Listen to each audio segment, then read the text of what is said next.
Like, I could try increasing a little bit of the gain. I'll bump it up just a little bit.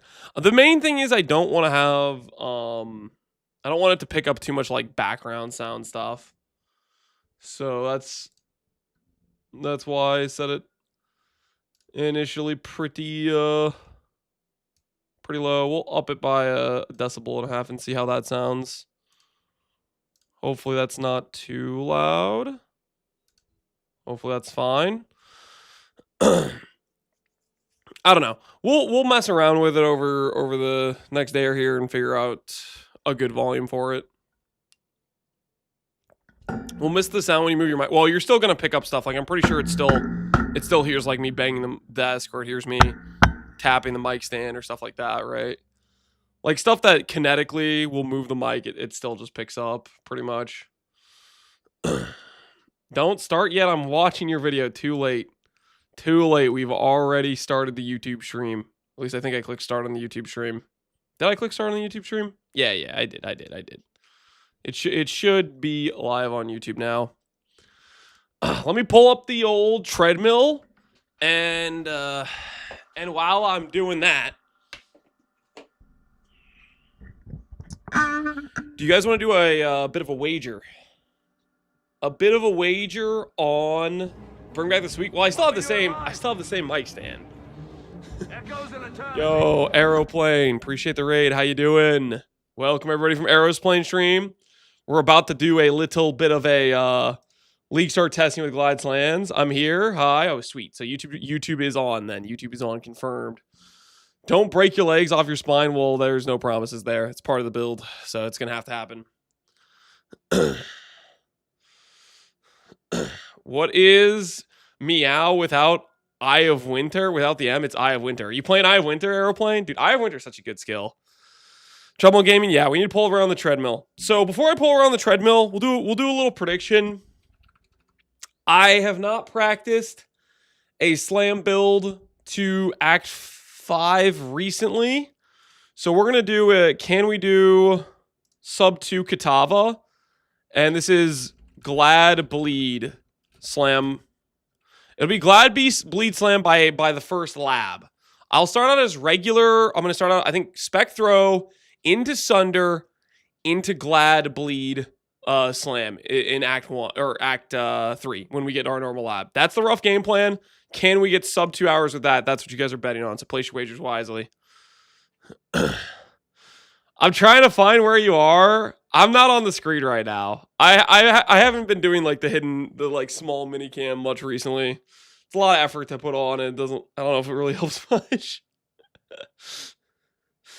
Hey Scar, welcome. I have no idea what you said because I barely know English, let alone a second language. You and Ziz are both at the same spot in Twilight Strand. Hey, it's a good spot to be. It's a preparation spot. What happened to your mic? I bought a new mic. Settings are different. Hopefully this mic works and is decent. The other mic was randomly dying on me, so hopefully this thing is more consistent. Have you seen Crouching Tuna's take on this? No. Take on what? Let me get the treadmill set up and then we'll look at it. Let me get the treadmill pulled around.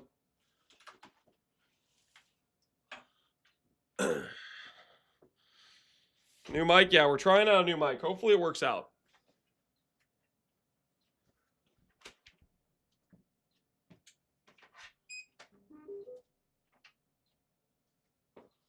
Alrighty. When's the Jung interview? I think it's in a couple hours. I believe it's in a couple hours. You just remember all quiet? Well, that's because I'm like moving away from the mic every now and then to pull around the treadmill and stuff. So I was just doing that, just getting in position.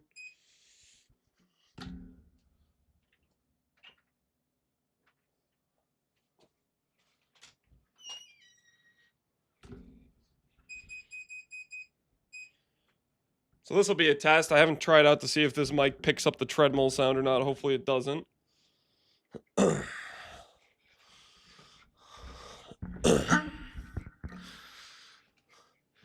Practice run into interview into podcast. Yep. Got some good stuff to do today. Some good stuff to do. We hear all the beeps. Can you guys hear the walking?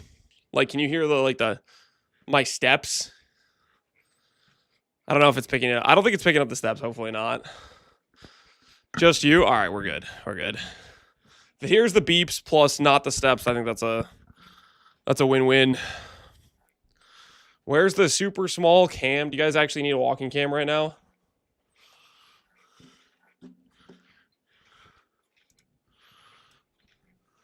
Let me see if I can get this in position.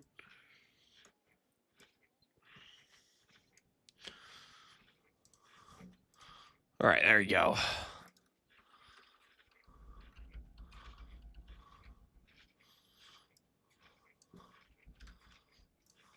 Is that what you want?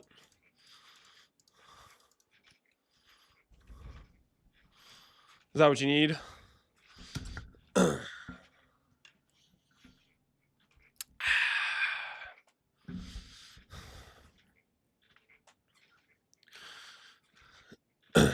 I think you need to add a gate that stops it from picking up every time you breathe.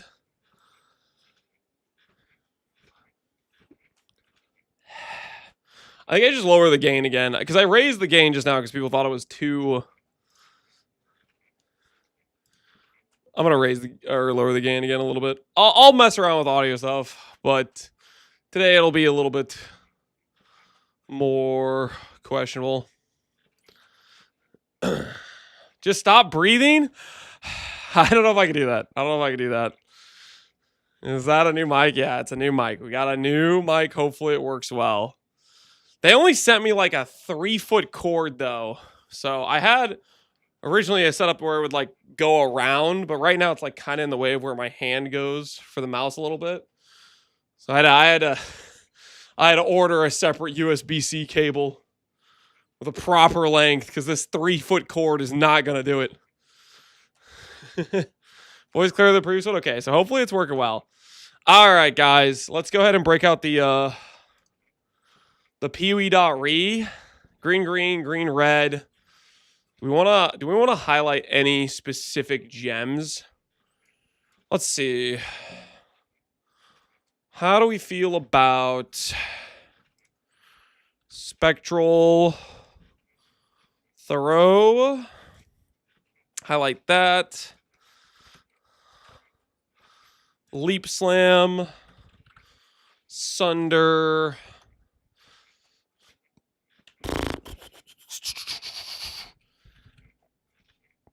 Dash, maybe. I mean, ultimately we want Frost Blink, but Dash works fine initially. Hey, Foggy Sheep, how you doing, man? Trying to think what other gems we would even want. Decoy Totem's really good for Spectro initially. That seems fine. Stuff like that should be fine. I don't know. We'll figure out as we go through the run. We'll try to go at a decent pace, but there will be things we mess up and we need to change as we go, for sure. Let's put this stuff to the side. Gonna increase the volume. Wow, that's probably too loud. I would turn that down a little bit. I don't want to be that loud. Turn on my speaker volume, and hopefully that's fine. All right. Let's go ahead and we're gonna awaken PUE and change our filter to be a non-strict filter. Should have worn a red t-shirt to match the duelist. Yeah, I guess I'm kind of making a misplay. No, Lance Bill. What do you mean? This is a Glad. What? I've played Glads multiple times the past patch. Relic the Pack, Cold Dot Glad. I'm becoming a Glad believer. Honeycorns, how you doing, man? Or Honey? Is Glad command update? Seems like it links to Cold Dot. Does it link to Cold Dot? Let me change that if it links to Cold. Yeah, it does link to Cold Dot. Hold on, I'm gonna update that for the video I just posted about the rough game plan we're doing with the Glad for Val Blade Vortex. Let me update that command real quick. So it actually links to the plan.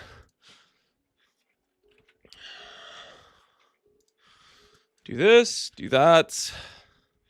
All right. That should link to the video with the rough game plan for Vile Blade Vortex.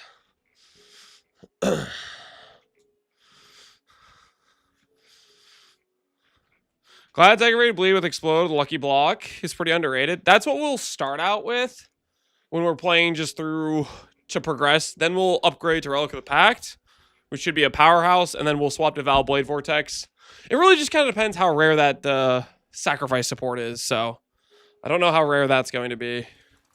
All right, anyways, off to the races we go. Hopefully I remember how to play this game. Hopefully I remember how to play this game. Siphoning Traps looks decent. Dude, I don't know, man. Siphoning Traps, that's a questionable situation if you ask me. Okay, we for sure need to buy Spec Throw, and we need a two-hand axe.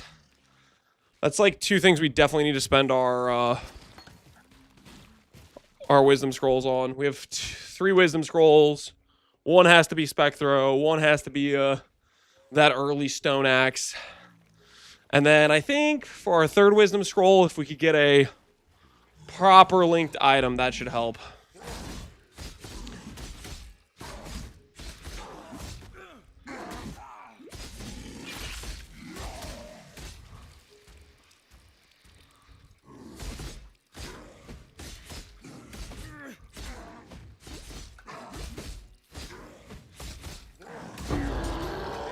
Early Chance Orb.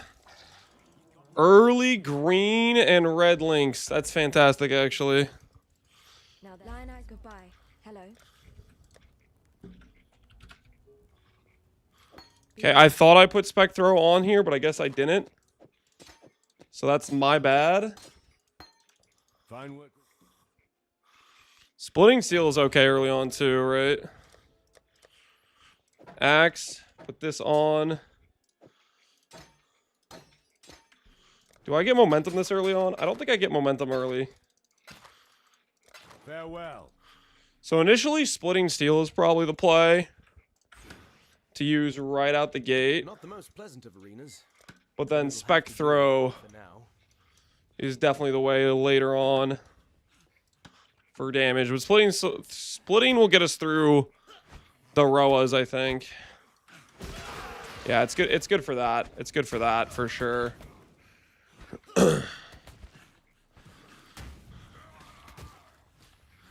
You have YouTube link in C+P. What does that mean, Blue Sins? Are we speaking in code?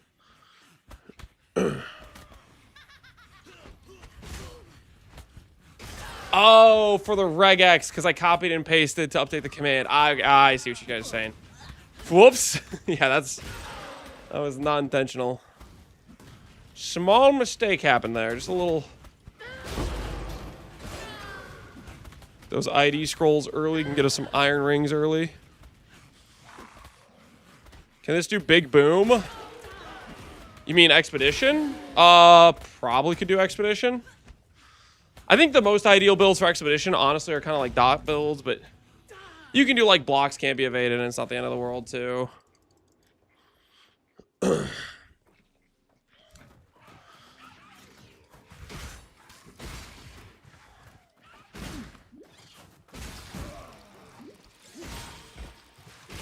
The chance the bleed's not half bad at this point.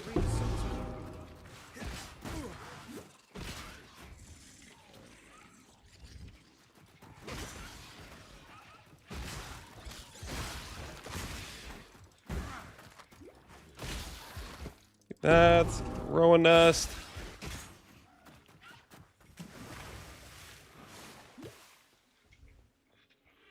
Okay, I guess I misread that zone. I don't know where the third thing is.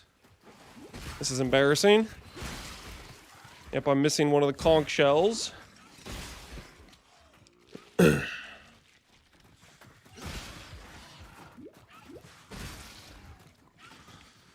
What filter is this? This is just a regular NeverSync filter with the Cobalt aesthetic applied to it.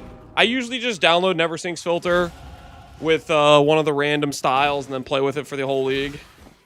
I like kind of changing it up every now and then because it's kind of fun.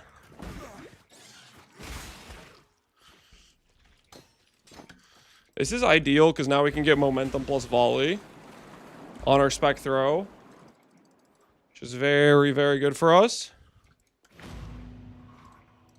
Gonna do a new zone so I don't run into the annoying mob. Do you think RF Scion will be viable with the ES nerfs? Very little of those nerfs affected the Scion. Like, the Scion is mostly a strength stacker. Yes, it loses some ES, but not that much ES. Because it's mainly a,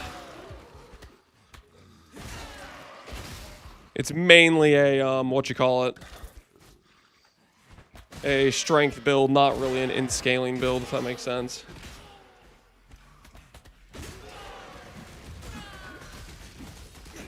Dude, Spec Throw is so good early. Spec Throw early just crushes. Quicksilver, obviously. Volley, sell everything. Okay, sell this too, honestly. Yes? Volley, momentum. So we'll have that. Take care. We'll go over to this guy. He's going to give us dash and decoy totem, I think. Decoy totem, dash. If you're willing. There's a pool near the mud flats needs investing. Stay sharp out there. Okay, that should be fine, right? I might grab a mana. Nah, well. Do I grab a mana flask now? I'll check. If there's a large, I'll grab it. I'll also grab a belt if it's not too bad. Farewell. Iron rings are what we need to look out for next, probably. Sniper's Mark. Ooh, Sniper's Mark would be good. We'll have to get that next time. I did not think about Sniper's Mark. I think it's pretty much just Spec Throw from here on out. Spec Throw is just very good at this point.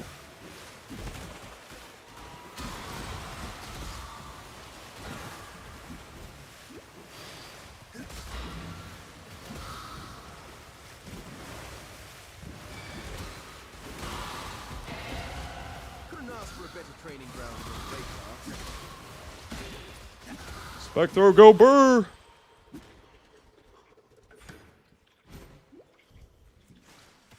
How are we doing?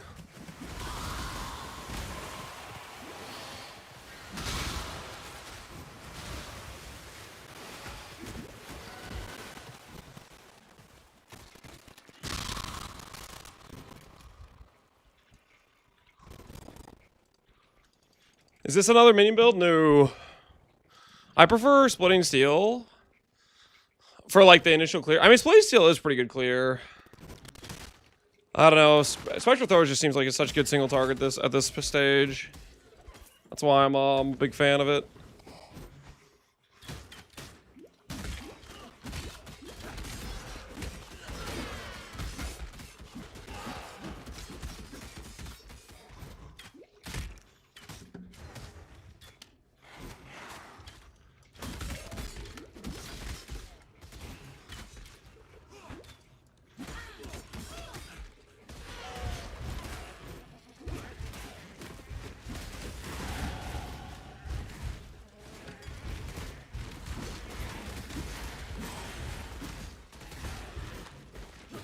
The wrong way, we need to go back this way.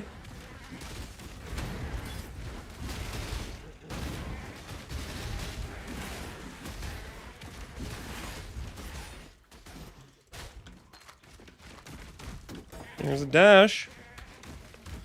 We do need to work our way towards a Frost Blink eventually. Contempt is really good. We're gonna just keep getting this guy to follow us. Because Contempt, we can use to upgrade our current axe, or we can save it to get our next base. I'm gonna save it for the next base. Because Contempt is really good at this point.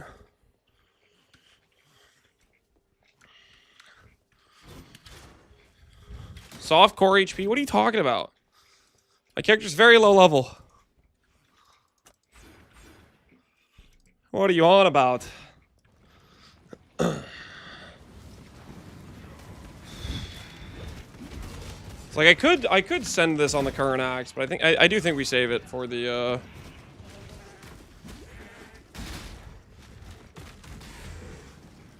for the sword, and then we can use another essence on whatever else we find throughout this run. I can't do this just yet. Is the Jung interview today? Yes, it's at it's in a couple hours. I will be watching the Jung interview. We will be checking it out. It's in a couple hours, so we'll see how far we can get through this run before we check it out.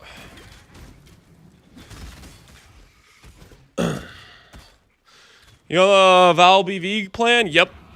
Right now I'm just figuring out the league start. I think it's going to be Sunder Bleed Slams, but I don't know. It's to be a cage fight. I don't know if I have to do regular slams for a more extended period of time, you know? I'm not sure on that yet. So that is what I'm trying to determine right now. Can I get away with bleed slams like by Act 1? Because I'd like to just stay glad, honestly, through the campaign. I don't want to like go Slayer and then respec if I can avoid it. So that's what I'm trying to figure out right now. This is a dead end for sure. It's got to be this way. I don't trust anything going on over here.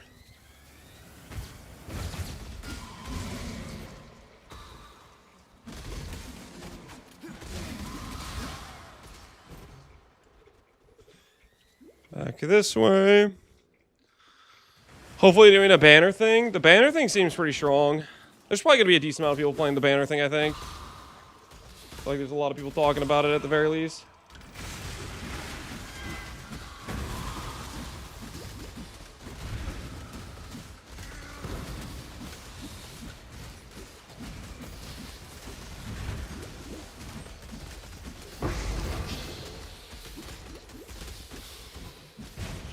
Alright, got that done. Is this a good one? Mana, strength, fire res. I think my percent fizz damage one is just better right now. Faster attacks is good. Goodbye. You managed. I've traveled. Purchase, sword. This is what we need. I do not have a transmute though. I've ID'd too many things at this point. Farewell. Well, that's the sword base we need. 12 transmute shards. That's all. Gamble for some movement speed boots. Nothing. We tried. We tried. Since I have 2 contempt essences, I'm just going to slam this one. Because we didn't get a sword upgrade. I think that's worth it. That's quite a bit of damage. Should make Brutus fine.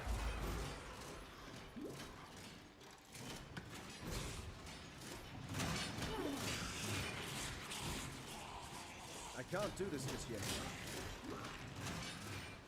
Ben already killed Uber Maven. In 12 minutes, he already killed Uber Maven. That seems a little excessive, don't you think? Don't you think that's a little excessive?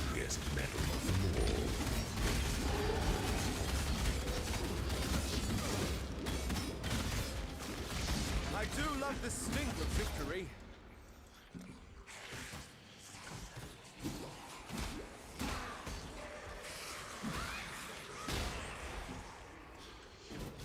That's his average time?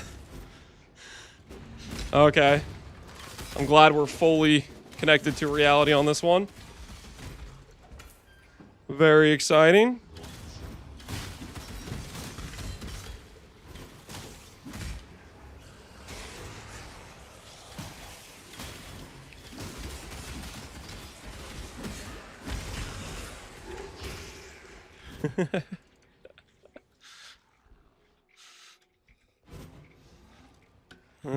Is this a dead end? Okay, this is not a dead end, I think.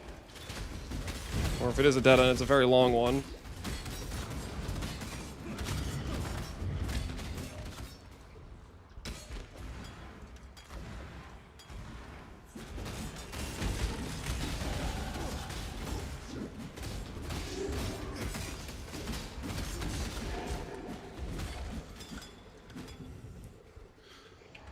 We are needing some life flasks. There we go. That's the life flasks we're looking for.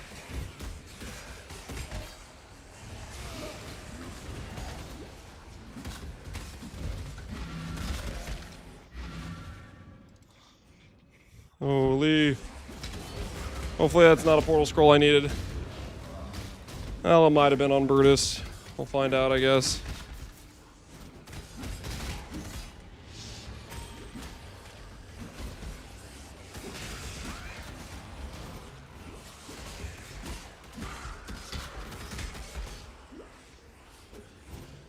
No Quicksilvers? Yep, we got Giga scammed. We got Omega scammed. Hopefully it'll be okay.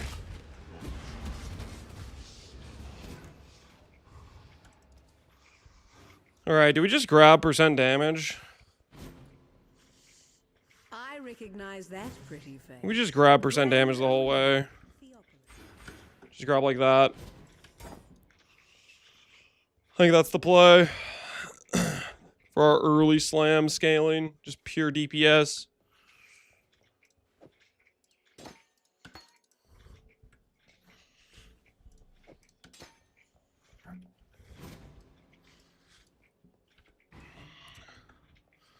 Put the bleed on the spec throw. Volley plus momentum, I think, is a better play. For the most part, he's going to be stationary, slapping the decoy totem. Crime is trespass.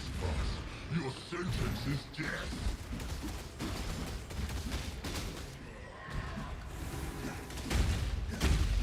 Mana.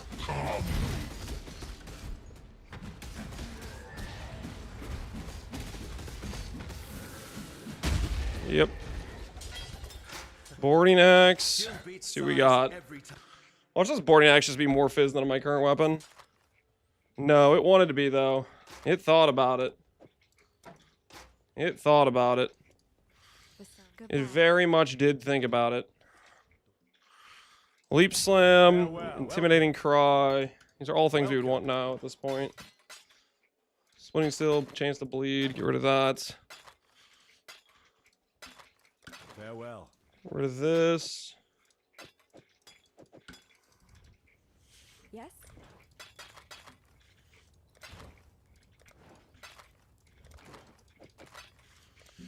Purchase myself a iron ring or nope, no rings I can buy at this point. That's unfortunate.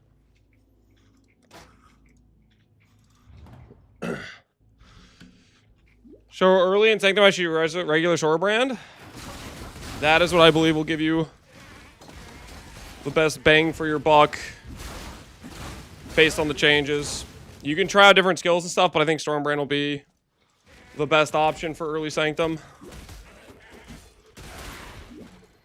You can look at the different testing I did for it, look at what other people tested, make your own mind up, but I think that'll be the best early Sanctum skill.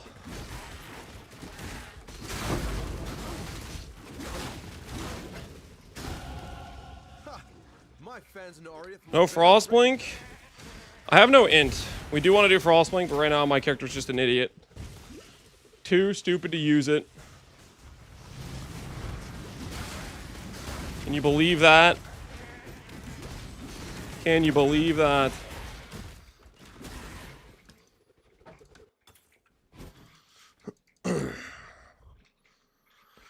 Very new to Sanctum. You definitely want to know what you're doing.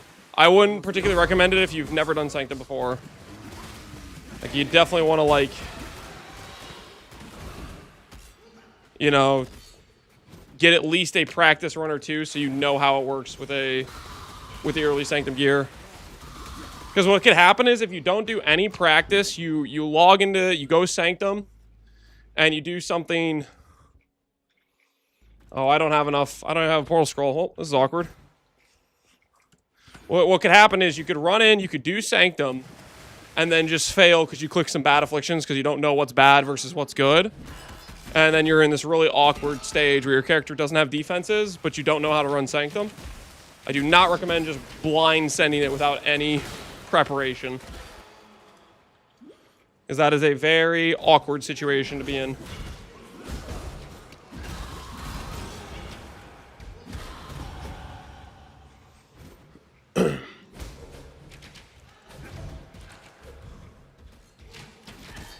Portal scroll left again. Oh, was there one on the ground that I missed? Dude, what the hell is this freaking layout, man? Have you guys ever seen a dead end this freaking far the opposite direction of where you need to go? I need a monk.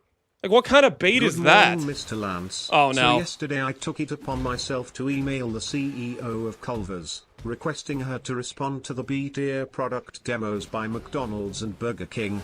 As a fellow Midwestern snacker, I am sure you could see what real burger excellence is about. No guarantees, but if I build a direct line of contact, my secondary agenda will be securing Lance snack sponsorship since Cheese It HQ ghosted us. Good luck on XTP that, business user. Cheese Emperor Lance. Good luck on that, user. I hope you can figure out a way. That would be something, alright. That would be something.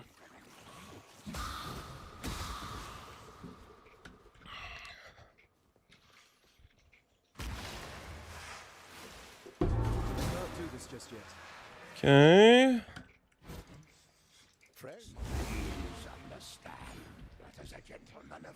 As a gentleman of honor, it pains me to do this. I'm too stupid or too weak to put on this leap slam. Oh, that's awkward.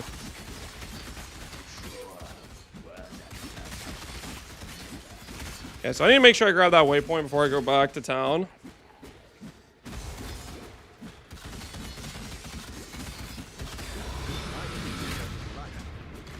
Tribal Mall could be my new best in slot. Fizz. This is at least some fizz. It's a level 8 weapon though. It's barely better than my current weapon. At a slower attack rate. I don't know if that really works for us. There'll be time for that soon enough. I don't know if that really works for us. It'll be the best thing we have though. What little help? Actually, I want to just ID these just in case they have attack speed. They don't, but they have flat fizz. And they make me strong enough to put this on. Transmute for the wood splitter. And then we'll gamble for some gold. 43 flat lightning. Technically better than this thing. Can I have movement speed boots, please? Movement speed boots, please. Those are better than those. Save my whetstone. Momentum. Precision. Transmute. Do I want to use a transmute on a precision? I'm going to use it on intimidating cry. Take care.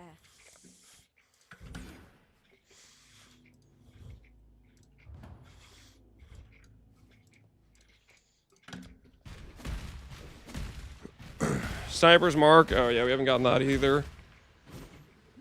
Okay, so that's not the right way. Woo. This ain't looking too good, guys. 23 minutes in, and we're not even in the cavern. Having to go backwards has not worked out well for us.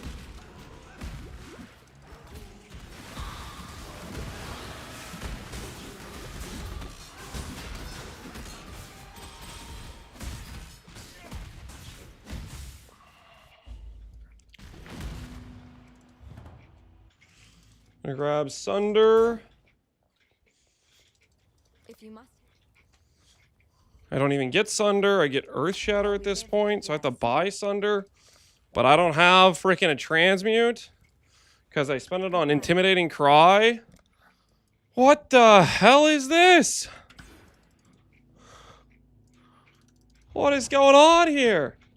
Duelist doesn't get Sunder? What is going on?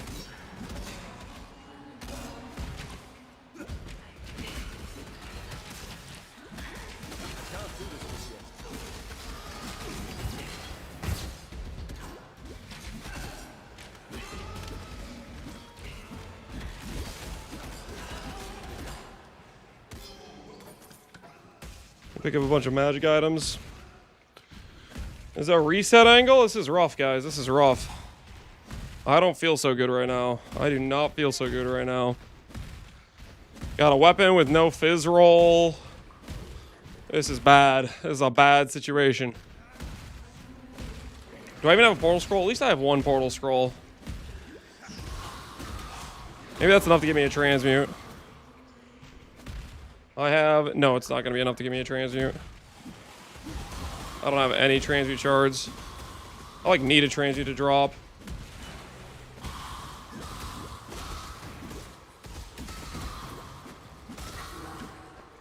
All right, we'll do Merveil with this.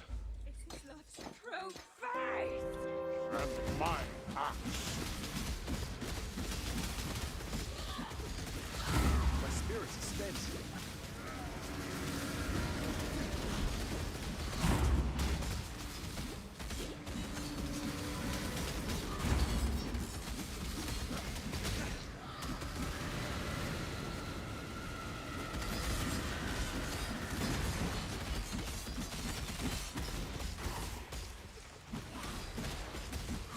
Mess them up.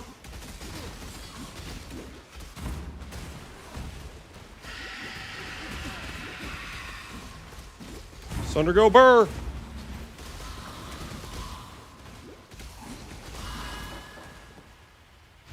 Pretty sure I have the portal. It's gonna be really awkward if I don't have the portal.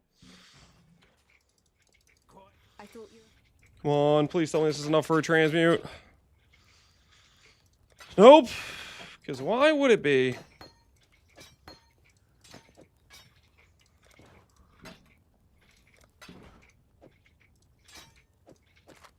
Take care. Oh, this is awkward. This is giga awkward. Lance's tryharding with gem swaps. Oh, because I'm swapping volley with faster attacks. I mean, it's pretty big difference to drop a damage link that loses you damage and then gain a damage link that gains you damage, right? Dude, not having transmute at this point is just freaking criminal, man. Oh, give me Sunder. Give me freaking Sunder! The hell is this? Although I am kind of cooked link-wise. Alright, give me Sunder. Give me Sunder. I'm tilted. Why does Duelist not get Sunder? Who signed off on that? I'm pretty sure Scion even gets Sunder. What little help I can. Still have the YouTube thing in my search, not movement speed boots. Can I chrome something that doesn't suck? There we go. Momentum support. Screw that stuff. Screw all that stuff. Goodbye. Honestly, gamble a chess piece that doesn't suck.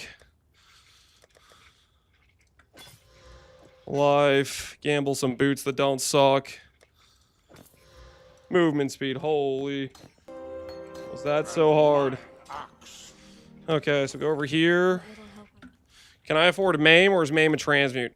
Maim's a transmute! Everything's a freaking transmute! I guess I could do Ruthless. Alright, Ruthless it is. Ruthless it is.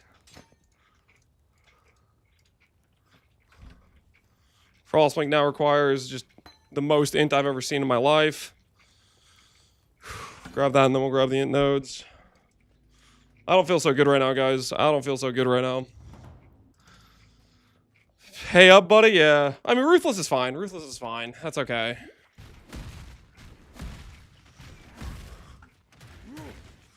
Of course, don't have that on.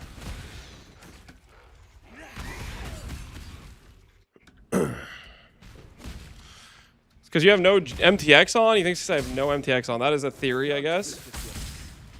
Holy, Dash sucks so much more than Frostblink.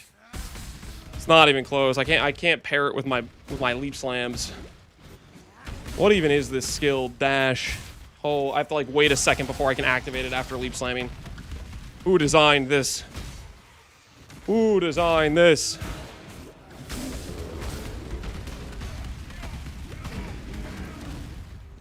I believe in traveling light. Blink skills are not created equal. Yeah, I mean, a lot of skills are not created equal. It's not just blink skills, but my goodness, is Dash trash. I think we have to grab the mana nodes just for this reason. Just for this reason. Dash is just so bad compared to Frostblink. Just such utter garbage in comparison.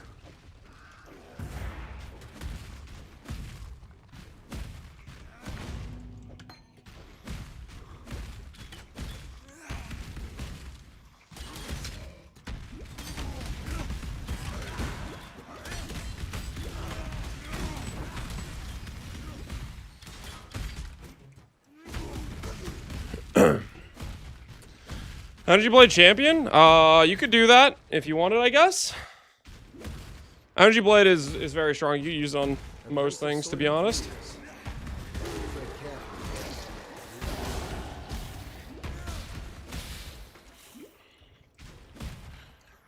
Alright, give me out of dash hell. I don't have a blue socket, are we sure? Are we positive I don't have a blue socket? Did we run the numbers on that? Are we absolutely certain I don't have a blue socket? What the hell is going on here? Give me blink. Get this dash garbage out of my face. Why did I port there?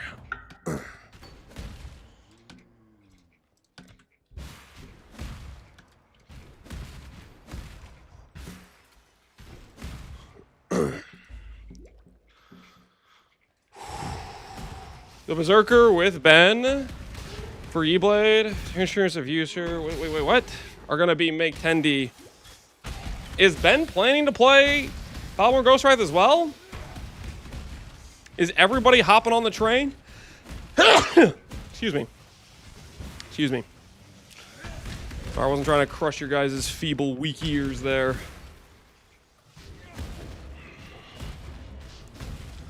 Ben did a Zerker POV with it? That is hilarious. Foulborn Ghostwrath, good. Foulborn Ghostwrath, good.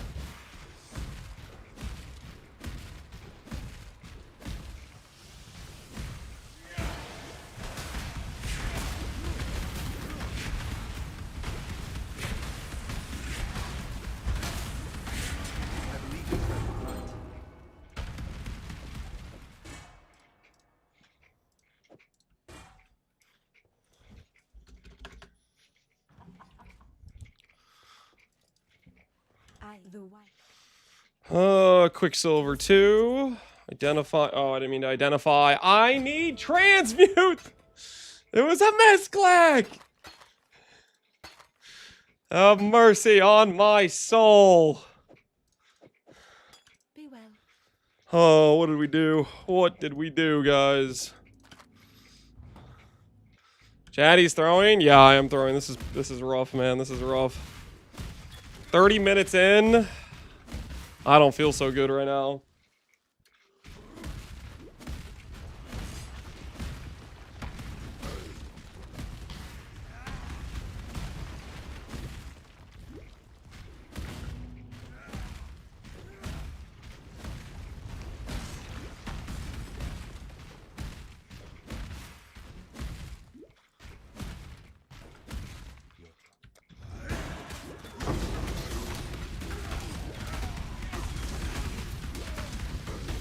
Do this just yet. A pity your mom. Herald of Ash? Yeah, I think that's what I want. I don't actually know for sure, but I think that's what I want. Too busy throwing to really remember where I am at this point. So I want to explain how to relog fast. So I have a program called Awaken P Retrade, which basically has I rebound the /log out to a mouse on the side, or a button on the side of my mouse, and it enters the /log out without you manually typing it to log out.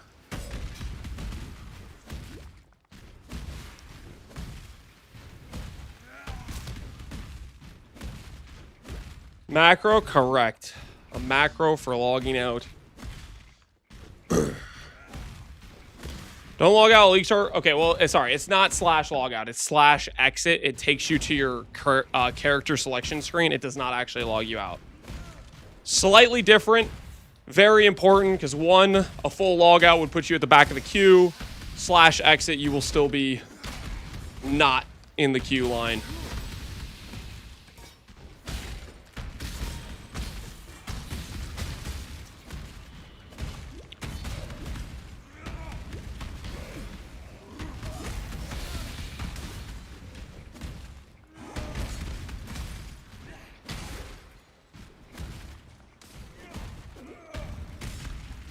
Okay, so we need this here.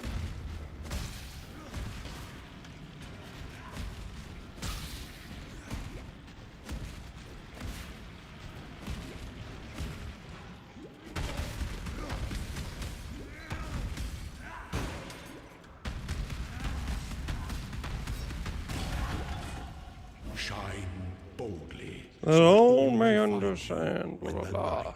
What is he even on about?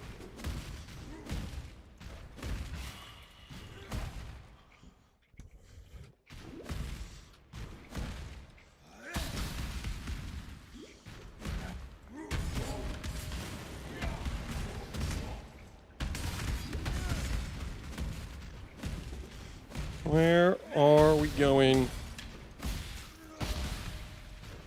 Is this the way?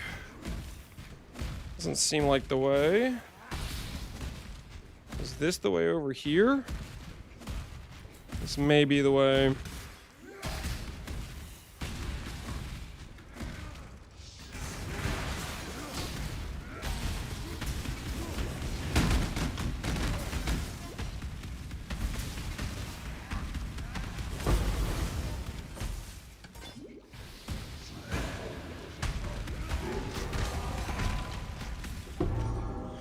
Forget what transmute items I need.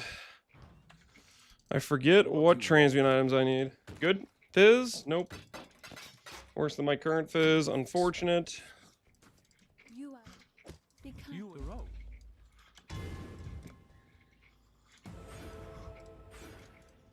Let's go over here. Respec 5 points, 4 points. We get us precise technique. Is our offense greater? Accuracy 330. Passive points is that much. I don't have precision. So without precision, we just can't do anything right. Would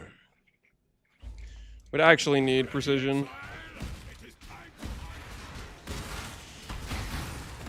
I think RF Scion will still work this season. RF Scion has had very little changes. Technically, it got better with the Shrine Belts to some extent. You can make the argument for that. It got quite a few upgrades to like Foulborn items as well, in terms of like alternate scaling options. With being able to get rid of the Course Gain Elixir Flask. That stuff all helps.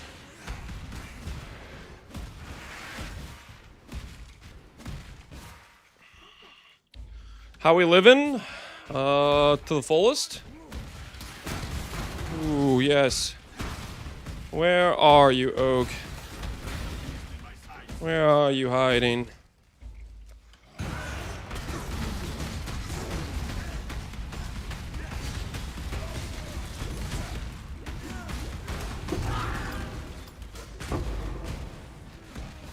Well fought, Oak. I don't know what that was I dropped up there.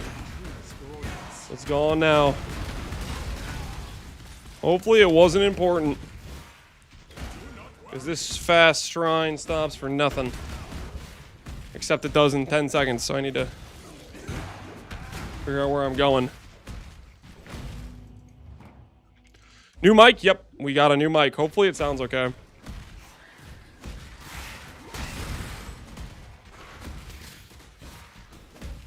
Hopefully it sounds okay.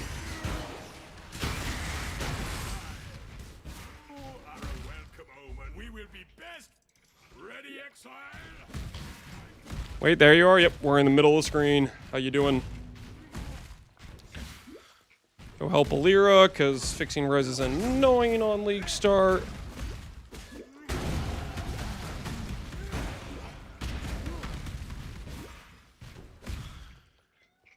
Is Gratha Hyro stuff bait? Hyro, Archmage scaling, not bait. The Sock Nova Procession, very, very good. When you want to make the character just stronger, swap to E-Blade. I think E-Blade is just better than Archmage. But Archmage is the better SSF start. So I think if you follow Gratha's POV, you'll have a good time. I do believe.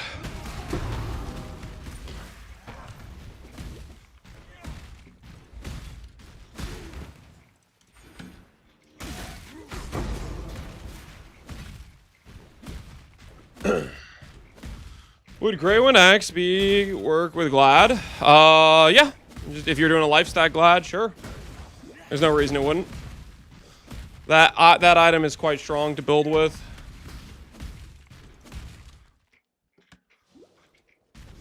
If you follow your POBs at a good time, if you know how to do the Sanctum start, that is what the POB is designed for. It'll go over pretty well. If you don't know how to do a Sanctum League start, you need to practice that. I designed it for that specific start. If you want to go to maps, look at the last League POB where I did a setup for going directly into maps.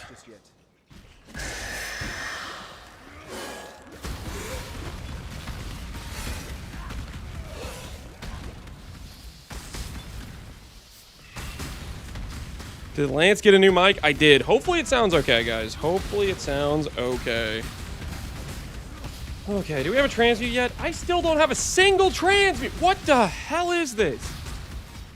Just give me transmute starved for the entirety of this run. Just unable to get the things I need.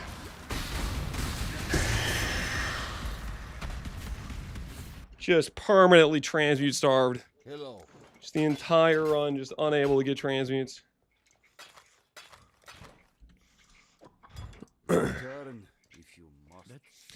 Melee Fizz, Cruelty, Rage Support. Melee Fizz is good, right? We'll go get our Precision now. Good morning, Grims. How you doing, man? Okay, Precision, Purchase. Precision, Purchase. A stranger Put that over here. Respecialization. Let's hope this works out okay for me. Okay, 5 points. Boom, boom, boom, boom, boom. And then we're going to go ahead and grab this thing over here where we gamble ourselves a better axe. Who gambles? Is it you? Can I have a better axe than what I currently have? Seriously? The hell is this garbage? What? Do you have a better axe base? For a transmute! Because everything's a... Return if you must. Gambling is illegal. Guys, the nerfs are not going to affect early game gambling, probably. Probably not. I mean, like, there's 2 tiers of affixes. Tier 1 and Tier 2, you know what I mean? Like, or Tier, like, 8 and Tier 7. It's not going to make too much of a difference.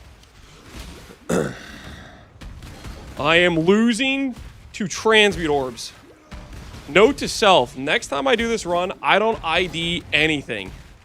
Nothing. The entirety of the run, I ID nothing. This is infuriating. Just sell everything for transmute shards. Just constantly just hamstringed by my inability to get transmutes right now. It's driving me nuts. A new player mistake? Yeah, I mean, yeah, I'm kind of new. Yeah, sure. You can say that. New player, you know, it happens. Only a few thousand hours. Only a few tens of thousands of hours played. It happens, you know, it happens. It do kind of be that way sometimes. Please tell me this isn't a dead end. Please tell me this gets me out of here. We all got to start somewhere. Ain't that the truth? Ain't that the truth? Ready, Exile? It is time to hunt.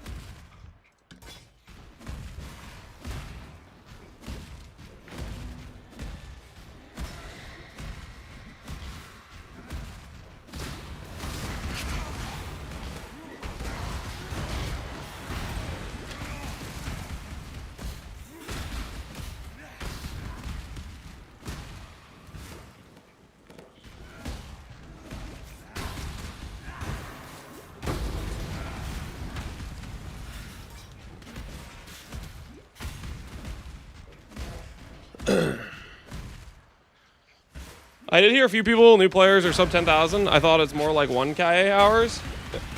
I mean, it depends who you ask. Oh my word, it did the double freaking dead. Oh my goodness. There are people that'll literally unironically say I've played a few thousand hours and say they're new, and they're not even far off from saying they're new because there's just so much in the game to learn. that even if you have that amount of playtime, there's still a lot of things you're going to get wrong. There's a big, very, very long learning curve of PvE.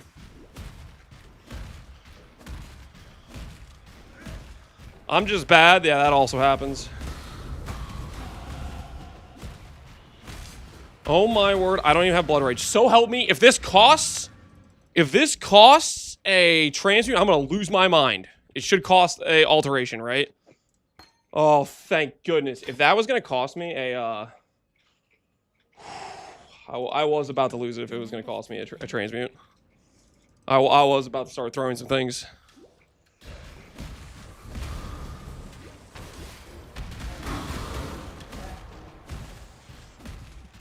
So Blood Rage we get when we get Herald of Ash. I should have got that a while ago. I just forgot about it.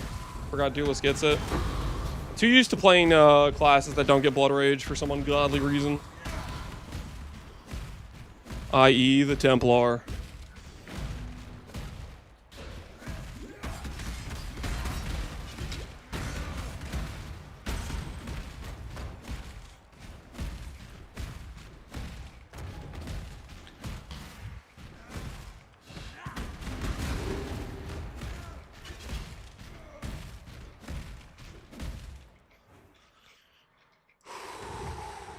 What's the setup for the treadmill? How do you mouse and keyboard? I have a standing desk that raises and lowers. So essentially I can just, whenever I want to do some walking, I just raise the desk to standing height. And I have a little under the desk treadmill walking pad, and I just roll that over. And all of a sudden, voila! Ability to walk and do some level of activity is present, which is nice.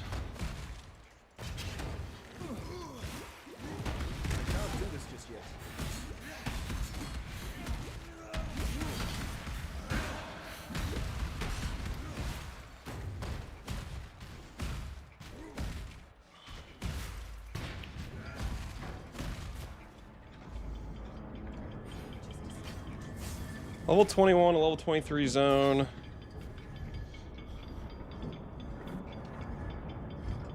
What is your league star going to be? It is going to be Gladiator, Val, Blade, Vortex. We need to start it as Bleed Slams. Then we'll probably go to Relic of the Pact, and then we'll probably swap after that as the thought process.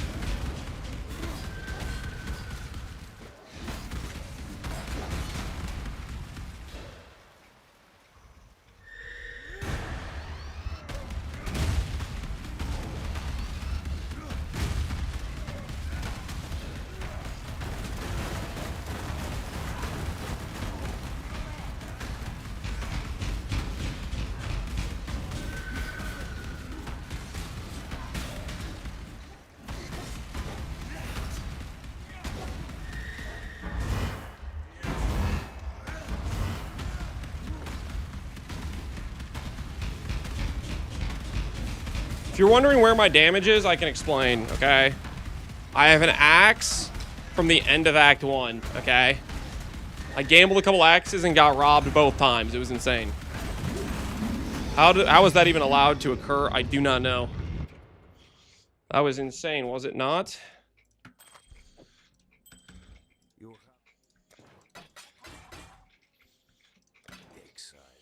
Transmute, gamble, give me a real axe. See, like, look at this. Oh, I would have done so much more damage if I had this axe during that fight. Like, come on. Come on, you kidding me? That's a real axe.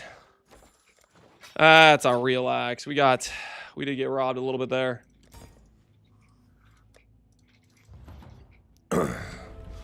Blue gear, yep. Legitimate blue gear. Legitimate blue gear.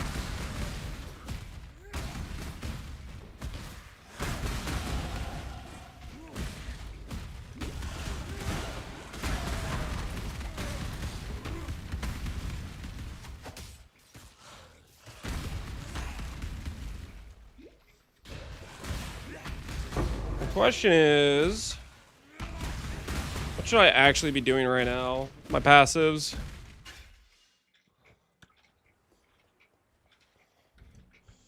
Probably Onslaught. I'll get Onslaught right now.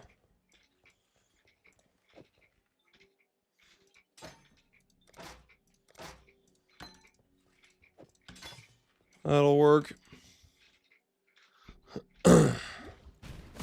Unethical run? What do you mean unethical run? I've been getting destroyed out here. This has been non-stop me getting scammed by the game.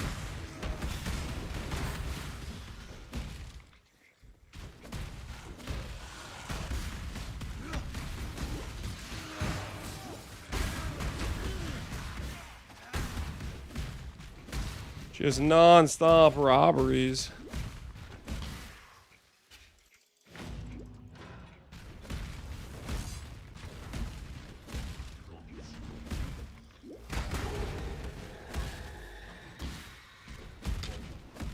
Where are you, Trial? Where are you? I can't do this just yet. I can't do this?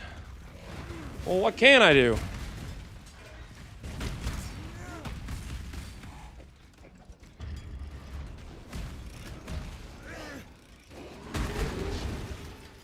We need to get some life. Our character has no HP and stunned by everything. This is just embarrassing. Allow your wisdom to be tempered by the flames of the past. This is just embarrassing. Do we have any res? I randomly have lightning res. I guess because I have a topaz ring. That somber expression doesn't become those fetching features at all. Cheer up and dance with Conveniently the res I need for this fight.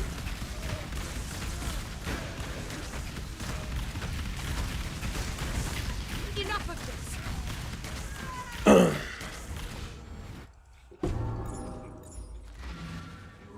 What clip are you guys linking me? What's the clip? What's happening? And my axe.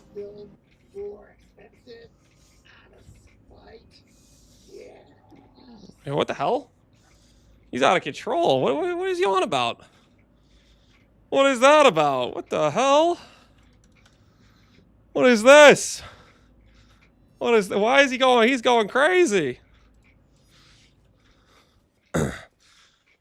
Oh wait, timer. I'm not cheating time. I'm not cheating time. We are doing the run legitimately. Okay. Watch yourself. That was like a 2-second gain. I paused for a little bit there. You know, just didn't.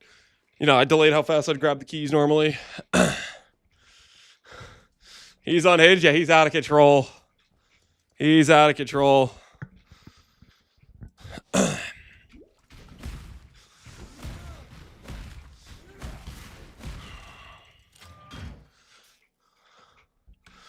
Bleed Bone Zone seems like a good choice to farm early. Yeah, I know, what was his name? Soul, I think?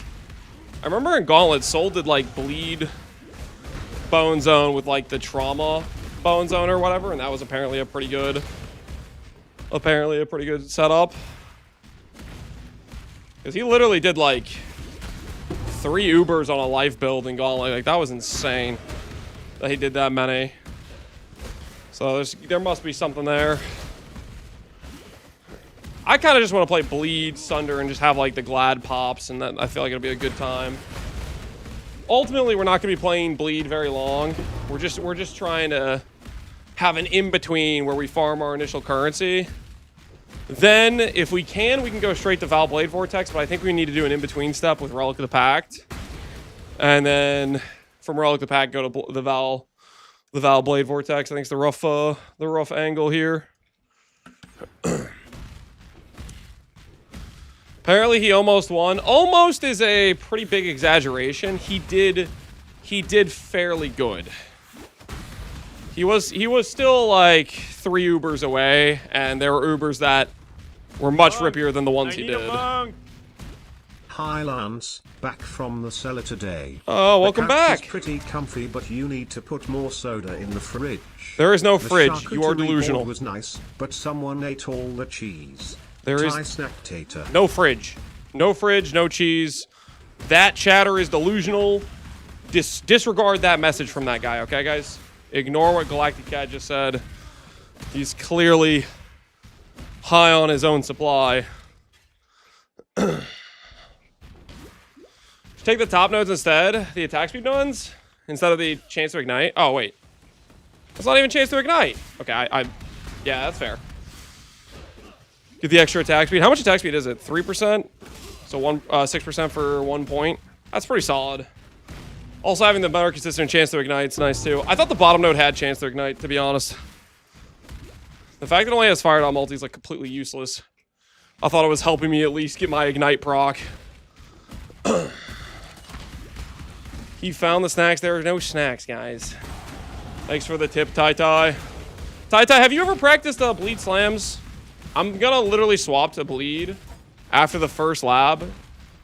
Say something encouraging. Don't tell me they're trash. Can you say they're like really good or something? So I feel good about my choice to go straight to bleed slams as soon as possible.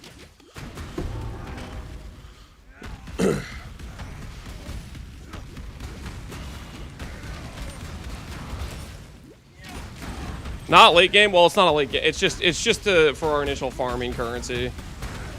I'm just talking about like just playing a bleed Sunder Glad for like, you know, the first 10 hours or whatever it takes me to farm Relic of the Pact. Tai in the cellar. Tai's not gonna be in the cellar, guys. Oh my goodness, hold on, actually. This is gonna drive me insane. This is just wrong. Do you have respecialization? No, you don't have respecialization. Who in here has respecialization? Pride, Grace, Petrified Blood, Rallying Cry. Respecialization. Boom, boom. Boom. Click the node. Do this. Everything's fine. How you doing? Bring me back something nice, huh? Then we get onslaught. Yep, that should be fine. I swear YouTube just keeps randomly pausing the Age of Empires track. It's like, I'm trying to listen to that. I'm trying to enjoy. Where the hell does it keep going? Ooh, I should have Blood and Sand. Blood and Sand is like 10% reservation for 10% damage. It's so good. Should definitely be running Blood and Sand. Next time I get a waypoint, I'm going to go to Act 1. I think Blood and Sand's in Act 1. It seems there's glory in the old empire. No red sockets? Listen, I have a chrome. I can get rid of something. I'm pretty sure something in here shouldn't be in here right now. Okay, actually, I'll figure it out. Okay, I'll figure it out. Surely there's something I can get rid of. I have a jeweler orb. I don't have a jeweler orb. Are these gloves trash? These gloves are not that good. They have 2 to 5 flat fizz. We can get rid of those. Get some gloves with some real sockets. Gamble ourselves a 4-link. What's the level for 4-link? Is it 25? I feel like it's 25. Surely I'm at the level for 4-link possibilities here.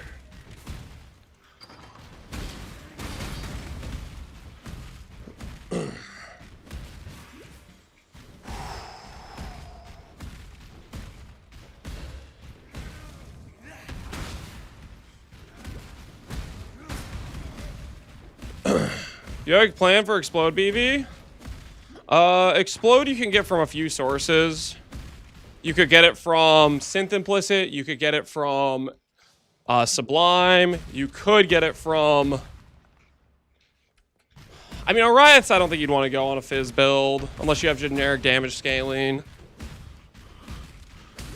I'm probably going to lean towards... I mean, you could... No, I don't think you want to go up... I don't think... Like, I think you need to go Apostate for the chest. It's too important for life scaling with Dissolution. Does this stuff matter at all? I don't know if it matters or not. We'll talk again soon. Screw fire damage.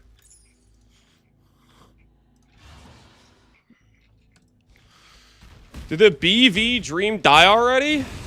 No. I'm literally practicing a Glad League start. The BV is a Glad character. Do the math. What? Do you want me to use BV at level 25 when I have no spell passives until like level 30? My first spell damage passive is level 30. You want me to be using BV right now? Is that what you need to see in order to think the BV dream's still alive?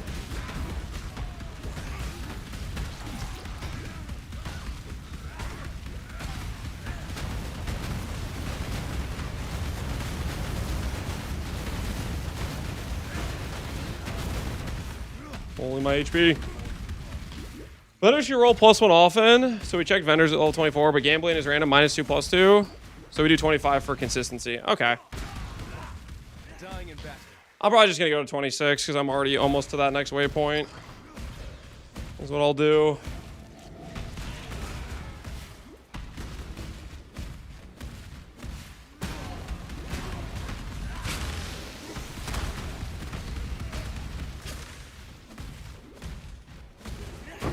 Ooh, Valorb. Don't know if I need that, but it's mine now.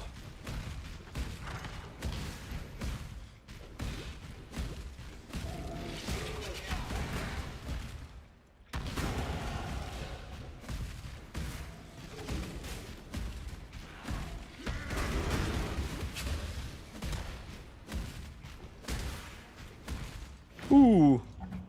Okay. Let's go over to you gamble items.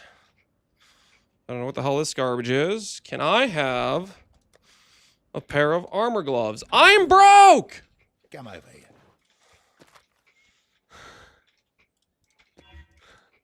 Alright, you know what? Stay out of the shadows. This isn't technically getting me, helping me fix my socket problem. I still have a socket problem. This is fine. Poleaxe is what we have right now. I think like the Valax looking thing is the one we want at this point.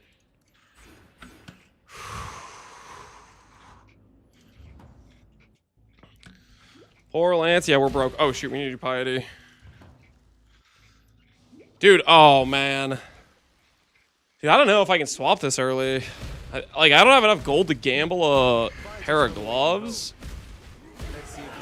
Well, am I gonna have enough gold to respec? I guess I technically already did do a bunch of like respecs. So I think the answer is I can't do the onslaught nodes because that adds extra respecs. We can't do onslaught nodes. I think that's the takeaway here.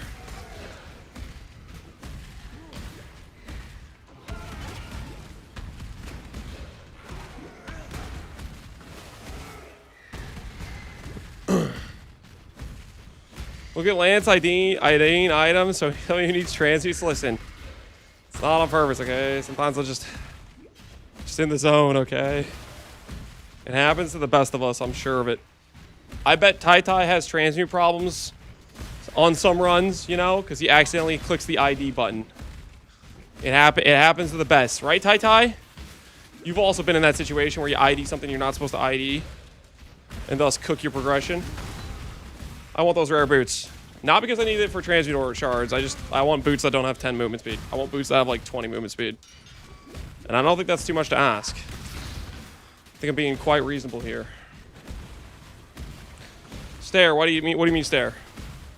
Come on, it's just acknowledge it happens, okay? Just acknowledge it happens. Happens to the best of us, right? I think everybody in chat could agree it happens to the best of us, right? Except maybe Ben. I mean, Tai, sure, but Ben, nah, he wouldn't make that mistake. But, like, most of us.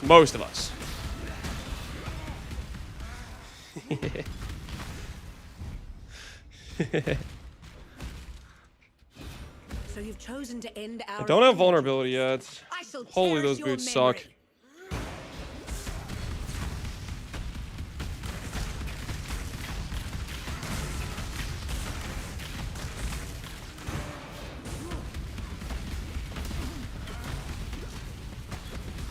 I have no resistances!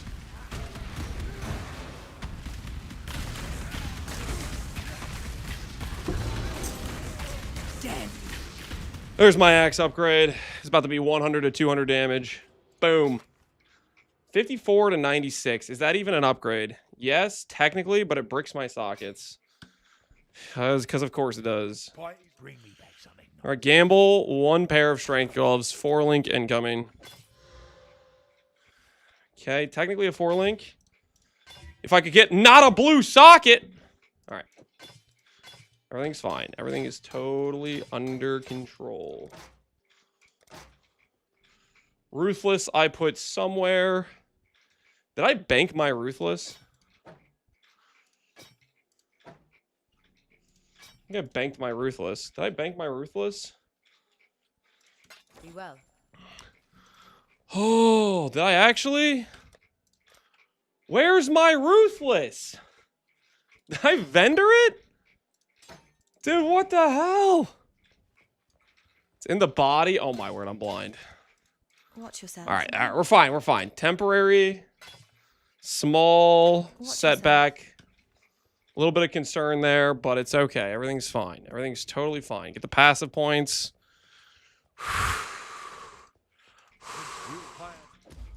We were panicking. We were panicking a little bit there.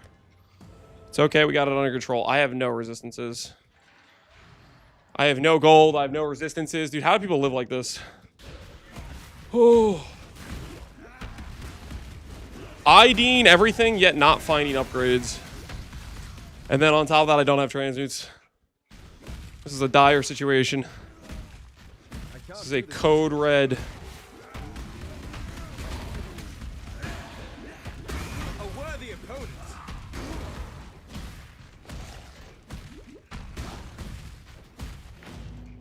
I just remembered I want to respec too. Oh, no. Hey. You're not the respec guy. 76 gold. How much are respecs at this point? Because we do need to, like... What is it? You're not the respec guy. Oh, my word. Yes. Respecs are 43 gold at this point. Okay, so we really can't be burning all of our gold here, right? Like... We gotta be thinking this through, because we need enough respecs to be able to swap the bleed at this stage, or close to this stage. We'll go into Act 4 and then try to respec around 30-ish and see how it goes. That was a cool, like, wall situation.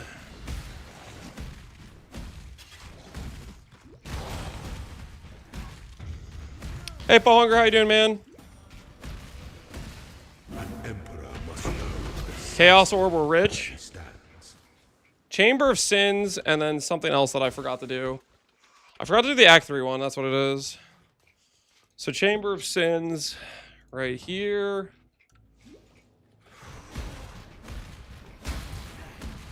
Is that a new mic I'm hearing? Yes, it is. You sound different? I'm a different person. No, it's just a new mic. Just a new mic.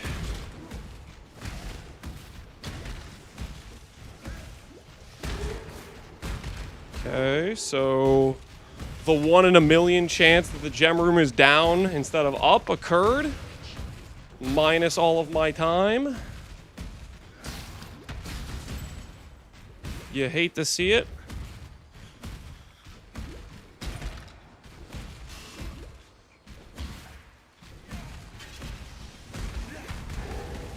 There is a fine line between consideration. I liked your old one more. My old one was breaking. My old one was having issues.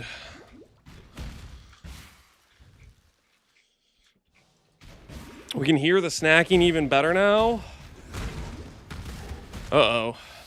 I don't know if that's a feature I want. I don't even snack that much though, so it doesn't really change much considering our snack consumption was like basically 0. Oh, crafting recipe. Emperor.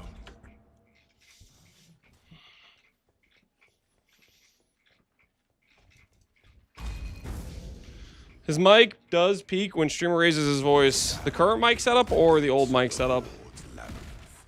Within these justice will prevail.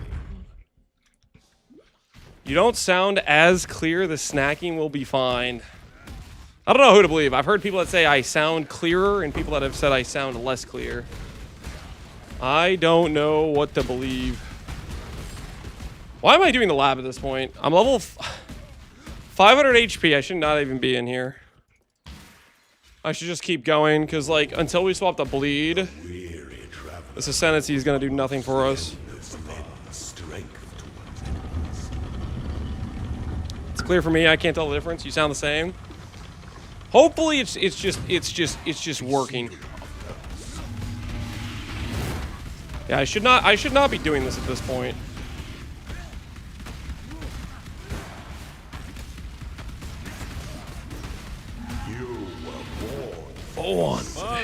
I need a monk.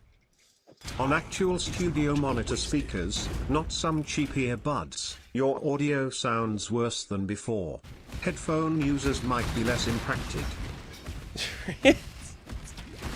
Your audio sounds worse than before.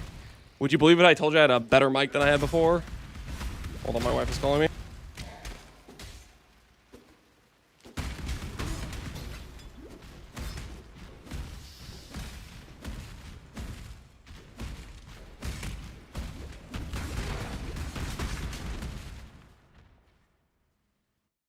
When the time comes to strike, an emperor strikes without the emperor beckons to entertain doubt. It starts.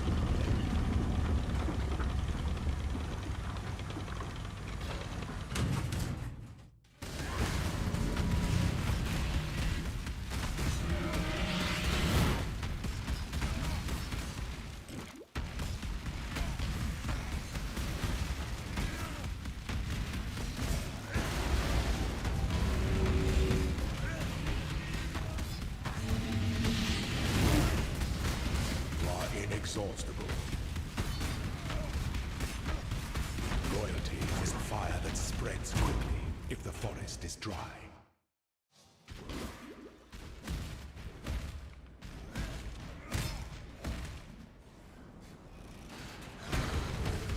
All right, I'm back. So many audio experts in chat, yeah.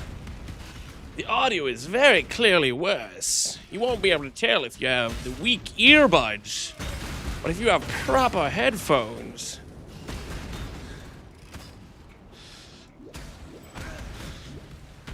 You sound good. Thanks, Tai. Tai actually counts as like an actual expert, right? You know, because he streams, you know.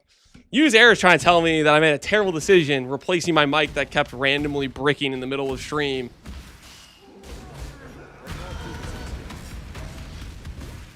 Tai's a paid chatter? Nah, he's just here because he likes the stream. I definitely did not pay him.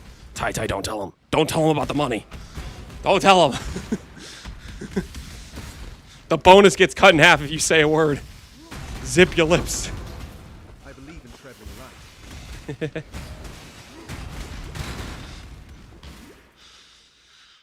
It's the new mic. It's a Shure. It's a Shure mic. An MB6 apparently. It was like the cheapest Shure mic. And hopefully it is working. Monk! I need a monk! No. I'm not saying you made a terrible decision, I think you just need to tune it better. There's people with $1,000 audio setups that sound worse than cheap setups cause they don't tune their shit. Yeah, I was messing around with it for like 30 minutes this morning, like getting it like set up and everything, which we will mess with it more. My favorite thing, messing with audio settings. My top favorite thing. On full scale armor. This could be an upgrade from our current setup. Please be an upgrade. It is kind of an upgrade, although it bricks my frost blink. Before your emperor, you are worthy. Before the Random goddess quality, of put it on the Sunder. justice, 8 quality is kind of a lot. receive our blessings, embrace our Glad. gifts, and rise. Bleed pop. Completely useless at this point of the character progression, but we'll occasionally get a pop now. Whenever we inflict a bleed. So that's something, I guess. You getting boy? Can you buy me a mic? No, I'm not a charity service. The hell you think this is? The hell you think this is? Can I have a blue? Miracles do happen, guys. Miracles do happen. Do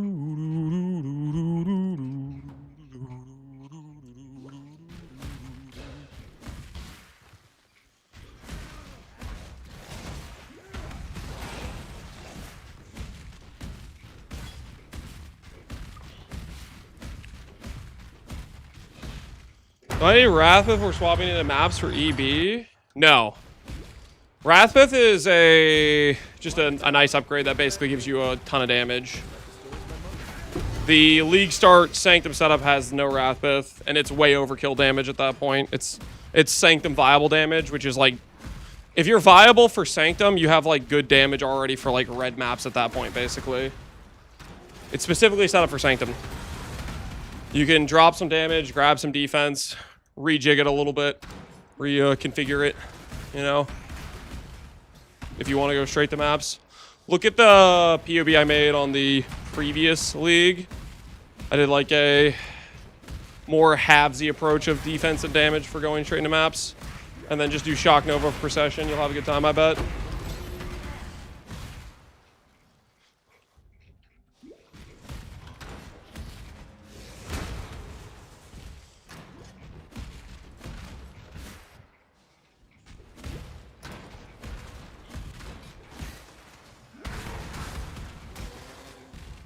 Shortcut. I can't do this just yet.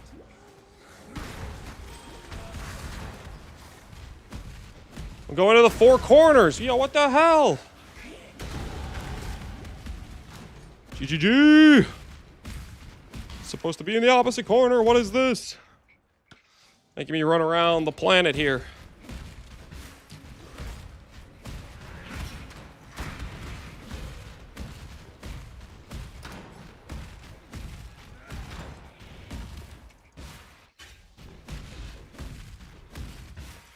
I'm about to die. Look at those res, man. Welcome to the greatest of arenas, duelist. God is watching.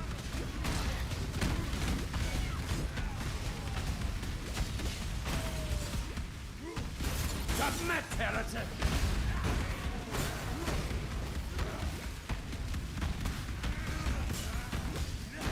Alright, never mind. It looks like we're fine. Sunder OP.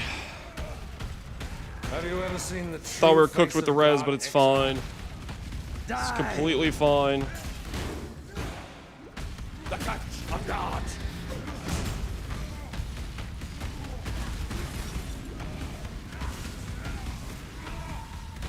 This world is an illusion, Exile. Will be better for RF Scion.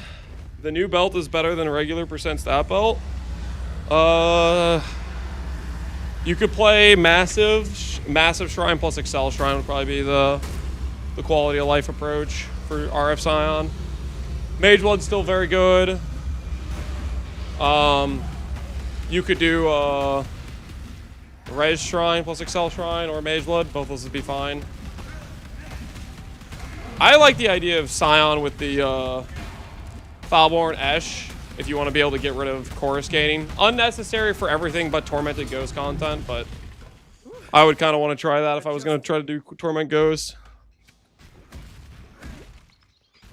Stroll along a picturesque canal, some time in the mountains. What could be more relaxing?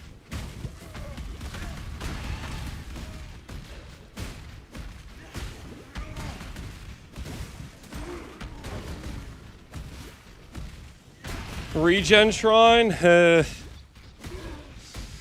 I guess it's still okay percent regen. I mean, it's not that great. It's 6%, right? I feel like there's more important defensive shrines. I believe in traveling light.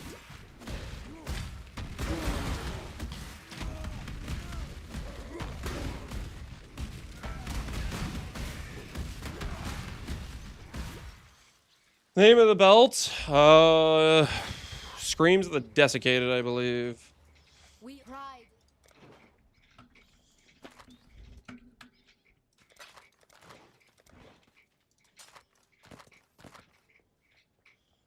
Movement speed, 20 ms, but I can't put it on. It's gone now. Such a throw is I'm gone. watching you. It is what it is. No, this is Do you think GG should nerf the new belt rather than nerf the shrines? Yeah, if they're worried about the balance of the belt, I'd probably personally prefer them nerf the belt itself. But to be honest, what I think they did is they just nerfed specifically the mana regen shrine because they decided, I don't know, 3 years ago they didn't want to give us any mana percent regen. And they're like, okay, now that we added this belt, we need to make that shrine different.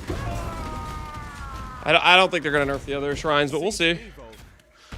I'm just freaking guessing, you know? Like, maybe that's... Because, like, if they nerfed that shrine in that patch, why didn't they nerf the other ones? You know what I mean? Like, they only did a patch note for that one thing. Ooh, look at that. It's a solid one-hander. Anything else good in here? Not really. Mostly trash. Go where you are needed.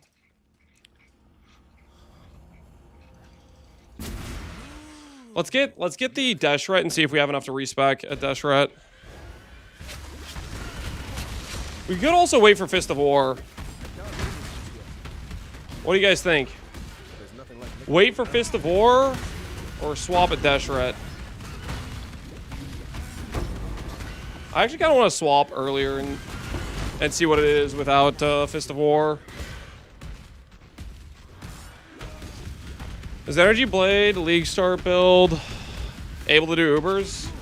Yes, a character with 10,000 life, 5,000 ES, and 40 mil damage on like 10 to 20 gear can do Ubers. Very, very easily.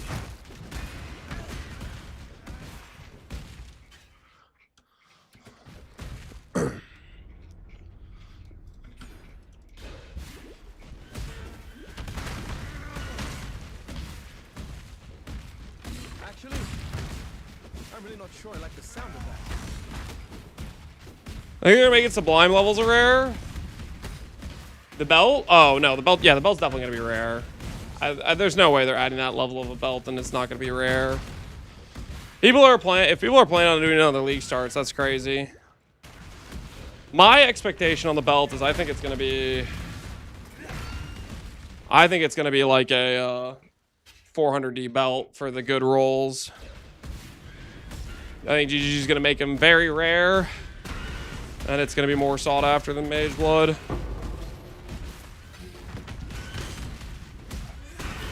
Buried under tons of rock. Not a good way to end this tale. What kind of damage do you need for Battle Mage? In the campaign, any flat, really. Any weapon that has some decent flat lightning, flat fizz, flat fire. Elemental's a little bit better because you have more percentage damage for Elemental at that point, but it's really just about some sort of flat damage is what you're looking for.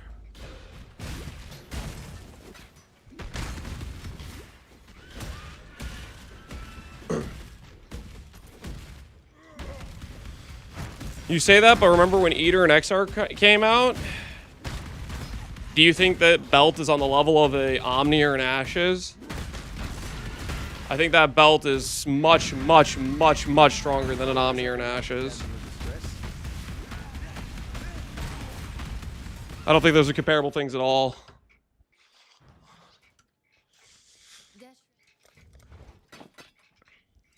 May fear guide you.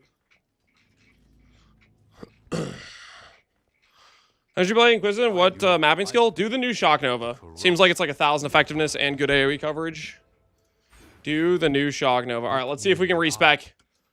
Risk it for the biscuit. I might be bricking my character, but who cares? Oh, I don't have enough respecs for this. I don't have enough respecs for this at all. Oh, no. We're 4 short. Okay, so if I don't ever do the exerted attack, invigorate.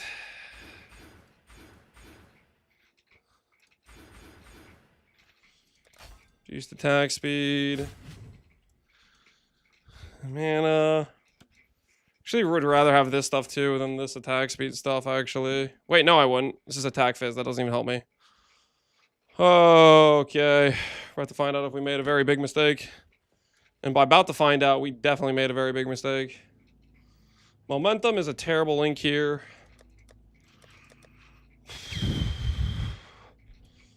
Alright, let's see how much we threw our...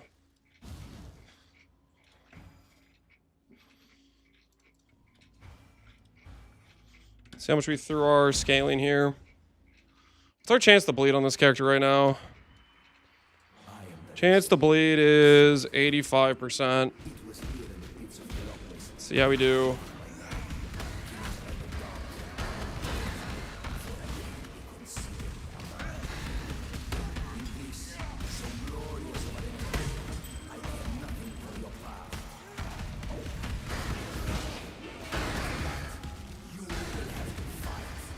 don't have seismic at this point.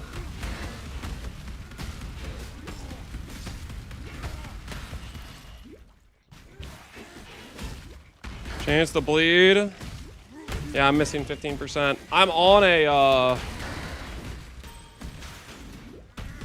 I'm on a 3-link basically. I don't have 4 reds. Do I have any chromes?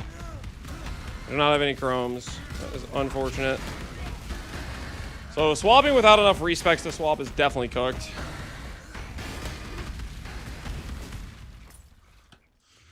Maybe we save the swap for Fist of War. Let's see how the single target does against the Reso. I'm a little bit worried though. This 15% proc to not get a bleed seems like it's every time. Either that or our bleed is doing no damage, which is also a possibility.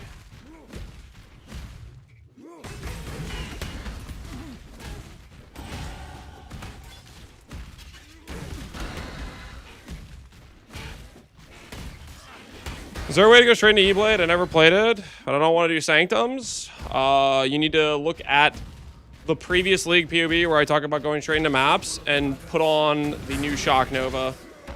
Is what I'd recommend. Basically, you need to unspec some of the damage and spec into some defense. The damage is way overkill for early mapping. It's set up to go straight into Sanctum.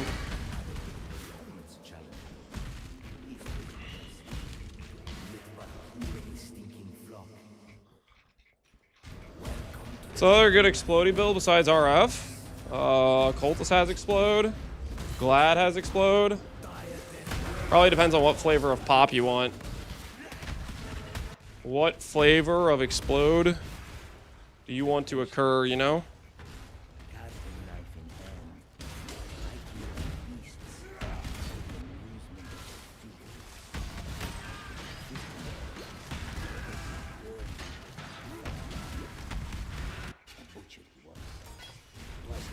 I kind of want to get auto exert.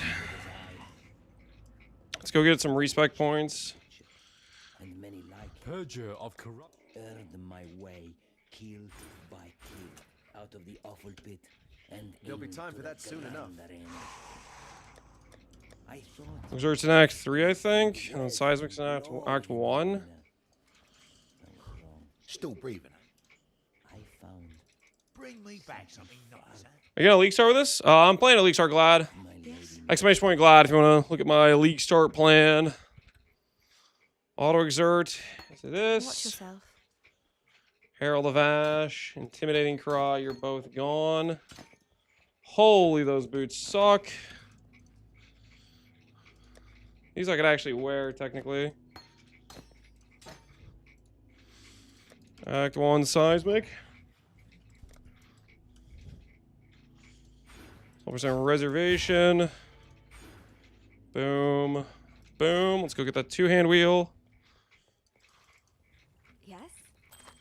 Lightning res with int. Technically better than what I'm wearing.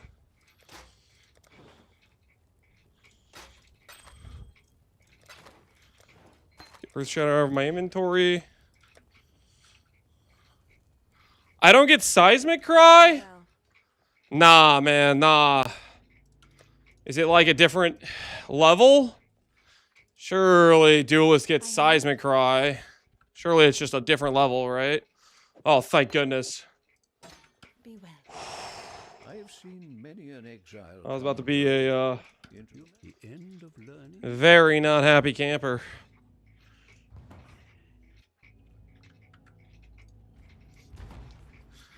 How's the pseudo League Start test going? Pretty potato with how I started it, but we're figuring it out. We're figuring it out. We're getting there.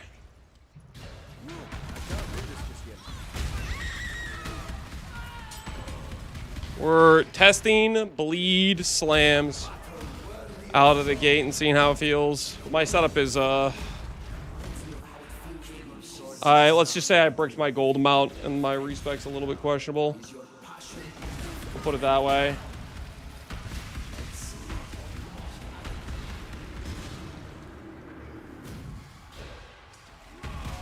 Oh, I don't have vulnerability yet.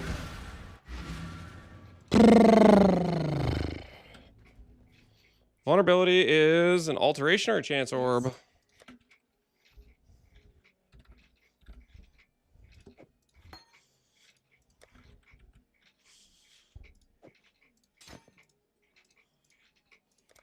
Be careful.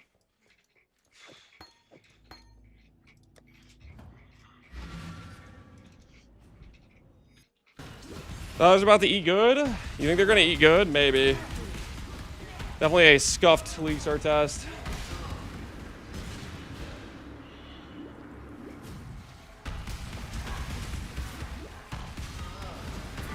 What we really need is we need the old, we need that Fist of War, man. Fist of War would be so sick right now. Our axe is also, like, terrible.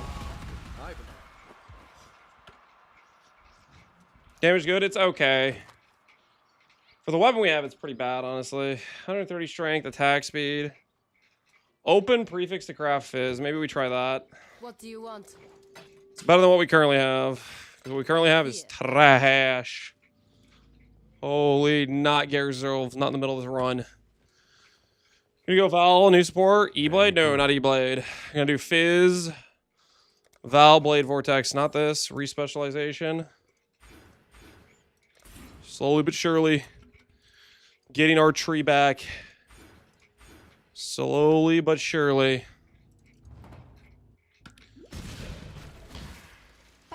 What's this build? Right now we're just practicing to see if League starting with Bleed Glad Slams will work.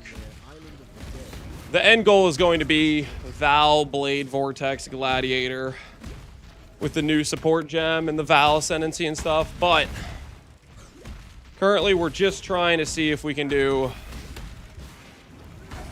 campaign and our early game with Bleed Sunder. So we're currently trying out.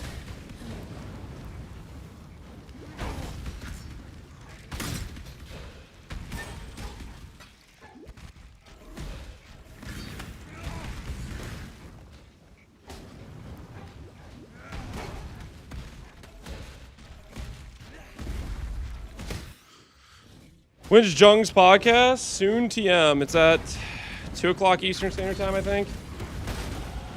2 o'clock Eastern Standard Time, which, yeah, it's in an hour. It's in an hour. We will be watching the interview. I was listening to him talk to, I think it was Rutu and Fub about what he was going to talk about in the interview, and I was like, dude, this is going to be all over the map. I generally don't really know what to expect with this interview. He was like, it's going to be like going on a date. You say things like that, I was like, this is a choice. This is definitely an approach. So it'll be interesting. It'll be interesting.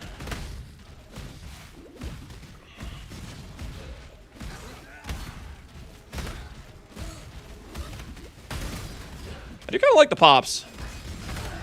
I do like the pops. Our treadmill's done.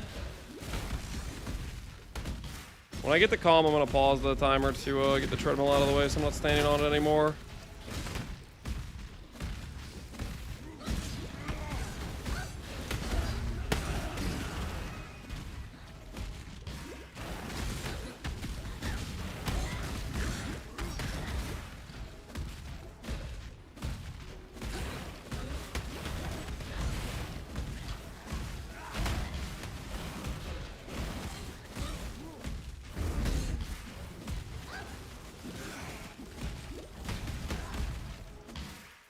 All right, stop the count. Let me put this treadmill to the side.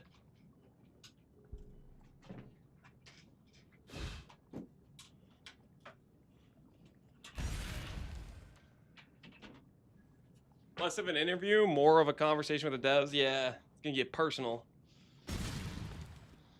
Lance, don't bait me. You always make these builds look better than they are. Counterpoint, they're as good as I make them appear, but you do a poor job recreating them. And if you were thinking you were baited, you need to understand there was an issue with the person who tried to recreate it, aka look in the mirror.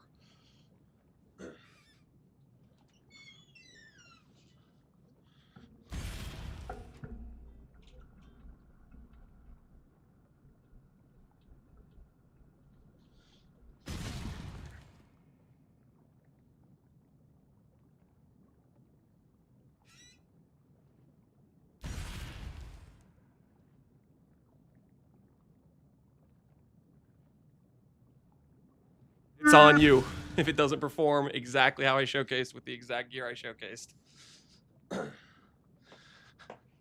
I think there's an argument to blame the Consecrator when all they gave you was a POB and they didn't actually give you an example of how it performs in game. But like, come on.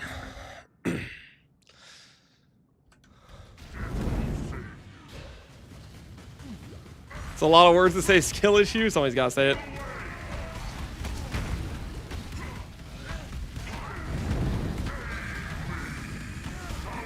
Our DPS is actually pretty decent at this point. Did I step on a rubber duck? Maybe. Yes. I just moved the mic around and stuff a little bit. Don't worry about it, okay? Don't worry about it. Go where you are needed.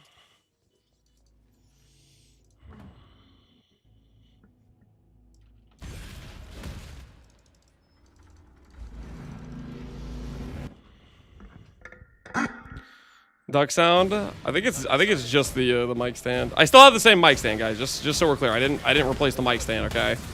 I replaced the mic because the mic was breaking. I'm not replacing the squeaky mic stand, okay? It still technically functions.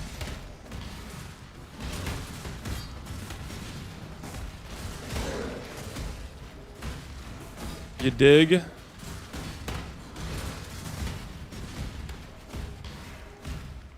Time is the pod. 5 p.m. Eastern Standard Time with the pod with Nugi and Ziggy. 2 p.m. Eastern Standard Time for the pod with Jung. With the Andrew and Octavian, I believe.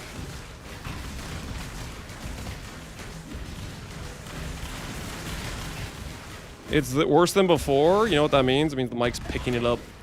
Just a higher quality audio reception device, you know? Dude, how do I have 600 HP right now? My character has no HP. This is some abysmal situation. Oh, Duelist. You're so cute when you're bewildered.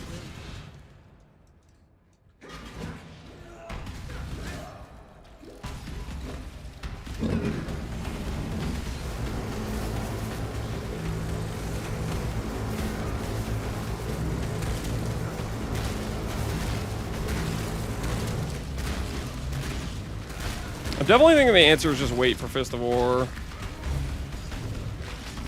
Like that would be a fine time to switch. Beautiful champion.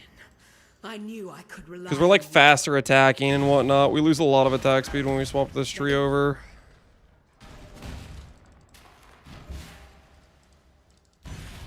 When the Gladiator get glasses, don't worry about it.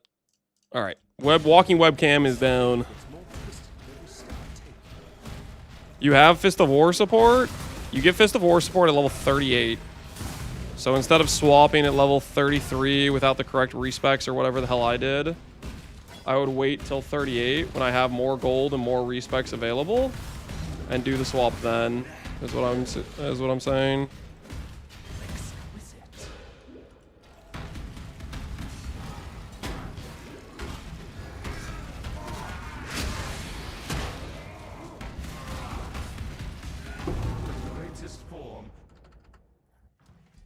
Put it back. Nope. No can do.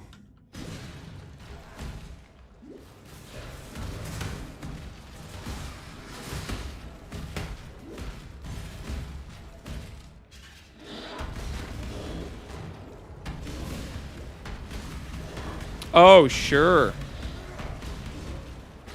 Now you don't seem to want to walk around. You'll walk around constantly when I'm playing another build. But now that I'm on a bleed build, you suddenly don't know how to use your... That was crazy, right? That was actually crazy. I swear that fight is just non-stop. Doager just moving. Pure harassment. Now that I'm playing a bleed build and I want to get the aggravate bleed damage, Doager's like, I don't know how to walk. I completely forgot how to do that.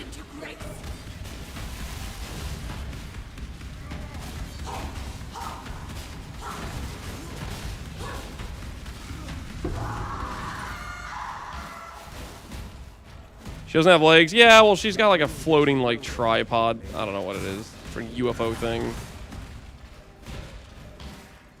Before you. What a pleasure to finally meet you, Duelist.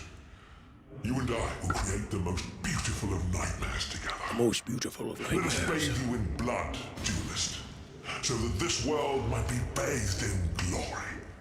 Now, Exile! I saw yesterday that Farmer's GF subs to you, but not Farmer. How do you feel about that? Farmer's GF subs to me, but not Farmer. Pretty based, not gonna lie. Pretty based.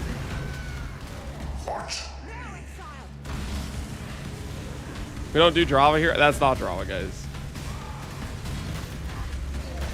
That's just a objectively correct choice made by Farmer's girlfriend to sub to the correct streamer. You know what I mean? Should I do library on E-Blade Cap to get faster attacks and all gems? I like it.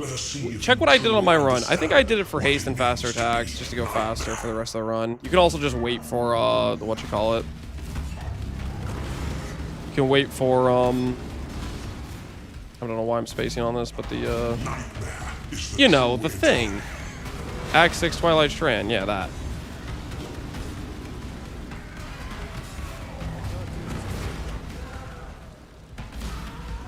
Accept the gift of immortality.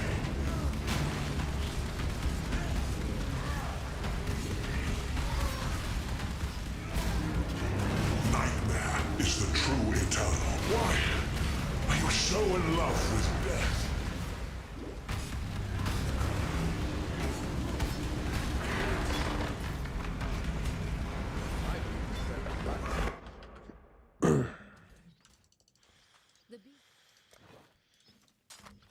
Wrist chopper would be pretty good. Don't sell that because that's my upgrade. Go where you are needed. Movement speed boots acquired.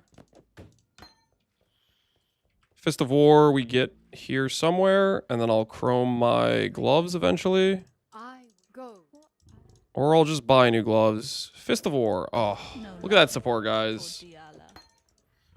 I don't know about you guys, but Fist of War is like unironically like one of my favorite supports in this game. It's like a support that technically isn't like very good late game for a lot of builds, but it's so satisfying. I just really like the red enhancement, you know, MTX, the big AoE, like feels you feel the weight, the chunk.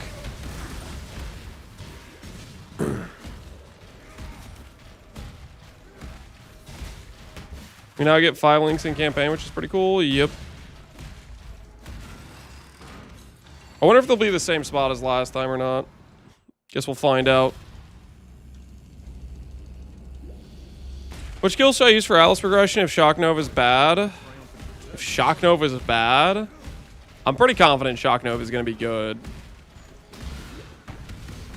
But, like, I mean, you could do Firestorm. You could do Wave of Conviction of Charthus. You could do Ball Lightning of Orbiting. Probably the best backup is Ball Lightning of Orbiting. But, like, realistically, I think Shock Nova Procession is going to be quite good.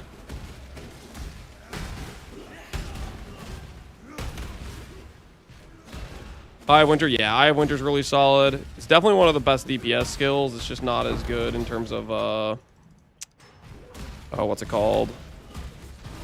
Clear? It's clear's fine, to be honest. Our bleed damage is starting to feel legit, even though we're on basically a 3-link.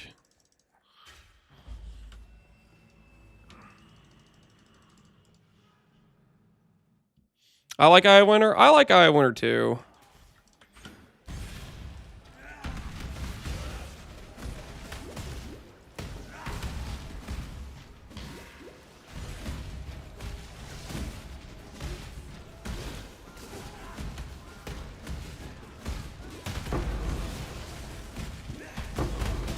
Chaos Orb.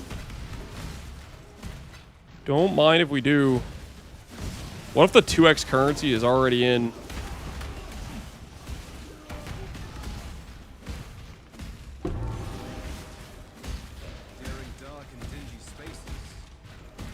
I wonder would be better if it actually worked like the skill it's based off of. What?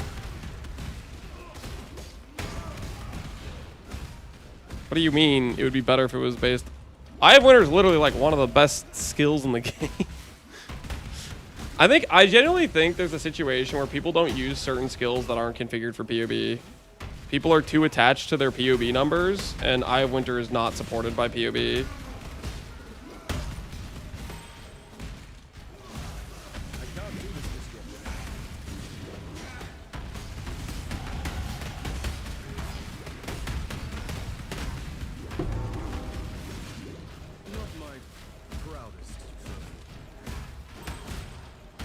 Orb, Frozen Orb. Is that like a D2 skill?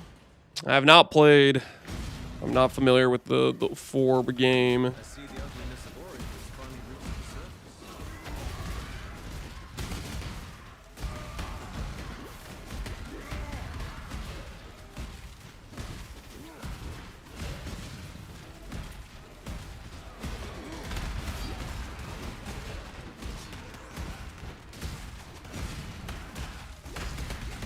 It's kind of neat that we're like getting kills from Leap Slam some of these times.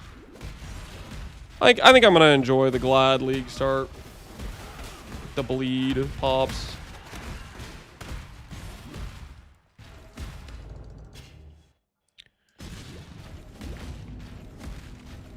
I should think of something flashing state of judges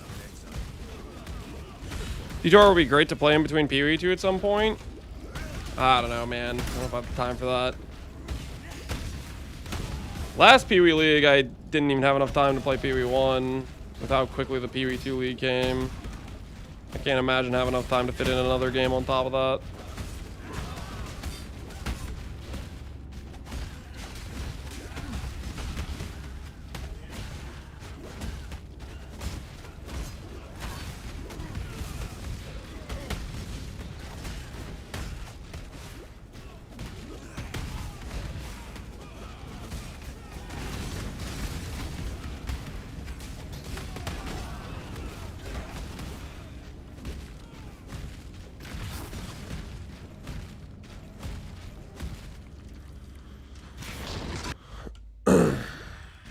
Never look at the PvE DPS unless you know how to do the configuration and know how the skill works. Yeah, it's a two-pronged issue.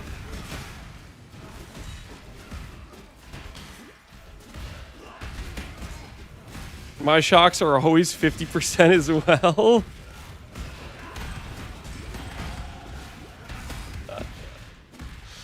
Classy.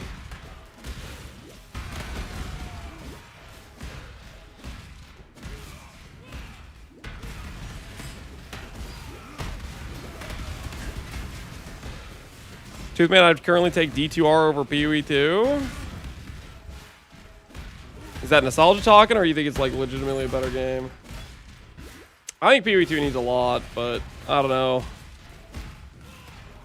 I missed the D2 days. I don't have too much of an opinion on. I'm just not aware.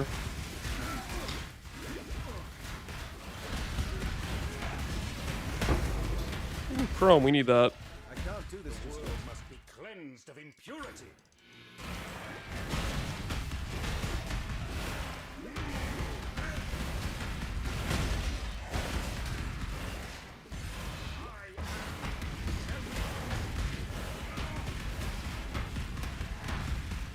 I usually use the PvP to plan my tree ahead of time, like seal setup. That's normally my go-to, is like, will this number of passives allow me to get to the various points in the tree I need for this character to function? It's my go-to use for it.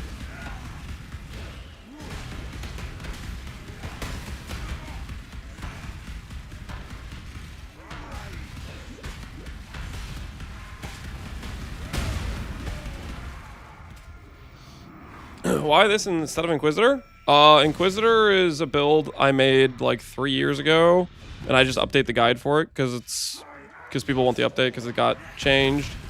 But I generally like to play things I haven't played before, or if it's something I have played before, there's some significant change that occurred. So I haven't played Val Blade Vortex before, and there's some items that are being added this league, the new Val support that kind of supports it pretty well, so I'm kind of excited to play that.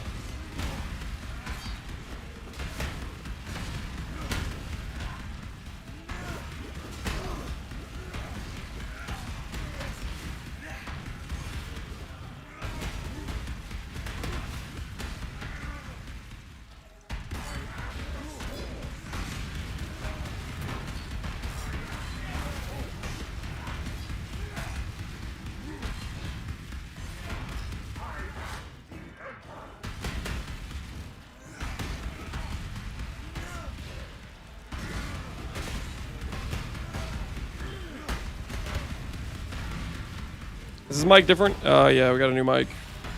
Don't look at that portal placement. I don't know what happened there. It was a misclick, I swear. Sunder's too easy, man. Yeah, Sunder's nice. Our axe is actually like kind of trash for this point. Our damage is fine, so I'm looking forward to this. This will just work.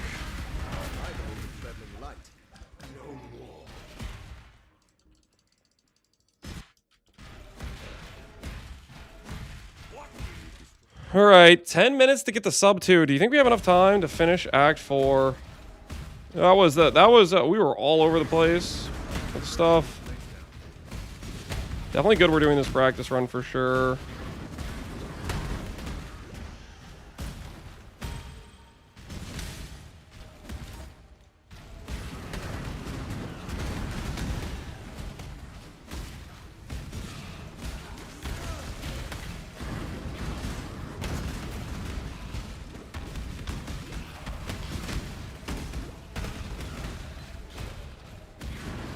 You're gonna go for Val Sacrifice? Yep. Is this clone Lance speaking? I assure you this is a regular Lance.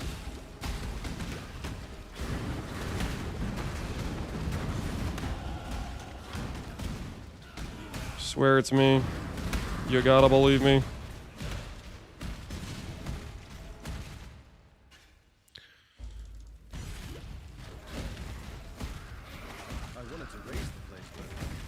Dissolution is pretty cool. Dissolution has gotten a lot of support the past couple leagues. The new Blood Barrier from Bloodlines is like extremely nice for Dissolution builds. Do I need to do this at all? I do, right? I need the thing. Whatever happened to a good old-fashioned drink?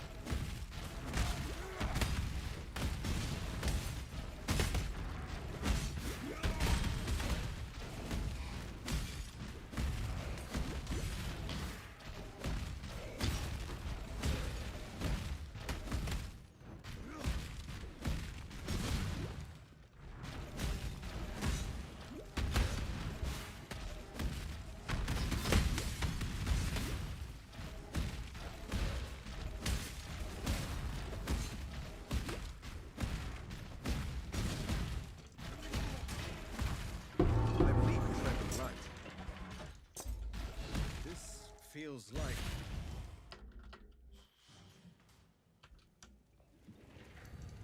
And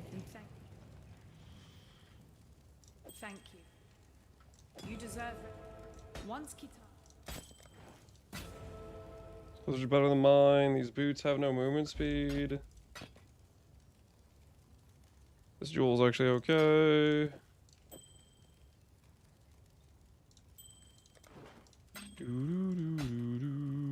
One-handed melee.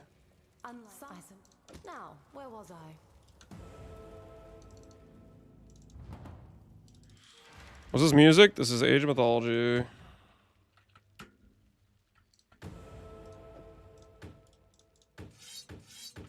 Alright, that's my new weapon. That's an insane upgrade. Hopefully we can get to the point where we get to equip it. I need to gamble gloves.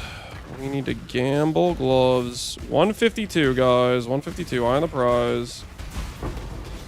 I would go gamble gloves like right now, but to be honest with you, it's going to be cutting it close. I think we need to do the quest and just go straight to Katava. I'm not trying to lose. I'm not trying to let the believers down. The bet was for sub 2. We're getting the believers sub 2.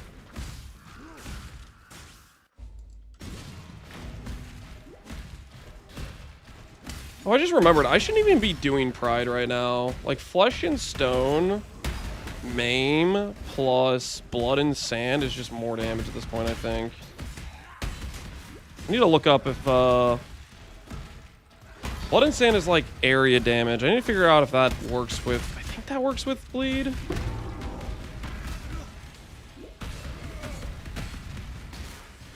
We know if womb gifts work with grafts gone. Womb gifts, there's just no more growing womb gifts. Growing is just gone because grafts are gone. Womb gifts will be, they're called, they got like a name change or something.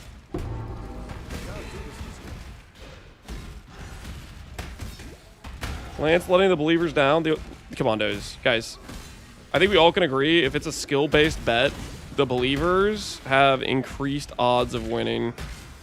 I do lock in. I do lock in. I think we should acknowledge that. There's locking in that occurs. We bring it home. Not for freedom.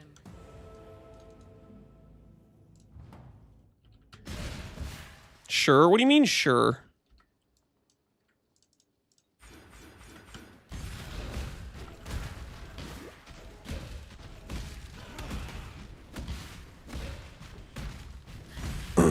You lock in only when I doubt.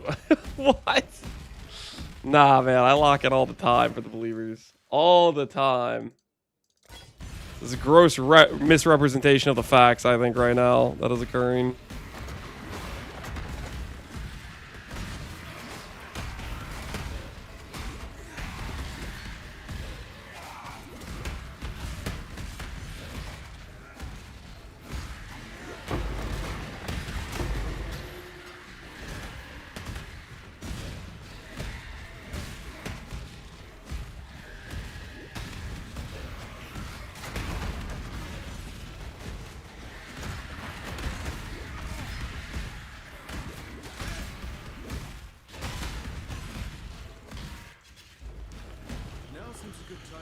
This one's for you, believers. This one's for you.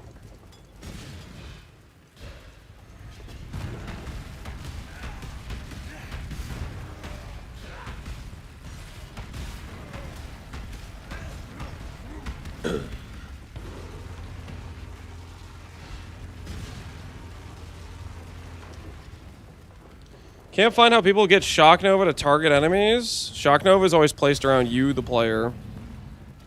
It's a Nova skill based on you being the center of it. So it's just positioning where your character is in order to hit the enemies.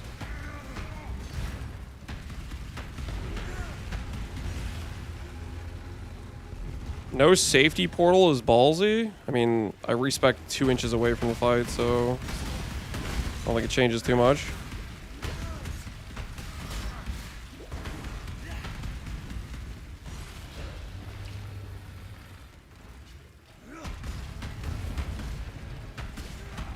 Did you intend to play without that mod? What the hell are we even talking about? Are you asking if I'm intending to play with Astral Projector? What is this conversation? Is this just a tactic to slow me down? Just ask like questions unrelated to anything I'm doing right now, unrelated to any build guide I ever made, ever in existence. Just meaningless words attached together that make no sense in the context of anything. Not hardcore viable. Hardcore viable has to do with the player, not the build. Always has been.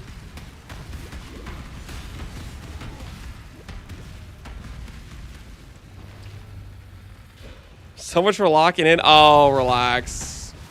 This kill takes like 2 minutes. We got 3 minutes to spare. We're fine.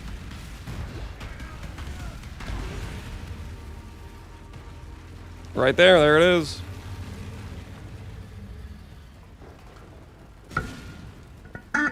Jung stream happened? Nope.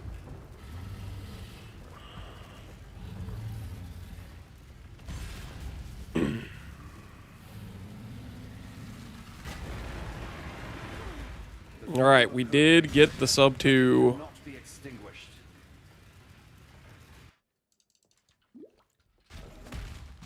Sub 2 is crazy with this mic. What do you mean sub 2 is crazy with this mic? What's wrong with the mic? What? There's nothing wrong with the mic. What do you guys mean? Prediction says, do we get sub 2? Yes, we do.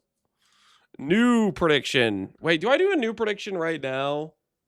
We'll do a prediction after the Jung stream, maybe. I don't want, because it'll get interrupted, right? It'll get interrupted. Worse quality than the other one. It's not worse quality than the other one. I just haven't taken as much time to configure its settings. It's different. I'm also pretty confident this mic is just a better mic than the other one.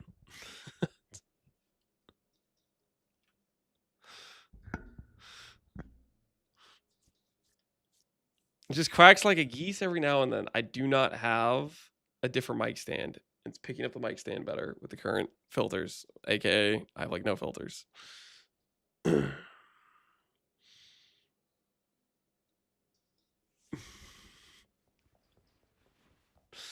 Twitch chat's having a stroke, Steves. Something like that.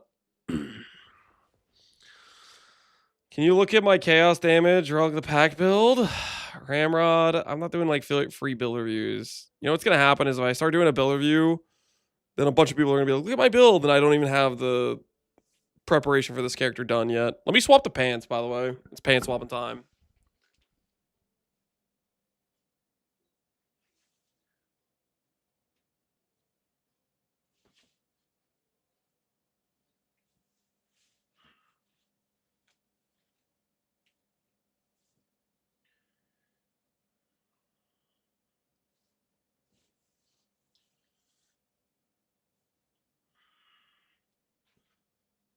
All right. Pants swap has been acquired. Pants swap has been acquired. Jung review is in about 30 minutes. Correct. Jung interview is in about 30 minutes. EB Inquisitor relies on regen. You're asking if the build that has 6k net sustain from regen relies on it? Yes, if you took out the regen, that would be a bad idea. I do believe if you took out the part that gives it 6,000 regen per second, if you took that out, that'd be a bad idea. He's going to be way more harsh. Are you excited? I don't know. I think Jug's interview is going to be interesting. He was, I don't know. He was talking about like he's going to go on a date or have a conversation. Like, I don't know what he was going on about, but it sounded like it was going to be an interesting situation for sure.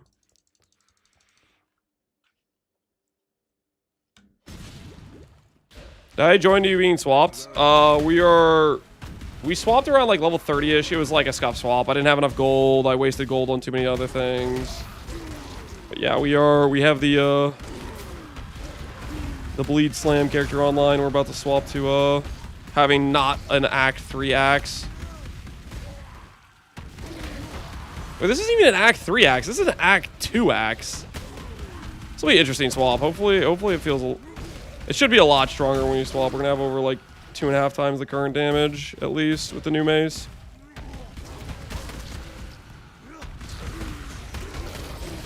I also need to fix reservations, too. We gotta do a lot of things with this character.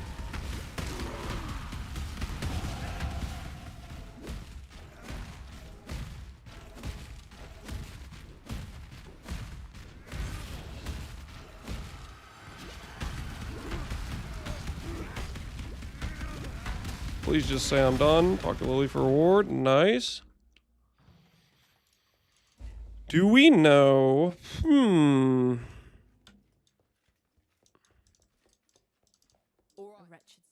While you be Purchase flesh.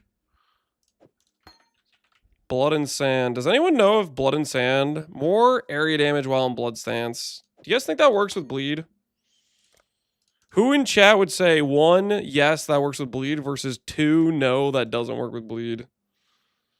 What are the thoughts right now on this current situation? 2, no. That's a bummer. So no blood and sand then. I mean, I guess we could get the AoE from it, but probably should just be like Herald of Purity.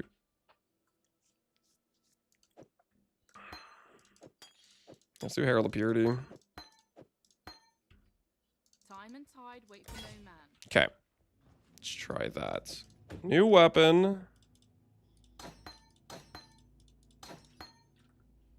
Refund more of the passives that we shouldn't have right now. Grab some of that. Farewell. Sell this. Gamble ourselves some gloves that are 4 red. Do worse, Exile. We're out of gold. There we are. Fist of War.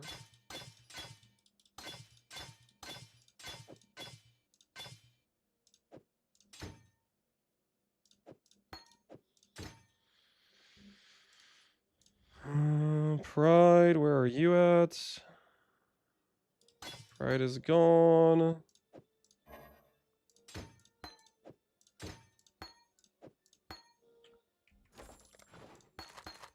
rid of all of this.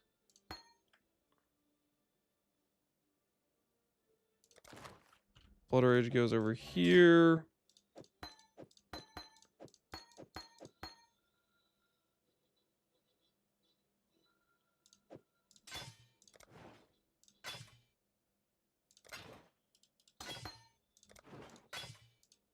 All right, let's hope that just works. Let's see how that feels. Flesh and Stone and Herald of Purity, wherever they are. I did not get Herald of Purity in, did I? Okay, I don't have links for it. All right.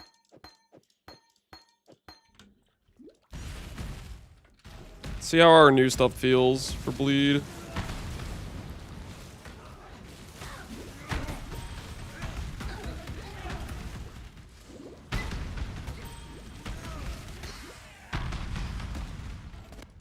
Oh my goodness. Guys, don't look at our current resistances. It's not a good situation. How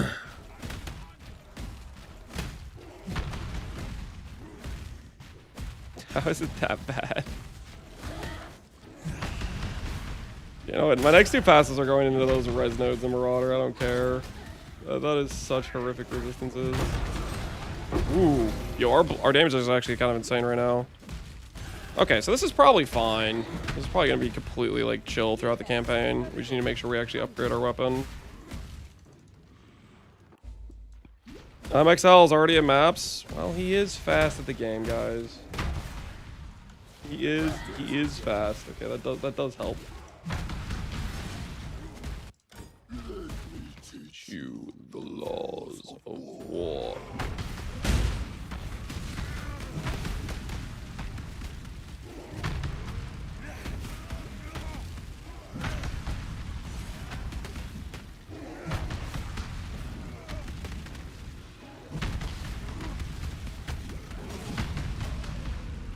I mean, that's pretty good, right?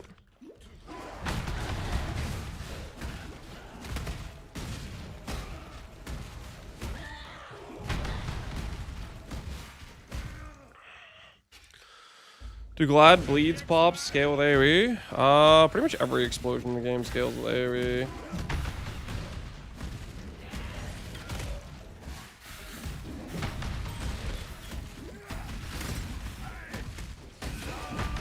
I do believe so.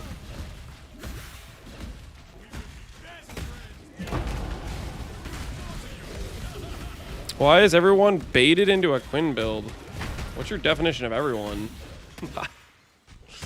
Why are everyone baited to bleed?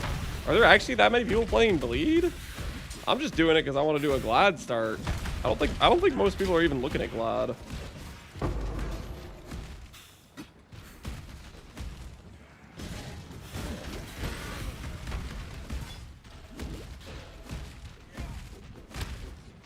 Gary Reserve, yeah. Dangerous situation.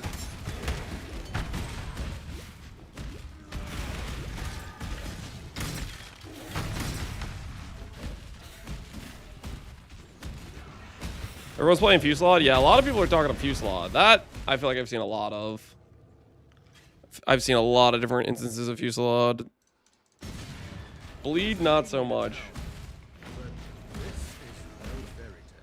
Guys, remember to buy up Jack the Axe. Yeah, remember buy up 5 Jack the Axes each, guys. I heard there was one guy in chat who was worried about affording it, so he is definitely going to be willing to pay a premium. So make sure you invest early. The Jack the Axe market is going to soar to the heavens.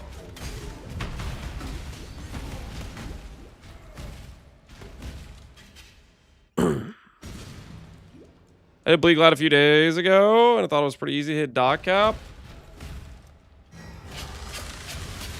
Well, there you go. Not Quinn build. Oh my word, dude. Don't look at the res.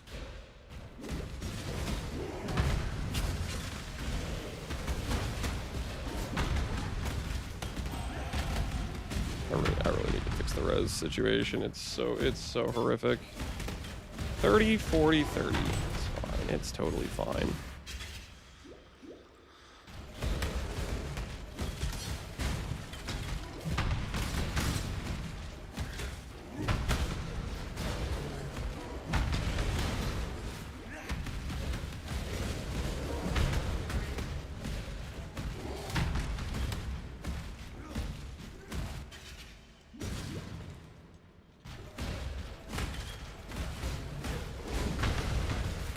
Did you put a guide for Bleed Slams? Yo, it's FaZe Plays! The Bleed Slam guide maker himself.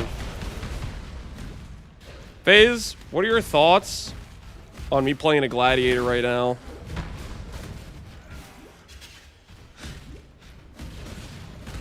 I'm Bleed Slamming, but I'm playing a Glad.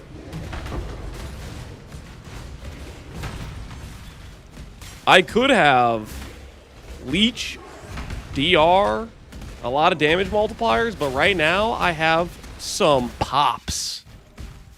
He plays Slayer? I know he plays Slayer. That's fine. That's fine. My life and my work, I shall not suffer this humiliation again.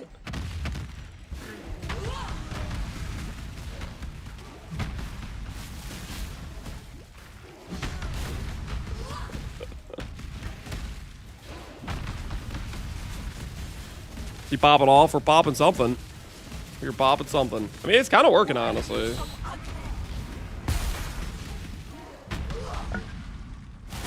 Like, our damage kind of sucks. Oh, for real? I went to, like, freaking scratch my nose, and Shavron's like, here's some random electrical freaking things while I'm changing phase. Guy can't itch his nose without being assaulted from a boss he already defeated. Okay, I'm gonna test this. I'm pretty sure I can log out here. Let me just verify that I can log out and I'm not just doing something stupid. Good work. With the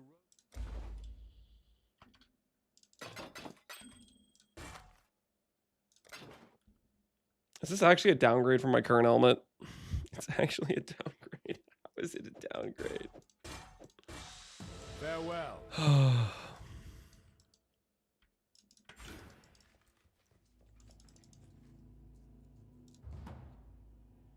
Okay, it does work.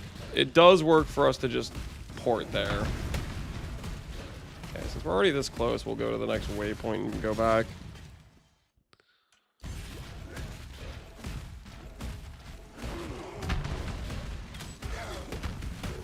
That's why I employ a guy to scratch my nose at league starts. You don't get taken out by stuff like that. Fair enough. Fair enough. Do what you gotta do.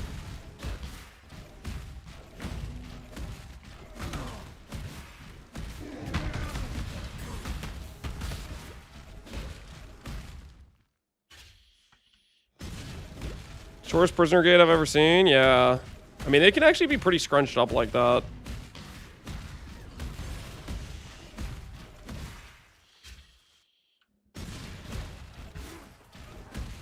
That's what my girlfriend said. Oof.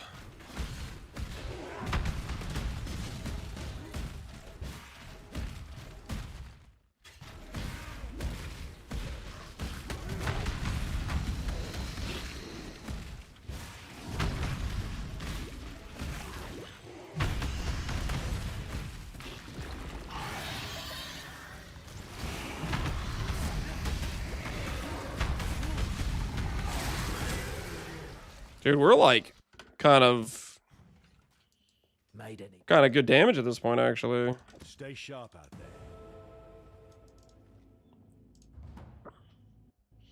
My links are still like completely bricked too.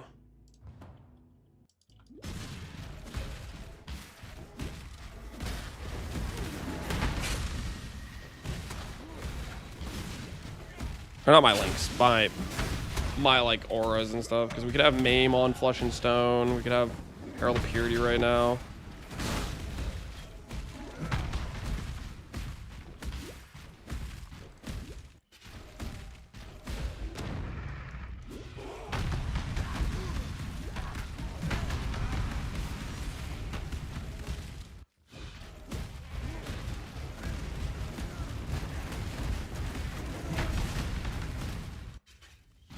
FaZe in Twitch chat. I think somebody just said something like FaZe plays at some point. I read the message and I thought it was literally FaZe plays saying the message.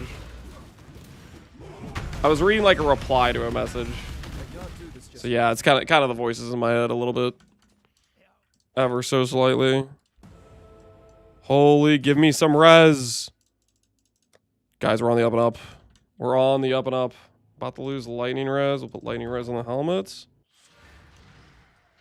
Do I even have transmutes? Do I actually not have transmutes? I don't even see what... Okay, there were... Oh, we do have transmutes. Oh my word, it's crazy. It's real. We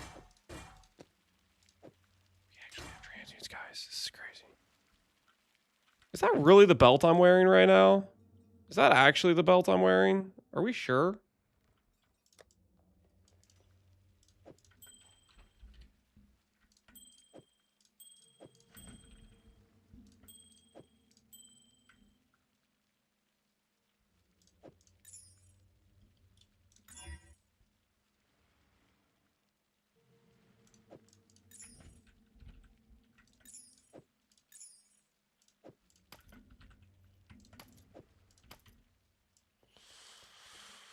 Her res is kind of fixed.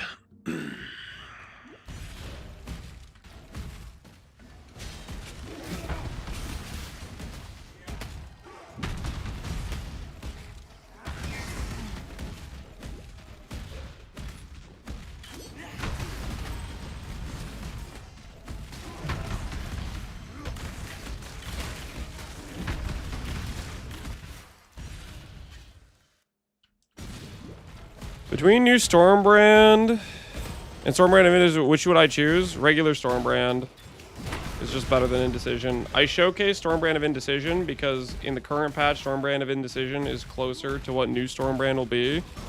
But the current versions of both are just worse than the next patch Stormbrand.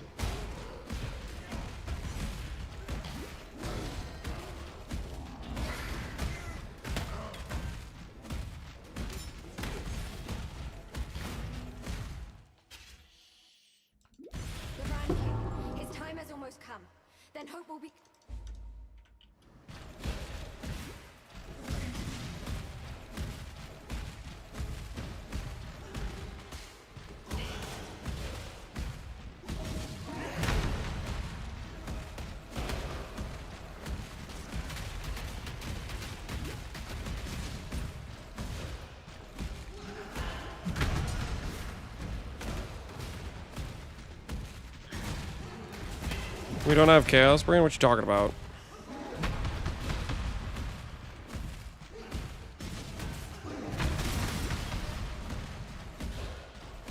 Holy dead ends.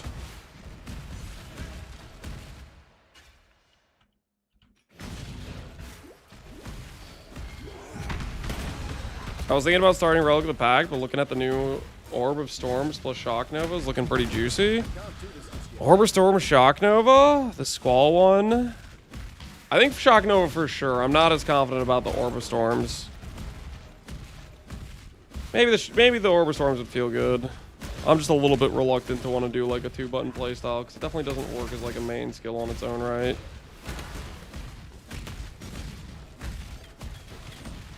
You walk away from that monster? Yeah, dude. He went underground and was gonna stall. I'm trying to play the game, you know what I mean? Ain't nobody got time for that level of stalling. What do you think this is, huh?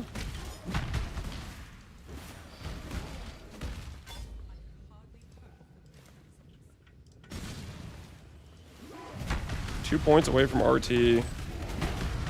That is gonna be something nice.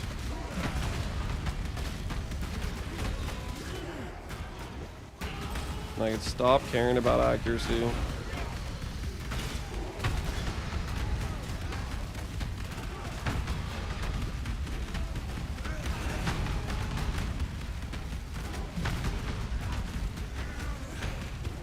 What do you think about strength stacking Holy Hammers? Honestly, probably going to be a very fun situation. Holy Hammers is already like a pretty big, like, clear skill, and that AoE scaling with it will be insane. I think you'll have a good time. I am a believer of that.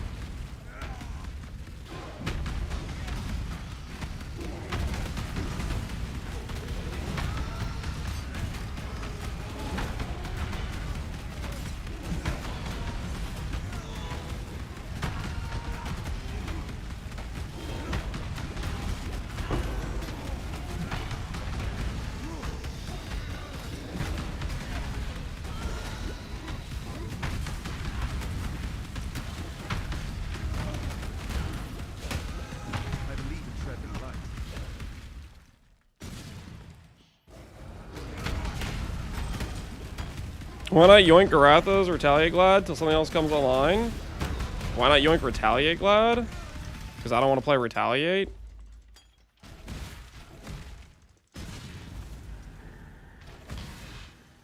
And I'm pretty sure Bleed Slams comes online like right away. I'm not worried about the comes online factor for Bleed Slams.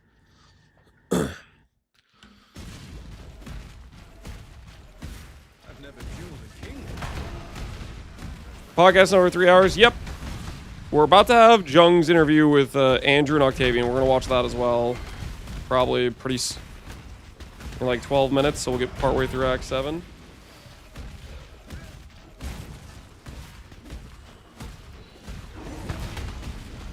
I'm not too worried about the start, guys. Because, like, literally we get to go from Bleed Slams, which should be, like, pretty online with very little gearing, into Relic of the Pact, which I think is going to be... The only build I think you compete with Relic of the Pact in terms of, like, price per power at that, like, 10D mark is E-Blade. So I'm not too worried about the start. And then we'll swap over to Valblade Vortex whenever the sacrifice support's available. You can do right side Atlas. I'm going to do Breach to start with. Sumptuous feast for His Majesty on his wedding day. Really, we are both so touched by your generosity.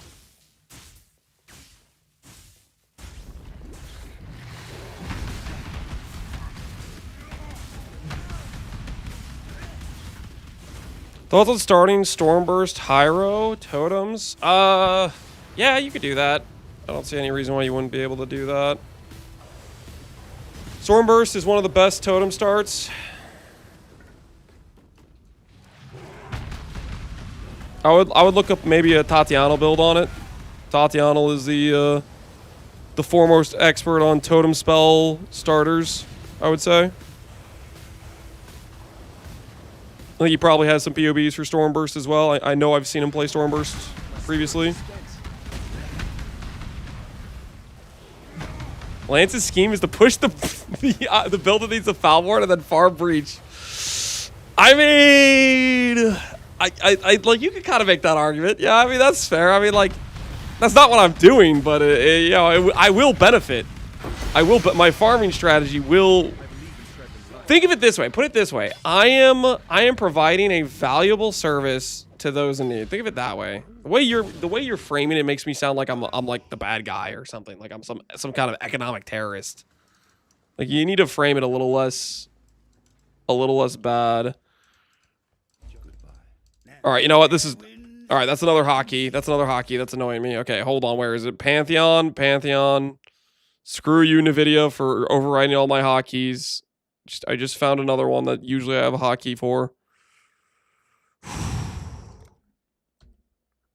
That's where I like it. Right there. Turn your back for the... I'm afraid. Journey well. You would.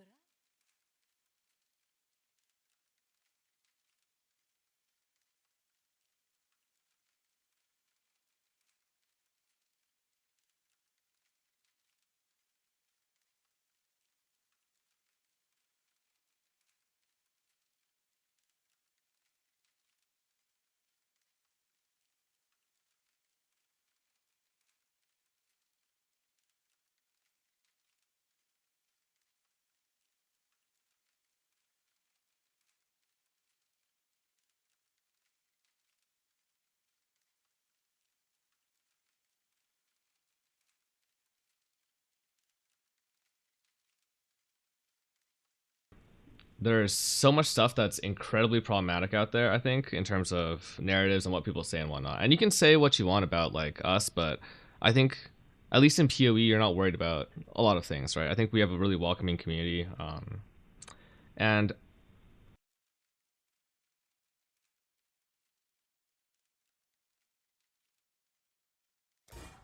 Stay true to you. Hello.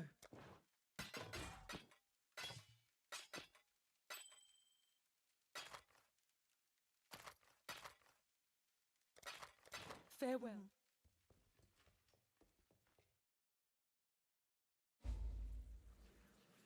Oh my word, I was muted.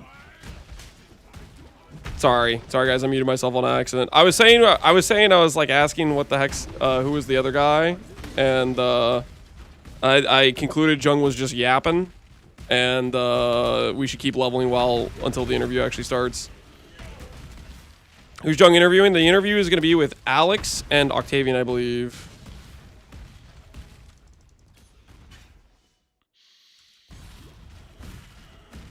Would it be suicide to go with Reliquarian instead of Glad for life stacking node?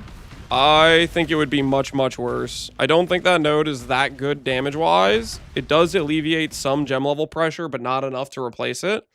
And you end up with an Ascendancy that has no ability to grab... You can only grab one Ascendancy point. Like the second Val lab is actually very strong. So you miss out on that. And you don't have Lucky Block.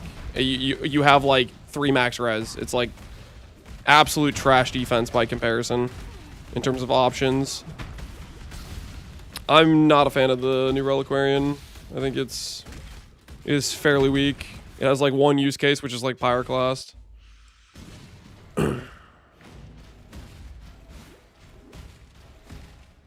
That other guy is a liquid coach that Jung knows. Oh, okay. Neat. Lucky Block is so strong. Yeah, Lucky Block's insane. I am a full-on Lucky Block believer. Now, I know what you're thinking. But Lance, you always make fun of Savalin. Not the same. Savalin is a massive gear opportunity cost. Way, way different, okay? Also, it cooks your block. So not only does it give you the big opportunity cost of your shield slot, it cooks your block and gives you minus max. There's a big difference between Lucky Block with 65 and Lucky Block with like 78 or 75. Very different. So just don't get it twisted, okay? Don't get it twisted. Interview, is it actually starting? Is it starting for real, or are you messing with me? No, it's still not starting. Jezzy NA was a former top laner of Complexity Red who played with legendary players such as NK Inc. in his League of Legends career. Did he bring this guy on to glaze him? What the hell's going on here? What the hell? He brought in like a hype man. He's like, yeah, start glazing me.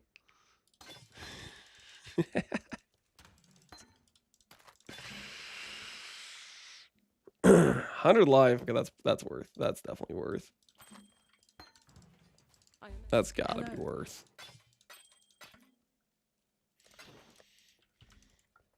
He needs to shop around. Something to keep him in check. Something to give him the responsible situation. Help out. You respect it, right?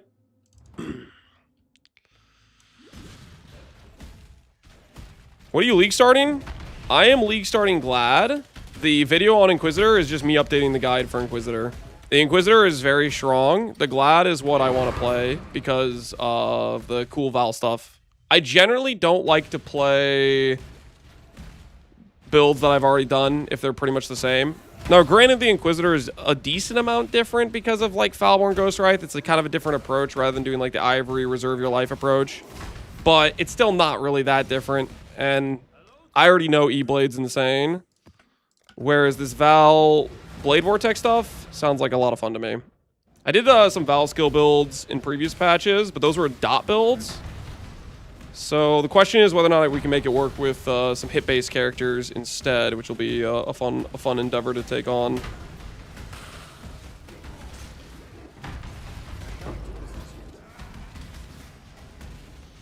Valor Rush with Glad on the menu. You know what would be cool? Okay, I do want to eventually... I keep telling myself I want to try to make a life build work on Valdos, which I have not succeeded at. That's just a long-term goal I've had over multiple leagues. But what would be insane is to not only get a life build to work on Valdos, but imagine we get freaking a Dissolution build to work on Valdos. That would be crazy. There's no freaking way, but I can dream. There's no freaking way.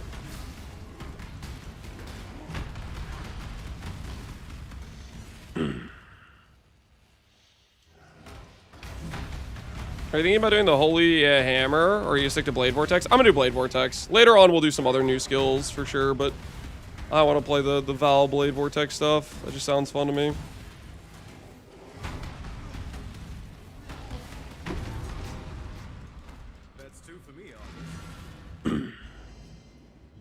check. Is he starting the interview yet? Nope, still not starting the interview yet. They're still stalling.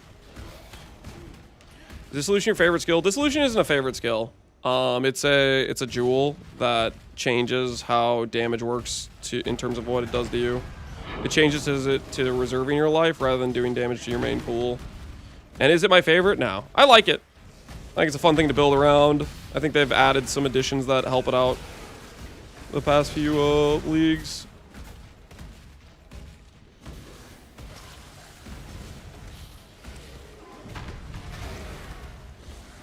Should we look at the previous video if you want to go Relic the Pact? Yeah, I linked the video on Relic the Pact. That, I think, is what we're going to do as our in-between phase. My guess is the Val Sacrifice support has a chance of being, like, Uber at Zeri, like, low percentage drop. So, in that case, it'll be easier to go Val Pact or Relic the Pact first. So, I'm probably going to go Relic the Pact, farm currency, get the support gem, and then swap the BV is what I think is going to happen. But we'll see. It depends kind of how rare it is and whatnot. Might sound dumb about how you make a character float. That's an MTX. There's a few different MTXs that give like a floating look. It's usually generally tied to a body armor, but there might be some other options for it. Specifically, ones I have that are like kind of floaty is Archon from a Keurig Vault Pass that happened like a league or two ago, and one of the supporter packs had a serpent MTX at one point that like kind of looks like it's floating a little bit. It's like these like snakes that kind of glide you around.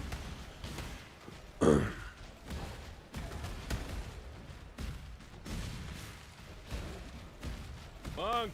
I need a monk! Mr. Snacktator, we have new intelligence. A third burger has hit the building. I repeat. A third burger has hit the building. Third burger's Wendy's executive Pete Serkin has joined the active conflict to show off Wendy's snack capabilities in this new age of snacking. McDonald's CEO is reportedly struggling to maintain frame after simultaneous attacks from Burger King and Wendy's. So, Wendy's and Burger King saw the video of him like struggling to eat his own product, and then said, "You know what? This is a good opportunity to freaking capitalize on how embarrassing this is." Is that the situation?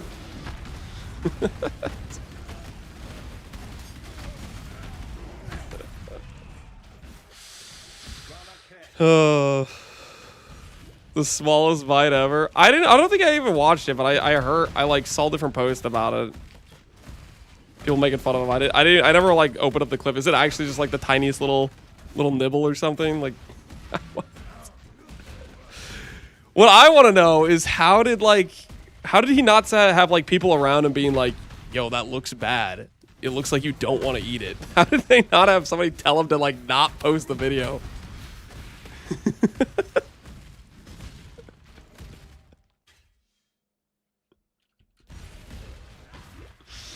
You can't even see if he actually bites it.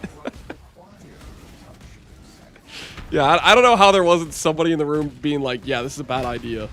I guess maybe they were like, it's one of those situations where they're like afraid to speak up or something. If I speak, I'm in trouble. I don't know.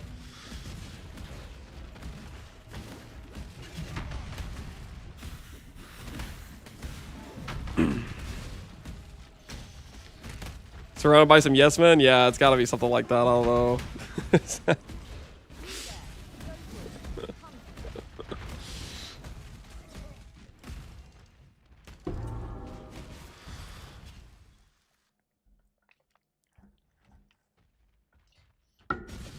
The BP in marketing wants his role. You know, that could be an approach. Get the CEO to make a massive mistake, and then they'll have to, like, you know, move some people up the ranks. Easy +1 to position, right?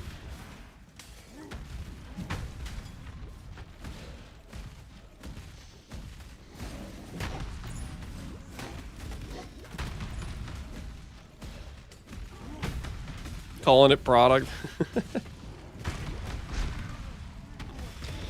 Ask Connor to explain the Mirage lore of Burger King. I was there when he was. I think I was like I saw that a little bit. I think at one point he was talking about like this, like one of the images in his interview looks like some dude's getting stabbed, and it kind of like the silhouette looks like the Burger King guy. Explain it to us. The guy getting stabbed. The silhouette looks like the outline of the Burger King guy, a beard and a crown type of thing. You watch the Jung interview? Yes, we are. We're gonna watch the Jung interview. Has it started yet, or is he still getting glazed from that one guy he brought on as like the glazer, the resident glazer? Has it begun? No, it still hasn't begun. We're still waiting. Just a little bit longer. Just a little bit longer on the glazing. And who's that bald dude? Apparently some guy from Team Liquid who Jesse played for at some point. I don't know. We were listening to it a little bit, and he was like just reading off like Jung's like resume. Like back in the day, Jung was good at video games. Now he plays an old man's game. He was saying something like that. Is he a PoE expert? I have no idea. Hopefully he's played PoE. Otherwise it'd be a little bit like, yo, what the hell is this guy? This guy doesn't know what's going on, you know?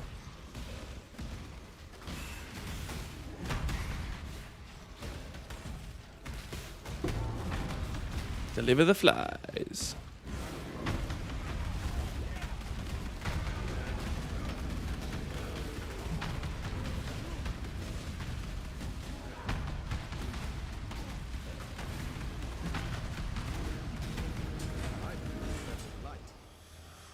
Okay. All right, let's check. Surely they're starting the interview soon, right? Those names on live anymore, you know, so we'll have to see. Give me a General's Cry POV. Can I play General's Cry again? Surely. Yeah, I wonder, like, I've always been... Oh, he's talking about General's Cry, so he's played PoE. Ask about mechanics like that. Things like General's Cry are always so weird, right? They're so complex, and they're so specific, and I still don't know necessarily how they work. Like, I've been playing with Stack Strike General's Cry for a while, and I don't know why it does the thing that it does. GG's running late. I guess we just keep going with the run then until it starts. Hopefully it starts soon, TM.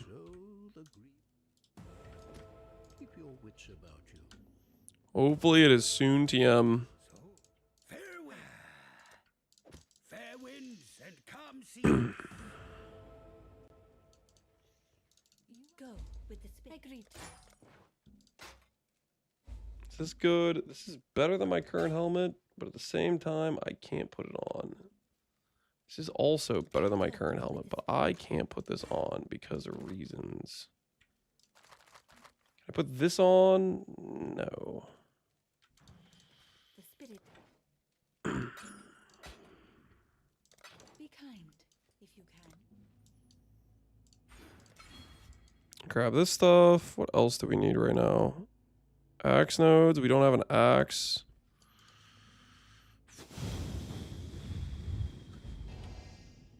$1,500 life. Are we ready? Are we prepared?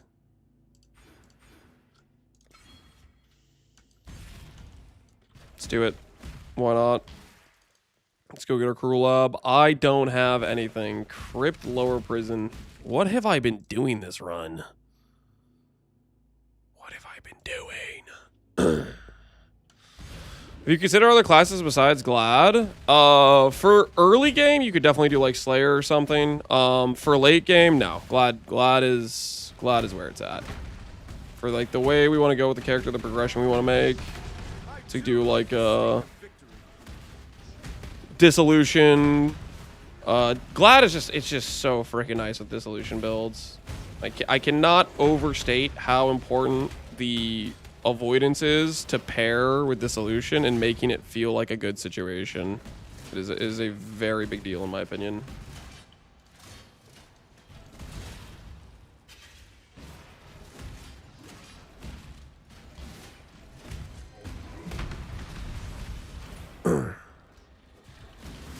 Why am I catching strays from Jung? What are you talking about?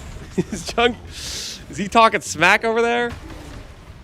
They were just talking about Gen Cries. Why is my name getting brought up? It's very like questionable, right? Like, what are you really trying to farm for? We used to farm like, what does your character look like? How's it strong? But increasingly, it's about specialization. Like, are you setting up your character for what X content? How do you do that best? And it's like, if I want to do like Baldos early and stuff, I think like He's talking smack. I don't get the context.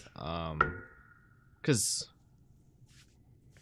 sometimes on leagues I'm actually kind of poor, but then I realize all the leagues in which I look at a day 2 POB and I'm like, oh, I have like maybe like 200-300 divines on that character. It's because I've been sick, and then I would only play for like 10 hours.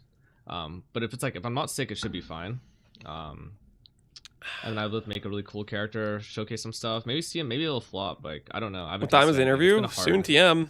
A hard pre-league, right? This is. All right, let me ask you a question, right? What are they You're spamming? Obviously running back softcore. World of Warcraft Midnight is the 11th expansion. Blah, blah, blah, blah, blah, blah, What blah, made blah. you go so heavily? this? Like I think the last 3 leagues now you've started softcore trade and tried to lead the economy there. Like, what made you invest so much more heavily into SC trade than kind of your SSF or HC trade days of kind of last year? Because you go in peaks and troughs, right? At the moment, you seem to really be on your SC trade era. Ian, I don't think he's stalling. Guys, come on. Freaking, why do you guys keep the interview is start soon, okay?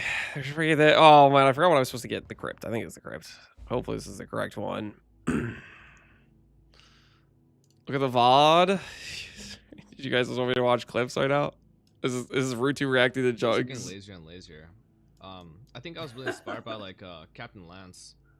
He recently was like, oh, you know, I don't even make league start. I don't even use POB anymore. And then I'm like, oh yeah, I get why. I was like, he must be an absolute mathematical genius. But then I realized, I guess if all you need to do is you don't need to be a math genius. You just play what you want to play. You just need to figure out which items give you the most of those, and you just slowly craft those in Bestiary. And I was like, I guess I can start doing. Oh. Yes, the only thing we ever do, guys, is stack attributes. And it's just one stack go up. That's all there is to it. There's nothing else we've ever done ever.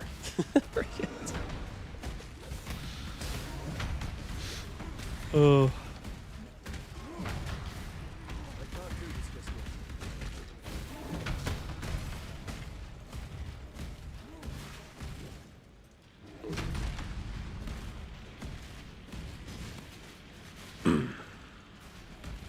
Says the guy planning to stack life.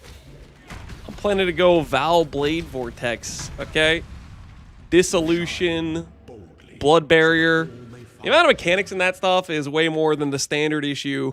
Oh, let me grab a weapon with flat damage. Let me grab suppress on my gear, and let me grab the standard issue attack damage tree. Like, it's crazy, man. It's crazy.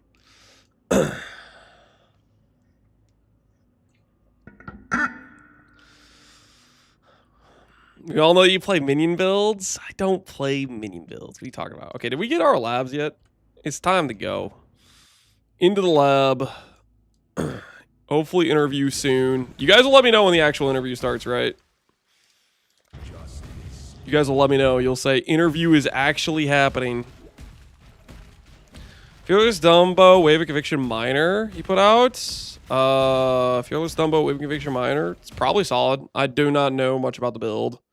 Fearless Dumbo, he plays mines like every patch, so I would imagine it's probably a pretty good approach to a mine setup, would be my guess. I am not familiar with the specific iteration of using Wave of Conviction, but Dumbo, he plays mines literally like every league. Is it actually starting? Are you guys messing with me? Okay, let me get to this next room and then we'll pause the timer. Is it actually starting? Hey! They're here. Let's go. 1, 2, 3.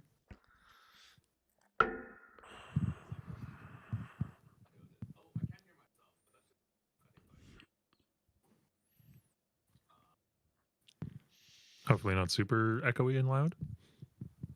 Can you use Winter Blast for damage to the that e-blading sounds quiz? good. Yeah. It'll do fine for clear. Let me just get my last pieces here, and we should be all good to go. I gotta line them up. I do everything manually, guys. It changed. All right, Watching the there we go. mastermind that is Jung create his stream.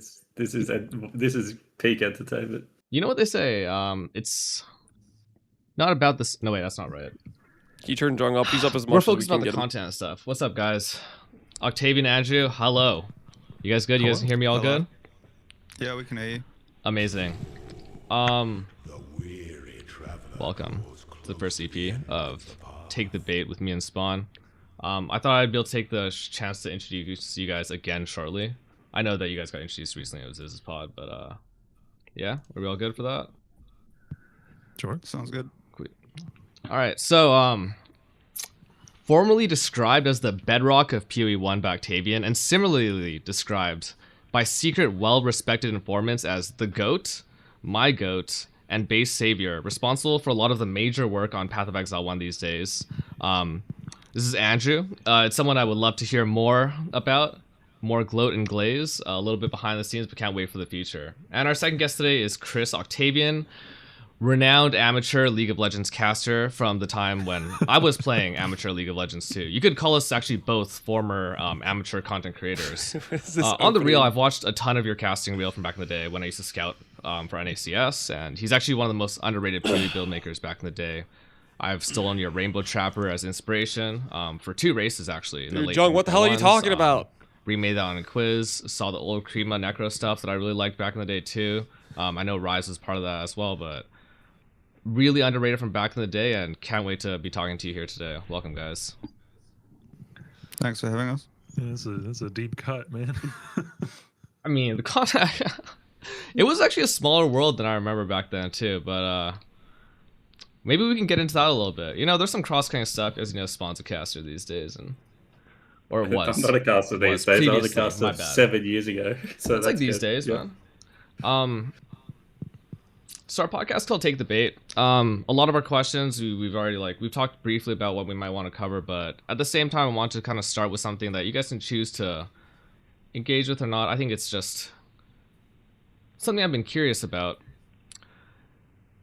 You guys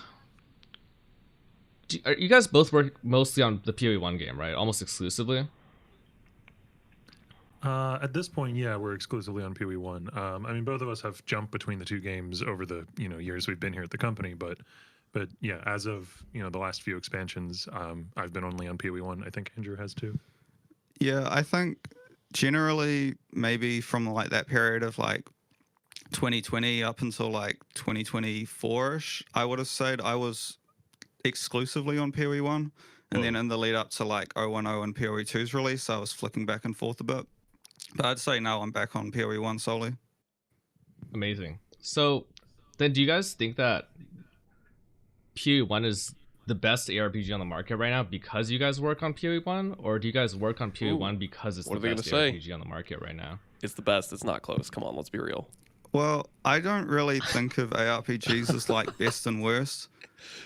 I play all of them generally, except strangely I've never played Diablo 2.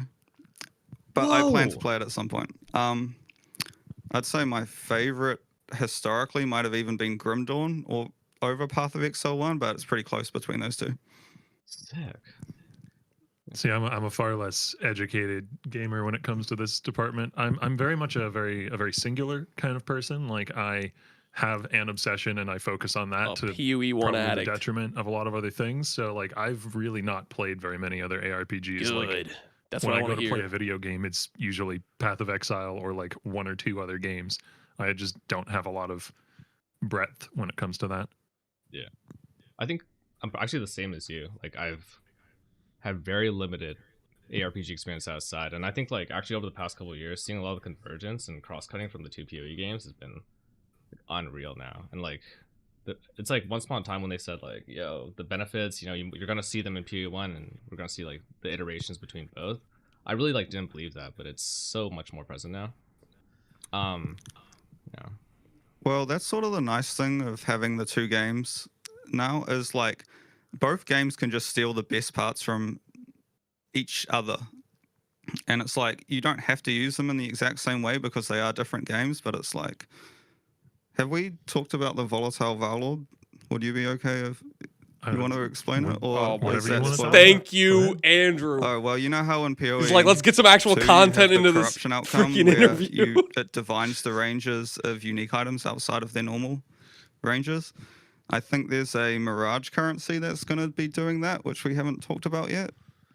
Yeah, I actually don't. So another designer was the one who designed all of the like specific reward outcomes for various mechanics and Mirages. So I don't actually remember off the top of my head exactly where it comes from, but it does come from Mirage.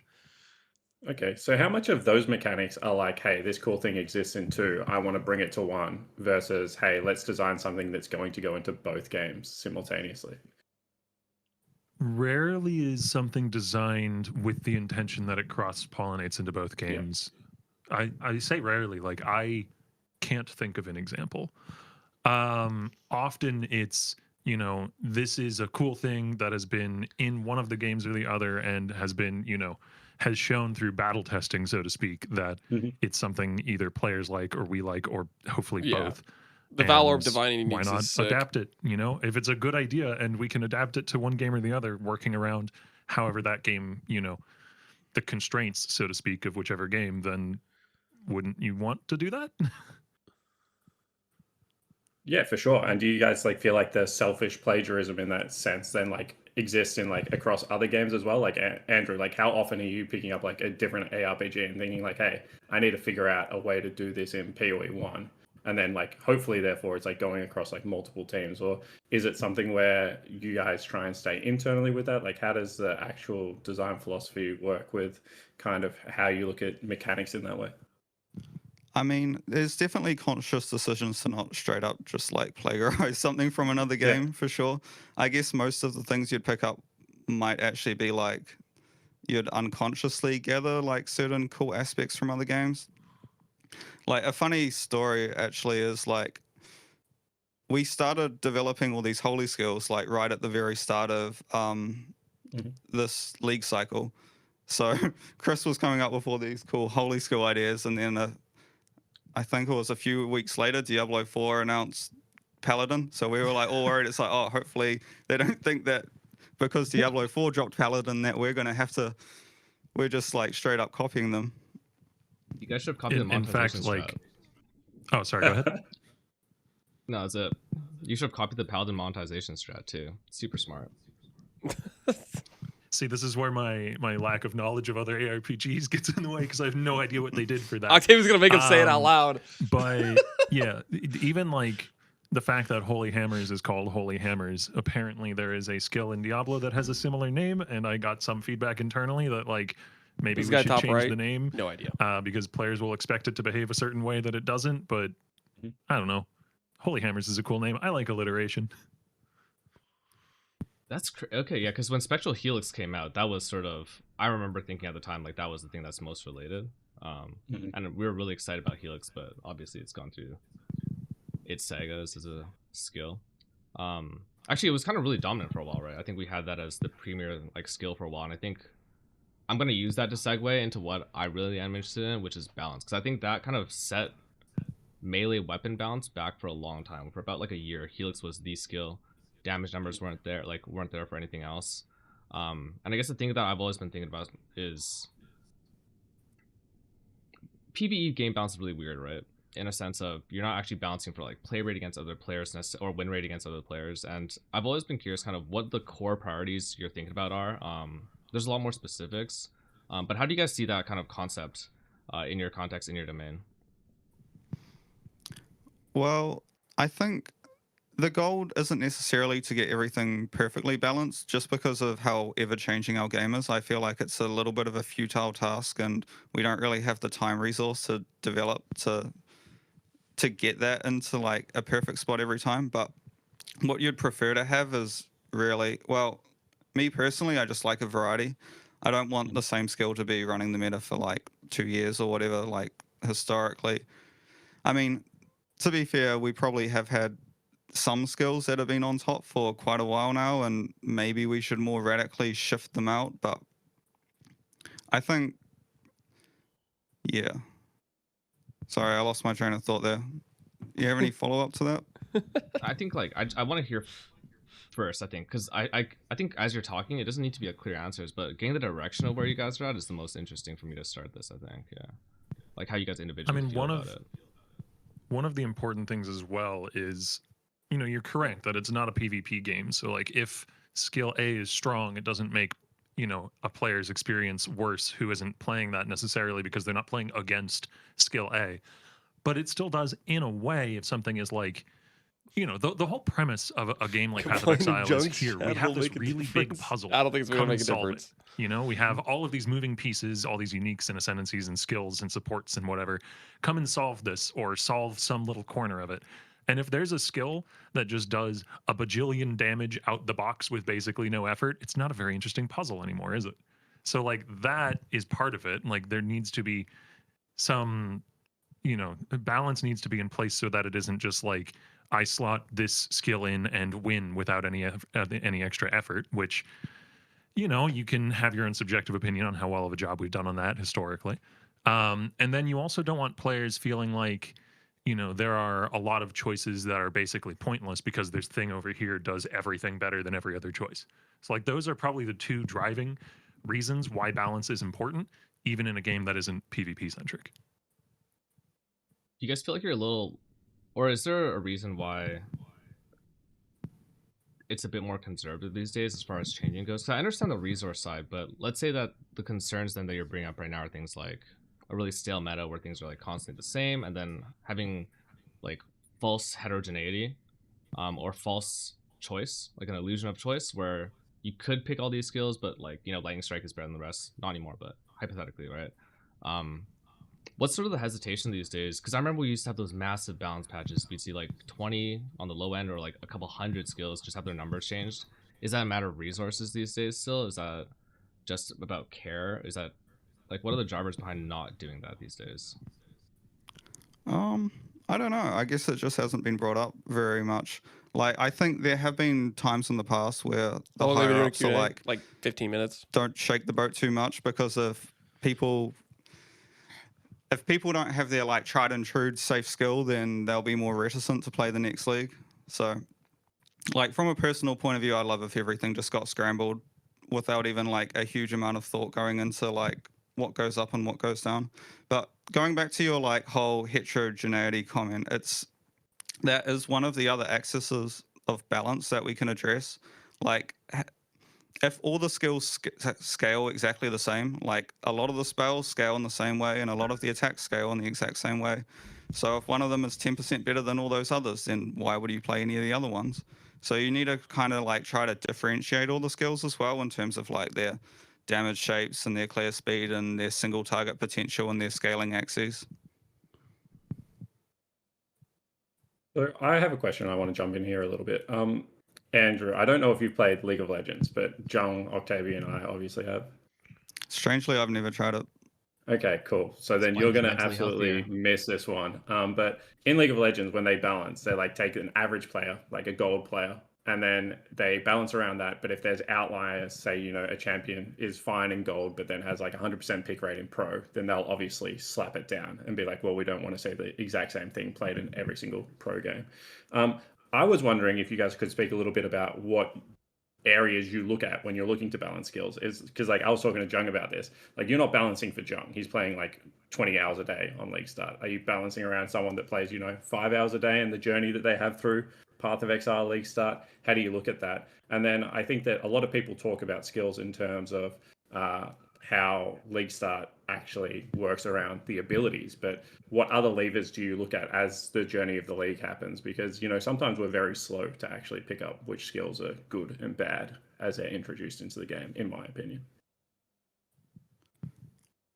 I feel like that's more of like a global question that goes across many, many leagues rather than on a per league basis, because the game's been out for so long now that we've kind of ended up in this steady state equilibrium where this is how things are and this is the difficulty of the game. And every so often we might shake that up with like making Act 1 extremely hard only at some following point in Rude time Connor and around. not doing it to the other Target acts. nerfing them. But yeah, I'm not really sure. Do you have anything on that? I mean, on a specific skill by skill basis, usually my playtesting will consist of like, how does this skill feel immediately when I get it, and for maybe a few dozen levels thereafter. How does it feel in early maps? How does it feel in like yellow maps? How does it feel in like red maps? And usually when I'm doing those tests, it's like alk, enter map, do some combat, fight a boss, you know.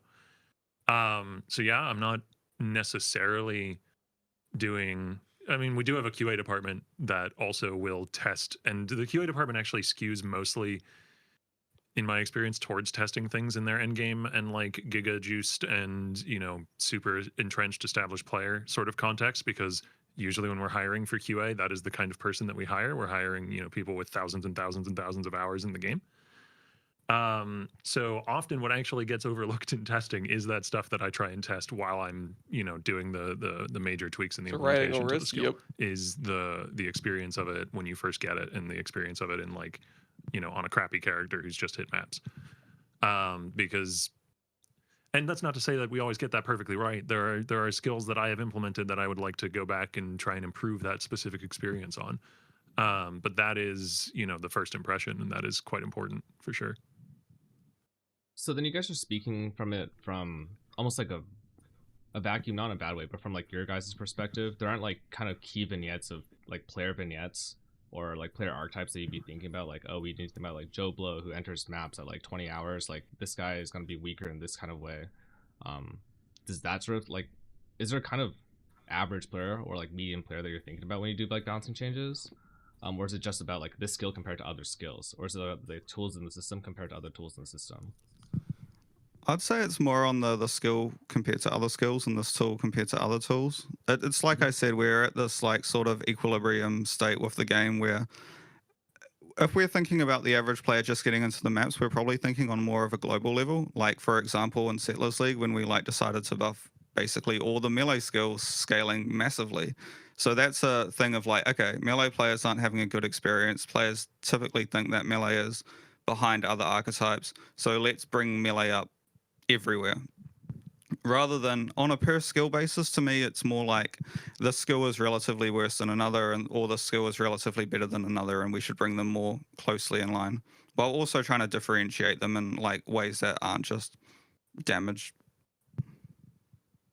So like in terms of that, then I think like, yeah, we've kind of ended up in a really skill centric place, but are there other levers that you guys are more comfortable pulling in terms of rebalancing? Because I know like the passive tier, for instance, is fairly static as far as things go, but we've seen some pretty big shifts in terms of, say, like gearing wise, right? Like the gear meta has changed drastically in the past 2 years, where an energy blade stack or an energy shield stacker used to be really weak, and probably for the past year now it's been very, very dominant. Energy shield stacker was never weak, and hardcore and whatnot. So like what levers like at any point in the history of this game, skill gems when it comes to rebalancing PvE? I mean, that was crazy. Our head of QA likes to say that everything is always more complicated than you think it is, and he's absolutely correct there. And it's one of the reasons why the past few leagues, I would say, we haven't seen huge shakeups in those large systems, because you can't really adjust a large system like that in isolation. If we were to go in and make a lot of changes to the passive tree, it would probably have knock-on effects to 14 years ago. Yeah, no, ES has been OP the skills entire existence X, Y, and Z, and that isn't a reason not to do it. I would love to do all of these things, but yeah, it's tackling any of those larger systems is often going to be like one of the focal points of a league's of an expansion, if that makes sense. And that's often how we think about it. A given expansion is like there's we want to get X number of focal points and then a lot of miscellaneous extra stuff alongside it. For Mirage, for instance, it was the endgame rework, the league itself. Probably something that I'm forgetting going off the top of my head. Yeah. That's not to say we haven't done many recently. Like, for example, you're probably going to notice you're finding a lot more currency this league. True. You might be slamming exalts on like crappy gear that you probably weren't slamming exalts on before. And I think in like a few of the previous leagues, there might be like subtle things that have vastly affected your campaign itemization, like the Gambler, for example, being in every town. Yeah. In your budget, Yeah. baby? No, not in my budget. Even Okay. budget ES gear was So good. like there's definitely Cool. You just had to I was gonna actually say, understand how the part of what scaling you just works. said was like really cool. Like, it's not because I complicated. think that people now that There's way there more is base just like flat, the PoE there's way more team ink are very resources. interested in like kind of how you guys view your backlog and like if there are any things in that list that you are like we didn't get to it this league, but like I really want to get to it. And then from someone that used to work at Riot, I'm really interested like how much of it is a push system onto people working on stuff versus how much of it is a pull system of hey, we have this like backlog. And you know, Andrew, I'm really like I love skill gems. Like I want to jump in, like grab like 40 of these things and change them before the new patch. Like you guys talk about like your workflow going into like how new leagues kick off and kind of what it looks like. Yeah, I mean, usually it'll be around this time. Actually, the you know the release of an expansion. We'll be talking about the next one, and it'll be like trying to work out, you know, those large points first because, yeah, we have a backlog of like, you know, like I said, we have like 3 or 4 focal points to every expansion. We have a backlog of probably like 20 focal points worth of stuff that we want to do. And you can only fit 3 or 4 into a given 4-month dev cycle. And then usually within the course of that 4-month dev cycle, you get to the end and you realize, oh, there's this thing that would have been really cool and we could fit that in maybe next time. And, you know, it's like that cartoon meme of the guy who's trying to fit something into his daily schedule and he's pulling sleep out in order to do it. And yeah, we have internally we have an issue tracking system that has a backlog of a ton of these things, but often the issue tracking system is more for like the hyper specific stuff, and for the broader scope related things that's done more like just in conversations between designers and tracked in like internal documents. Yeah, I think there's a lot of like cost benefit analysis that goes into like what type of things we touch as well. Like for example, next league, I'm not saying we're definitely not doing this, but next league we could say, okay, we want to rework mana costs throughout the game. And it's like, if you look hard at anything, you're going to find innumerate problems. But the thing is this a worthwhile goal? It's like, yes, okay, so Melee has this issue where mana eventually devolves into everyone using mana leech or minus mana cost on their rings. And it's like, should mana matter that much to Melee builds? Should it matter as much as it currently is for spells? Like, do they scale mana cost correctly? Are there any builds that are like particularly mana intensive? But that to fully audit mana is going to take a ton of our time, and then we might come out of it ending up making a bunch of changes which make people unhappy. So touching mana in that way is probably not going to be on our agenda. Well, maybe it will be at some point, but definitely not in the near future. It's one of the things that Mark was talking about in the Q&A where like it's really easy to be scared of touching some of these systems, be scared of touching, for instance, the endgame changes that we did this league because there's an established status quo that is there's definitely a lot of people that do not like change. It could probably be better in a lot of cases. And you know, you could just keep iterating on existing systems and basically continue to put icing on the cake, so to speak. But sometimes you have to go and bake another cake. And that's much, much harder. Yeah, I think like in terms of the system side, the thing that stood out to me most this patch, I think the intelligence nerf was the single, from my perspective, best balance line I've ever seen in a patch node. True. And well, the interesting right? thing about that is it was one of our QA who brought it up, but we were just looking at the relative ratio of the attributes compared to the bonuses they give and comparing that to the small node values on the passive tree. And all of them were basically correct, except the amount of energy shield you get from intelligence. Like, for example, I think on the passive tree, a small evasion node would grant you like 14% increased evasion, while a small energy shield node would be like 6 or 7%. So the fact that dexterity and intelligence were giving the same amount of percent evasion and energy shield was just wrong. And I guess that's just been wrong forever. Not to say everything needs to be perfectly symmetrical, but yeah, it was definitely justification for the nerf outside of it just being historically very good for a while. Okay, that's more like simplified then. So when it came to like bigger, like when you're talking, I'm thinking about Expedition right now, as a patch, because I totally agree. I think the public perception to system-wide changes can be skewed very, very negative. And I was on that side for like probably a year and a half, where like 3.15 was like doomsday for me.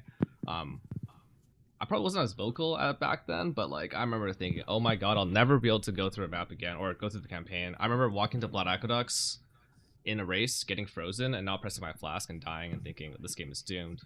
But on retrospect, I think it's, and this might be unpopular, one of the like most important balance patches that ever happened. So is it a matter of building up like equity or trust, or like, and then also on the flip side, how do you see that patch? Like, how do you see a patch like Expedition in the grand scheme? Well, I think there's things in the Expedition patch that I very strongly agree with, and then there's a bunch of mistakes we made on the patch which I think sold it more than it needed to be sold. So for example, the damage support nerfs are like, I was very happy with those changes, because Hell yeah. the damage supports at that time were just like 50% more damage on average for a damage support, and that basically invalidated a lot of the more interesting supports in the game. But the things that were definitely an issue with that patch were the mana cost multipliers being changed on supports. I think the numbers were ran, and it's like certain melee builds, just if you were using those same supports, it doubled your mana cost, which is definitely not acceptable. And then there was also, I think there was some problems with the flask changes, but I can't actually remember the specifics of those now. But yeah, I think Expedition certainly burnt us a little bit in the sense of like going and doing a full nerf patch. I don't know if we've done a patch since then on that scale in terms of like character power nerfs. The one that I would be thinking about is not so much like system-wide, but casters took a pretty big hit, I would say, especially in early game during the Divine Blessing change. That one was like really big.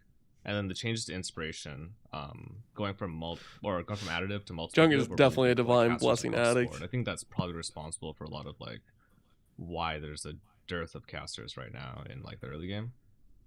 Can't think of anything else though. Yeah, those two changes don't really come to mind. I'm thinking more of like a wide-scale system change that just makes everyone weaker. But yeah, I can't really think of anything since Expedition, but there certainly would have been nerfs were done.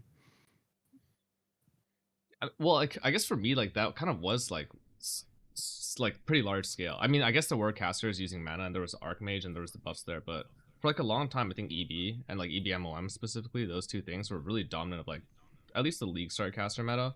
And maybe I'm wrong there. Well, I guess let me just ramble here instead. Or go completely differently. How wrong do you think I am? Or maybe more broadly, how dumb do you think the average like content creator, build maker, streamer is in terms of actually identifying what's strong and what isn't? Yeah, I wanted to jump in on this because Jung told me yesterday that he thinks that PoE content creators which content creators they've got the game name figured some out. names. And I was like, I am really curious to see whether the developers actually think you guys are good at figuring out their game, because I don't know whether that's true. Like, I think that every now and again, like, people completely whiff on what is actually strong in the current meta, and then you find it like 6 months later. Well, this is just anecdotal, because I played Kinetic Fusillade last league, right? I leveled it throughout the game, and it was super duper smooth, and I played it all through endgame. And then usually what I do is I farm up a ton of currency, and I'm like, okay, what am I going to invest my next build into? So I actually go on my local dev client and try out a ton of people's builds, like build creators ones, ones that I see on Ninja. And it's like Kinetic Blast just didn't do it for me. Fusillade's just better. So people, even though Kinetic Blast was the more popular skill last league, I guess people didn't pick up on Fusillade so quickly, but it does seem to be pretty popular now. I guess the other side of that coin, though, is like people will come up with builds that we just never saw coming in the first place. You know, like the whole, I don't remember the name of the content creator, so I feel a little bad not being able to shout them out specifically, but the guy who made the build that constantly canceled his own portal cast in order to spam out, you know, spells like that. That guy we killed was not expected and is a very cool build. You know what's crazy? Stuff like that. I versed on week 1 of the league. There was like someone sent me a video of Billy showcasing the interaction, and I think I had forwarded it to GGG like right away. I was like, hey, there's no way this thing lives past like, I'm not even gonna bother making a build with this. There's not a chance this thing lives. And I saw it come up like a month later on an actual build. I'm like, what? Like when it comes to things like that, you know, like how often, that's just like a bug basically, right? So sure.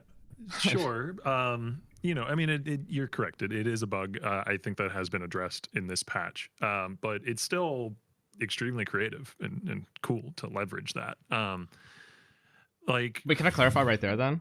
Can I just take that as a piece? So you said it's cool to leverage a bug, and it's cool if I do that in the future, No, right? Jung, no. In It's some all good, contexts, this is an extremely blurry subjective line. So like there is no like people look for like this, you know, word from on high, this authoritative take on like, you know, okay, what can I do? What isn't a bug? Like I can't anticipate the bugs that will be found. We try to. We have a QA department that's dedicated to trying to, but there might be, you know, there's always the chance that there's something in the game that, you know, I've overlooked, or you know, all of us as developers have overlooked, that gets found, and then it just has to be subjectively assessed in that time. Like it is really, unfortunately, just purely case by case. No, and I think that makes a lot of sense. But Octavian, I'm kind of interested in your thoughts on like the OG question. Like, do you think that content creators are up to date with what is strong within the game, or do you think that, you know, are we playing in Freesia what was actually strong at the start of Keepers? Like, how good do you feel like the community and content creators specifically are at reading that meta balance that's within the game? There's definitely some lag, for lack of a better term, I think there, but I think that's not necessarily, like, I wouldn't want to say that's because, you know, the people playing the game at the highest level aren't smart enough to find these builds. There are definitely people who are making extremely I would make clever that builds. comment for you. That's fine. Well, no, because I have an interesting perspective on this, because I was a content creator for Path of Exile for years before joining the team, and if you want to be really successful at League Start, what you want to do, like the perfect build, is a build that has some new stuff going on that also is on a foundation that people trust. And then people will be like, oh, I know that this can be strong, but there's also some new cool interaction or new cool unique or whatever that it's using that can draw me in. Like people want, you know, I know this is going to work. I know this is going to be foundationally good, and also a little bit of spice. That's like Wrath of playing Archmage with the, you know, you'll new get Shock Nova. the most traction, the most people watching, you know. So like there is an incentive to innovate a little bit and not too much at League Start, to be honest. Okay, so let's talk about that, because on top of like whether they're good or bad, there's obviously PoE for a new player, especially. Is that fairly and for a lot of accurate? intermediate I think players. that's If you don't decently have a build accurate. guide, you struggle to play the That's game. definitely that's a- just straight up true. So how do Sure. you guys view A meta like, dev play versus for, content like, creator content relationship creator. in terms of like actually To do putting something out these people good already build trust. guides? Because you're right, if you have someone put out a bad build guide, it completely destroys League Start for a lot of people. They never log into the game again. So how do you guys view that, and you know, what's your current thought on GGG's relationship with like content creators and build guide management?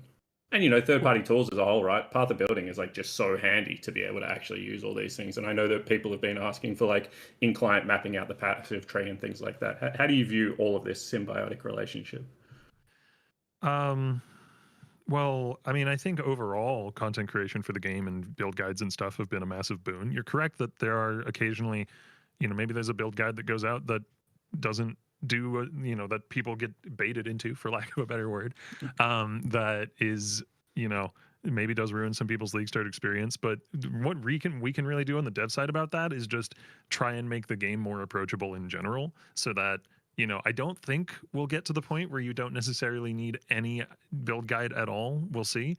But we can definitely do more on that front. For one thing, like the whole keywording system from PoE 2 there's no is something helping that I'm some personally people. really keen to bring back to PoE 1, because it's way better than the hold alt for reminder There's text certain players that system just we need the have right 100% now. handhold. Like if we can get more ways to onboard people into the game without having to alt tab out to a wiki or go to a build guide, then the risk of that is minimized, right?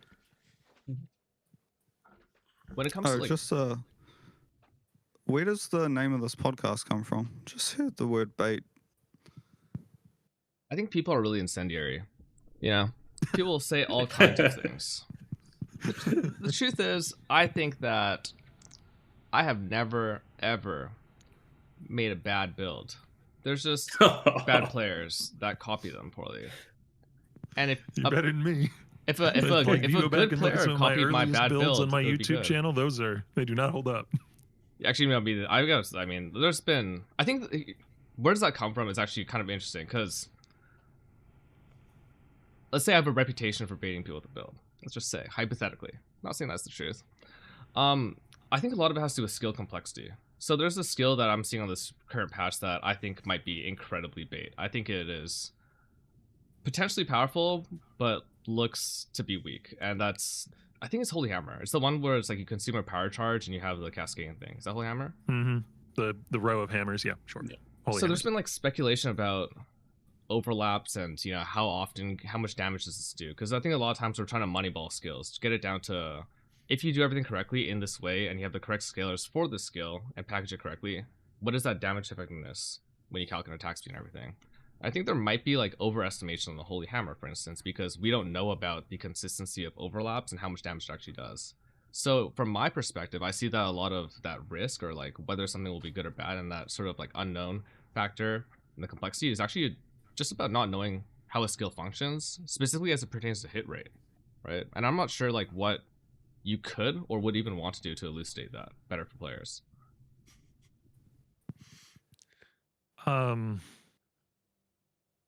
I don't know, because I think this fundamentally comes down to like what kind of player I am as well. Because like we have this game that like I said earlier is this incredibly complex puzzle, and that kind of encourages people to solve it, and it also attracts people who want to solve that puzzle. And for a lot of people, it's just about like solving the biggest number, like, or maybe you pick a skill and then from there you solve the biggest number for it.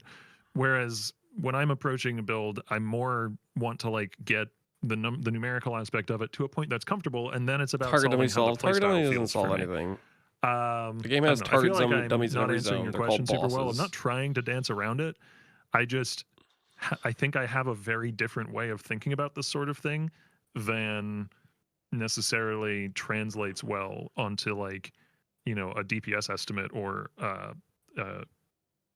just numerical estimates of how effective a character is. Like that's just not necessarily how I look at a build most of the time. Yeah, I feel like from a player's point of view, the new skills are like there's more excitement in not knowing how effective it is just by the numbers off the gem because of all those external factors, by not knowing the hit rates or the number of overlaps, for example.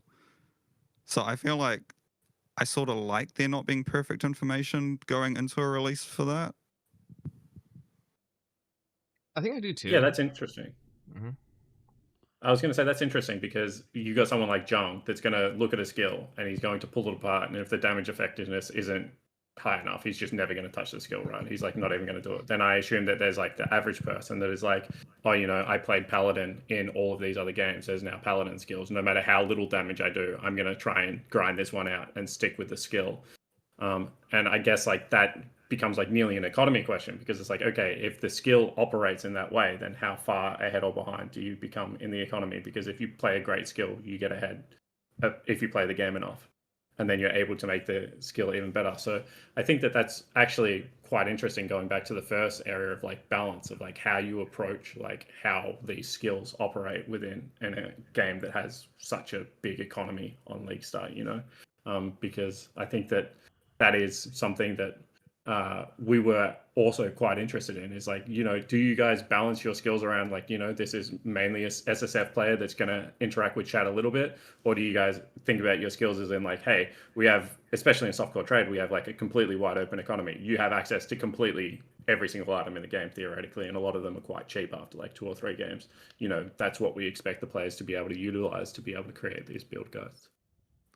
I will say that like when I'm approaching trying to come up with skill concepts, like all of that is not unimportant, but it is secondary to, does this skill have a cool power fantasy? Like, does this skill have a cool, unique way that it functions and that fulfills a certain, like I want to be dropping giant hammers on huge packs of monsters, like that is why Holy Hammers exists. And then from there, it's okay. Well, what spacing do we need on the hammers in order to have it be competitive in terms of overlap? What effectiveness does this skill need, given that it functions this way? But like, we first determine how does the skill need to function in order to fulfill the cool base fundamental concept, and then work out the balance around that. And that sometimes means that you get to the point where you're trying to work out the balance around the cool base fundamental concept, and you just can't. And then the skill gets cut. There was actually one additional skill that was meant to go into this patch that, the concept was cool, but it didn't translate well enough in game into like actual play at a moment to moment level. And it's been pulled. It'll maybe get redesigned and go into 329 with some changes, or a future patch, or become a unique item or something. We don't want to waste the assets that have been made, but yeah, like that's not to say like it's only about power fantasy and class fantasy and whatever you want to call that, but it is like the starting point. No, I think that's really cool. I love Crackling Lance. It's like one of my favorite abilities. Like, I'll run it like Crackling probably Lance. like once every 2 leagues, even though I think it is a little bit like underpowered at the moment. Because like I just love the power fantasy of like big beam becomes small beam when I have to stand still and like concentrate it on something. Like it's just such a cool ability to me. So Yeah, I do will agree. say that That's cool. I think next patch, it has been tabled quite a few times already, but self-cast is definitely on our radar. Oh, and there is also a new exceptional support snap. specifically for intensity-based skills, which might be pretty good with Crackling Lance this league. Yeah, like sometimes we'll fall a bit short in terms of the balance on those class identities and fantasies, but like it's important to have them because you want skills to feel distinct, because otherwise you go back to the problem we discussed earlier where like every skill operates the same way. This one is 10% better. Why would you use these other 5 skills, right? Yeah. And it's hard not to fall into that trap, especially when you have triple digit number of skills in the game. But yeah, something like Crackling Lance is a good example where it's a cool concept that maybe just needs some more numerical love, and that could be in 329 or 330 or whenever. And it's good to have those cool concepts in the game because you can always buff numbers in a future patch. Yeah.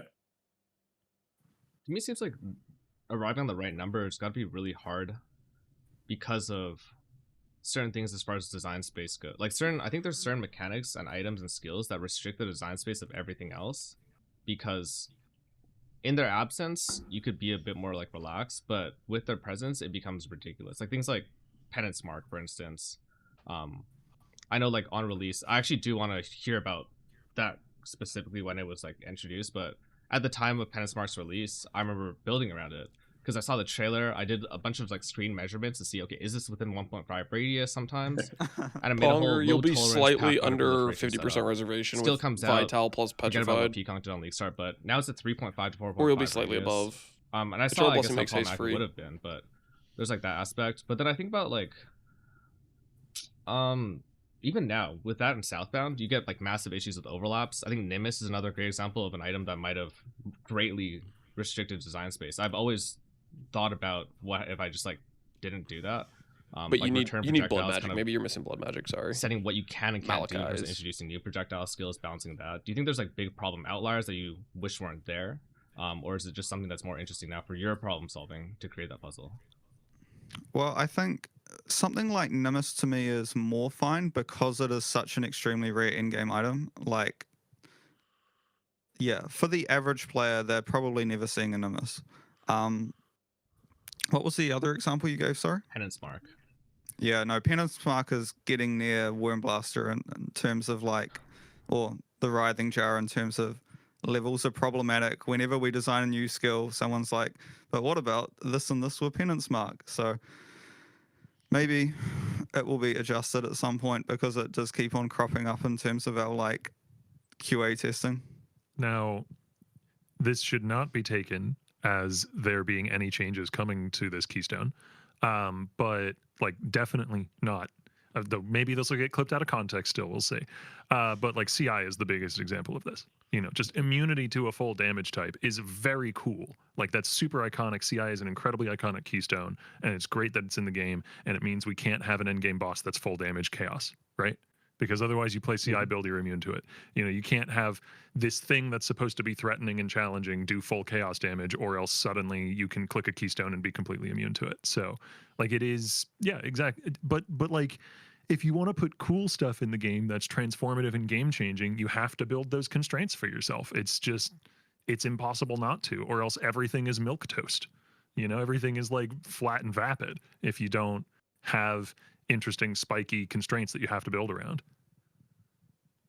Yeah, I definitely see like some things is adding more and some things is adding less in that way. Like I remember when I was going through the unique design process, when I was looking back at some of them, I'm like, oh yeah, given what happened in the next few patches, this would have adding this one item would have actually removed 3 different items, 4 different skills, and the possibilities for like 2 different skill trees. But when it comes to like overlaps and splash, I think that's always going to be one to consider.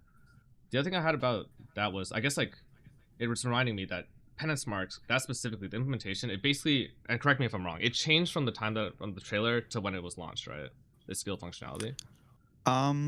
I think yes. The radius at which the ghosts spawn around the monster was made further away, I'm pretty sure. I don't know if there were any other changes, but yeah, that was certainly the case.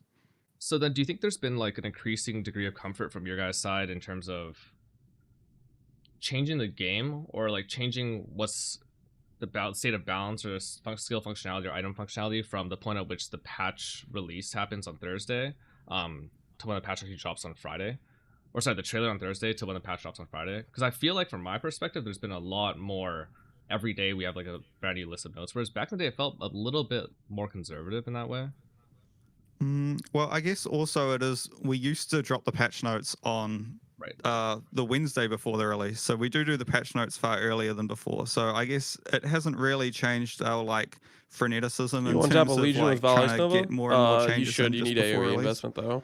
Yeah, Grab a I guess couple you're AoE now wheels. just like seeing a lot of the changes that would have previously been invisible at that point, because yeah, there is usually, last week before release, there's something that comes together and we didn't realize, this is going to be a problem, and then unfortunately you have to fix it.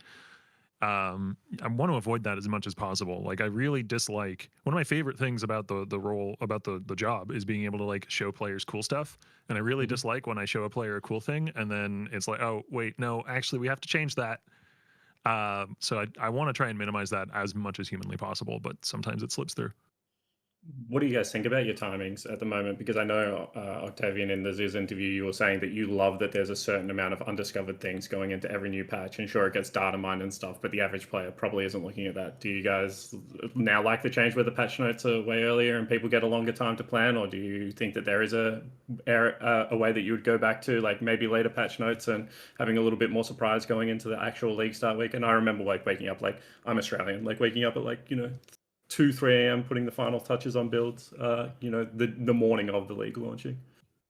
I think personally, I preferred the patch notes being on the Wednesday, but the reason for that was because I feel like on the Friday of the live stream, you get too much information overload, because you have the live stream, all the new stuff, and then you also have the patch notes. So having like that teaser season prolonged from like the live stream, and then you're also looking forward to the patch notes in a few days. Yeah. I don't know. I think this isn't going to translate into a change of policy on this front. This is just purely a personal opinion. I really like having stuff in the game that isn't in the patch notes that players can discover. Like I said on the Ziz podcast, this time around, that's all the like little campaign improvements, Like that's kind of where I put that energy. There's a bunch of little rooms in the campaign, little rewards and stuff. We showed one. I specifically asked that we not show more than one because I want them to be discovered. I want them to be found. And also that is the kind of thing that's relatively safe from data mining, thankfully, because I don't think, maybe I'm wrong on this front, but I don't think data miners can actually access like the specific locations of things within the files that control level generation. I think uniques are the other place that's like really well hidden before the patch. Like we have no idea what most of the uniques are, and like with last patch Fileborns, it like drastically shifted what the meta is, their accessibility and everything. We had most of the Fileborns. I'm pretty sure. Potential. They just did a second calls back round to of that tension them. that I was talking about earlier. Back when I was, we kind of had to like guess what live items they streaming were for a on. living, where like before league start, our game is very complex, obviously, and people just want to know that their league start is going to be comfortable and good and solid. And so that, I think that is what drives a lot of the desire to have as much information as possible, because you want to know all the variables so that you can have a comfy league start. And I relate to that to some degree, but also I really, really like the whole community discovery aspect of it in the first week, where you see these posts of people going like, "Oh, look at this cool thing that I found that we haven't seen yet. You know, this cool new unique." So there's a balance there to be struck. I think releasing, skill changes, character changes, ascendancy changes, passive tree, all of that is very important. Having that ahead of time, but new uniques, yeah, I don't think I'd ever want to, start teasing tons and tons of those before launch. Yeah, I'm not 100% sure if the exceptional supports can be data mined or not. I think they can, which is a little unfortunate. But I think you can infer where they're from, mostly from their flavor text and name, potentially. That will be the more interesting thing, how to get them all. For those ones as well, like I'm more okay with those being something that the community discovers, because they're very much less likely to impact your league start plan, because it's not something you get until you defeat, end game bosses probably multiple times. The Foul Sacrifice is going to be rare. I'm with you. Like one of my it's going to be favorite Tide Pod and recent Ziri. leagues was Nobody's actually going to be running at Mercenaries, and Ziri. it was because it went from these things are useless to these things can buff you amazingly to every single day on Reddit, like a different person posting how their merc is now soloing the whole game and they're sitting there doing nothing. And like the evolution of that was like actually so cool to like watch. And like I think that if that had been solved beforehand, that would have been like a real downer on that league in particular. I think I like the uniques thing. I think the old uniques is where Tree Ultimatum, it has its Ziri on the concern. flavor text. There's no shot. And this is the only time I'll lobby in this whole session. Is there any chance that when you guys change the unique tiering of a specific unique, that there might be a more public communication of that? To contextualize this, he's thinking about Mare Leads. I made a build for Mare Leads, Nightblade, Perfect Agony, Spectral Helix. Using Ungles, which was the most common unique tier at the time. Oh, and it was Ungles? I thought it was Mare Leads. And that, for some reason, it was bad, by the way. That build was bad. You're talking about bait builds. That build was worse than just I unclicked Perfect Agony and that build got better. Anyways, that patch, Ungles went up to, I think, T1 or T2 in like kind of in secret. So like on the league start, it was one of the more inaccessible items. I wonder, could we have like a communication of that when that does happen? Because for instance, this patch we have Foulborn Ghost Ride. Will things like that be accessible? Under it, Ziri's sacrifice was ruthless. I hope not. That's so fun. Her people. It's gonna be at Ziri. 100%. Well, interestingly, it is now easier to know when a unique has changed rarity on release than before, because you can just go to ROG in King's March and see how much dust it sells for. So I was actually contemplating if that is like if we wanted to make it more secret, and that when we change the rarity of uniques, we don't actually affect their dust cost at all. But honestly, I don't really have a strong opinion either way on whether or not we should be revealing. I just know that historically we haven't really announced weighting changes to the players. Yeah, you should do that. That's amazing. We would probably need to, loop Mark, maybe Jonathan, in on this, because it is a very established historical trend with this game and PoE 2. So I wouldn't want to make that call without at least consulting them. And how? Oh, sorry, Jung, but just before, because I was really interested in this. When an item's normal version is not very, like, it's fine, but like not exceptional. But then the Foulborn version of the item is insanely powerful. Let's use Go Thrust for the example. Like, what is there ever going to be a splitting of the tiers, or are they always similar tiers? And again, like, I understand this is probably not a concrete answer area. He's trying to get them to say they made it rare. We have the ability to control like what percentage of a time the unique does become Foulborn, or if it has more than one Foulborn outcome, we can like make one of those outcomes rarer than the other. Yeah, what? So I'm not gonna like say which ones are rare and which ones are common, but yeah, we do that for a few of them. Oh no! Abort, guys, abort. Foulborn Ghost Ride, this is danger. I hear what you're saying. Stay down. It scares me what you're saying, Andrew, in particular, for sure. I think like the only reason why is, or the greatest positive that I see is like the potential for Ghost Ride's gonna be fun, guys. At league start. Insofar as like, I think Paul Strom was kind of ranting about this the other day. The idea that all his league starts kind of need to be all based around blue or rare items, which is, in a sense, in a vacuum, neither here nor there. But in terms of what you could do in terms of distinct builds that feel different, that are different right away, it becomes a lot hard to set plans for that, right? And so then your league start kind of looks like, oh, let's just play, Explosive Arrow Ballista for the 10th time. Like, let's go slams again until we know. Let's do this again until we know. KBOC until we know. I feel like that could be like a really big upside, right? In terms of knowing what's still accessible to us. Not so much the new uniques, but just knowing that. Yeah, I think from my point of view, I don't feel like the majority of unique items actually like bias towards one skill over another. Like most uniques are more of like, I mean, there are certainly a few where it's like, for example, kinetic fusillade, you want to stack as much reduced duration as possible. So you really need like 2 or 3 key uniques in that sense. But for the majority of the skills, I don't think they're like super unique dependent. Okay. How do you feel, Spawn? Bounce? I'm happy. I think that all the unique stuff. I don't know if you want to move on to a different topic, but I've got what I need. I did want to kind of delve deeper into that content creator thing in terms of how they impact, and streamers and build guys and all that, how they impact the meta, how they impact how people see builds and skills. Beyond just that, do you guys see it as like, or is there some perspective of it as like a bit of an arms race between creator and developer when it comes to that? I'm not sure I follow. Like an arms race in what way? Let's say there are currently 5 really overpowered skills in HC racing. Let's just say hypothetically, and one of them is known as seismic trap.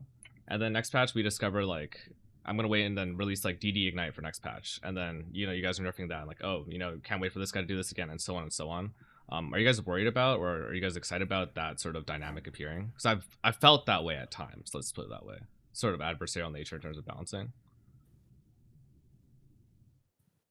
I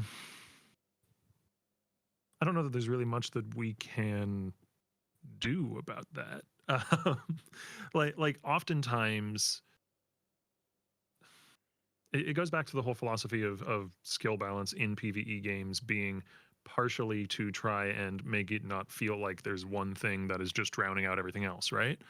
And so if a skill becomes popularized because it's incredibly strong to the point where it feels like it's drowning out everything else, we kind of need to address that. And or if we don't, we lead to a stale meta, and that is something that people very much dislike.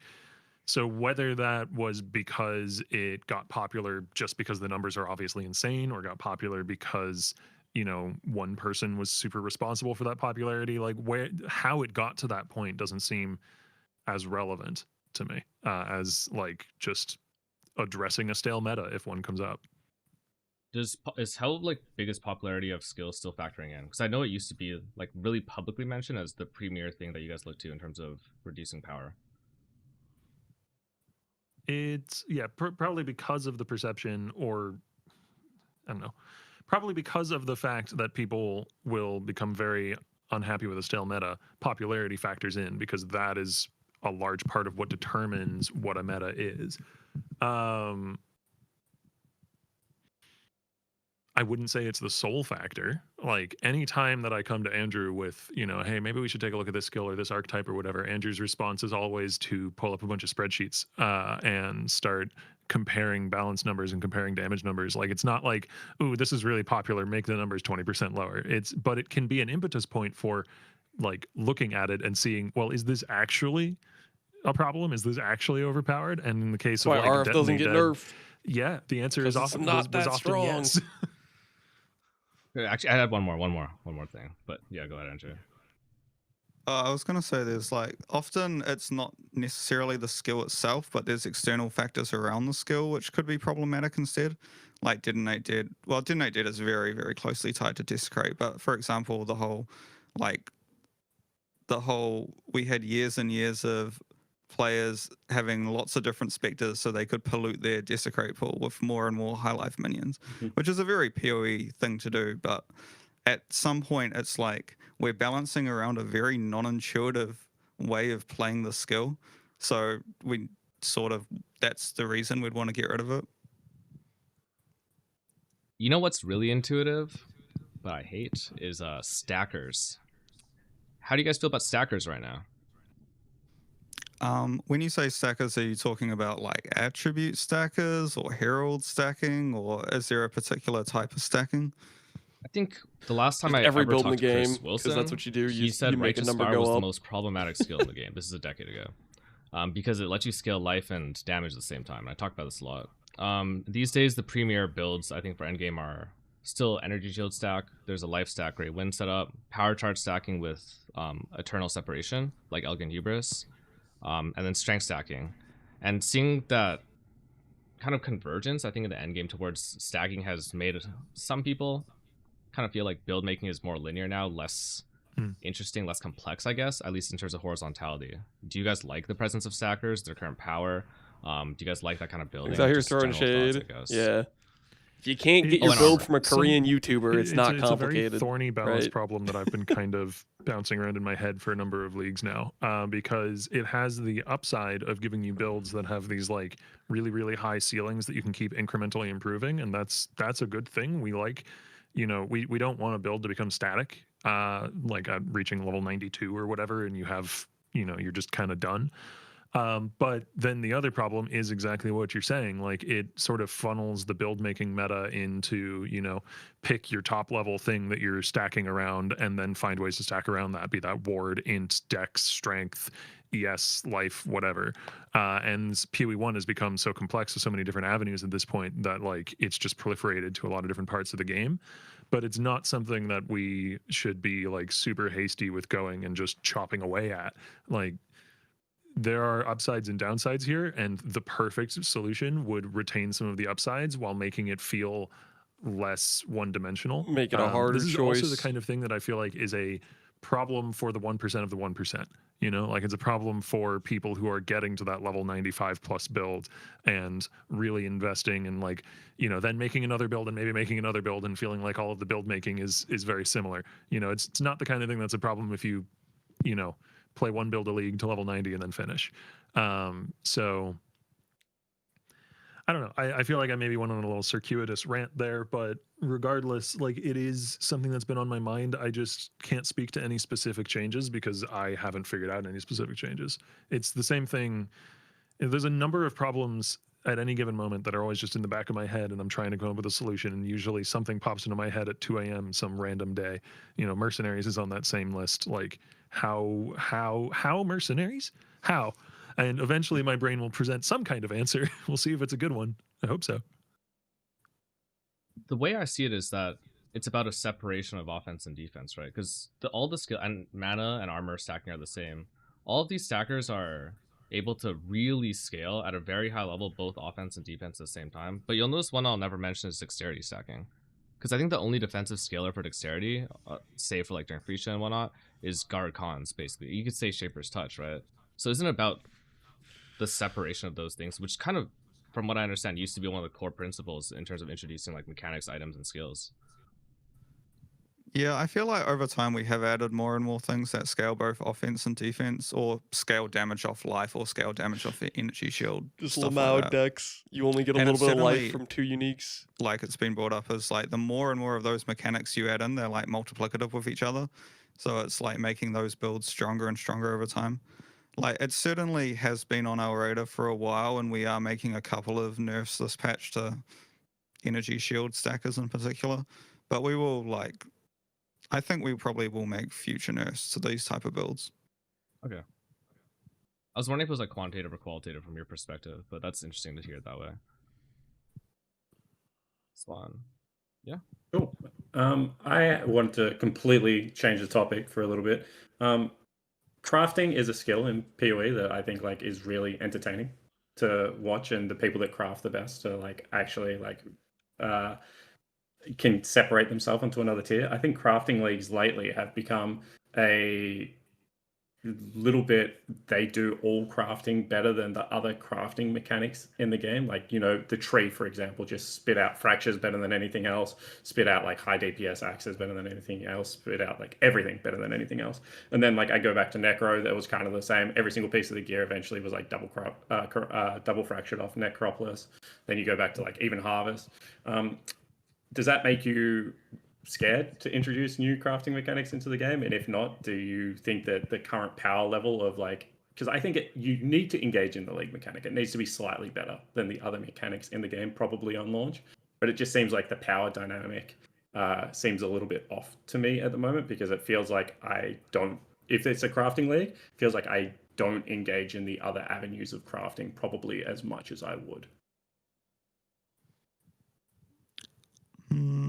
I think it was definitely slightly unintentional how strong the breach equipment tree went out, and it took away a lot from like fossils from my point of view, because it's basically doing fossils but with like mod tier rating on top of it. But I also agree that if you're going to have a crafting league, then you need to make sure the crafting is front and center. So it does need to be relatively powerful and feel good to players. Do you have anything on that? What it kind of needs to do is iterate in a different novel direction from previous crafting methods. And that's where I think both Necropolis and the tree kind of failed. Because they essentially were just, here's crafting and it's very good, and it doesn't, they don't have like, you know, some new thing that they're doing that isn't something that the other systems can do. Because if you can, and that's just really hard. Necropolis like, at least the had crafting system in Path of Exile 1 at is least so had special mods. Tight and so, you know, extensive with so many things going on that it's really hard to iterate in a new and meaningful way. And that's probably why the tree and Necropolis didn't, because there just wasn't, you know, wasn't some fundamental new thing to throw in at the time. So like going forward, if we have a league, you know, Mirage is not super heavy on the crafting, though there are a few things you can find in Mirages through other league mechanics that may impact crafting decisions, but it's not like a crafting league, so to speak.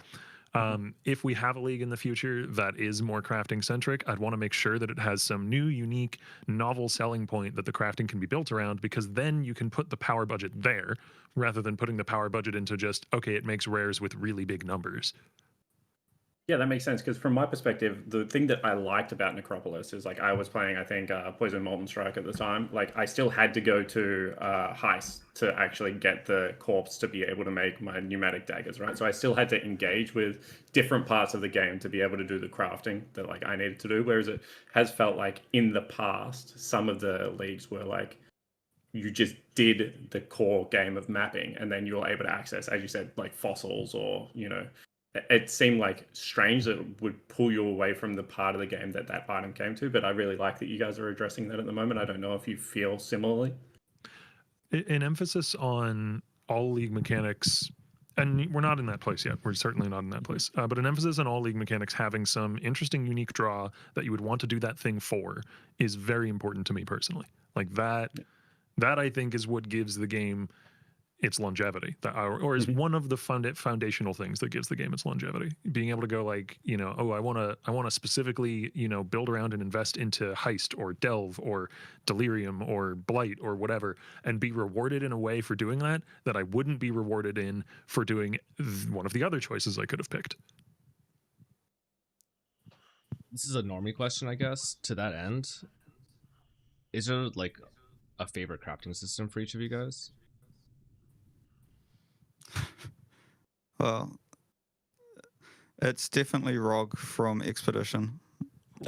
And I think the reason I love ROG so much is because it just strikes the right balance between non-determinism and having a lot of player skill knowledge to like leverage your way to like economic returns effectively. So it's like, yeah, Rog strikes dog, the right true, balance Rog between is dog. RNG and like me thinking that my skill is what is causing me to do well when I'm crafting from ROG. ROG is a really interesting one because he doesn't actually give you anything that you couldn't get from other systems. It's more like the way of interacting with it is the thing that's unique there. Yes, I also like how he gives you like very strange items sometimes. Like he'll give you some crazy looking item which is like might be hyper specifically very good for some random person's build, and it ends up selling for a lot. Personally, probably fossils and resonators and delve in general. I mean, it's probably one of the reasons why we started there for this whole trying to make league mechanics more sequestered and contained, is because I have a soft spot for delve, and I like the fossil resonator system. I think it's pretty solid, despite it being almost a decade old at this point. God. Yeah, we definitely still maybe use not them quite that old.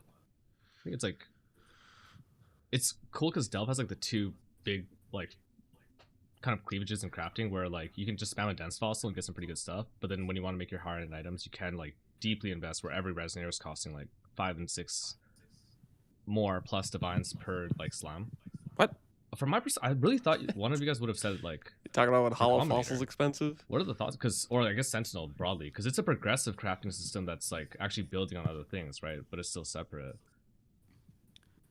I think I do like Recombinators. I think the main thing I don't like about it is the opaqueness of it, and also how much like expert knowledge you sort of need to know, because there's weird things going on behind the scenes regarding like exclusive mods and that type of thing.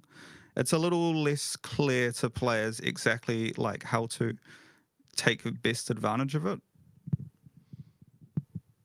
Yeah, it's a cool system that's not communicated as well as it could otherwise be. So there might be work to be done there. I do remember when I first joined the company, one of the first things that I asked one of the designers I was talking to at the time is, okay, so when are Recombinators coming back? It was like a month after I joined in QA. What was that? What was that? League would that have been? What league would that have been? I think I joined basically as Sentinel was finishing up. Oh, okay. So, okay. You've been kind of pushing behind the scenes. I think like they're so. I get what you're saying about the complexity thing. I feel like that's what makes it interesting to me, because my biggest problem with Tree this patch was how simple it was. Like the power is its own issue that can be just be like it's a lever that can be pulled, right? You can just change numbers, but the sheer simplicity of crafting from it, I didn't like. It was like I want defense, I want Machi, I want this, and I just press it. Whereas like Recom learning about the hidden rules, like I think having the, it's not, I wouldn't call it intuitive, but they didn't feel like bugs to me. They didn't feel like things that were generally problematic, but they still had you like thinking about the game, had you think about like what's possible, had you think about why these things are possible, and then once you figure out why one thing was possible, you start thinking about why other things aren't. And I would like worry then that as we separate crafting systems and reduce complexity, that we start to lose the possibility of that, right? Yeah, tree was pretty I feel boring. like the breach tree is more like a means of getting your starting item, but given how powerful it was, it probably was like, yeah, this is your starting item and your finishing item. As in, like, once you generate the rare item, you don't need to go through further crafting systems to iterate on it. But I do also share your love for, like, just loading up Craft of Exile and, like, being like, this is the item I want to end up with. How do I get there? And then just messing around and seeing what different things I can do to maximize my odds of building that specific item. And like all the weird little ways in which an item can be hyper specific is one of the things that drew me to Path of Exile in the first place, you know, and has just gotten more and more over time. Like you can have this item, you know, you can have one of those heist rings with extra suffixes, and then, you know, what maybe one of them is fractured and you've synthesized or changed the implicit, though I don't think that actually works on the heist rings, so maybe a bad example. You know, like you can mess with the implicits, you can mess with the corruptions, you can mess with the explicits a whole ton. You can have, you know, enchantments and stuff, and I wouldn't want to reduce that. No, I love how crazy and weird items can, or rare items in particular, can get eventually on like some Giga endgame build.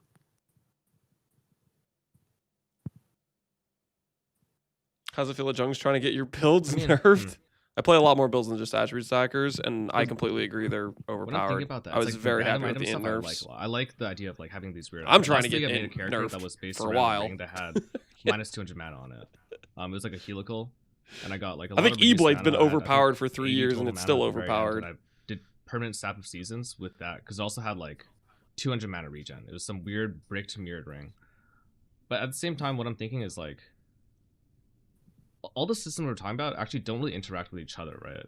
Like fracturing orbs are kind of the cross-cutting thread that makes a lot of crafting systems I feel interact with each other. And a lot of times I don't necessarily mind or not mind whether things are made in isolation. I think it's kind of cool when like, oh, this slot for your build is best made through this system and this slot is through this system. But like that's what is really drawing me constantly over and over again back towards like Recombinator. And I feel like the interaction between systems, I worry about that. Overpowered versus problematic. Overpowered things are inherently I think, like, problematic. Maybe at the top end that's true, but I think like, you know, essences into like Jun slams and stuff is like probably where a lot of like the base player base crafting stops, you know. So like I think like there are some systems that overlap, and then like I mean I'm a fan of Rug as well, and then I'll just get some items that have like good modifiers and I'll just like slam them together on a recombinator to see if they actually turn into anything good, and if not they just get deleted. I think like the systems are in a pretty healthy spot from a casual perspective, I guess. I think one of the changes that I was surprised went under the radar so much from last patch is all the harvest crafts now respecting meta mods. Like, I made some very powerful items this patch, and I'm like, is this busted? But I didn't see people talking about it very much, so maybe it's not as busted as I thought it was. I need to sit and think for like 2-3 minutes about that. Give me a sec. I'm gonna check out for a second. I think part of it is, you know, something like the breach tree or like necropolis crafting, it's safer from a design standpoint to design it in such a way that it doesn't cross-pollinate with other systems, because then you reduce the chance that you've, you know, overlooked some incredibly busted interaction. But you're absolutely correct. It's also less interesting. They always respect meta mods. So yeah, Previously, like in I some said can be earlier, changed. if They we always do another respected. crafting league going forward, I'd like for I it think they to always be respected meta mods. more distinct, having Maybe its they own kind didn't of respect cannot spin that it roll, brings to the table, cast, and or then attack also previously. probably functioning with other systems in some ways if it can. What that looks like, I don't know off the top of my head, but I want to find out. And how does Groundlet fit into the crafting system conversation at the moment? Because, like, to me, at the high end, best gear normally does come from stuff that you make, and I like that about Path of Exile. But I mean, there is a lot of conversation about, you know, items on the ground, and people just hide everything apart from a certain eye level base. You know, where does that fit into your head when it comes to crafting? Well, I don't think we're making like huge strides to address that or anything this patch, but we are basically saying that all those starting point items, like the items that generate with like very high modifier tier rating, are getting worse from sources like King's March and the Gambler and the Breach Tree, but better from Memory Strands, which is ground loot. And Memory Strands also has that advantage that even once you identify the item, all of your future crafts on that item are better because of the whole like the strands add mod tier rating. Yeah, I used strands for like the first time this league for like crafting, and the complexity there was, like the things that you could do were pretty crazy, especially like thinking about like beasts and like shifting bases. Whereas when it first came out, I was like, yo, this seems useless. Like, I think that player leg in terms of understanding systems is definitely there. And right now when you're saying the harvesting, I'm still lagging really far behind, man. I don't know where you're at. Don't say anything though. But I have no idea what you're talking about still. Like in terms of like what would be more OP than we already did before. Well, I think it's more like in Harvest you have things like reroll. More like what is it? Reroll an item with a fire mod or a speed mod or whatever it is. Those didn't used to respect like prefixes cannot be changed and suffixes cannot be changed. But I think we changed that last patch. No, they definitely always It was a respected result that. of introducing the new wand bases that have those implicits where they can't roll caster modifiers, I believe, because those work on the same system. That always worked that way. So it was just kind of a side effect. That always worked, I think. We've been doing that forever. Yeah, I could be wrong. There was definitely something related to Harvest which changed, Can but I maybe roll I'm caster like attack, right? Like that's what it would have been. Maybe. I'd have to get the patch notes in front of me. There's been too many of them since then. I can't remember it all specifically off the top of my head. I think there's some that have always worked, and now you're saying that all of them work now. Yeah. I know for Yeah, sure that like prefixes, suffixes can't be changed always worked. Yeah, those two the work. table which drives that functionality was changed at a fundamental level to allow for the new wand bases to function. I know that much. Like that's where the change came from, but I don't remember all the specifics of all the ramifications. I can see why that would line up then with like cannot roll caster and cannot roll attack. Mm-hmm. In terms of this looting thing, and this is probably a conversation that happened 15 years ago, and it's just me not knowing. What if just everything was ID'd? And like I know there's an overlance on filter in that case, but I think the biggest reason for this is like people, it's just going to explode the complexity of what an item filter should look like. Yeah. Is the main thing. And also, like, I think playing games like Last Epoch, might be one of my biggest problems with that game. That's where is because everything drops ID'd. I feel like I need to build these like hugely complex filters, and I need to be hovering over items like constantly during maps. I don't know. There's something about it which I dislike fundamentally. I may farm some L's in chat saying this, but also I like identifying items. Like I like, I play in hardcore trade often, which is a smaller Based. economy, or I play in group found settings. I also like you know, identifying where items. rares, still have some and then losing value. all my Like, I'll money. pick up rings, I'll pick what up I could sell amulets it for. mostly. Maybe I'll pick up high level bases of the kinds of bases that I'm using for my build, that sort of thing. And I like identifying the item and that moment of like, ooh, could this be good? Oftentimes, 90% of the time, no. But then 10, 5, 2% of the time, it's good enough that I keep it. And that's cool. I like that moment. I like losing personally. money IDing bosses. Yep. I understand that may be something that a lot of people don't care for or relate to, but like just on a subjective level, I like to identify rare gear. When I think about it, it's like the sound engineering side of things helps that a lot, because I do hear the sound of IDing the item and the feedback that provides me in my like chest area. I was like talking to my like friends who don't play PoE. We don't talk about the sublimes, okay? I guess like one of the reasons we still play like that tink sound, like things like that. And I think a lot of the sound engineering provides that satisfaction. The ID thing, I hear what you're saying for sure. I think that's where it comes from for me, if that's there. I mean, I don't know. One of the really old series on my YouTube channel is just me IDing tabs full of jewelry and price checking it and then listing it. Like that was actually what started to get me an audience in the first place way back in the day. I would rather we try and address loot to the point where, there are some rares dropping sometimes, not hundreds. I don't want people picking up multiple inventories worth of stuff to ID. That gets tiresome real fast. But, you pick up a handful of items in the course of a map that you identify and assess. Do you want to keep it? Do you want to vendor it? And then you get rid of it if you don't want it. Like that is a fun draw for me, not a frustrating annoyance. I do understand for some people, maybe it's the inverse, but that subjectively, that is how I feel. I'll like never have strong thoughts on this, I think, because the balancing of quantity and rarity seems like there's a lot of things that when people talk about, I'm like, oh, I have ideas about what prescriptions might be, but when I think about everything that could be useful, it never makes sense just like cull off a bunch of items to me. And there's like times in which, especially during like SF races, my entire filter is switching. Basically every single base is changing, eye levels are changing, everything's changing. So I don't know, like I think it was just to hear, but I have like no prescription or kind of slant in that direction.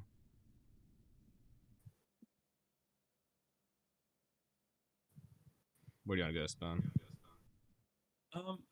I mean, honestly, I think the ground loot thing's been talked about a lot. I'm kind of with Octavian. I like IDing stuff. I am interested in the dopamine feedback loop that you guys just spoke about with the noises, though. I actually have like a little bit of a funny anecdote. When PoE 2 came out, we were all creating our loop filters. One of my friends put exalts on tinks because like he was like, I just want to hear tinks every now and again. And then 2 weeks into the league, he's like, this filter completely sucks. Like I'm just tinking like every 2 seconds. It's completely destroyed the game for me.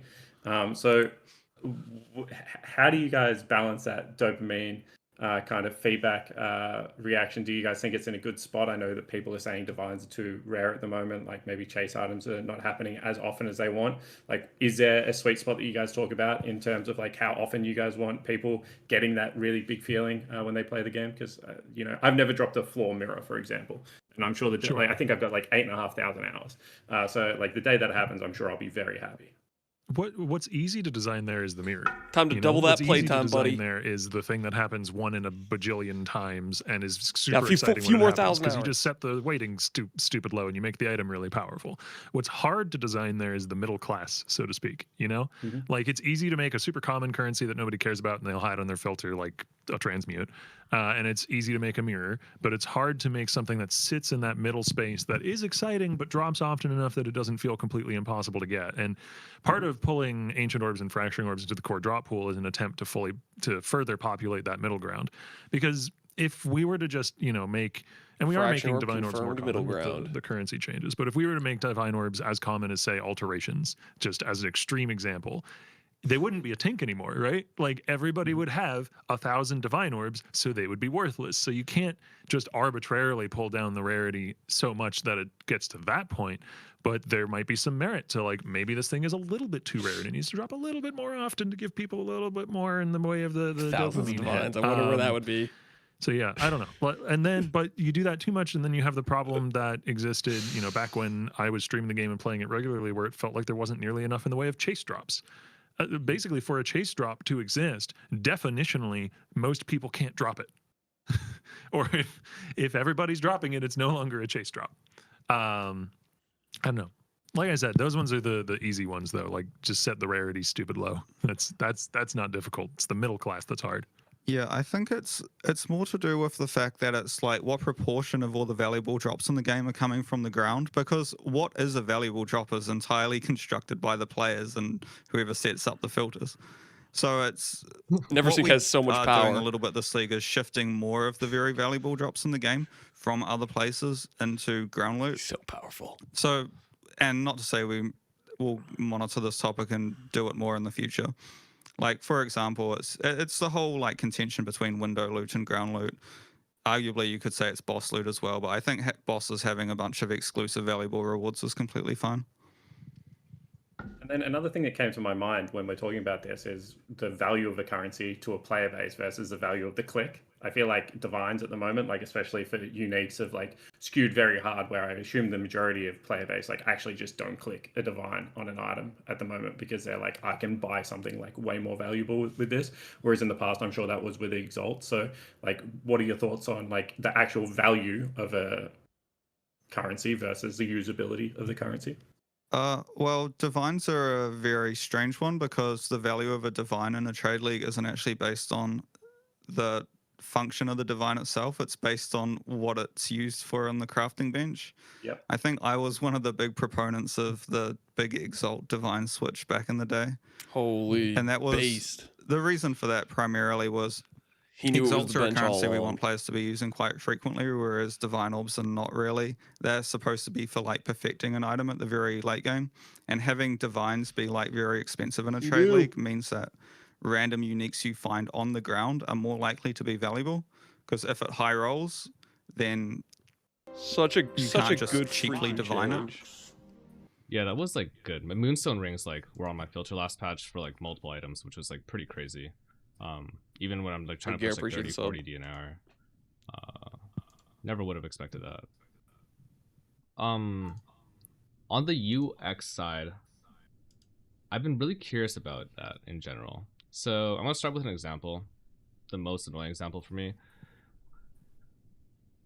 And I'm gonna set this in context. So today we still can't move boss hotbars, and they get in the way of like all our buffs and debuffs and stuff, right? That's like, I think we probably can generally see that as a problem. But every time that this is being introduced as a topic publicly, we kind of get the comparison to World of Warcraft and like, weak auras and all that thing. I wonder if you guys have plans to change the degree of customization in the near future. For me, FF14 oftentimes kind of had the right balance in terms of how much you could move things, how much you could customize without kind of losing the common look and feel. And I'm also wondering, like, what is the UX flow for you guys? When does that come into process? I don't mean to disappoint you, but I feel like Andrew and myself are not the people who are most qualified to talk about this. This is something that, both Mark and Jonathan feel very strongly on, and not just them, but also our like UI department. I'm team static UI. I don't mean to dodge the question. I'm more just not actually really capable of answering it in a meaningful way. Like I can definitely say the previous established talking points of we want the game to have a consistent feel, and we want the game, and part of that feel comes from the UI and the intentionality of its design. But as to whether or not you'll be able to tweak that more, specific changes that might be coming, just not in my field. Sorry. Do you think we can just get the guy to let us move the boss hotbar this patch? Say that again? Can we just get the ability to move the boss hotbar or make it smaller? The health bar, sorry. I have a list, a specific document of QOL and UI stuff that I need to pitch to Jonathan and Mark. I will put it on that. I will make sure it gets mentioned. I'm pretty sure there is like issues in the issue tracker for the problem in both PoE1 and PoE2 of like the boss's health bar, including your buffs, and reworking the buff UI in general. But I can't put a time frame on that at all. I have no idea what the status is. I think like Yeah, I think it's really interesting, right? Because when Jung and I were talking about this, there's like two different things. It's like the current readability is bad, and I'm sure that's like very high on your guys' list. And I'm sure as players, you guys can like sympathize with what people are saying. And then there's the next thing where Jung At was least like, fix I the want to yeah. I turn off mean, the ability to say my own Gladiator says on ability. And I their was like, well, no one else wants issue that. That is tracker. just They're completely working on it. ridiculous. Why you want to run around I didn't with say that in ghost public, abilities? dude. So like I love skill MTX, and I always buy every Herald MTX for my skills that I want. And like there is a middle game between these middle ground between these two things. So I was just wondering, like, as players, where do you feel like there's customization, but B, there's functionality. Like, how do you feel that's going at the moment? The boss bar thing specifically is frustrating. Yeah. I would like to get some kind of good change there, particularly because it feels like we're stepping on our own toes a little bit, and it's not great. But you know, like I said, it's not something that I can really make a call on. So I don't want to promise anything that we won't be delivering, but I'll make sure to find time to talk to them about it. No, I don't think it's about promises for me. It's like I think sometimes the community just loves to hear that the people that are making the game also share similar frustrations, and it's like not a lack of effort for like actually trying to get these things through. You know, like another thing is like the list of map mobs on the right side of the screen. Like I wish I could like just show the ones that I really care about, so I remember that they're in my map before they one shot me. But then I just don't want to have the whole list every single time I go in because the list is like quite high sometimes. Maybe it'll go down now that tier 17s are out. But that was another one on the top of my head where it's like, I wish there was just a customization where it's like, okay, if there are volatiles in this map, then it will always show me that there's volatiles, but I don't have to look at the whole list every single time. You know what I mean? Yeah. I mean, as a really specific point adjacent to that, like we removed a bunch of T17 mods that were frustrating to players this league. One of the ones we removed at the end of that list was the whole like when you get a bunch of impales, they explode and deal damage and all that. And we removed that one specifically because I hated that it had this 4-line long description that would go off your screen when it's in the top right corner. So like we share some of these frustrations. Like that one wasn't removed because it was kind of OP. wondering That why one they probably removed wasn't the even really impale that one. dangerous, to be fair. It was just gone purely for the UI portion of it. That Which is on really me. I am funny. the one who designed that modifier, but won't go back and clean up my own mistake. I've died to that mod before. I'm gonna be straight up. I died to that in combat. Like I just had bad PR, and like there's a massive spike. It's actually huge. Well, you won't die to it anymore. I'll find other things. Don't you worry. On that note, actually, PO, and I know you guys aren't in charge of this, so just at a personal level, esports and racing. Is this something you guys like talk about frequently in the office? What are like the general perspectives on this? I know that like there's a lot in terms of community run, but it feels like increasingly you guys are more supportive when it does happen. I've had like pretty decent support when I try to do things. And then to what extent does that affect balance, game design, and how you guys actually create the game from patch to patch? See, to me that feels like a kind of emergent thing that comes out of the game. I'd rather not it impact design super specifically, because it's like, to me, the speedrunning and the racing should be like, okay, we have this final product, we have this game, now let's see how we can massively break it and find ways to do things really fast and skip stuff, rather than like us designing specifically a product for the maximum ease of use on that front. But that's just on the design side of things. On the community team support side of things, I think it's great to support more of these endeavors. To have more events, to have more, competitive Path of Exile out there. I just wouldn't want to design the game around it. That doesn't feel correct to me. I guess from a personal perspective, how do you guys feel that the aspirational aspect of PoE is? Like, do you see like Ben as like the god PoE gamer because he just wins every gauntlet? Like, is it FUD because he farms the most currency? Like, what do you like personally for you? What is because he aspirational farms Path of currency? Exile, I guess The bow player. I feel like definitely Ben, I think, is probably the archetypical like best PoE player just because of his expertise and like I think those like basically in those type of races he's leveraging all the tools necessary to like take down Ubers, whether that's a combination of like leveling very fast but also knowing how to itemize and create a build that's strong enough to handle all of like the tests at the very end of the end game, rather than someone who necessarily is just about farming up as much currency as possible. Like, to me, that's a Andrew more not impressed with exciting Fub. thing. At one of the Dejetting is Exile not cons, impressive I to forget him. which one it was. I got to meet PoE Dan, and I felt like a fanboy. Oh, So dude. You got to probably meet him. Dan? What the hell? He's for anyone who's not familiar, he's just a really Dan's prolific the and goat. successful builds creator in the hardcore trade economy generally. He basically every build he makes is extremely well thought out, extremely powerful, and very well rounded. Exactly the kind of build that I like to try to make. I don't always succeed. Though honestly, I would say like probably for the average player, it would be somebody like Mathel, who can take seemingly any skill, unique combination, and turn it into a viable build, you know, and just do that over and over and over again. A big agree on Mathel. I love the like X item, X class, 3 question marks, try and get something to actually function. Yeah, in the and usually endgame. it works Like, out. I love that mindset. It's so good. I think he's underrated as like a build maker. Just side note, like I think a lot of narratives, and I think the narrative space in PoE is really interesting, have been shifting towards very extreme ideas about like if it's not this, it's not valid. Like if you're not farming X way, you're not really valid. If you're not racing this way, your build isn't valid. If your skill is not rolling magma, it's not really valid. That kind of thing. And I think that like whenever I watch him play and watch him do stuff, it is like really, really eye opening. Kind of reminds me of a time in which we used to be kind of more human, more grounded. When you used to have fun, Jung. When you used to have fun before you solved the game.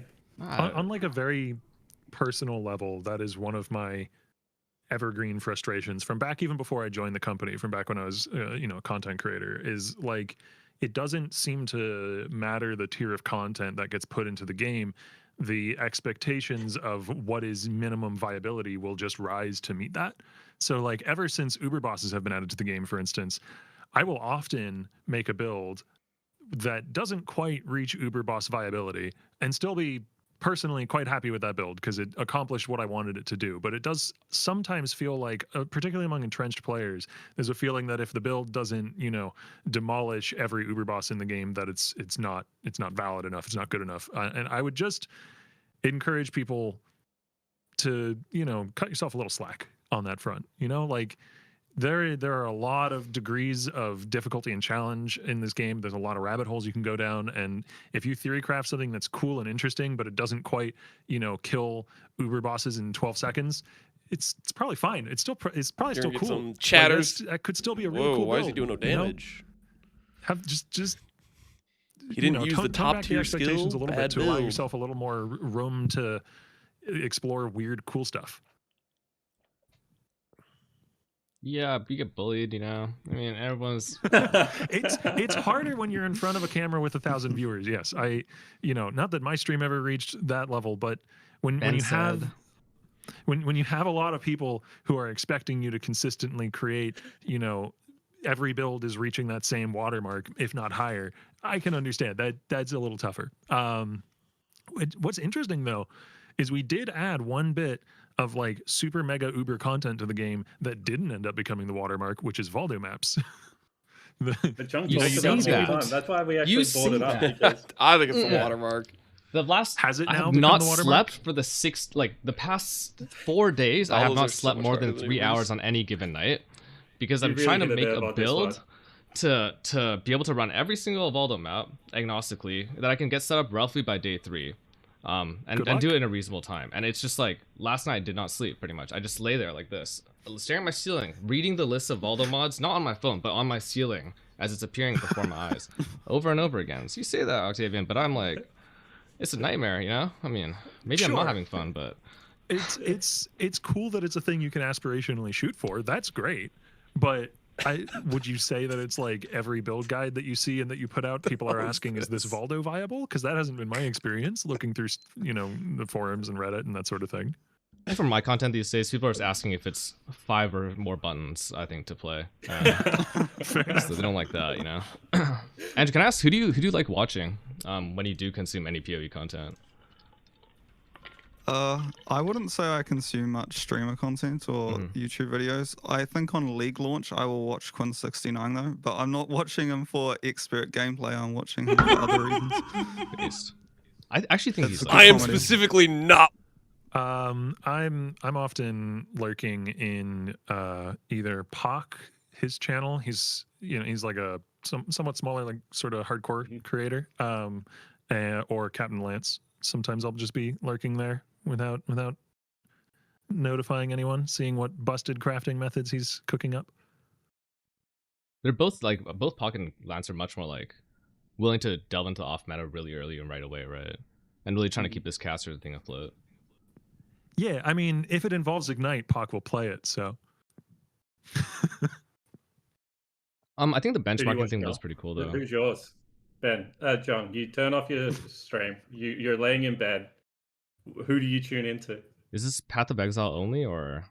Yes, Path of Exile only. I do not want to hear about any other habits. I mute my mic. I muted my mic on accident.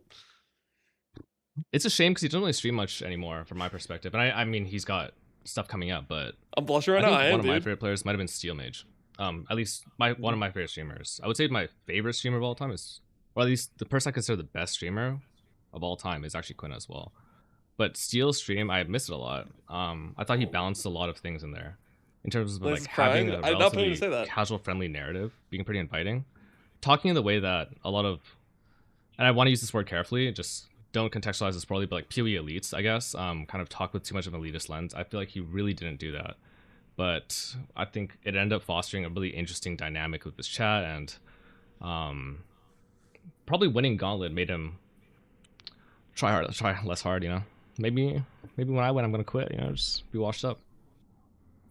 Who quit after winning? Did you call Steel Wash? That's harsh, dude. It's harsh. Steel Mage? Was he talking about Steel Mage? Yeah. There was one other skill I was really interested about, that I kind of was thinking about asking, since we're kind of on big topic side, feeling really comfortable. General's Cry. It's like the skill that I think has gone probably under the radar for a long time. And I brought it back with like Text on a while back. I know someone used to play it back in the day with Blade Flurry and Abyssus and stuff. And these days I feel like it still has like really, really insane numbers. But the mechanical complexity of it is absurd.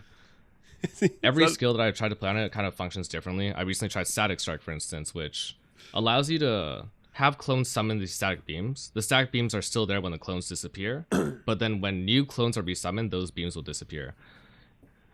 So the two questions I have kind of flowing from that is, one, like when you think about this kind of skill balance, is it balanced against the complexity and hidden mechanics of the skill, its power? And then two, are there ways in like, are there things that we just don't know about how these skills function? Are there like some skills that you think are much more powerful, but that we haven't really understood them yet as players and seen their potential? Well, General's Cry is an interesting one because it's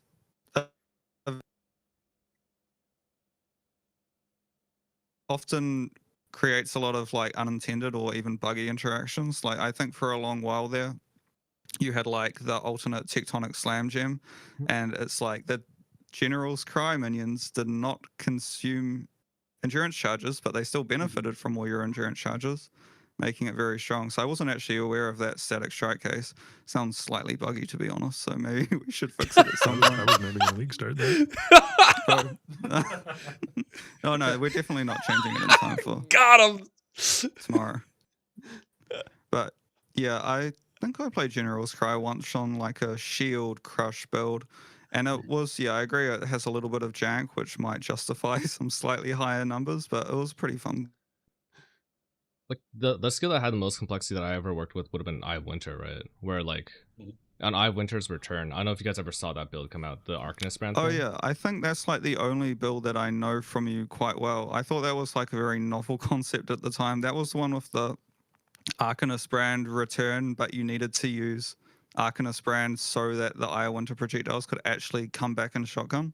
There was like this weird line that said, because Eye of Winter projectiles could always shotgun, but there was a line that said maximum or like less travel range. I forgot what it says on Arcanist brand. It's not found anywhere else in the game. And I think Lance had been testing with Nimbus that patch prior about like certain skills needed certain projectile speed thresholds. So we were under the assumption that a lot of projectiles couldn't return. And Eye of Winter might have been the case, But then once you put that in, it made it like a lot of projectiles more easy. I wonder about the other skills, you know, like that we're not knowing, that we're not understanding in terms of the greater complexity. And also how much of it is deliberate design choice. Like, you know, we know that this is complicated, so we're going to make it slightly stronger or slightly different. And how much of it is just like, oh, you know, that skill was put in the game X amount of years ago, and if anyone tries to touch the code, it actually breaks Molten Strike, so we can't touch the code, you know? Well, for Arcanist brand in particular, I imagine that line was put there just in order to limit the reach of the Arcanist brand and, you know, keep it from being quite as strong in terms of its ability. Like I'm sure when Arcanist brand was originally being designed, whoever was the designer was like, we want this to be strong, but we don't want this to be able to like off-screen stuff for you. So let's put a stat that lowers the maximum action distance of the projectile. You know, we don't necessarily use that stat elsewhere, but it does exist. It's often on monster abilities, so that monsters can't off-screen you with stuff as easily. Basically, every monster with a projectile skill has some amount of that stat, and it was very likely not to, you know, not considering the balance implications it might have with some niche interaction. It's the same thing with General's Cry. Like, General's Cry is one of those things that I personally really like. I've played like 3 or 4 General's Cry builds over the years, but it can be a little frustrating design-wise because it means every time we design a new skill that can interact with it, you have to test it against it, and you have to test that new skill against, you know, the Savior if it works with that. You have to test it against traps, mines, totems, Arcanist brand, triggering with the various different ways, and like, it's just another example, you know, it's similar to like something like Reliquarian where we design ourselves something that we have to have maintenance and upkeep, but that's what makes the game cool. Like, you know, I say it's frustrating, but it's what makes the game cool. So it's worth it. Definitely. Sorry, I went off on a bit of a tangent there. No, I agree. What I was going to say. I have another like kind of niche question around that as well. There was a bug in League of Legends. I don't know if you kept up to date with the game, Octavian, where Rumble on blue side would just do more damage for some reason than Rumble on red side. And it was just because of how League of Legends was coded. So for like genuinely since the inception of League of Legends, Rumble on blue side has just had a 5% higher win rate. And then Freak looked at the number, and like Freak was a caster, Andrew, and like a big community guy. Now he's on design, which is like really, really cool for me. And it was like, okay, I know that this number does not make sense. It has nothing to do with match symmetry. I'm going to go in, I'm going to look at it, and then I'm going to fix it. And he said like tearing through that code was like a nightmare. Are there any niche bugs that you guys have come across, or like are there any experiences you've had with like legacy code and like how PoE is a game Freak plays PoE too as well versus how it is now, that have like had PoE funny stories like that internally? Because like stuff like that to me is just so hilarious. So it's not player skill related, but I do have an example that pretty much fits this perfectly. So there was a bug that was around since before I joined QA, and that I kept getting reports for maybe once or twice a month when I was back in QA, and it really bothered me, which was the delve node that gives you, you know, the one that has like the little pillar that you break and it drops a fossil, and there's if it isn't hollow ground, I forget the name of the fossil, but that pillar one. The delve node that gives you that essence from the pillar, or sorry, that fossil from the pillar was breaking. I think it's called an etheric essence, or etheric fossil, sorry. And sometimes you just weren't able to interact with it, and so you would not get your fossil, and that obviously sucks. And I couldn't, so when somebody does a bug report in game, we get what we call a repro of that area. So we get a cheat code that allows us to then go to exactly that area with all the stats that are applied to it. And I would do that, and it would just work. It would still just work like every time. It was fine. It wasn't broken, but you know, enough people were consistently reporting this that it clearly wasn't just player error or something. So eventually I realized that every time one of the essence monsters surrounding it was an Essence of Scorn. Essence of Scorn has this ability where it grabs you with a big hand and pulls you to it. That is stolen from the Dominus fight. It's a recolor of that. So Dominus has this ability where he'll pull you next to him with a big hand sometimes in his second phase, I believe. And what that skill was doing was looking for anything not on its team, grabbing it and pulling it to it. The pillar that drops the fossil is technically a chest, so it's not on the monster's team. So it could sometimes, if the player was standing at the wrong place at the wrong time, grab the chest and move it. And the code for that chest is so ancient, it's not looking for the chest, it's looking for the location that the chest is at. So if the chest moves at all, it doesn't work anymore. So what we did is we made the hand skill look specifically for, you know, things on the enemy team, not just things not on its team, so that neutral objects like chests don't get grabbed. But yeah, it was a bit of a rabbit hole. That's crazy. There's a bug right now. I don't know if you have an answer for this. Sick. Earthquake of amplification with General's Cry. After 5.4 seconds from the point at which the instance is created, will disappear instead of resolving. You heard about this? What do you mean by since the instance was created? The earthquake instance. Like, not from the point at which you attack, but the point at which it hits the ground. No, well, internally the word instance is used to like refer to an area. So I was saying damage instance, but like, yeah, sure. A skill. Let's say skill. After the initial animation has resolved, that would be the point. Yeah, no, I haven't heard anything. Maybe someone can look into it after this, but yeah, it's one of those things where it's just like there's just so much complexity and permutations of interactions within the game at this point. We're really there's definitely not enough time for everyone in design and QA to test them all out. So community members will find them 2 years later, since the gem was released. Is there something that like, or what's like the area of the game that you guys like working on the most in terms of design for like the future leagues and stuff? Especially like, I kind of see Path of Exile in two ways. One is as a loot game, like a looting game, and one is a character creation game. I'm sure there's lots of shades in between. And I think from those two lenses, there's lots of different sub aspects that like I kind of value the most, or that I am most excited about when, say, I read patch notes or when I see changes. What are the systems that you guys look at and like get most excited about when you're working on it, and why? Personally, I'd probably say Ascendancies, and I think that's just because I just like the idea of having very few but very punchy and transformative passives. I think skill design for me, which is which is why we've had new skills the last two patches, because I've really pushed for that. And like I've said in some of these previous Q&As, I want to push for every skill to eventually have its own transfigured version or versions. Let's go. Partially just because I really like working on skills. It's very, very fun. Though the endgame boss this league is the first endgame boss that I've like designed, start to finish, and I really enjoyed that process. Hopefully people like fighting him. So because that was a lot of fun. Hopefully it's a good boss. Following up with the first one first, what is the Sensei do you think is best designed then? When you like, and like what's the rationale behind that? Well, I'm trying to discern between best design and my favorite. I think historically my favorite is probably Trickster, and I've always felt that Trickster has struck this nice medium of just being like pretty base. It feels like a nice balance Trickster of enjoyer, both offense, defense, and utility, all wrapped in one. It's usually had a lot of like varied choices which you could go for. I don't think I played it in a while though, so after that nerf, I can't actually speak to the current state of Trickster, but historically that's probably been after my favorite one step behind. So maybe by that token, I also consider it the best designed. Like, to be honest, I'd say best designed to me would be more from a flavor point of view, as opposed to necessarily like the stats it offers. I think bad designs on Ascendancies tend to be things that are also like hyper niche. Like we've never really liked Saboteur calling out traps and mines directly, because it feels like if you're a trap and mine build, well, you should be playing Saboteur. But if Saboteur's not very good, then no one plays Saboteur because half its nodes are related to traps and mines. It's interesting because I think prior to you saying this, I had the opposite idea of what I thought you guys thought. Insofar as I thought PoE2's Ascendancy design would be considered like better in the sense that a lot of things are much more unique, right? Like from Ascendancy to Ascendancy, they're very, very transformative. Whereas I thought PoE1 Ascendancy design is more like it gives you baseline power or scaled power in different ways, but it's more interactive with what's already there. So like I guess like between the tension of like heterogeneity and homogeneity and generic modifiers, it seems like prioritizing choice is actually what you're seeing as like good design as far as Ascendancies, right? Are you saying choice within an Ascendancy or choice between Ascendancies? Once you choose the Ascendancy, you're still granted further choice. As opposed to like, I've chosen Ascendancy, it gives me X skill.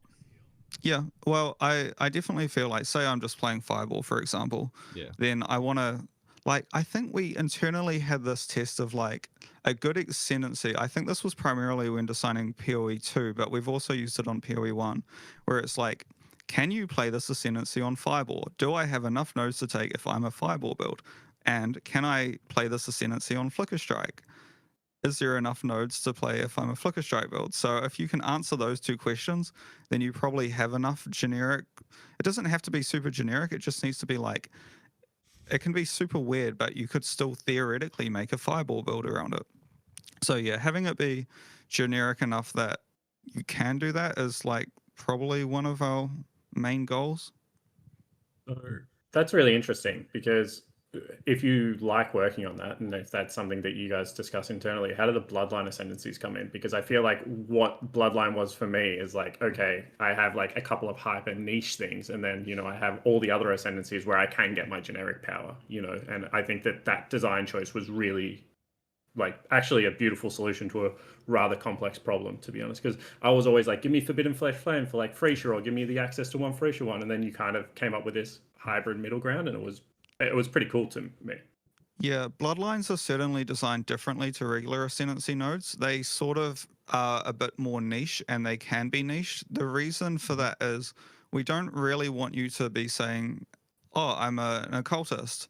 I take one node on the occultist, and then I take 3 nodes on the Bloodline. And then are you really an occultist at that point if you're only taking one node on the occultist? It was sort of meant to just give you like enumerate other options that are often very niche but can like pair with your base Ascendancy. The other danger, if you go the route of making Bloodlines less niche and more broad, is you water down the identity of the other Ascendancies in the game, where, like, you know, if there's this really powerful Bloodline that's also really broad, half the builds in the game are taking that Bloodline, and suddenly it doesn't really matter, like, you know, oh, I'm a Slayer versus a Champion versus a Trickster or whatever. Most of my power from the Ascendancy points is actually coming from these 4 points I put in my Bloodline that everyone else is taking. So I think niche is important for Bloodlines. They're sort of a capstone niche, you know, direction you take your build in the end game. But then why is Slayer the worst Ascendancy design then? That feels like a very loaded question. What I would Someone say asked me to about ask Slayer, I feel like Slayer historically has got fewer changes than a lot of the other Ascendancies. Like, I feel like it still has a lot of the same nodes that it probably did like 10 years ago at this point. If Ascendancies have been out 10 the crit years. stuff is relative. God, it feels recent to me. That's still probably years ago. I think that's been since Legion League. Yeah, that's probably a while ago at this point. Yeah, Overwhelm has been. Yeah, I think Masterful also got a rework, right? Yeah, Masterful's more recent. That came in later as well. So in terms of, I guess, like the same thing to you, Octavian, in terms of skill design, is there something that you look at and think like, this is the most interesting skill to me in the world? Most interesting? Yeah. Is going to be an answer that I don't think a lot of people will resonate with or expect, which is, I honestly think, what's it called? Stormbind, the one where you place the rectangles on the ground and then you charge them and they explode. That was a classy I honestly skill. think that skill is an incredibly cool design for a different video game. Like, it doesn't, and this was Death Rage is before like, I what do you mean a joined the company. This is different not video me trying to game? toot my own horn, you know. This was 2019, 2018 that it was designed, I believe. Like, it's a really cool, interesting design that like takes stats and leverages them in different ways than any other build would, where like your cast speed sort of becomes your AoE in a way, and your mana cost sort of becomes your cast speed.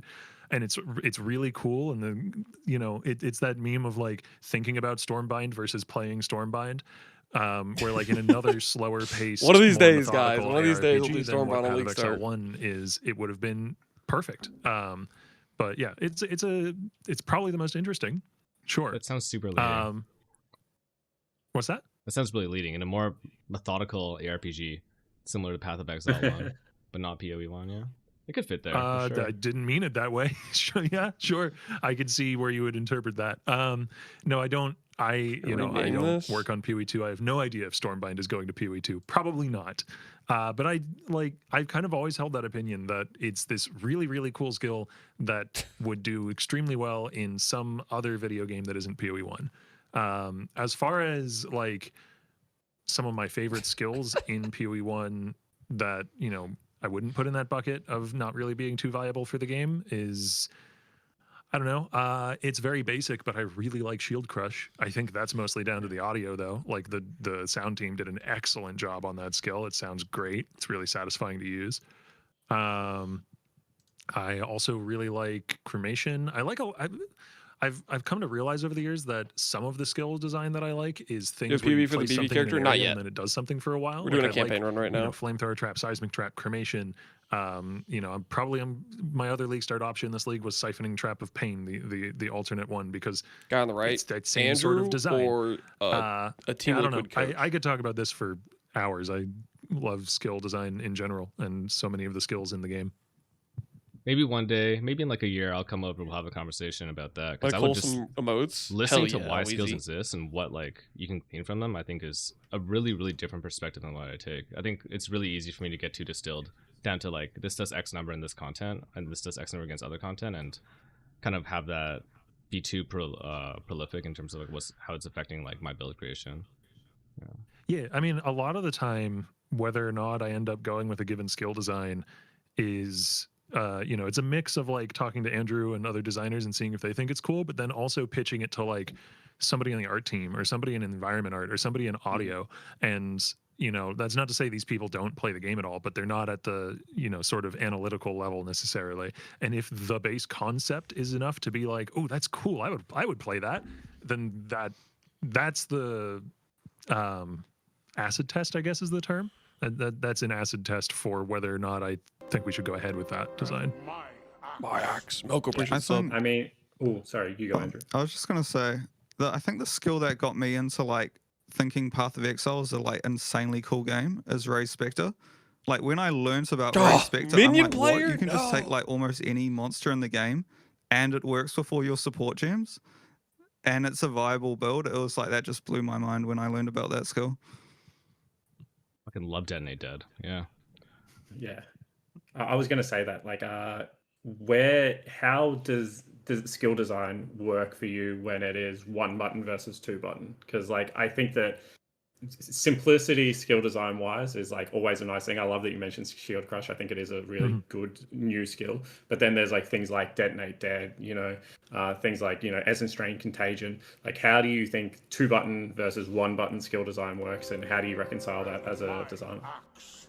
I think it all comes down to like whether or not you have a good core concept. I feel like I'm not communicating this well. I don't mean to be dodging the question if it sounds like I am, but it's like usually my method of skill design is I come up with some strange weird thing or core foundational concept of what the skill should do, and then it's about building the architecture of the skill around that. So like for Holy Hammers, for instance, it's like, what if you had a slam and then that slam repeated if it hit something, and that was the foundation for that skill, and then you get that into game, you iterate with like placeholder visuals, and then you see what feels good in actual gameplay, and you don't get too attached to the entirety of a design right at the start, because so much of it may need to change in the course of implementation.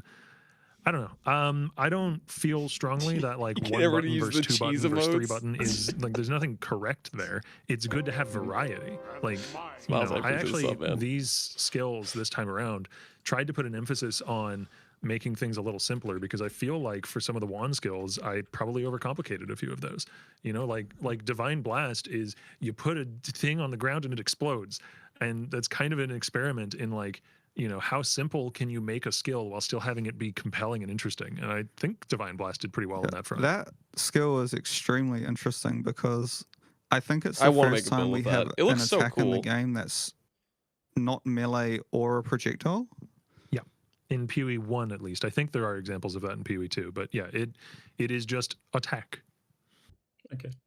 And how do you feel about the catch-all ability? Because I know what people are looking for most of the time when they do it is like, this ability should be able to clear, but then also should be able to boss. Whereas some of my favorite builds of all time is like, this is purely a mapping ability. Exsanguinate is like one of those things where it's like, I would really not want to boss on that. But we don't know to the map number on it range. feels so extremely good. So how do you reconcile that during the design process of, I want to create this thing. It's probably not going to be good for X, but I think it is going to excel at Y. Is that a better ability or worse ability skill design wise? I would personally rather lean into things that differentiate skills rather than homogenize things. Yeah. I would personally rather be, and it's not necessarily a box that I'm checking on every skill that I'm working on, but it's like, if a skill feels like from a mechanical perspective it's going to be much better for clear, then leaning into that and making it more of its identity is probably correct over trying to like smooth out and make every skill equally good for every task. That doesn't seem healthy to me, no.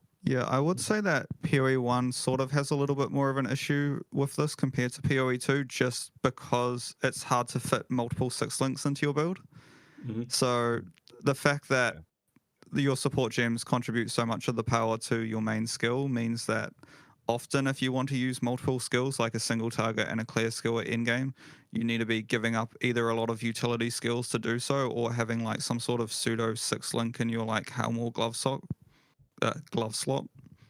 Technically easier this patch because the imbued support things support everything in the link group they're in. So if you have 2 active skills and one of them has an imbued link, then you have 2 6 links.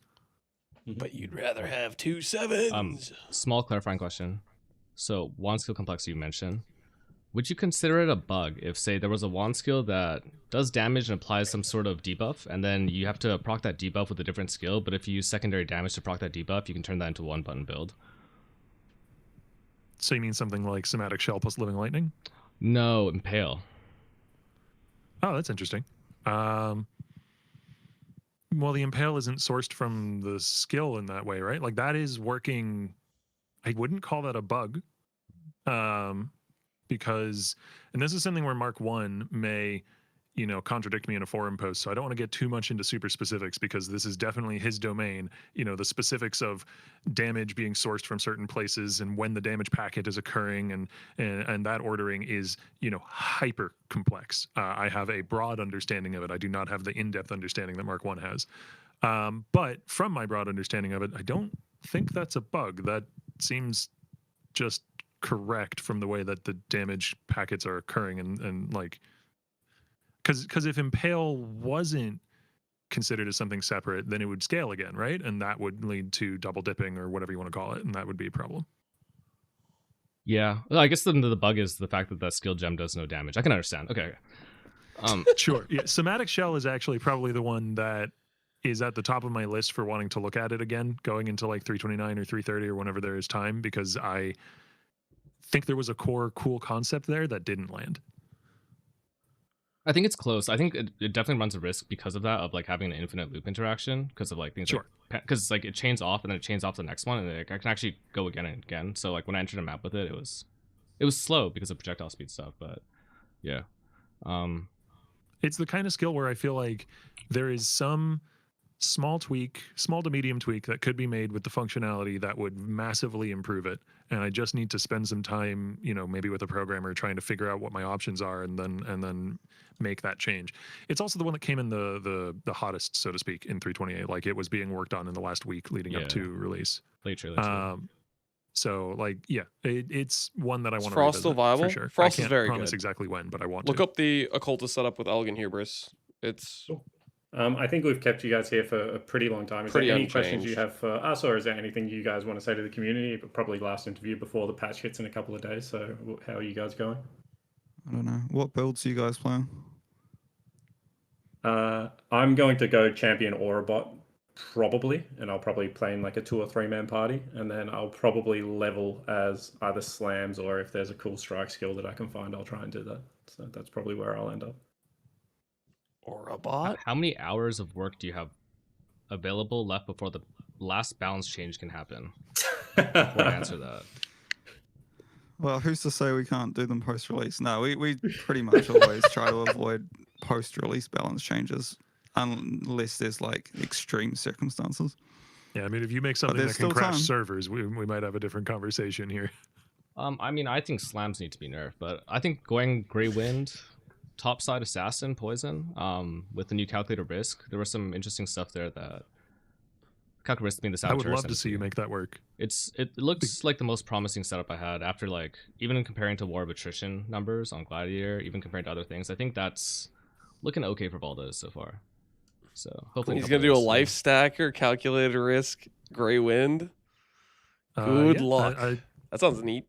Don't have any specific questions for you guys, I guess. I more so just want to wish everybody a good league start. And, you know, there's 4 months of it. So I know there's a lot of pressure around league start to do super well, but like, for most players, I feel you can cut yourself a little slack. Just enjoy it, chill, have a good time. Yeah, we like. I guess personally, I can only speak for myself. I know we both appreciate having you on here, both like immensely. But I've got to hear so many things that I've never thought I'd be able to hear in terms of like information, in terms of understanding why things happen, in terms of like how your mindset is, and in terms of understanding why the game has developed the way that it is. And I think the past like couple of years has been so different for PoE and really exciting in a lot of ways. And a lot of, I think, my concerns about like, oh yeah, like deep scaling and stuff in terms of like stacking, it feels like everything's on the radar. And yeah, I just appreciate this a lot. Thank you guys so much for making this time, man. Appreciate that. For sure. Yeah, thanks for having us. Not about it all. Thank you so much, guys. Solid interview. The start was like a little bit rambly, but that was a good time getting their perspectives between Andrew and Octavians. And shout out to the Team Liquid guy. I didn't know who that guy was, but I kind of liked him. He seemed like he was asking some pretty solid questions. Bit esoteric, yeah, maybe a little bit. I don't know. I enjoyed it. Just another hour or two down, progressing towards league start. You know. Spawn is cool as his name Spawn. Is that the I didn't know. You guys were just saying he was a Team Liquid coach. And I'm just like, I don't know who that is. The bald guy was Quantric Holorock. That was not Quantric. I don't know what Quantric looks like. The Quantric does not look like that. I don't know what you're talking about. There's no way. He's wearing a mask or something, maybe. I don't know. That was definitely not Quantric.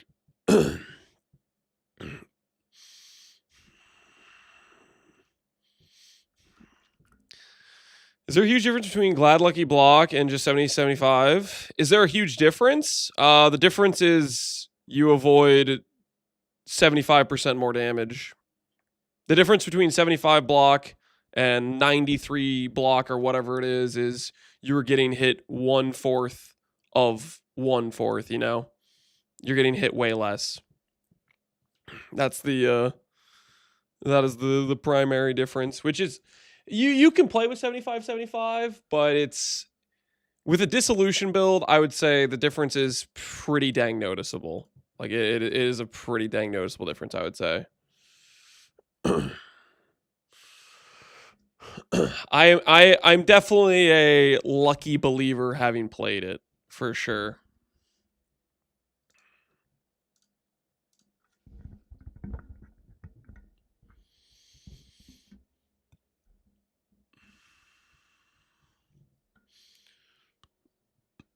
Do we keep the wide goose, yay or nay? I'm fine if we delete it. I don't feel like I've seen virtually anyone use that emote. All right, let's start the run. Let's continue the run. We were doing a glad bleed run.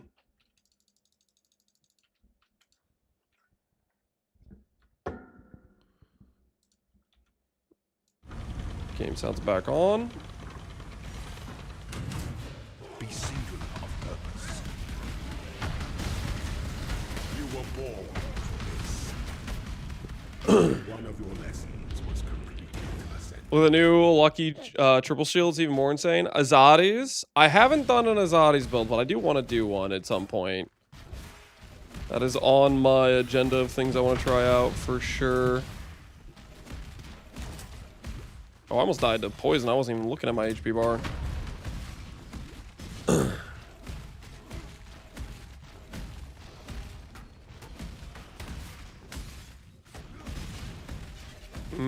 Let's just go back to this thing. We could do that Dark Shrine, but I don't think I care that much about Dark Shrine. Our damage is pretty solid at this point. That is a dead end. All right, not the way, not the way. We go this way. Triple Lucky is the most face roll I've ever felt in PoE nipple lifts. Triple Lucky, the old never get hit. I don't think there's a scenario where I view Triple Lucky as better than Recover on block, but maybe at some point I'll get there.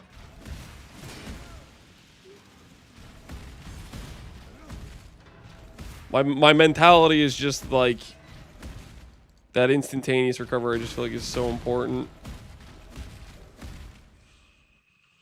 Better at avoiding ruin, yeah, for sure. If you're worried about ruin, that's definitely definitely like a key scenario where the recover doesn't matter because you lose based on getting hit, not based on dying. Show me your resolve. What the heck just hit me? Such resilience. Empires are forged in stone and fire.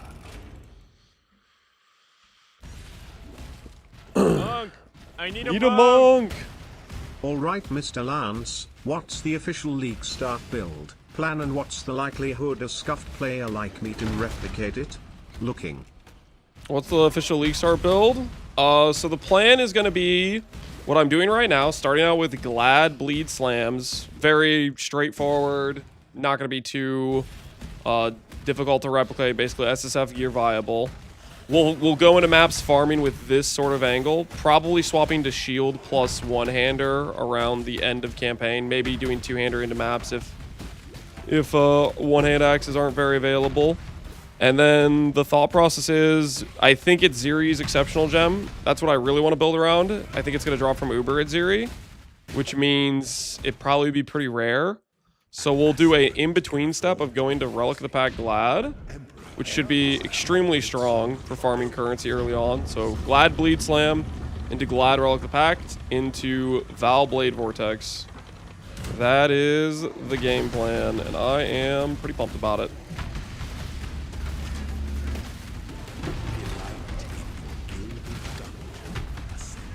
Dude, what's my HP bar? I'm gonna like die to something random.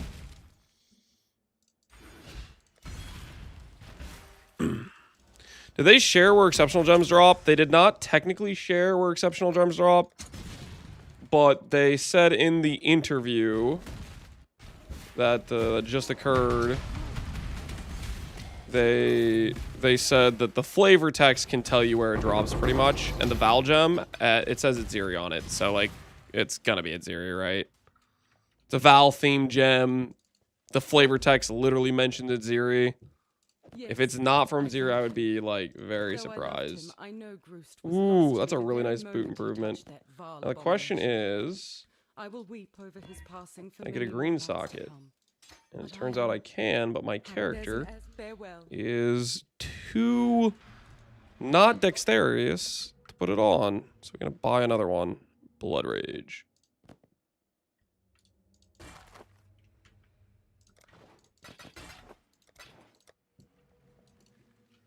Open suffix? No open suffix. Monk! I need a monk! Octavian, if you're in chat, I'll buy the $250 supporter pack if you nerf Lance Live you did Connor. What? What did you just say? I'll buy the $250 supporter pack if you nerf Lance live like you did to Connor. What is that supposed to mean? Right? You done lost your mind? Do I risk it and hit this with the jeweler? I kind of want to. This is a pretty good pair of boots. Chrome. I still need some greens. I need like 2 reds and a green. Can I have a fusing? Fusing. Am I blind? I just don't have fusing. Okay, hold on. I got a plan. Greetings. 1 fusing, please. Not you. I'm gonna regret this. Please give me a 2-link red. Alright, so we keep Blood Rage. And now we take Flesh and Stone. And we're gonna add on Maim. Which I'm pretty sure works with Flesh and Stone. 130 multiplier.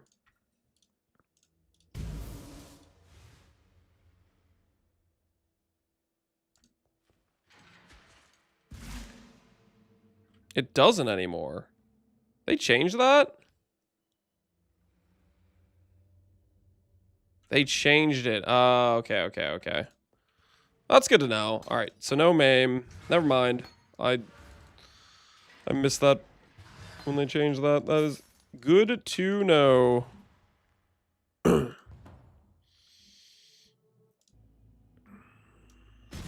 When's your podcast? 5 p.m. Eastern Standard Time. So it should be in about 30 minutes. So in about 25 minutes here, we'll make sure the nugi and ziggy are still ready to go. Blade Storm, Maim, Cull. Yeah, I don't really want to add in an extra button. I'm trying to think when they would have changed the Flesh and Stone, because I could have sworn that used to work with the putting Maim on it thing, but I guess not. Good to know. Does that mean you're going to miss the next GGG post? Am I going to miss the next GGG post? We may look at it live on the podcast, or we'll look at it after. What post do you think's next? Do you think they're going to tell us all the new gems? Do you think the gems are going to make the list of stuff they tell us about? Ooh, Headsman Axe. That's not an axe, that's a blade. Never mind.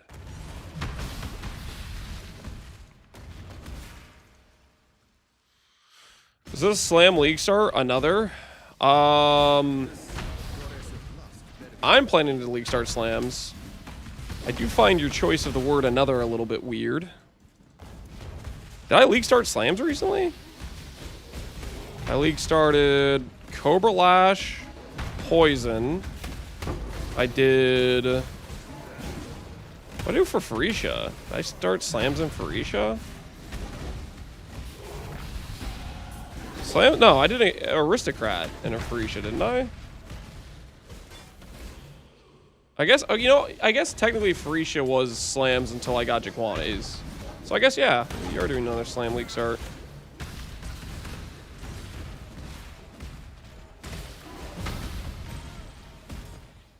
We're basically Karn. We're basically Karn then, I think. I think it is appropriate. You might as well start calling me a Slam main.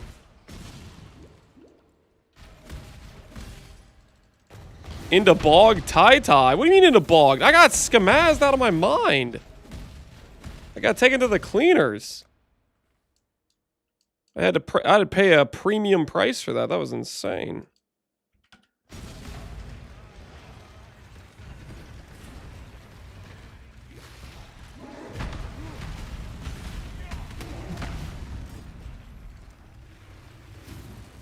What nodes do I want right now?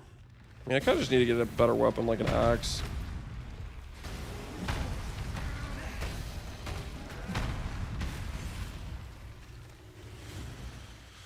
Life nodes, fizz damage nodes.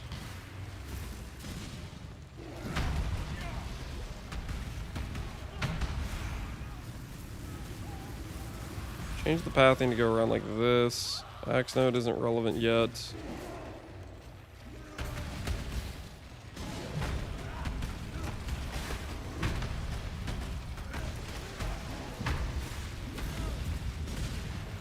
We'll go to Vanquisher.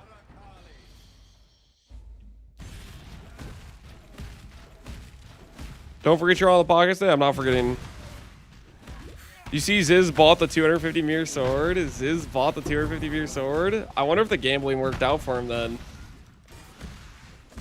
We did help him get some gold so he could gamble House of Mirrors. And after we ended stream, we helped him with one more map. And he said he lost another mirror, so maybe he turned it around.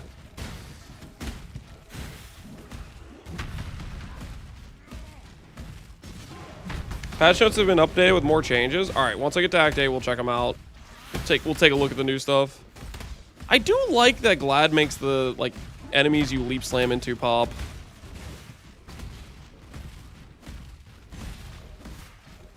All right, let's take a look. So there's some new patch note changes. It smells just like the Theopolis dueling pits. Mm-hmm.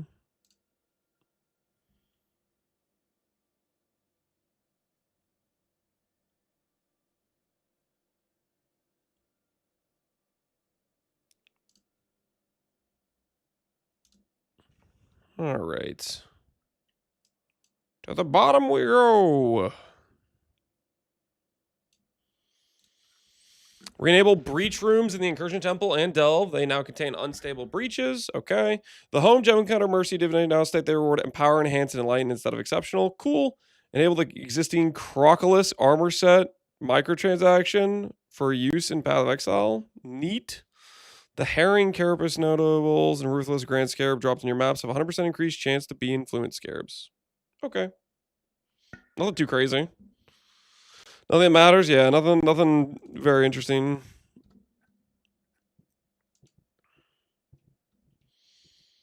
We might get challenge rewards today.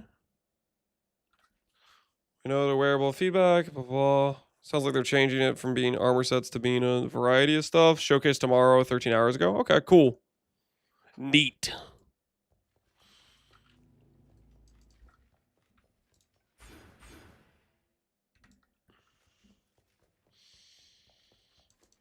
When did I miss they're removing Harbinger? In the main announcement is when they told us about the removal of Harbinger.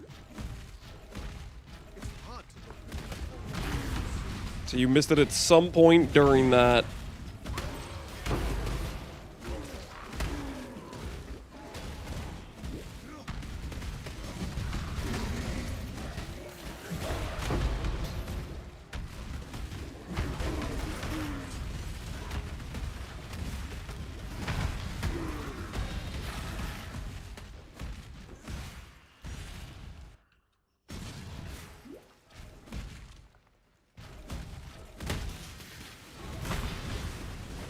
Was it the QA, not the announcement?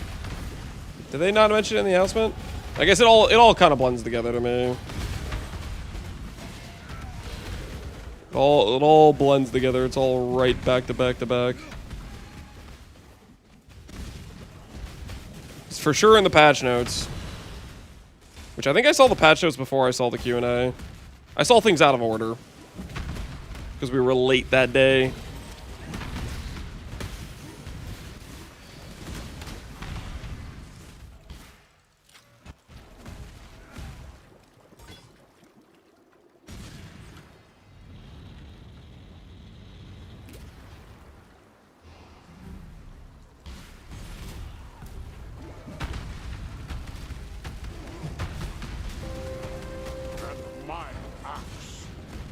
Axio Clanthman, thanks for the sub. Appreciate it.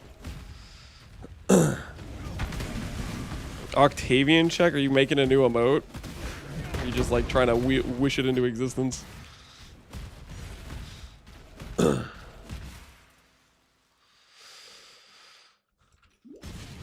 Misclick, it's all good.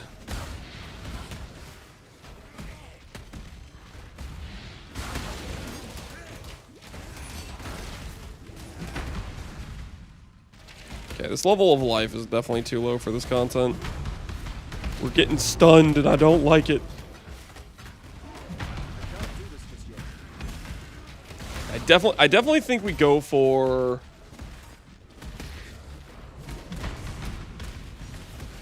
shield.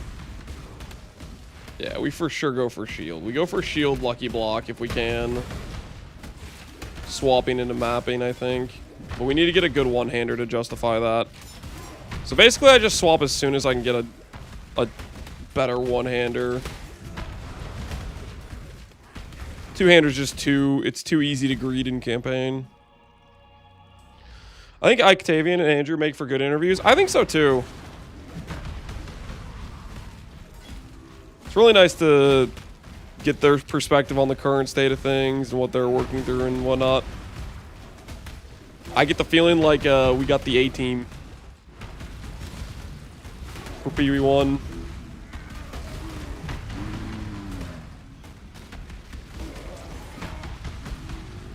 Cool to see how passionate they are about the game. Yep. When Octavian's like, I'm a one-game Andy, I was like, yes, that's what I want to hear. You're one-game Andy. I can relate to that.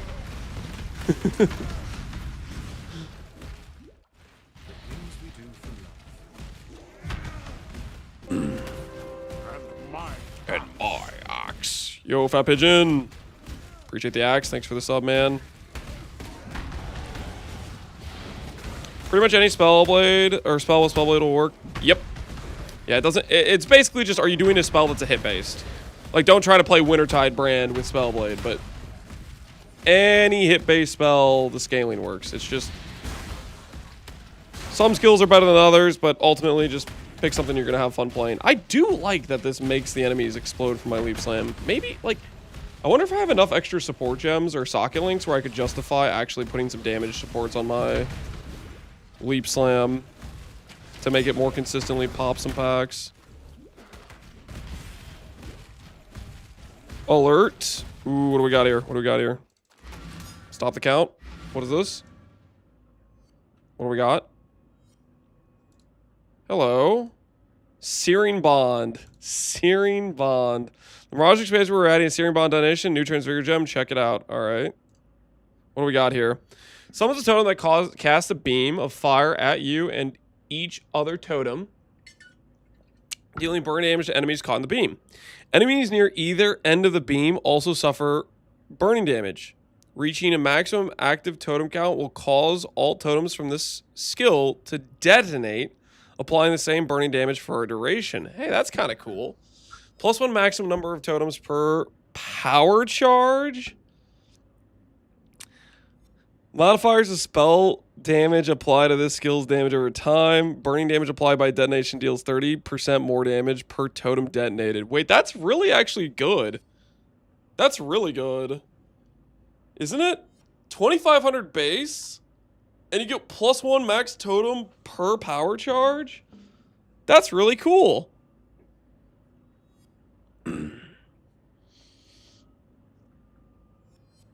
Because you could easily get that to be like, you know, 10, 12, 13. Like, you get a lot of power charges, right? Just a baseline. 5.5 times that number.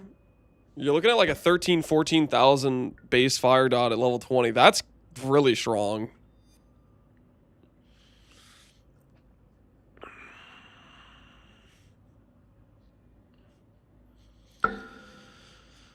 Very good totem. Yep. Yep. Hyro's loving that, especially with like the upgrades to like the placement speed and stuff. So they actually like get their stuff up and running faster. That's pretty dang neat.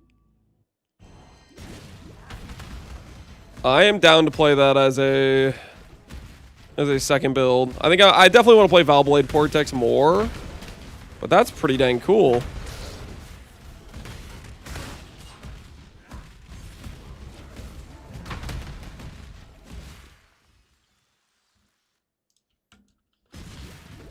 One totem build per league max. A lot of leagues I don't even play a totem build.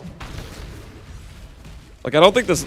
Did I play a totem build at any point this last league? Okay, like, you can maybe count the Ballista Tendi build, but like, come on, can you really count that? Like, let's be real. You're not actually realistically counting that. That's... Like, including a Tendi build is like, you played this build when it was literally just like a throw this thing together in a couple hours and test it against some bosses. Like, that's not really like... That's not a proper... Alright, this time we're gonna go down. Last time I went the wrong direction, I think.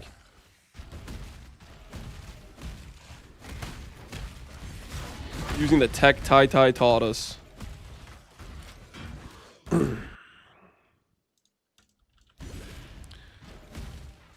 You actually put totem in your title one time? Yeah, but it wasn't a totem build. It was just like a friggin' typo, you know? A smuggler's cache in the like underground heist like area. How thematically appropriate. I wonder, is this a guaranteed spawn? There's like a little like tarp there and stuff. I wonder if that's a guaranteed spawn. I don't think it is though. I don't feel like I saw that last time I was here. For Energy Blade, are we supposed to use Penance-Brand of Inspiration, Stormbrand of Indecision, or regular Stormbrand for early Sanctum? Because in the PoB you have Stormbrand. Regular Stormbrand is better than Indecision. I showcased Indecision in the video because we don't have access to Stormbrand with the buffs. Based on the numbers in the patch, regular Stormbrand should be about 20% stronger than Stormbrand of Indecision is currently. Which, with the testing of current Stormbrand or Stormbrand of Indecision, it's pretty solid for just doing Sanctum right out the gate. So it should just be better. New totem out? Yeah, we saw the new totem. Seems kind of cool. Yes.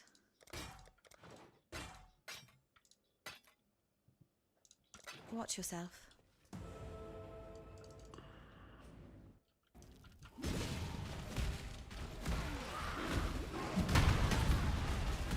And you talked about how people don't use the Reforge with cannot roll attack caster introduced last league. Isn't Augment always better? More expensive, but less RNG?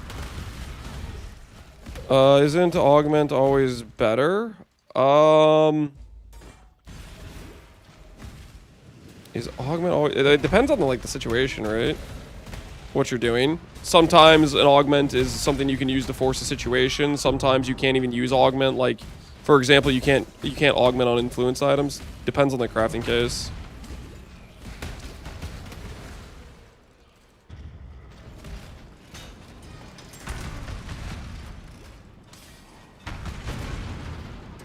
I have a feeling they made it Foulborn much rarer. I don't think they did. I guess we'll find out though. Andrew was like, we can nerf the rarity in many ways. He was not making it sound like he was like, the way he was talking was like, oh. So we'll find out. Andrew's definitely planting the seeds of doubt. And there's a lot of people who've been looking at Foulborn Ghostwraith, right? Some people said Ben was even looking at Foulborn Ghostwraith. I was like, uh-oh. Let's get a little bit of attention. What do you farm for Bleed Glad before you pivot? You can play whatever the hell you want, but I'm gonna plan on doing Breach myself. Like, I think it's just kind of up to like what you'd want to farm, honestly. I'm planning to do Breach though. I'm gonna help keep the price of Foulborn Ghostwraith low for the boys. Been a lot of attack based and spell based E-Blade builds. Yep. Dude, when I still can't believe this. When I was like in the middle of Jung's interview, I said that I had the bold take of saying E-Blade was overpowered, and then like 5 people were like, "No, it's not E-Blade. E-Blade's not overpowered." Like, oh, come on, guys. What are you guys on about?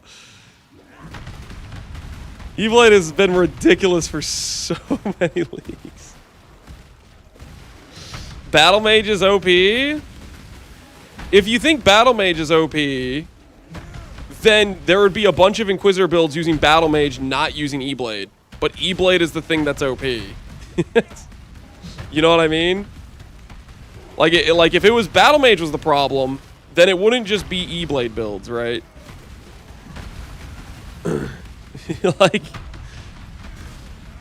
like turns out a weapon having 10,000 elemental damage per second is a little bit broken in a game where the best in slot rares have 1k elemental damage per second, right?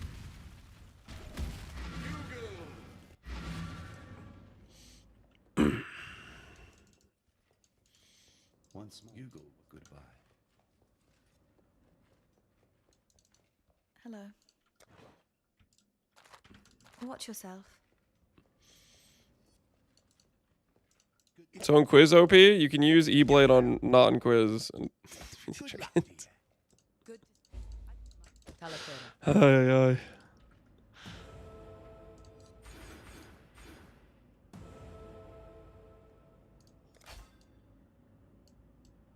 I can't grab that yet because I don't actually have life cost. Does this give life cost at all? This gives life cost if I go through here. This gives life cost. We'll start going that way, and then we'll get it. The 10 max fizz... Wait. Does anyone know? Does the 10 max fizz work with bleed? Any bleed knowers? It does? Oh, sick. I did this wrong. I messed up. I done messed up, guys. Do you guys see what I messed up? I forgot I was supposed to go do this thing first. Oh, no. I messed it all up. Oh, no. I messed it all up. Tai, don't look at me. Don't look at me, Tai. I don't want... I'm a disgrace. The whole shortcut method has been botched.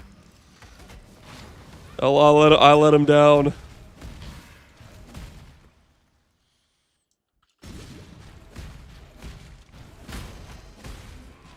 You ready, bro? I am ready. Are you guys already booting up? My alarm was about to go off in like a couple minutes. My alarm was about to go off.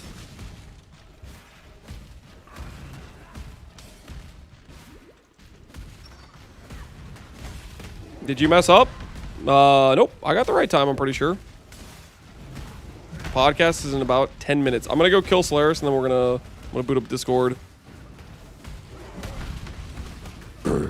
You got some time? I sent a stream invite thing? Okay, hold on, I'll get that.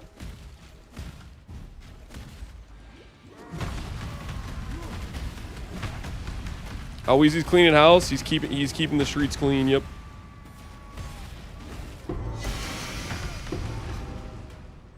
Alright. Stop the count. Stop the count. Let's do the stream invite thing and then see if I can find where this is. Click this. Okay. I think I accepted that correctly. I'm gonna boot up Discord. We're gonna be doing the podcast with Nugi and Ziggy.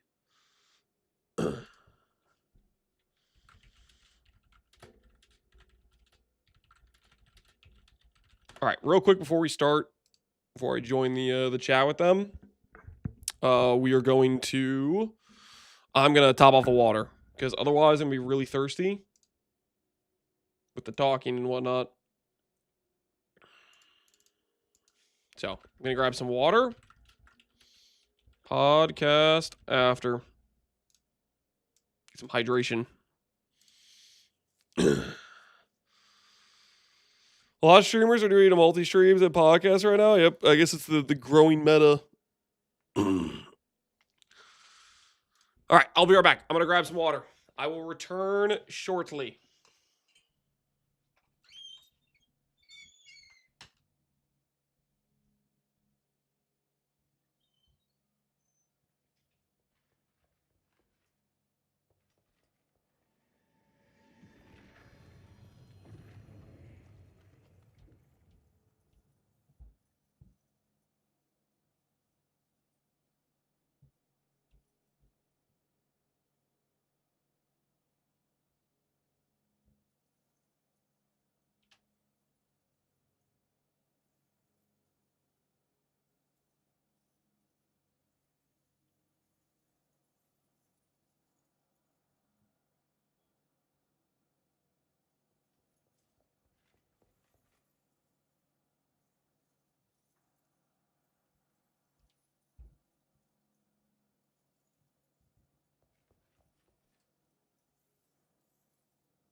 that my alarm going off?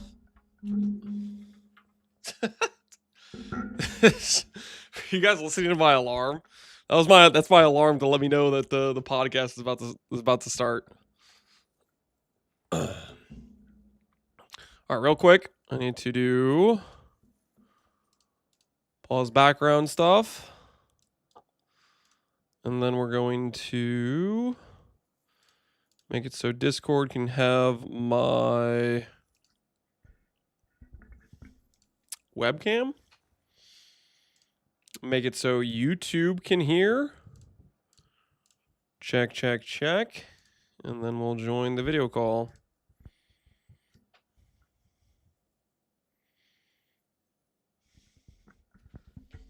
Oh, I see what's happening.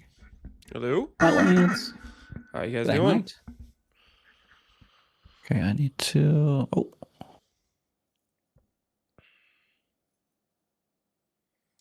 That's a ziggy. I need to remove myself from this. Okay. Ah. There we go. Now I only see you two.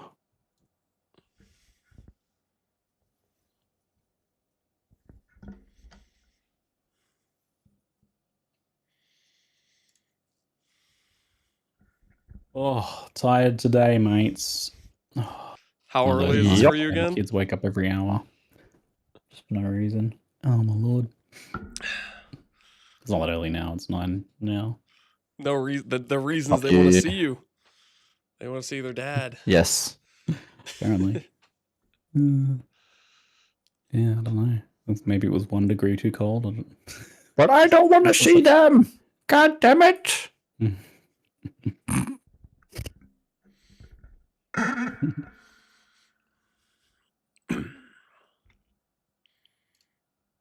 How does she sleep? Normally well. I think I was saying that the other day. But yeah, just randomly last night was wake up every it's hour. one of those. Yeah. Sad. Okay, this looks good. Looks good. Yeah, so I had to set everything up from scratch again because I'm on my old PC because my other PC. This is also why I haven't uploaded the other episode because like everything is on my old PC and it died because I had one of those nice Intel CPUs, which ended up degrading. Meltdown. Well, not meltdown, just the core or like the CPU itself just degrades over time. It's a manufacturing thing. It's terrible. Planned obsolescence. Got him. Yeah.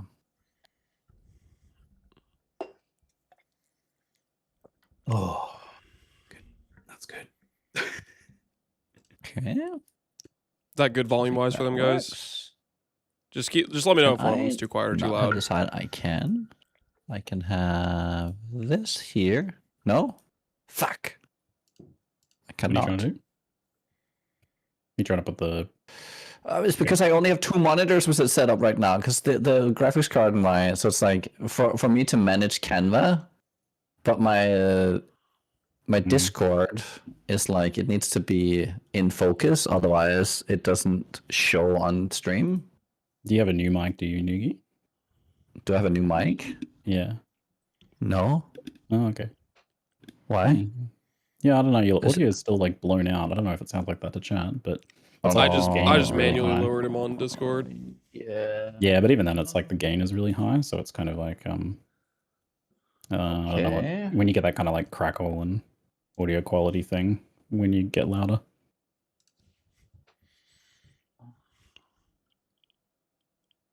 Yeah, it's like a child shouting into an Xbox headset.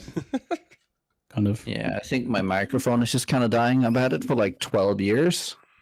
I just replaced my mic because it kept cutting out during streams. Yeah, I think the thing might have dried out and cracked in it after that long. I mean, it's like I think this microphone probably has like 40,000, 50,000 hours of like usage.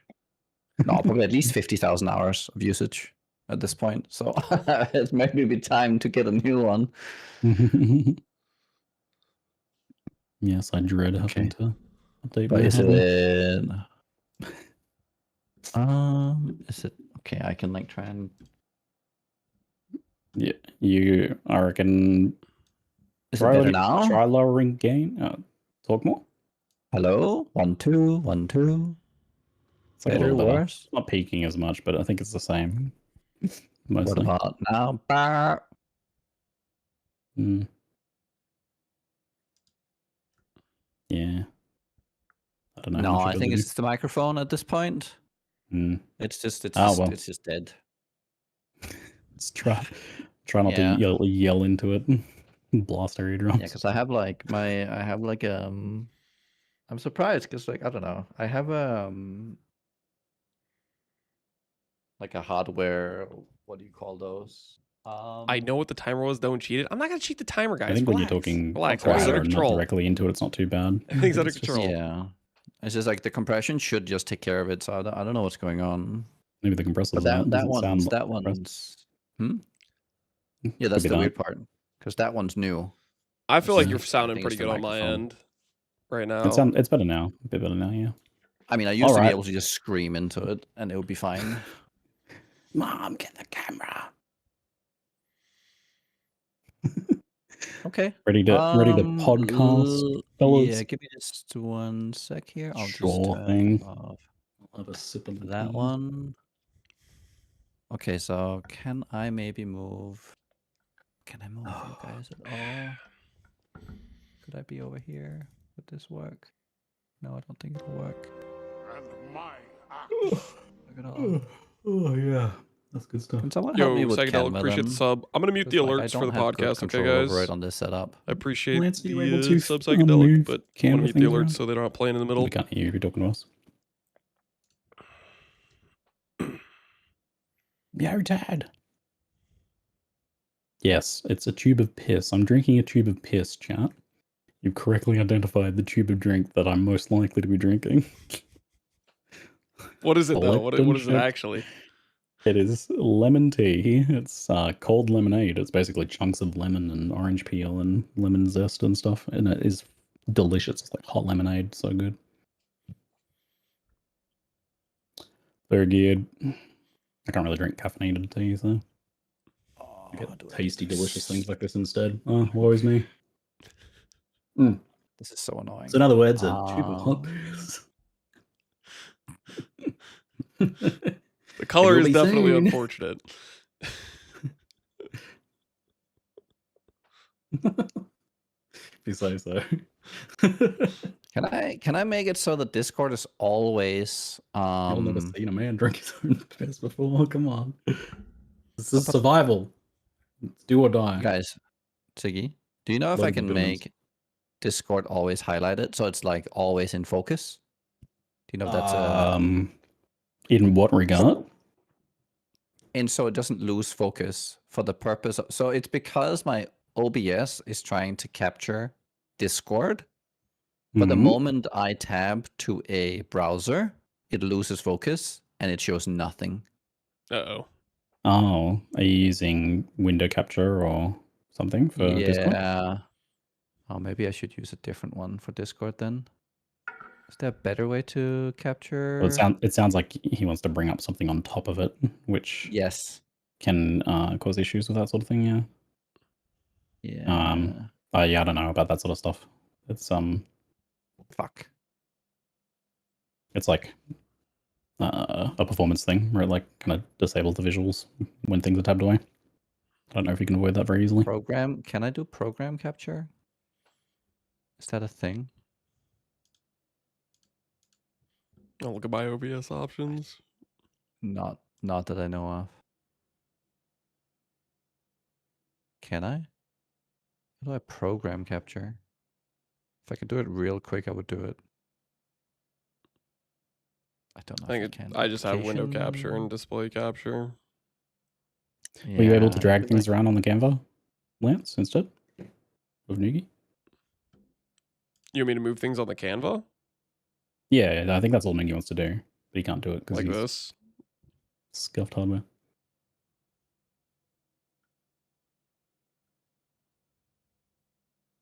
That appears to be working. Nice. So you can show things and not show things that we're talking about contextually. Yeah. Yeah. Yeah, I'm fine with moving stuff. Just let me know what stuff you want me to put on. Like there'll be like a quick glitch out on the cameras if I need to show video footage because I'll have to highlight and start it, but that'll be it's fine. Right, yeah, true. Yeah. It's like it'll be fine. Do you want to check on for all this other stuff you can do it. Do you want to check on the reveal VOD or something for now? There's not just a grey box there. Welcome to the Scuff podcast. Yeah, no, it's all our first day, okay. You want me to hit play on it? Try it. I think it just plays on your end. Yeah, I think that's a local. That's an instanced thing. Yeah. It's got instance smart loot. They were bound to serve. Yeah, doesn't that's affect not playing on me. your guys' end. It's playing in the background now. Wonderful. Good job. Good job, everybody. Scuffed Oh, urine no, drinking podcast.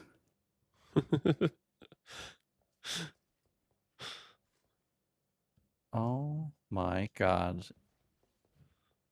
Okay, final thing before we start. If I alt tab and I can see all the different windows, it shows both Discord and the other one. But the moment I let go, it'll only show whatever is on top. Mm-hmm. This is stupid. I hate Windows. Okay, no, I think we just go. Okay. Are you putting the video back on, or do you want me to just go? Don't worry about I have clicked record. You can go whenever. it. Okay. G'day, Exiles. How you doing? Welcome back to Actually Though, the sleep-deprived dad Path of Exile podcast. Now even more scuffed than usual. So yeah, we might just have a grey box on screen, but sometimes other things for you to look at. It doesn't matter. You're here for our soothing voices. Assuming our hardware works correctly. Anyway, I'm Ziggy D, and joined by Nugi and Lance. And good morning, fellas. Thanks for joining me for some Path of Exile chat. It's time about the new Path of Exile Mirage League and the various other changes that we've been seeing, both since the reveal and in the various podcasts and Q&As and whatnot. Oh, the expertly handled Q&As and stuff like that, for example. Just, yeah. Anyway. It's kind of a new era of Path of Exile 1 here for us, it feels like. I think we were kind of talking about that yesterday, us three. We were remarking on the idea that it feels like, with kind of the new dedicated team with passing of the torch. Octavian, Andrew. Yeah, there's a little bit of a passing of the torch, a bit of a fresh new injection of, hot blood into the veins of Path of Exile 1 development. And it feels, I don't know how you guys are feeling overall, but to me it looks pretty optimistic. I'm seeing a lot of optimism and hype and excitement for the future. Where are you guys at in that regard? I'm definitely really enjoying the Octavian Andrew combo. They've done a couple of basically interviews now, and it's just like it's nice to see the fresh blood compared to the contrast of like Mark and Jonathan, who've been doing it for basically the entire game's existence at this point, and they still have the same, like, I guess, desire and excitement about improving and making the game. What about you, Nugi? How you feeling, mate? Feel about future Path of Exile? You excited? I am feeling as if it's finally becoming like more stable.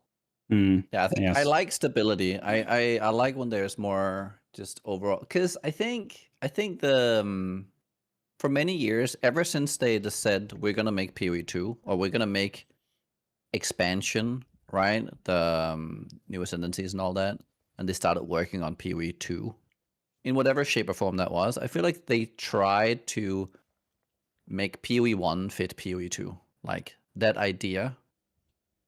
And it kind of just conflicted too much with the overall, like, what PoE 1 already was. So it just kind of threw the game into like the wilds for a while there. I think it started around Heist. And then it just kind of like, because we had the expedition, we had all the crunch. It was like, oh, we need to crunch the numbers down. We need to like change how ailments work. We need to change all of this and all of that so it all fits. So I like that it's now. It has its. I feel like it finally has its own identity back. Hmm. I think PoE 1 was kind of just. It was kind of messed into PoE 2's identity for a while there, which could have been fine if they actually ended up merging them, but they didn't. So now it needed its own identity back. So I really like that. Good thing and I then didn't, just right? Like join them together or go with that original plan. I think it's yeah, good that the games have their own space yeah, to breathe. yeah, I think so. I think this was the better option because I think they would have collided too much. Like in Oh, hindsight, 100%. I think the idea was always good. I totally see what they're going for, and it's like, I mean, it's too much. Like they probably thought to themselves, "Oh, too much work to make 2 games, right?" But then it's Probably, like, but I think it ended up being more but work to then they try and ended make up them into doing one, it yeah. anyways. And more So risky too, I guess, as well. Like more risk that you screw up I don't know. I what's mean, already it's there. like, is it though? Because it's also risky to mess with what you have at the same time. Well, like also, I think maybe even the bigger risk that they might have been more afraid of, and I've heard things to this effect in the past, is that they would have capped themselves too much, and that is a risk because then you get all of a sudden some other company makes an action RPG that's just significantly more advanced because ultimately they would have put such a limit Oh, on themselves by right. keeping it as a Path of Exile 1 As expansion, right? one. Instead of kind of Yeah, yeah, redoing yeah, it yeah. as much as they did, yeah. So then Yeah. the risk would have been that they wouldn't have been able to maintain their kind of like Yeah, I unapproachably think the risk dominant is market potentially position. higher by Mm, by not making the new game. yeah, So for no, I'm sure. very happy, and I think with Octavian and Andrew, I think we are getting like that new blood, that new kind of desire to make their dream idea. Now, I do think that has had its own, I think what do you call it when like the, honeymoon issues or whatever, right? Them onboarding themselves onto PoE and having these, because Octavian was the T17 guy, right? He did the Valdo thing, I think. Very much informed what we ended up with in T17. Yeah, so I know he felt personally That's responsible fine. for some of that stuff. That's why he took it upon himself to like fix it. Yeah, I mean it's Where was this one? it's no, I don't harbor any, like there's nothing, there's like when you come in, you have to try what you think is good. I would have, if let's say I was in a dev position, I would have done something different, and it would also have been not the right choice, most likely, because I would have conflicted with some other thing that was like inherent to PoE. So it's like, I think it's like, be it new or old, everyone's trying to like make the thing that works for PoE. But I think there is something about PoE that just kind of intrinsically has to stay for it to work. Yes. So. We were discussing this idea yesterday as to with the excitement for change, and even Andrew specifically mentioning in some of the interviews he's had recently that he's kind of the mindset that like given free reign, he'll change as much stuff as he can. He loves change. He's like, he wants to change things a Yes. lot, but but there's a decent push pull there with other people wanting to keep certain things the way they are, or true to form for the way Path of Exile 1 currently is. So for you guys, what feels sacred to you? I'm curious about your thoughts, Lance, first. What feels sacred to you in Path of Exile 1? What would you not want to see them change What is too much sacred to or even at all? For me, that would probably be. I don't think this would ever be something that would change, which is the ability of build creation, of like the amount of possibilities and things you could do. I like for that to change, they'd have to like, take the tree and turn it into a twig, or like limit your choices, or significantly reduce the options of what you could do. So I don't think that's ever gonna happen, but that would be like something I'm very attached to, and the reason I like this game so much is the amount of things you can do with it. There's probably some like sub parts of that area of like build creation that contribute significantly to that maybe you would be concerned about being changed. Like if you dive deeper into that thought, I'm curious if there's like something about build creation in particular. Like obviously like, yeah, I'm not going to scrap the tree and turn it into a D4 tree or anything. But maybe there's some aspect of like I think there's been times where it's been, in danger. Like, for example, Adorned, I thought was really like poisonous to build creation because it was so strong it invalidated like the entire tree by virtue of its power. Like it would say, okay, you could grab a lot of these interesting nodes and masteries on the tree, but the power you got from these blue jewels were just more powerful, and therefore every build felt like it should just go to every jewel socket around the tree, and then it killed any diversity in how you make your characters. So I think there's dangers of that. Attribute stacking is, thank goodness they've decided to nerf it this patch. I think I'm very happy with that, because it's like, in a lot of ways, I feel like if I'm going to build a character that's tanky, I currently feel like ES is just a lot stronger than life. And it's just like, that's one of those avenues where you have two choices, but if one's way better than the others, then there isn't really a choice there other than just arbitrarily choosing to make your character worse or something. So I feel like that's maybe where it's in danger, is if they add something too powerful, but I think they're pretty, from what I can tell, they're very willing to respond to if community feedback says we don't like how this is going, and they'll adjust and change it. You, Nugi, is there anything that feels sacred? Any particular thing, any specific thing that feels like you hope they never kind of like tackle in their excitement to change everything? You know, new management comes in, let's change everything. So I think one of the core tenets, and I think they've messed with it. I think this is actually one of the things they have messed with, and I think they need to bring it back. I think they are bringing it back. So the ability to find something valuable anywhere. So one of the really alluring things for PoE was this idea that you could find good drops even on the strand, like I forget what it's called, the first zone. Like the fact that you could find something valuable, it doesn't matter where or when, there's always a chance. But that feeling, I think, has diminished greatly over time. Like to the point where like I have had many times now where, the equivalent in the past would be an Exalted Orb. Now it's a Divine Orb. But I've had many times where I go to like mid-90s and I still haven't dropped a natural one. And I think that just sounds like there's some juju that's off. And that is what they're addressing this time. But that's kind of like a return to form, where like we're more getting back to the spirit of PoE, because I think this is important. I would say that is an important thing to keep in mind, because you don't want to invalidate the drops from like, you can only get something valuable in highest use. Same way with like, I think you're right with build creation.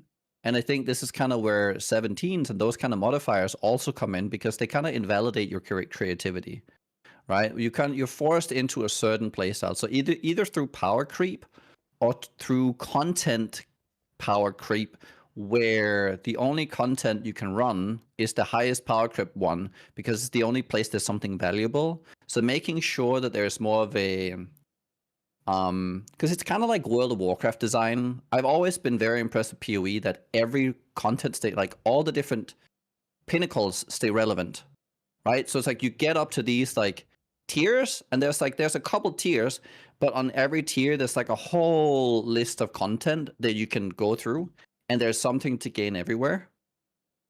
And the most impressive part is like so many pieces of content are actually still relevant like 10 years later. Like that's kind of like the Shaper has stayed relevant for so long. It's a thing you can still find. It's just like, that's the kind of thing where it's like, make sure that this like mid-level and these like all these types of pinnacle content stay relevant. Then we're good. I think that's one of the exciting changes that we're going to talk about later, but the exceptional gems, where they're being like, okay, there's some drop tables we'd like to keep strong, and they're adding these special gems to the various places. And then the same thing with like Delve, pushing the fossils back to actually being in Delve. I think that's the biggest thing where content retains its value, is if you have the specific drop be specific to that thing, not you can get it somewhere else more effectively. And it sounds like they're willing to do more stuff like that. Like Andrew specifically referenced synth items, and that's one that's always like just a weird situation where it's like synth items don't come from synth maps. They come from ritual. They come from birds. They come from like these things that have nothing to do with synth.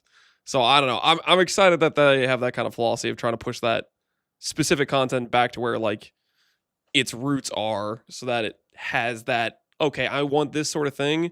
This is where I go to do it. Thinking about it, I don't really know that there's any one thing I can point out in Path of Exile 1 that feels sacrosanct that they couldn't change at all. To me, it's more just like the only risk I see is that there's like a bunch of small changes that eventually add up to something being lost along the way. And for me, I feel like in the area that I'd be most worried about that now is in Endgame. Like with, if there's like a lot of, it's talking a little bit about what you're talking about too, Nugi, but I think if there was like a lot of changes kind of over a few leagues or something to the way Endgame worked, the way your progression in Endgame feels, and the way the Atlas tree kind of like contributes to this feeling of, and this is, I guess, a relatively recent phenomenon, but this ability to like really build your own endgame in Path of Exile 1, to me, that has become like one of the biggest highlights of PoE1 now. So if that is lost in some way over time, I don't see them doing that, kind of like just being like, yeah, let's just delete the Atlas passive tree and replace it with something else. I don't really see them doing that. There's just no call for it, and I don't think that would be their prerogative either. But I see like, oh, maybe accidentally in their excitement to add a bunch of other stuff, it does invalidate that side of things and something is lost there. But so far, they made a bigger set of changes to Endgame than I expected this league, and but I'm not like concerned about what I've seen, so that's good. I feel less concerned about the future of that as a result. Like it looks like the core of it is functionally still there, and it's just like we're gaining a ton of quality of life, and the Atlas passive tree stuff is probably only getting more interesting. So we'll see how that plays out. But yeah, it's good to see the excitement, and it's been very good seeing them in the Q&A and the interviews and things like that. So Octave and Andrew, they seem like they have a lot of freedom over it too, from talking to them.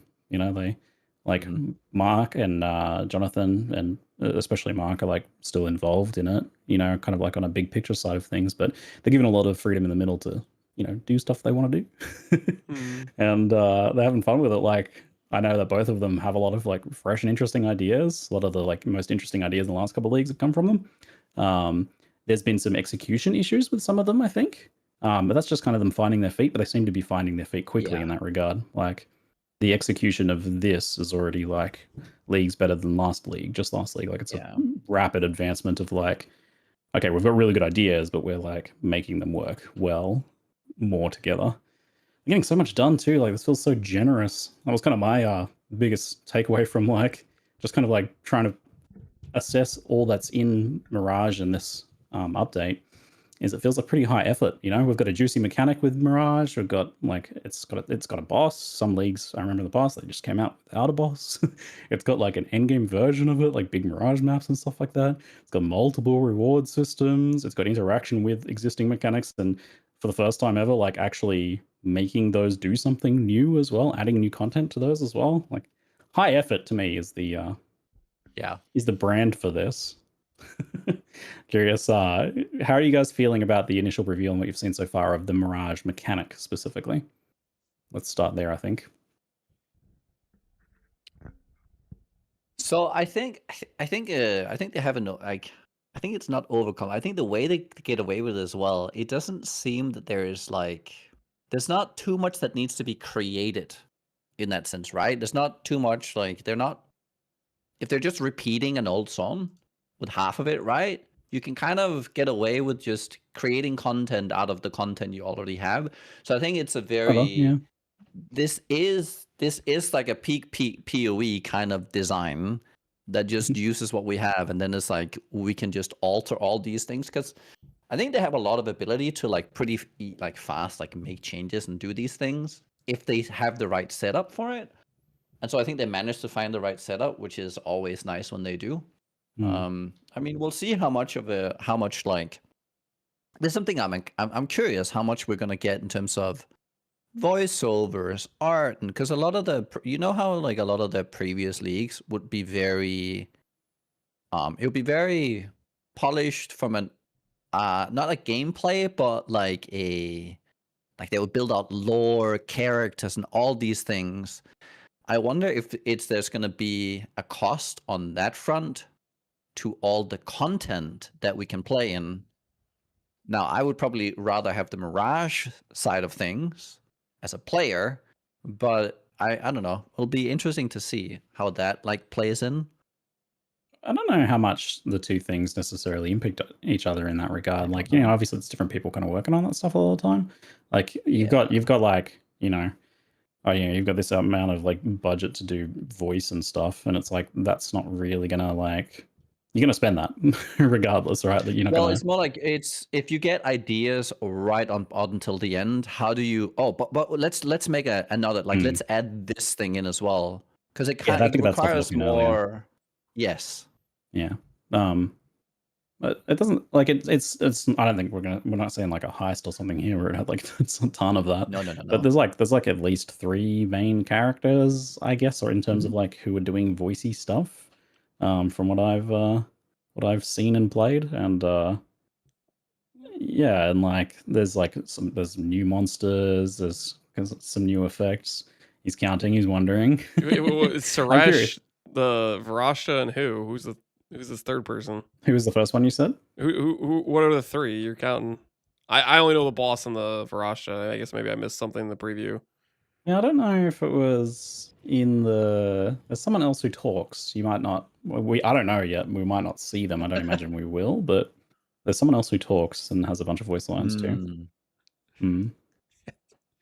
Yes. Oh, I think. Yeah, there is Sarog.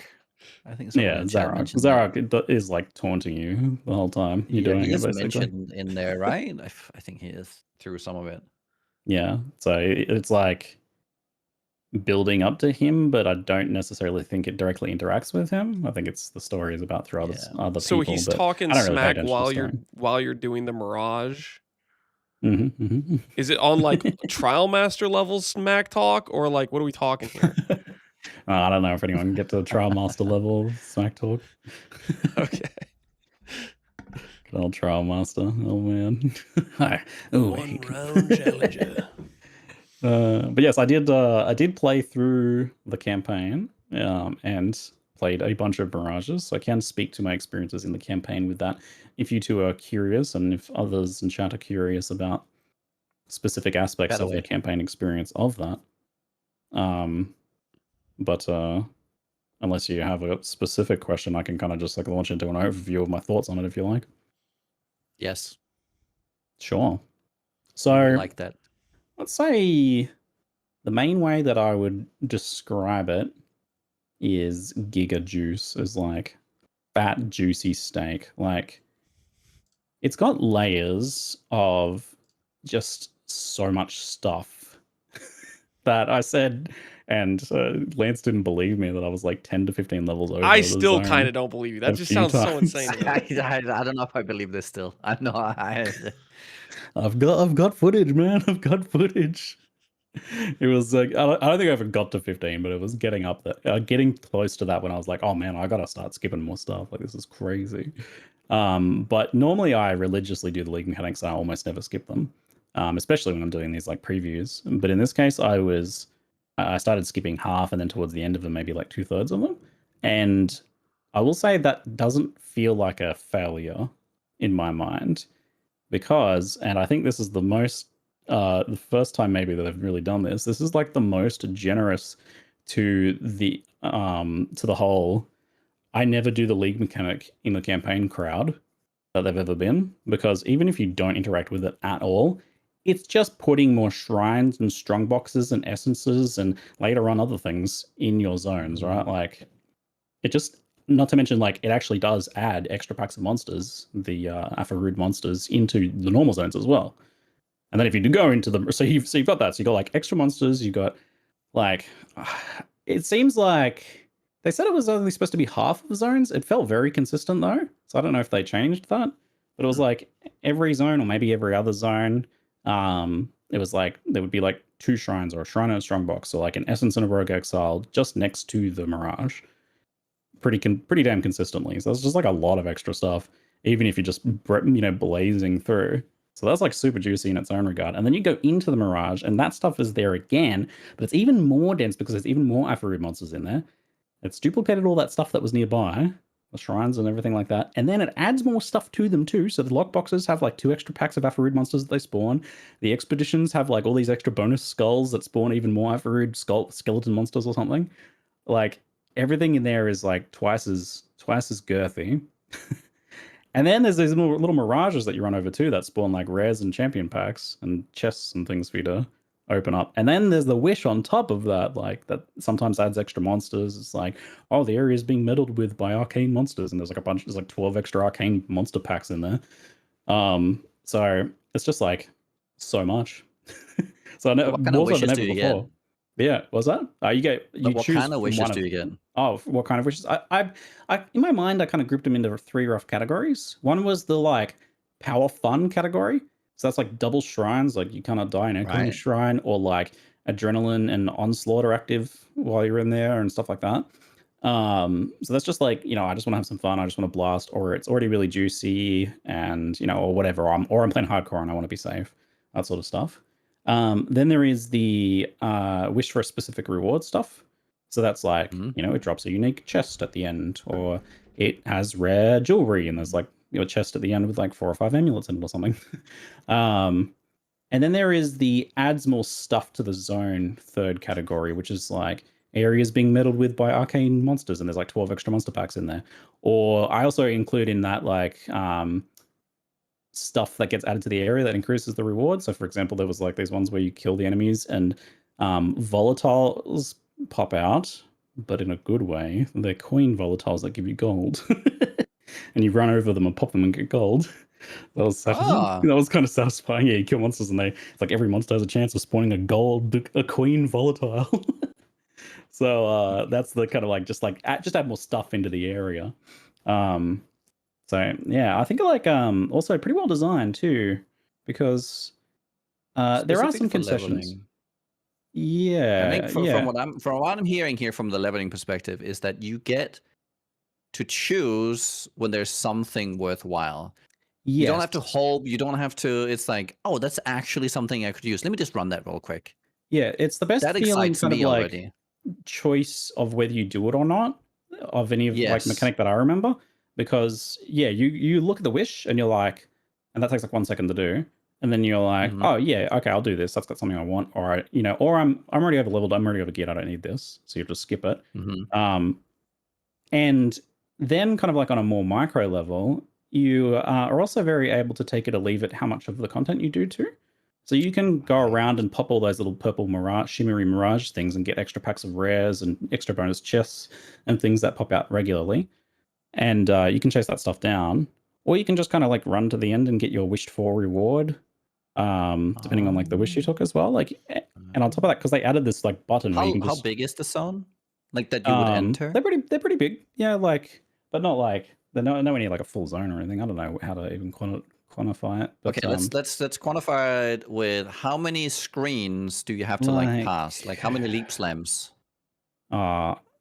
So that depends, because it has like that clever system where if it's like a narrow or windy map, it stretches more, right? So you get like a long line, or you get like a blob. So a blob might only be like, I don't know, 4 to 6 screens in volume in area, but like you might also get ones that are like longer and it's like stretched out. But I'll tell you, the best thing about that is, and GG are getting good at this quality of life thing, because they anticipated this and they put a button that you can press, or it's got a hotkey, and it just teleports you back to the portal in the middle.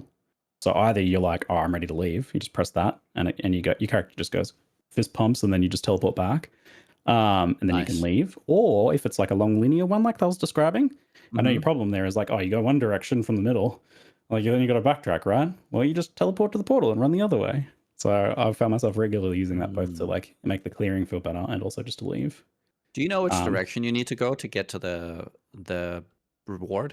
No, it's pretty obvious. They're like these 3 big chains. These guys standing around and doing a ritual. They're like, yeah, the big chains like the big chunky chains that go up into the sky. So it's not hard to notice them. And generally, you're like, I don't know. Oh, right. You're trying to release the that is the mechanic. But like, so here's the thing, right? Like, there's no meta progression to this, or there's no like you have to do that to leave. Right. You can actually just leave. Like, if you don't find it or whatever, and you're like, whatever, you can just leave. You just press that portal button and then go through the portal and go back to your zone. Great. And yeah, so you can like you can rush that, or you can it's just very take it or leave it. Like it's very free in that regard of like how much you do, how much you engage with it. You can engage with it a little bit, not at all. You're benefiting a lot, regardless of kind of like how deep you go on it, I think. Okay, I have the final most important question about this Yes. mechanic. Can you reset a zone and just farm uniques? I imagine you'll be able to, yes.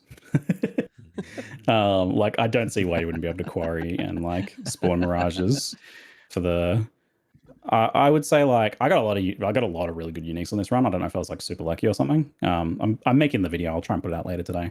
But I got a lot of really good uniques. But and a good chunk of them were from the mirages. When or, you like, say a stuff that lot was of being good added by Mirage. uniques, you like ballpark a Leveling number. uniques. How many uniques you found in your run? Okay, well, let me just off the top of my head. I got a gold rim almost immediately. I got the onslaught helmet not long after.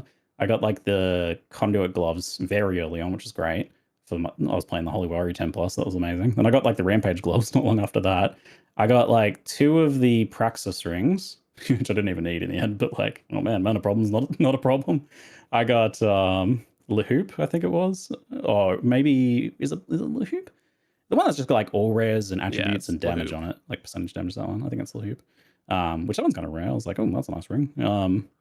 What else did I get? A few other interesting like bits and pieces of uniques. And I did get a 5 link, but it wasn't like breach levels of just showering you in 6 links, which I was like honestly kind of glad of. I was like, oh okay, like I did get my 5 links. Do you think like the 5 link was like the 9 guaranteed drop, like they have it currently, like you got it on like Twilight Strand or something, or do you think it was like part of the wish? Or something?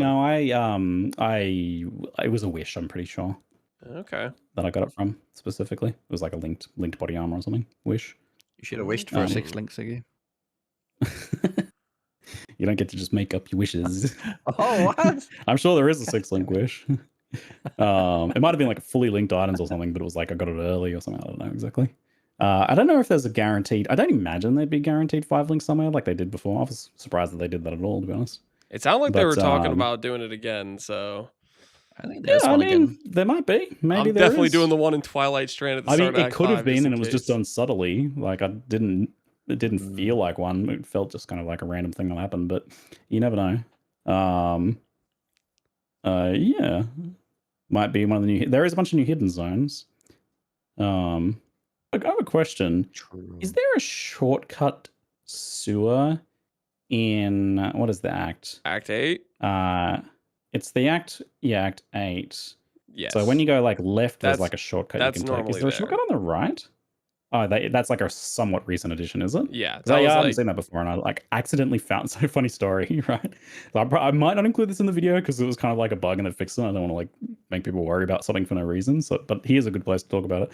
Funny thing happened was, so I went into a mirage in that act, in the Grain Gate, yeah, and inside of it there was the entrance to a sewer. I was like, that shouldn't be in here. You're not really supposed to be able to leave the mirage that way. You're supposed to go back through your mirage portal and go back to the regular universe. But I clicked it and it opened and the door was accessible, which was obviously not intended. I went into there and it was a very uncanny experience because like I had never been in that zone before. Like I hadn't noticed. I didn't know about that shortcut. So I was like, oh, well, what's this?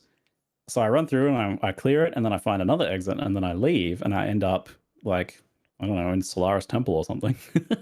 Some other zone in the map. But wait, I never left the Mirage. So I go back to town, and I go back to the zone where I went into the Mirage, and the portal to the Mirage is still there. And I go back into it, and I do the loop again. And you know what? I never left the Mirage. Like, I never actually went back through the Mirage portal. So, as far as I'm concerned, I'm still 2 levels deep into a Mirage Inception that I never, ever left. So, I got a nice little existential dread. I mean, it was very creepy. I was getting chills at the time. I was like, oh, this is actually a little bit creepy. Just like the combination. It was like delirium in the zone too. I'm like, I've never been in this area before, and I never left the Mirage. Should I go back and leave the Mirage? I was like worried it's gonna cause like quest flag problems or something. But sure enough, it just worked. And quite funnily, there's actually a lot of things you can do that kind of like cheat the campaign a little bit with Mirage. And most of it just works.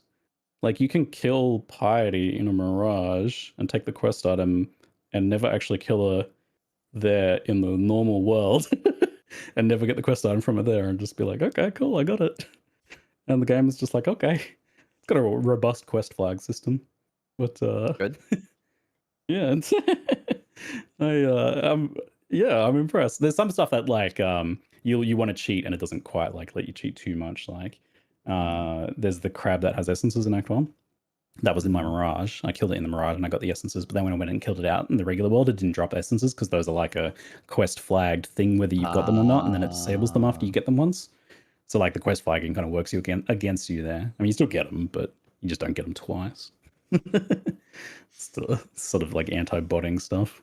Yeah, it's pretty cool. Pretty cool. Very juicy. I think like the only real downside is that they had to make a choice as to whether to make it a separate instance with a load screen or not. And by doing so, they were able to like do much more interesting stuff with it. But that comes at the cost of like, if you've got a shrine and you run in, you lose the shrine, or if you've got like a bunch of animate weapons up, they're gone. I think you're like, in particular as Guardian, there's like that Sentinel that you have to resummon each zone. I don't know why. It gives you like 20% damage mitigation, that thing. I couldn't believe the notes sure you when like they have to said resummon that it's when you permanent now, but it doesn't persist through zones. I was like, What's was that? just making me summon it every time now? Like, Yeah, I did actually suggest that to him. I was like, given that this is like the Templar one, maybe you could just make that auto summon. I don't know. Like I was I took that note after a while and I was like forgetting it. I don't know, 2/3 of the time. Classic. I'm sure that's the Guardian experience. But yeah, so there's like a minor quality of life cost there, but it was probably worth the trade-off to make it like far more interesting a mechanic. It just means that like you'll want to consider that with some builds, right? Whether you want to play, you know, a shrine focused strategy. I think in many cases it's probably still fine. Like I will play shrines with it because like I'll just not take the shrine that's next to it until I leave, and then I'll take it, and then you get the shrines inside, so it's kind of worth it. Yeah. Mm. Like I'm gonna play a trauma stacker, so it's like I'm gonna lose my stacks every time I go in. However, I don't think it's too bad because you're gonna, if the content you're running is juiced, yeah, I mean, and it's gonna be even more juiced in there. You know, it'll be fine if my build is set up for it anyway. So it's a mild bummer, but yeah, I play dominating blow and stuff at times, and I think I have an advantage with the instance change. Do you guys know if instance change, does it remove your Val soul gain prevention? Because I feel like it does. Yeah, I mean, it should be completely fresh, like when you go to a new map. So like, I'm gonna pump all my Val Blade Vortexes, kill whatever's around there, have 4 seconds left of my soul gain prevention, enter the zone, and then I don't have the soul gain prevention anymore. Yeah, I mean, it's a fresh zone. It's like going into a new map. Yeah. If you consider going into a new map to be scanning, then I guess it's the same kind of thing. So like on that note, then there is the kind of, we were going to chat about the effects on juicing and maybe its interaction theories on interactions with specific mechanics. I think to note is that it can change type when it recreates things. So you might just have like a normal strongbox outside the Mirage, but inside it's an Arcanist. It's not going to be the exact one-to-one creations. On top of them, like, you know, doing new things in some cases too. And like in some cases it'll be completely different because, for example, the shrines, there's like an Afarud shrine. Like it appears inside the Mirages consistently. Like I don't know if it was always that, or maybe I just, I don't know, maybe I confirmation biased it, but I got that shrine a lot. And what else? We did learn that we got from Octavian a more definitive statement on what doesn't work with it, which is any master mission content doesn't work. So there must have been some technical issue with that because they seem to really want to make everything good work the best it can with this. But Incursion, Einhar, Nico, Sulfite Piles, and Betrayal all won't like be recreated by it. It's not that those won't be necessarily worth running in your strategy. It's just like not going to interact with the Mirage at all. Mm-hmm. You know, you still get them, but they just won't be in there as a bonus. Which like I get kind of like the issues that might have been with Einhar. It seems like some of them maybe could have worked, so maybe it was like a broader technical issue or something. I don't know. There's a couple of the minor things. Anything that creates a new zone too, like Valside areas, Labyrinth Trials, Brooding Wildwood, all that stuff doesn't work either, as it's like another zone. I'm curious. Do you think so? Can the Mirage still spawn on top of that content? It just won't appear. It should be able to. I just assume it won't interact with it. The good thing about this design, as opposed to some other stuff they've done in the past, is it doesn't take up any space in your map. So like other content we've had is like, oh yeah, putting this here, like Breach, for example, it's like it kind of had to shift or move or sometimes delete other things because there's nowhere to put them. But in this case, it's like 3 monsters. like yeah, that spawns. There's like graphical overlay stuff of like what the area is, but that doesn't have to interrupt anything. Yeah. And they've been pretty clever with like how it path finds through zones too. So it's very adaptable to different zones. It's not like Legion where you're like, you're in a corridor and you get like a sideways Legion and there's like 5 monsters. Nothing always pisses me off. They need to go back and apply this new technology to things like Legion. Because imagine if Legion was like, okay, well, if I spawn this way, it's going to be crap. Instead, I'm just going to stretch out this way. Imagine how good that'll be, man. You have a build with like a chain explode set up, and you pop the one and you just follow the chain of it blowing up. Oh yeah, juicy, juicy. But yeah, no, I appreciate that on like a technical level what they're doing there. Yes. Oh, and there was another comment we got from Octavian. So I was worried about Ritual in particular. I was like, Ritual seems like it'd be really bad with this. My expectation was that you would like, let's say you have a Ritual next to your Mirage, because in reality, most of the time there's only probably going to be one in that area. Maybe you get lucky and get 2. So you do it, and then you like go into the zone. It's a separate instance, so it's going to have a separate shop, but it's only going to be 1 encounter. Or I figured they just like maybe wouldn't have a shop or something. I figured it was going to be garbage either way, right? But we actually asked about it, and this is what Octavian said. Rituals in Mirage areas will compensate the amount of tribute they generate based on how many rituals are missing. If the Mirage only has 1 ritual, for example, and the parent area had 3, it knows that, which is like mind-blowing. The Mirage ritual will generate extra tribute as though you were completing 3. So the full reward window will also be revealed in the Mirages too. So it sounds like it's a separate shop. Literally best case scenario. It's basically best case, right? Yeah. Like they're just like, yes, here, let's make this work the exact way that you dream it would work. So that sounds really good. To the point one of you was saying, go ahead. It doesn't sound like we need to like game it either, to where sometimes you feel like, oh, I need to go complete the 3 rituals first and then enter.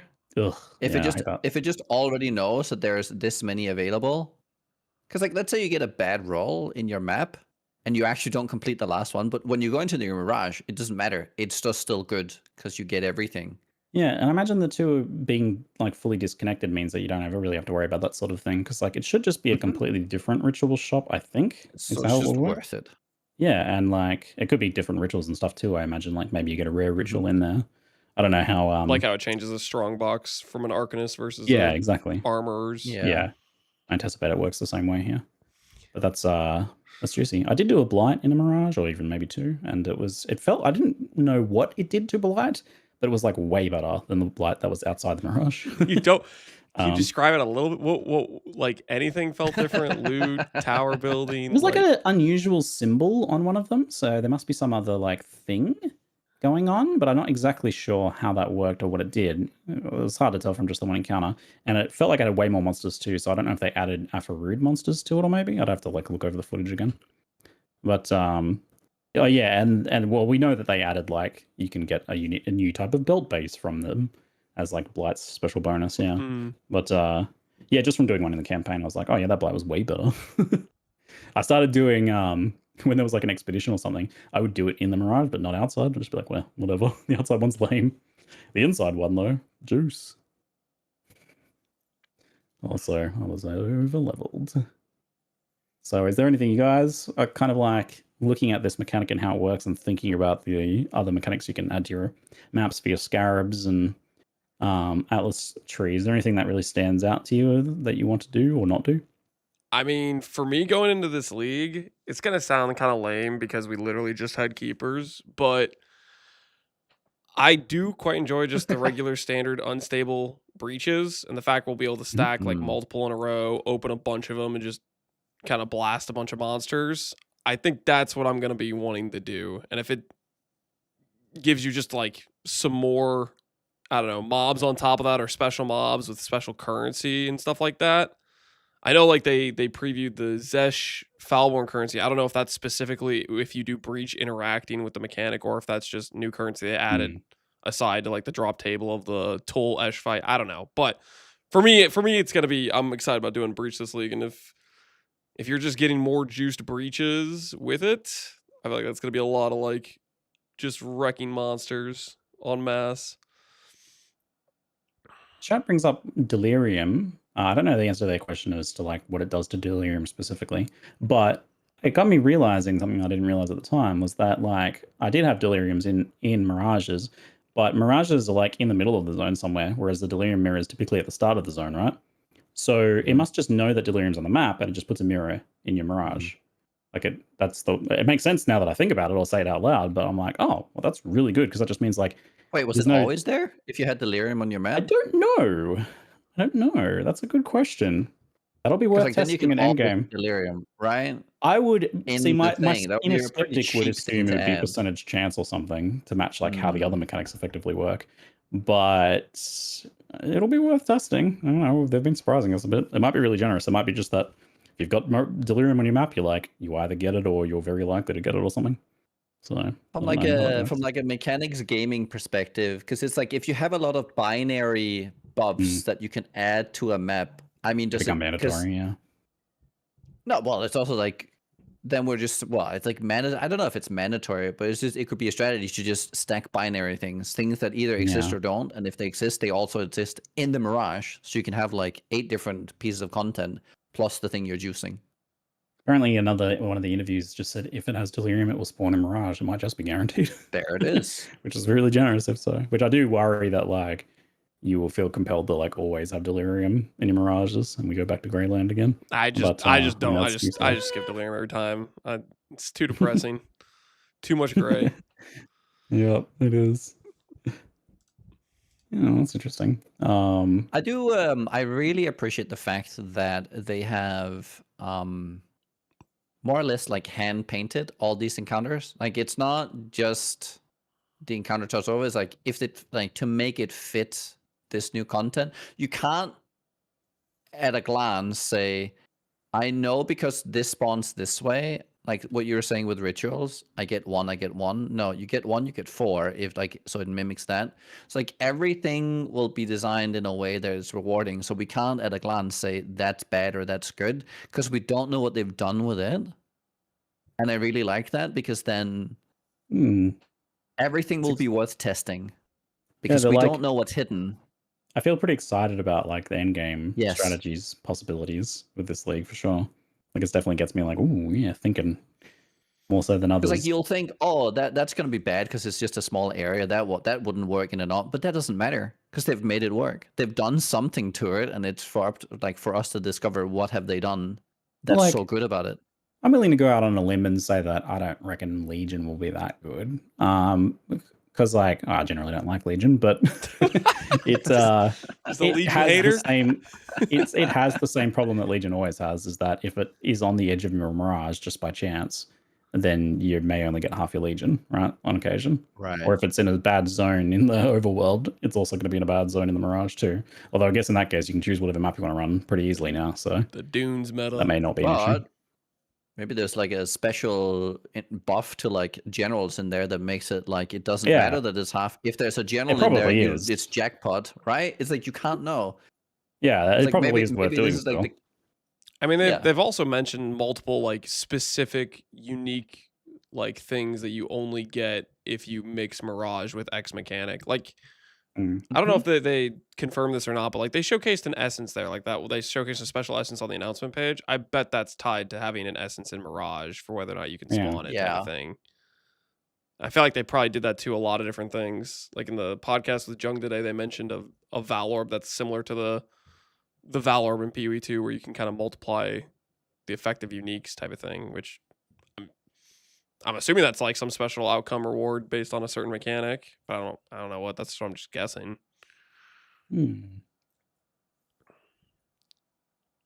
Yes. I think Expedition will be one I'll be interested in. I like Expedition for League starts, and it seems like it's very juicy because like a lot of the time what you want in the Expedition in maps is, you know, as many skulls on sticks as you can get.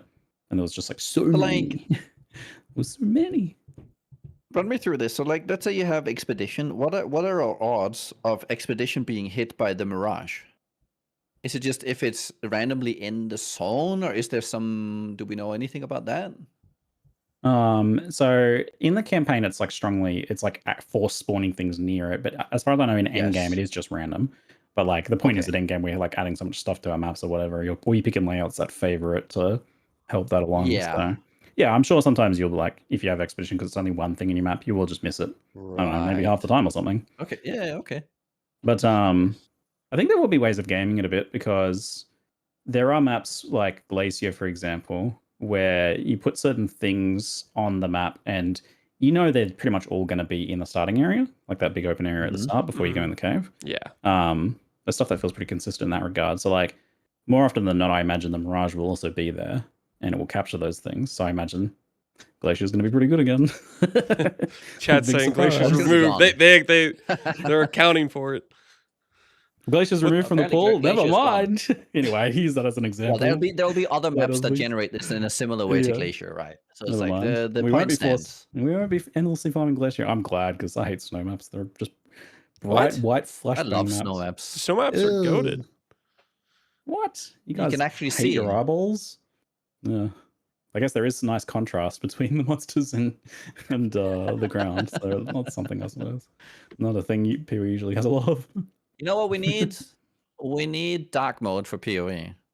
It makes Glacier black. Yeah, night mode with nice like a volcanic rock map put that on your instead. PC. Also less toxic sewers. Ooh. Yeah, but that goes white. It's great. All right. On the Mirage mechanic in League, there are various other rewards for it. I don't know if there's too much you guys want to say about those things. We have, for example, I guess a big one is the support gem coins that apply a support gem to your skills. And those corrupt them and compete with +1 for corruptions. Do you guys see that? It seems to me like in many cases, unless there's like a specific breakpoint or something you're shooting for, the power of your optimal few support gem options are probably better than +1. But +1 scaling can be kind of crazy on some skills. It's pretty much always +1's better. I think. Okay. Like +1 is pretty universally like 10% more on spells. It's a little bit worse on weapons, which the amount of supports that are that power level at level 1 is a lot. And then there's a lot of builds that get exceptionally strong supports. Like, for example, a power charge stacker with power charge on crit. Level 1 does the same thing at level 20. It's 4% more damage per power charge. Like, there's some supports in there for a lot of builds that'll be 20, 30%, even higher support gems where their level 1 just gives you most of the power. And I think aside from like just like the damage part, I think the thing I'm more looking forward to is the alleviation of socket pressure elsewhere, where you can like fit in a few more like utility bells and whistles to things. That I am personally looking forward to quite a lot, because there's a lot of builds we play where that socket pressure gets rough fast. God, I forgot about that.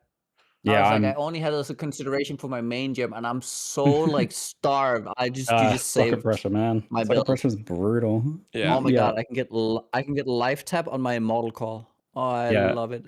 I really liked Static Strike as a utility skill, and I totally want to run that on a full link. And there's like 8 different gems I want to put on it, so I'm very happy that I'll be able to get one of those as like a bonus there in my full link. I'm just like, how excited am I for this? On a scale of 1 out of 10, I'm blessed. Very nice. Does blessed translate to a 10, or is that a? This is a good. I don't know. For people who know, they know. This is what I see as like my favorite kind of power creep, where it's like interesting power creep that gives you new decisions to make. My favorite. Yeah. Like it's far more interesting deciding, whether you want +1 or over quality or one of many different optional gems than just deciding between quality and +1, right? It's generally just a very obvious choice. I guess on like support things that aren't attacks, the pool is actually very limited in some cases, on what you can hit. Yeah. Like hitting mark on hit is very, very likely, like type of thing. Yeah, there's Oh, like that's 4 great. gems or something that work with it. Like the other 3 are trash, but you know, it's still good odds. Yeah. I will say the loser here is spells overall because they lose the most from losing I +1. think the loser is It's not a actually big not loss. spells, but Val skills. Those are the ones that Right. Which Well, I'm playing a Val skill. I'm like, because crap, I can't there's even only use the this because I need a combo, Val. I need to get a Val a version. spell Val skill. If you think about it. Yes. Interesting. Any other thoughts on that? I think that was what was the other? So there's the other thing is that you can get dirty uniques that you can clean. Which just like I just can't see when they pull out this like big rusted sword and then clean it up. I just can't not see those YouTube channels that are like, here's a Glock I found in the mud or some World War One gun, and it's like obviously fake giant pile of rust and like let's clean it up. But I mean that's just gonna be like it's basically just they added 2 new uniques for every unique they added. So well. Yeah, something like that. Do you think in the count So I guess a in the bunch of count where uniques. they said we added this amount of uniques, do you think it's counting the both versions, or do you think they're counting it as one? You would think so. You would think so. They especially because they changed name and functionality so dramatically. Mm. Which, like, from a design perspective, this is like a cute little gimmick thing, and it's fine. I don't really think it needs to be anything more than that. But just from a design perspective, this sort of thing is like I don't know how I feel about it because I saw one of the examples they showed was like if let's say you got a build and you're using this weapon, it's a rusted weapon. I just imagine some player being like, "Oh man, this is sick," and then you find the coin for it, and you're like, "Oh yeah, let's clean it up." And they clean it up, and it's like completely different functionality that just doesn't work with Doesn't their work build for at the all. character at all. And they're like, "Oh no, ruined my character, man." I just imagine some like player who didn't like pre-research that. Some mythical new Path of Exile 1 player who runs into that situation, just being like, "No, no, what have I done?" Yeah. So I don't know how I feel valuable about that, life but- lesson there. Yeah, I guess so. Yeah, and then there's like a bunch of stuff we don't know yet, like endgame mirage maps that are like full maps and stuff. I completely forgot about that. So, any other thoughts on Mirage before we move on to the next topic?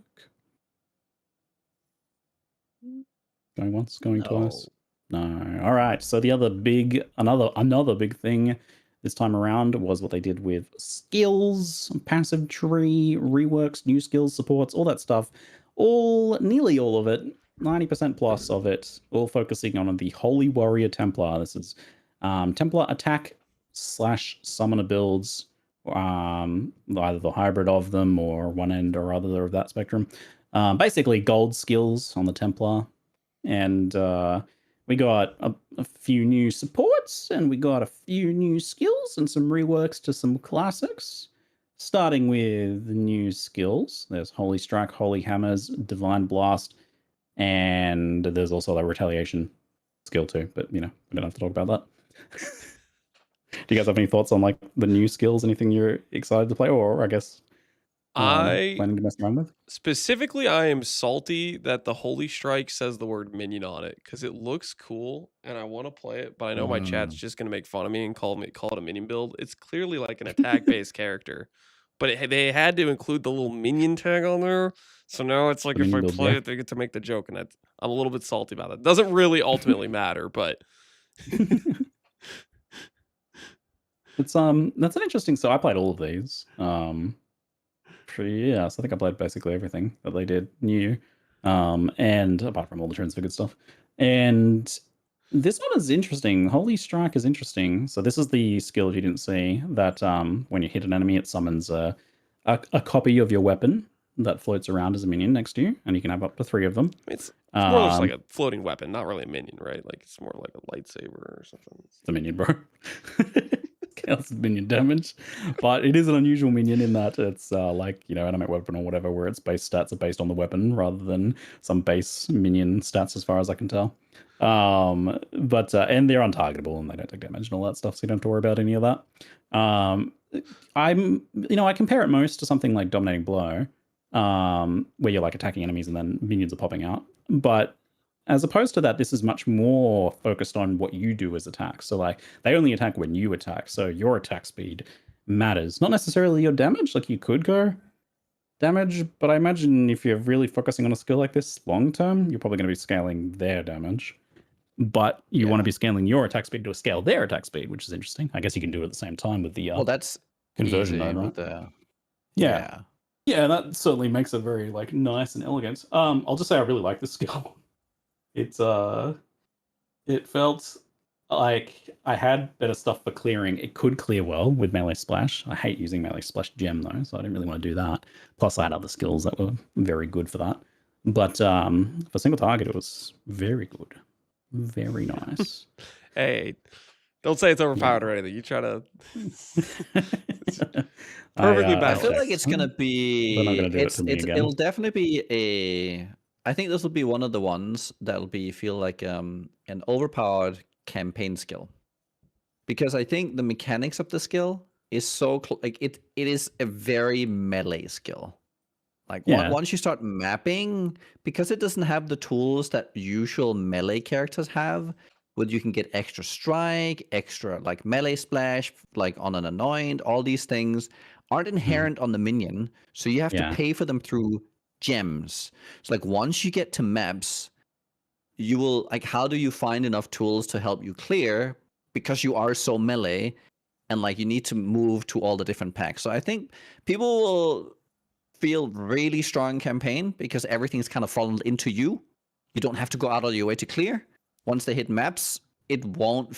I think it'll still have great damage, but you will not feel as overpowered. Once Yeah, you I hit don't really maps, see using it as a clearing skill. Like you could, but yeah, without some sort of like global, you and your minions have melee splash. I don't really see doing it that way. But I just see it as a skill that you blast the boss with. Like this is the boss scaling one for sure. Like to me, it seems like it has a lot of scaling potential for boss damage. Like you get more axes of scaling potential, I guess, because you can scale minion plus your own like attack speed plus their attack speed plus their damage plus your weapon. You know, like yeah, it's like a minion build that can add more axes of scaling to their damage scaling. So it seems like exactly what you want for single target. And certainly did well in that regard in the campaign. But yeah, and it replaces Glacial Hammer. Goodbye, Glacial Hammer. I have some words to say about that in my video I'm putting out later. Glacial Hammer is just like it's still in the game, right? It's just you don't get it as a starting skill. It's just buried in the vendor now. I was like, wait, what have I missed? Is it gone? No. You care about your blue hit skill? Yep, fair enough. Wait, Holy Ziggy, Hammers Ziggy, was real another quick. one. Is it going to change the Onigoroshi farming meta forever? Probably, yeah. it's that okay. Because like the top was Spectral Throw, but that also gave you a safety element that this doesn't necessarily give you. But I would put it on a similar power level. For like, it probably will change Twilight Strand farming meta, I imagine. Yeah. Jeez. I could see Templar being, especially because when I tried it, it was pre-buff. Well, they buffed it since I tried it, and I thought it was really good. But they buffed its attack speed. So they're like, early game Templar feels a bit slow, which is good. So they. You think it's going to change the meta on Ruthless? I don't know. Why you ask me these questions? What the Onigoroshi meta on Ruthless? Can you even equip skills in Ruthless? Like you can't farm Onigoroshi. Yeah, they put out that tweet that was like, to the person who's been farming Hillock for 6 weeks in Ruthless, Onigoroshi doesn't drop in Ruthless. Oh my god, brutal. No, we can't laugh at this guy. I hope that was a joke, but I fear it was probably not. I fear it's not. Okay. Another one of the new skills was Holy Hammers. You bonk the ground with a hammer, and if it hits a monster, it causes another hammer. And if that hammer hits the ground, another monster, it causes another one, so it can cascade twice. And if you have a power charge, you will spend it, creating an extra 2 off the side, which can also cascade twice. So in total, you can the entire screen if there's enough density to do so, and you have power charges to spend. Obviously, your power charge generation capabilities in the campaign are somewhat limited, but I did have the conduit gloves, and I did mess with power charge on crit, both on the skill and on static strike, which is very good for generating power charges, and it felt good.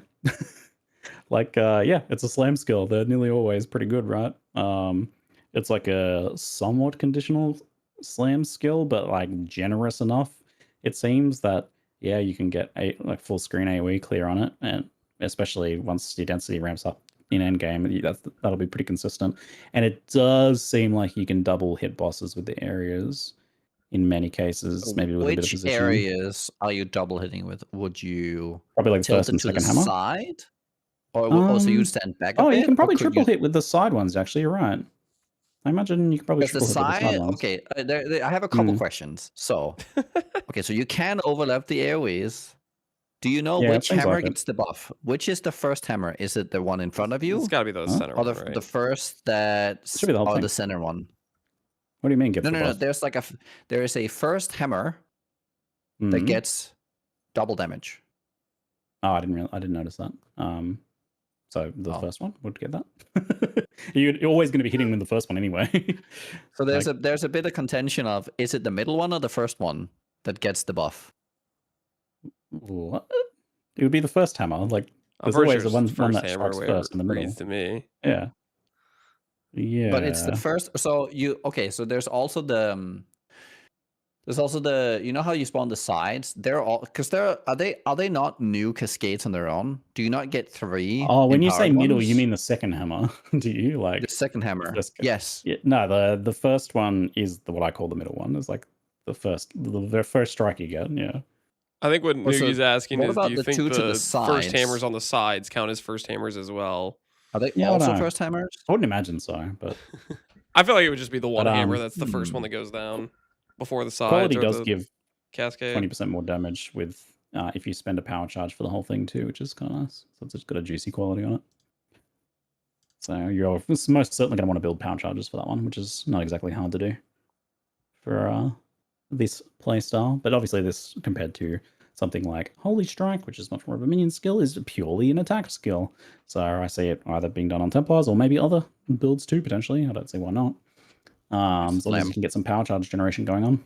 Yeah, that's a slam skill. So slamming, it is very bright and very loud. So some of you will love that. Other people will be like, oh my god, my eyes and ears. But that's nothing new.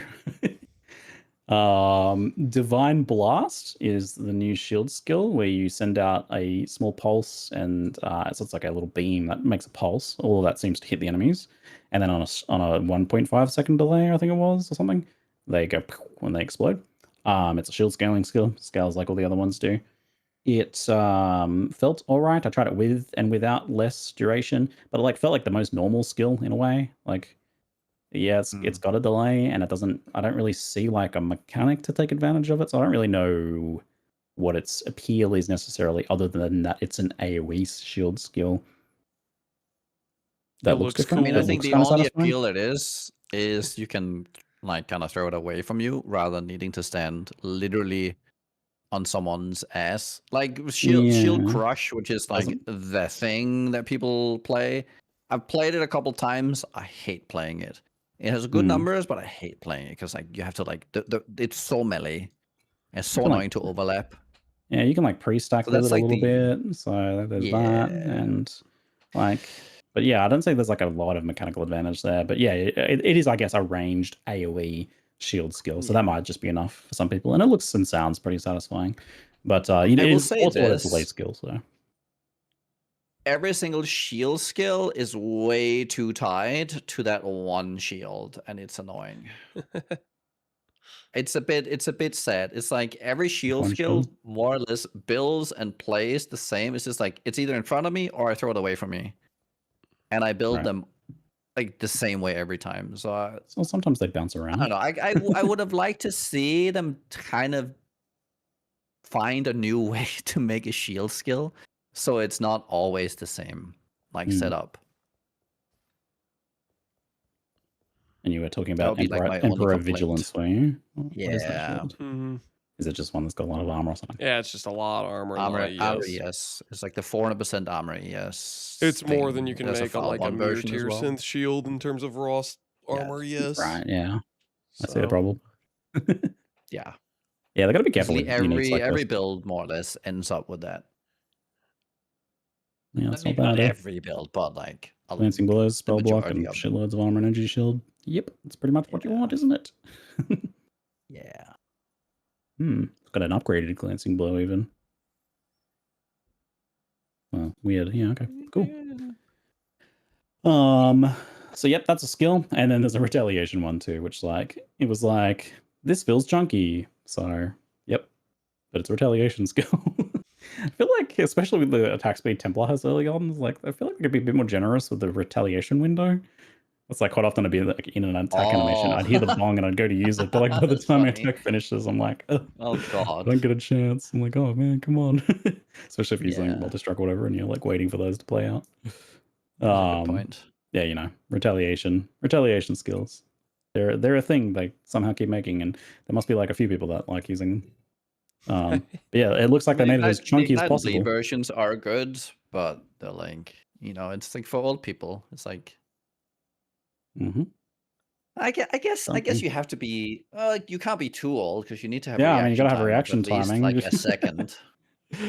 I like the idea of them. They're just so hard to actually remember to use and notice that they're activating. It's good they have the sound cue, that does help, but I mean, only so much.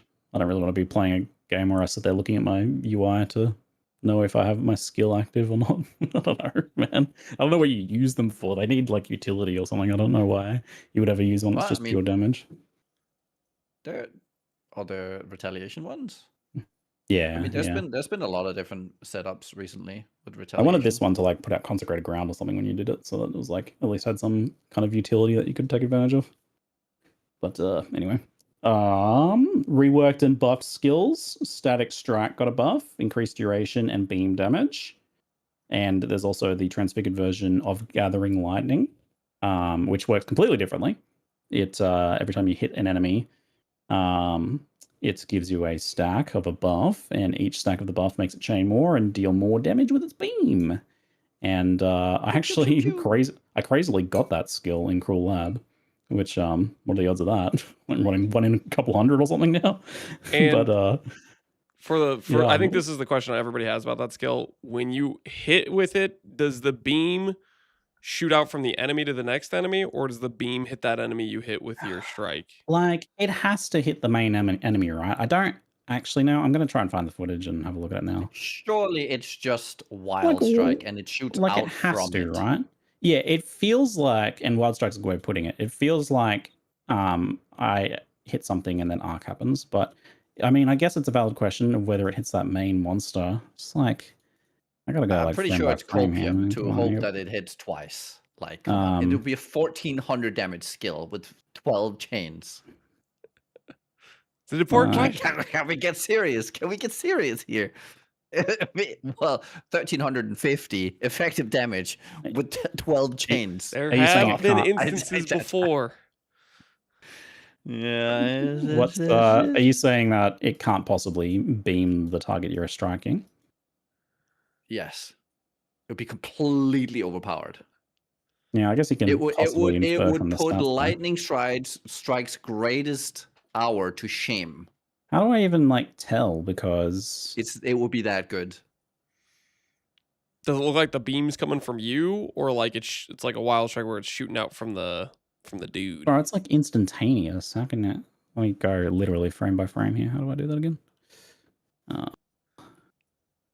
Okay, I'm going frame by frame. There's a rare monster. Come on, Ziggy. Hit it, bro. Hit it. Okay, yep. And the strike is colliding. And instantaneously... Yeah, it's Okay, well, here's what I can see in the visual. I can see a golden effect on the enemy that I've struck, and then a beam going from them to another monster.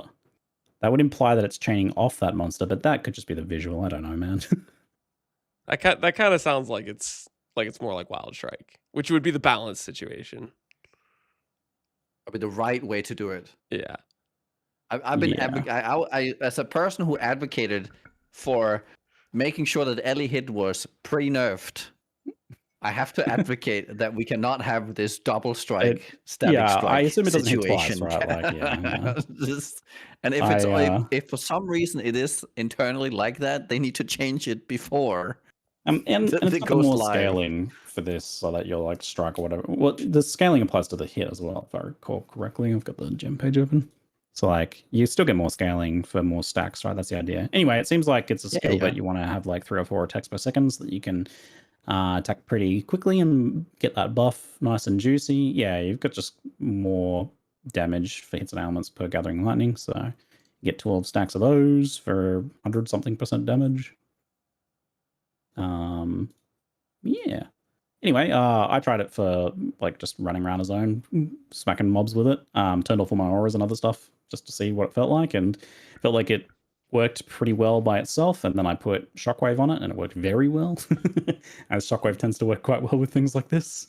But yes, you get like multiple Shockwave pulses across the screen, blowing everything up.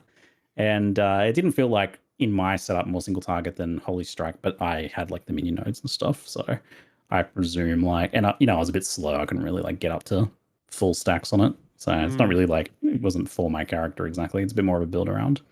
But I also don't see a reason we can't use it alongside regular static strike. I don't know that, I mean, you certainly could use it as a skill where you like tap once and it just blows up the screen, especially with the new shockwave support we'll talk about soon.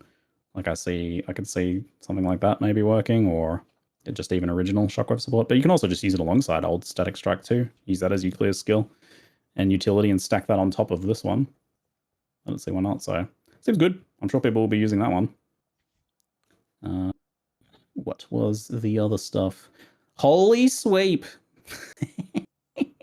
Holy Sweep, man. The new name is so funny. It's like some sort of sanctified janitor skill. Holy Sweep. I commend them for retaining. I did try this. I crafted myself a banger 2-handed weapon and slapped it on. I was like, oh my god, it feels exactly like Sweep. Somehow they struck the perfect balance between maintaining its feeling and purity as a classic, clunky, kind of terrible old PoE1 skill, and yet modernizing it. It's now gold, and a bunch of shit flies out of you and hits enemies and falls from the sky and explodes when you hit stuff with it. It's like, it's the PoE1 of yesteryear and PoE1 of current era, beautifully married together. Well done, GGG. I'm never going to use it again, but, you know, I'm happy it exists. Give it another 15 years. No, you're not going to play, you guys aren't going to play some Holy Sweep or anything, maybe? Oh, I could totally play Holy Sweep. It has a lot of interesting mechanics. I can see you playing Holy Sweep. You seem like the kind of guy who play Holy Sweep. I mean, it's like, so a guy in my chat there, Crafter, has been like building his thing. It's the first time I've ever seen anyone make good use out of Mother's Embrace, I think the belt is called. Mm-hmm. So you know how there's the hateful accuser, and they want to do the worm thing. But the penance thing spawns way too far away, right? And so you would kill the things, the hammers would fall in the wrong place. So it kind of like, it just doesn't, it's like, how do you drag them in? So like Mother's Embrace, and then like Battle Mage Cry plus a minion. Every time you swing, you spawn 1 minion. Then you put Worm Flask on, and they use your Worm Flask, and it just goes bloop, and there's worms everywhere. You stack 4 Worm Flasks, Mother's Embrace, you swing. Yeah. And they will all spawn right on the boss. Every time someone's found something that you can do with the worms, I feel like GGG have nerfed it, so it'd be interesting to find something you can do it again and see if they do it again. They're not a fan of the worms. Like, if you can actually overlap the 8, it's a crazy skill. Even if it's just like 4, it's crazy damage. Yeah, that is interesting. That does sound very strong. And it'll be crazy anytime you have invitations, like multiple bosses that can, if you can actually drag them together. Then it has crazy damage effectiveness. So wild. It's there's potential on this skill. Yeah. Okay. Single it target, plays like Giga Sweep Blast. though. There's the one thing people need to understand that it's still Sweep. So, I mean, Sweep. I feel like one of the biggest issues with Sweep is it had knockback, and it doesn't. New Sweep doesn't have knockback. That is kind of true. It's got like a pretty big AoE. It's decent effectiveness, even without any like overlapping stuff. Then you just kind of like always end up getting knocked back on stage anyway. Than you'd other think. Skills. Yeah, I mean, okay, fair enough. I don't know for people using it for clearing, also get some like giant AoE stacking just for the sake of it. But I'm intrigued. I'm I mean, intrigued. clear can be solved. You know, like get explosions, enough AoE. There's always a solution to clear. Okay. In addition to those, there are some new supports. I think you might have some to put on screen. I don't know if Nugi can show them all over, but You mean pull them around? Yeah, maybe. Yes, pull 'em So over. there's the excommunicate support, which I wasn't actually aware this mechanic already existed in the game, but I was shocked when I saw this support. It adds fire and lightning damage and causes enemies to not be able to deal chaos damage. You have to hit them with a melee strike to make it function. Well, I don't know what I so did, but obviously, I some can't stuff- move it. You can't It's really- not moving on the Canva. I messed something up. All right. I bricked it All in right. some way. Fine. Anyway, yes, it prevents enemies from dealing chaos damage, which is pretty juicy. You know, you can't. I don't think you can go around with minus 60 chaos res necessarily, just relying on that. Maybe in softcore, you know, to an extent, but you know, disabling the damage or a third of the damage that some monsters deal and whatnot, or even more in some cases, is not bad to me. I was like immediately, oh yeah, man, I'm using this on static strike. It's like my utility thing. It's like auto zapping enemies as I run around. It's got pretty good chaining range. It's kind of hitting everything. That feels pretty good to me. You guys have any other thoughts on excommunicate? Oh, I don't think I have excommunicate in the Canva. I think it's there.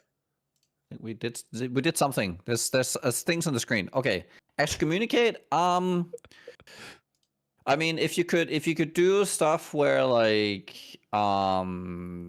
making not taking chaos damage OP, we would already kind of see it because CI exists. Mm-hmm. So it's like, but it's a tool for people who are low on chaos risk, and it's pretty cool. I mean, for that, it's nice. If you can make it so it spreads early enough so that you have the effect on before you get hit, that's like the main thing I would say.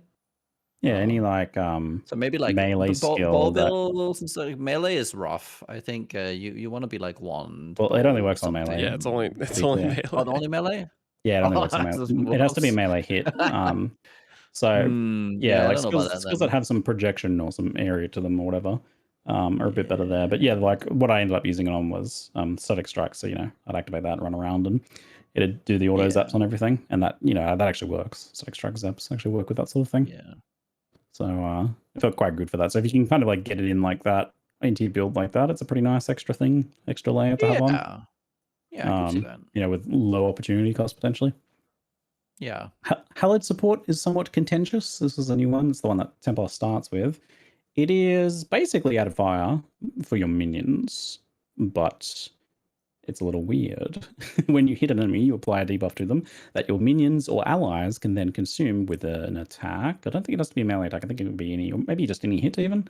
And it does, it gives them fizzes out of fire. It's roughly equivalent to what the added fire gem gives you, even with the scaling kind of like mirroring that pretty closely. Now, there are situations like this where, sorry, go ahead. Is it a duration based buff on your minions, or you have to keep reapplying it and they keep getting it for one hit? It's keep reapplying consumed for that hit, and it just applies to that one hit, which is where the contention kind of comes from. People are like seeing this, and especially because the skill they kind of like showed it with is the Holy Strike, which it doesn't necessarily work very well. Like I wouldn't use it on Holy Strike. I pretty quickly realized it didn't want to be there. Because you know, you hit once and you've got 3 minions attacking. Only one of them's getting the buff, so it's like 1/3 as good as added fire gem. So you obviously just want to use added fire gem there. But where it actually does potentially make sense is in cases where you're like auto hitting. So again, something like static strike that's going off and hitting rapidly and automatically while your minions are attacking, so that you're actually like giving most of the minions the buff. Or if you're playing some sort of support build. So you can give added fire damage to your allies in addition to other stuff that you're doing. But could this be applied to any skill? Is this like just attacks or just anything? Like what's the? I can't pull it up right now because then the cameras will go. I got so you have to tell me. It has to be a melee attack you use yourself. Yeah. So it has to be your melee attack. You use yourself. Yeah. Ooh. Yeah. So like it's not overly it could good, be Cyclone, but it is. Right? It could be Cyclone. That's good. Yeah, I mean, if you're cycloning around and then your minions are hitting things, you're probably going to be able to apply it rapidly enough that it's affecting most of your minions if you don't have like a crazy amount of them. Yeah, my point here is like the synergy would mostly be for stuff like, I mean, I think you could find the right hit rate with like, what's it called? That like the holy relic would probably be good. Herald of Agony, because it has like these static hit rates, and there's only like a couple things that need to consume them. Or like you would have like an animate of smiting, anything where it's like you want to offload it on a single minion, or you would want to support a single player. I Yeah, feel it's like just- those are like the main things that you would benefit from.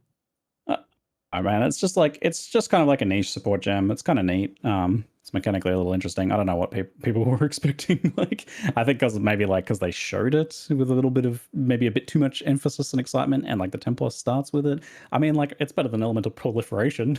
Like, it's I mean, more if you could relevant generate support like than that. 10-20% more damage on builds, that's big for a lot of builds. Yeah. If it's just Yeah. shoes I mean, in perfectly. yeah, in most cases, it's not particularly strong, even on minion builds that are using it and attacking. But like in some cases, it's not bad, and something you might be able to use there. And yeah, for support builds, it's an extra thing they can do, which they always want. So yeah, but I guess it was painted a bit more as like some sort of like giant damage mechanic thing. I mean, Hallow is a giant damage mechanic thing when you get the Guardian node, but you don't really need the gem for that specifically. You just get 80% added fire damage yourself, as long as your minions are consuming it fast enough, which is Added lightning. much easier to do.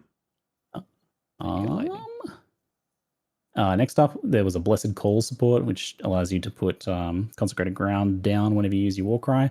It comes with like a cost to the area and cooldown of them, although you do get an increase in Warcry speed.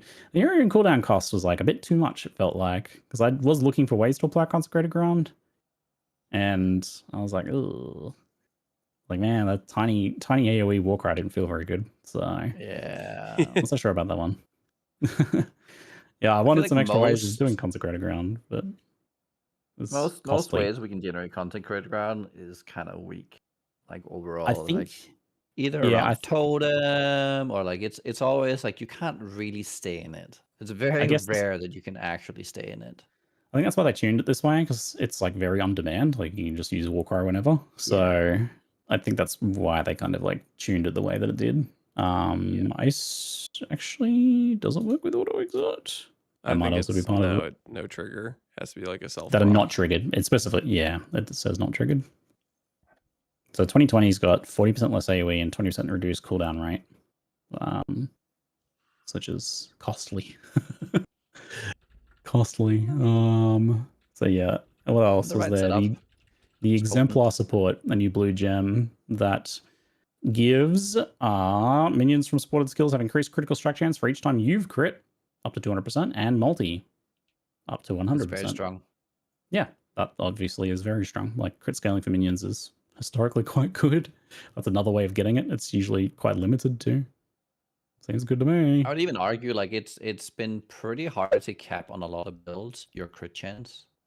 Adding this into the mix makes it pretty trivial, I think. Like to get to a high enough point.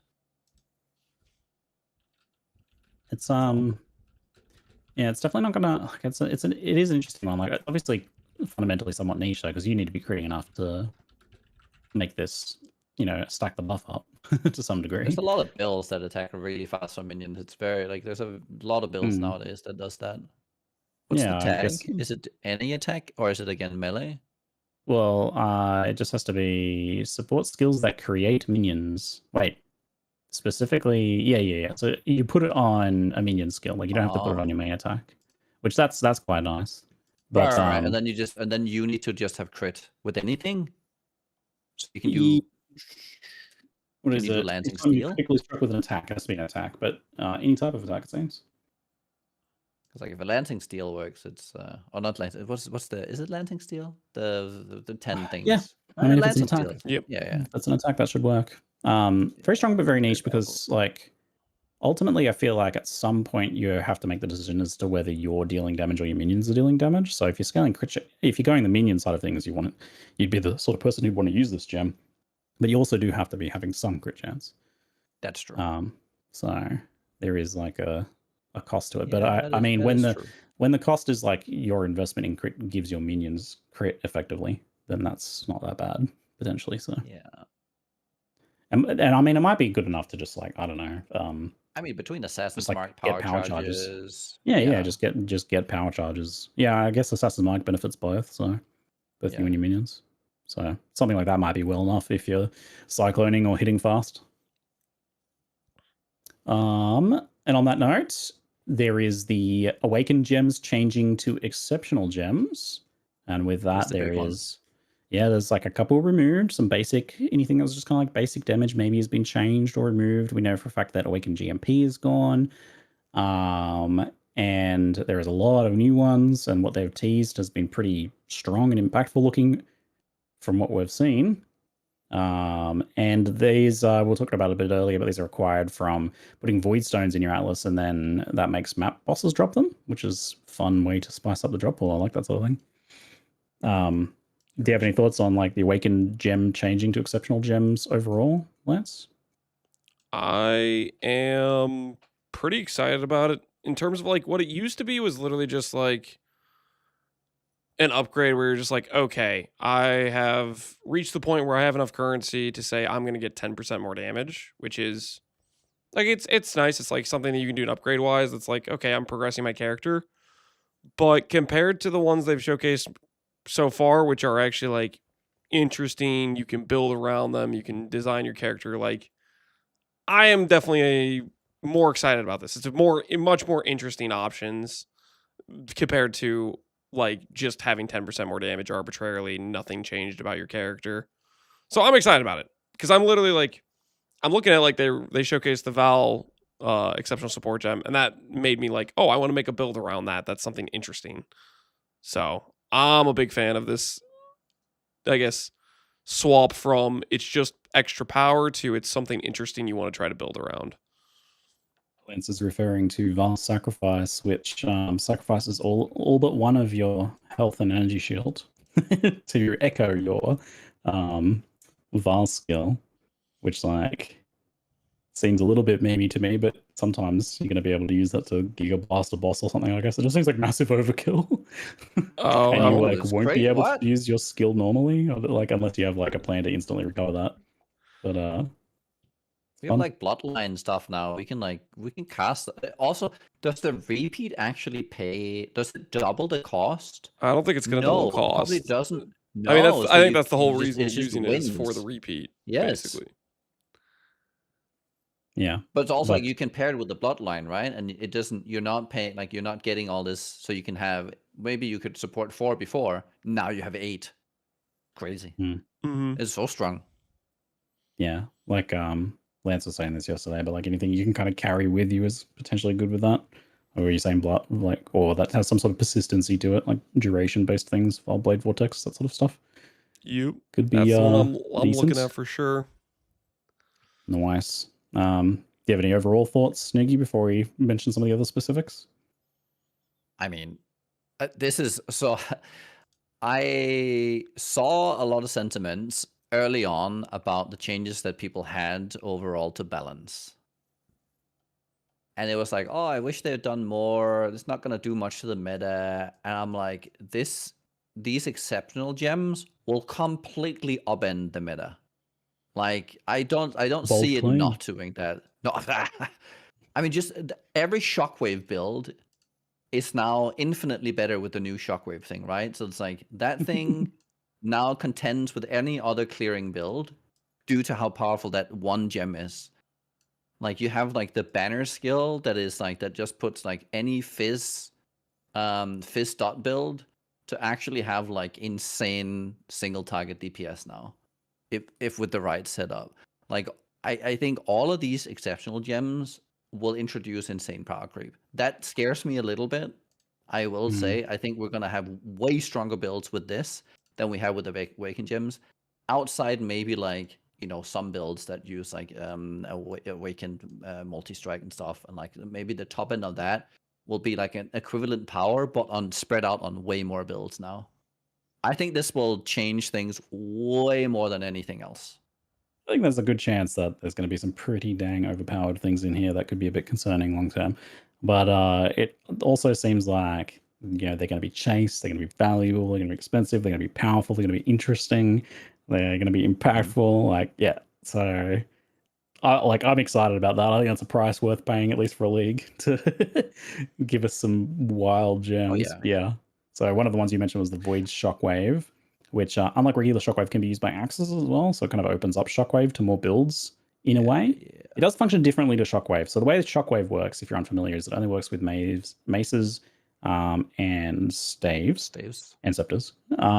It builds up charges, and then however many charges you've got, even just with like one hit that chains to enemies, for example, like Static Strike with Gathering Storms, you hit, and then it can dump all those charges to do like a bunch of pulses of your weapon damage in an area. It's very good on things like Static Strike, and just very like it's basically like, as a sport gem, one of the reasons to actually play a mace or staff build for many builds, like using it on Cyclone or whatever, just like is a bit of a game changer. Dramatically enhancing clear and improving a single target and stuff like that. It's good fun gem, very powerful. This one is a bit different. It doesn't build up charges, but it has a lower cooldown. So every 0.5 seconds, it can do a big pulse that does a lot more damage. So you mentioned for clear, like you mentioned something, Nugi. I was like, nah, I don't know if this is better than Shockwave for clearing, because like it does more damage and it has a lower cooldown, but it doesn't have that same build up that regular Shockwave has. No, this one is way better for clearing. clearing. You reckon? So this will jump. Yeah, well, I mean, if you look, Doesn't it only be says, like... No, it repeats from 4 monsters. Hold on. That's number 1. Yeah. All right. Yeah, Right? that little detail. And then you get the new essence. So you get 2 new essence. So you can have 3 cooldowns repeating for 4 monsters. That's 12 shockwaves. Oh god, this thing is it's insane. I forgot about the cascade part. Oh my god, it's got a cascade part. That's insane. Yeah, I did forget about that. No, okay, this thing is crazy. This thing is just it's crazy. Probably a hot It does 160% more damage. Wait, sustained damage compared to the normal shockwave. Where is this gem? It's on the Mirage page, right? Well, it's on the Canva. Oh, okay. Yeah, that helps. Like this thing is absolutely correct. Repeats from up to 4 enemies in the area. Yeah, so in a way that actually expands the number of skills that work well with it. Because before it's like you either wanted to be hitting a bunch of stuff with the skill, or like the skill kind of chains around or something, so that you can apply multiple shockwaves and dump out all those stacks. In this case, it actually just echoes from the monsters that are hit. So that means like even a strike skill is going to work well with this. It's not just going to do one shockwave, but it'll actually cascade around. Juicy. Anyway, seems like that's going to be really chase and probably quite expensive. I don't know how rare these guys are going to be, but presumably pretty rare. But we do kill a lot of bosses, so there's going to be, I think that's going to be good availability. We do. But there's obviously it's going like to be ones that'll be more meta than the others.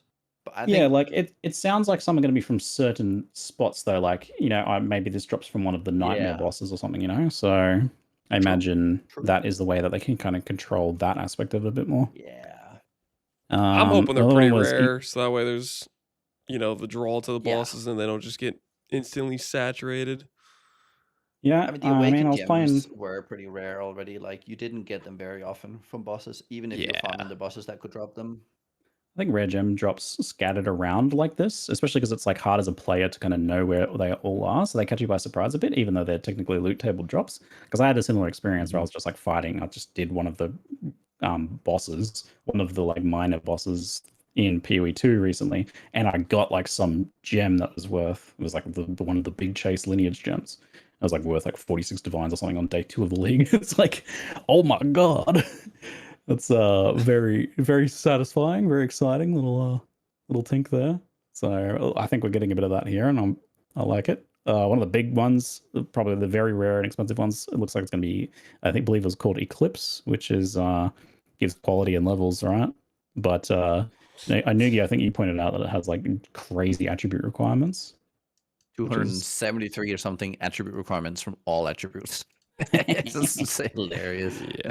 Which is that's a PoE 2 attribute requirements there, isn't it?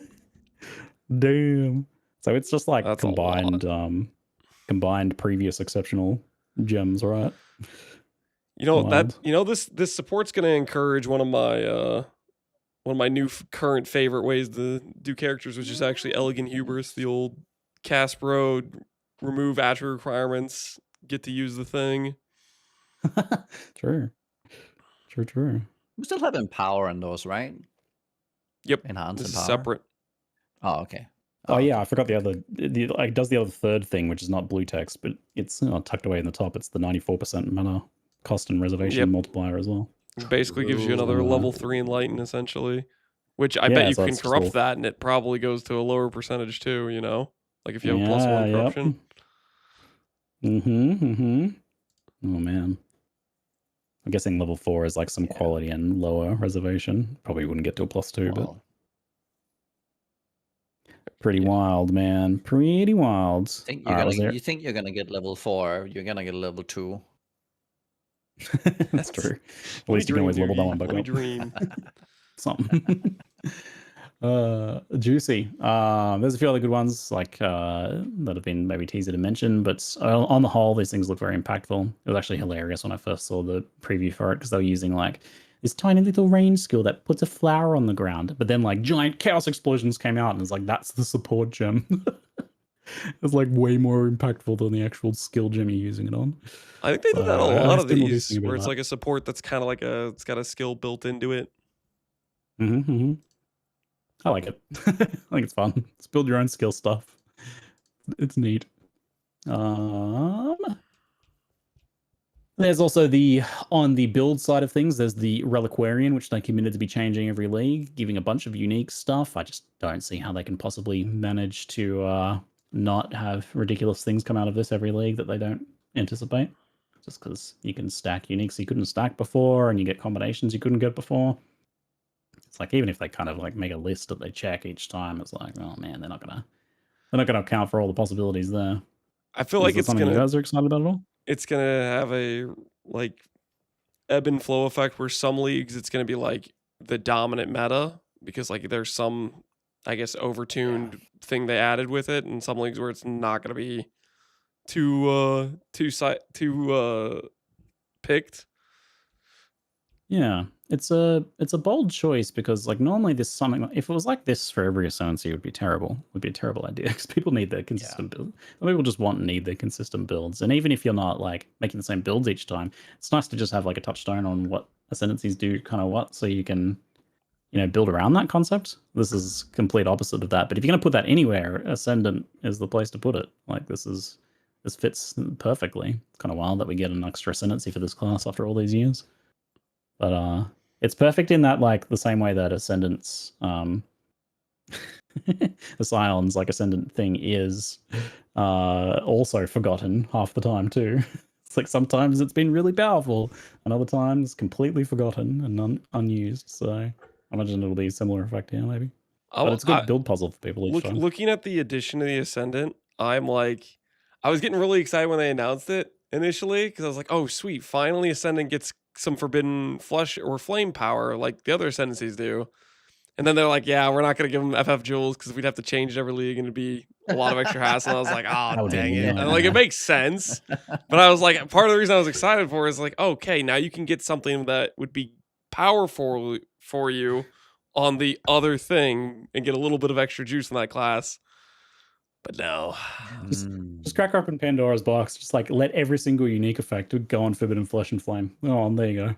Every possible Reliquarian node is available through those jewels now.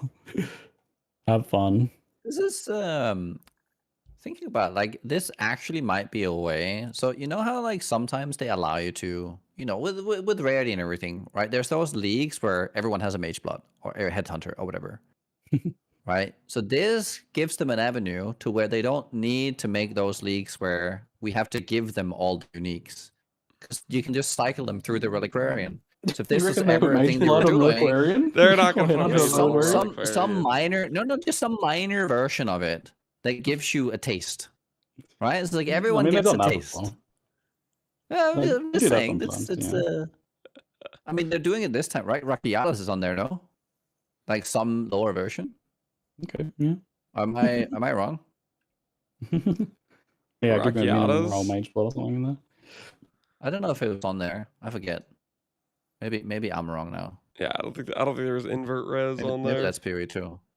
Oh, that's not in there. I mean, that could be a small one. That could be like you get some rock the others. Kind of like the mastery, the future. 15% inversion chance.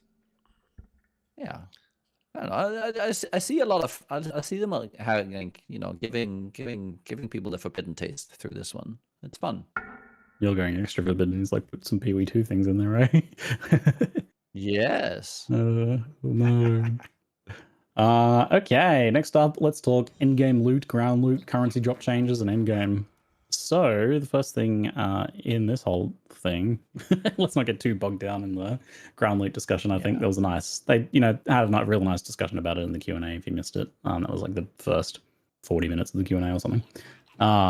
But a big one, a big change here, I think that we're kind of interested in or excited about here is the swap from ore to crop in the shipments for settlers.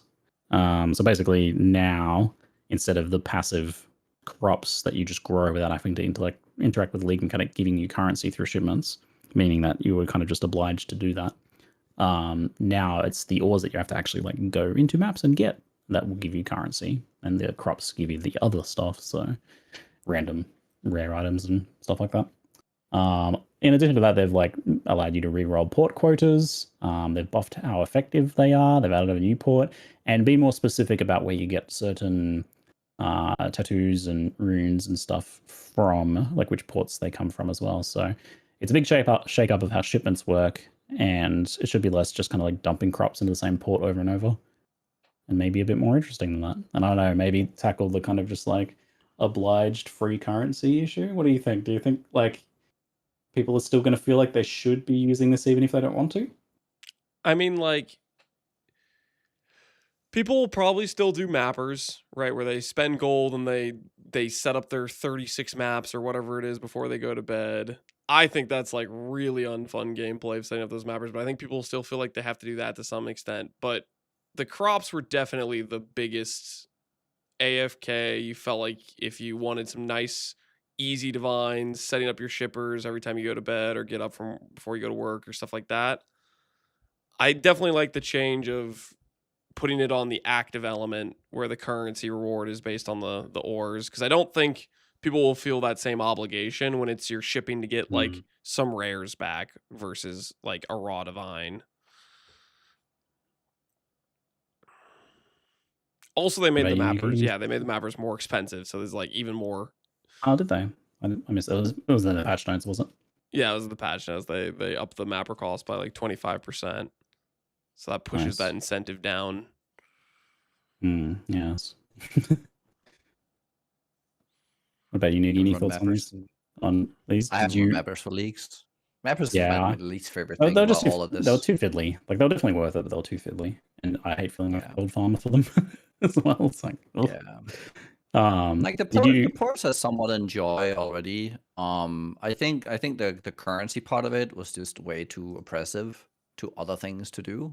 But like the mechanics of it, and I've always like just kind of liked sending things off and like having that like ship pirate feel, right? More like a role playing point of view. So that part I did kind of enjoy, but mechanically how it fits in, yeah, it wasn't good before. No, I think Lance is right. The change that you actively have to farm for your currency.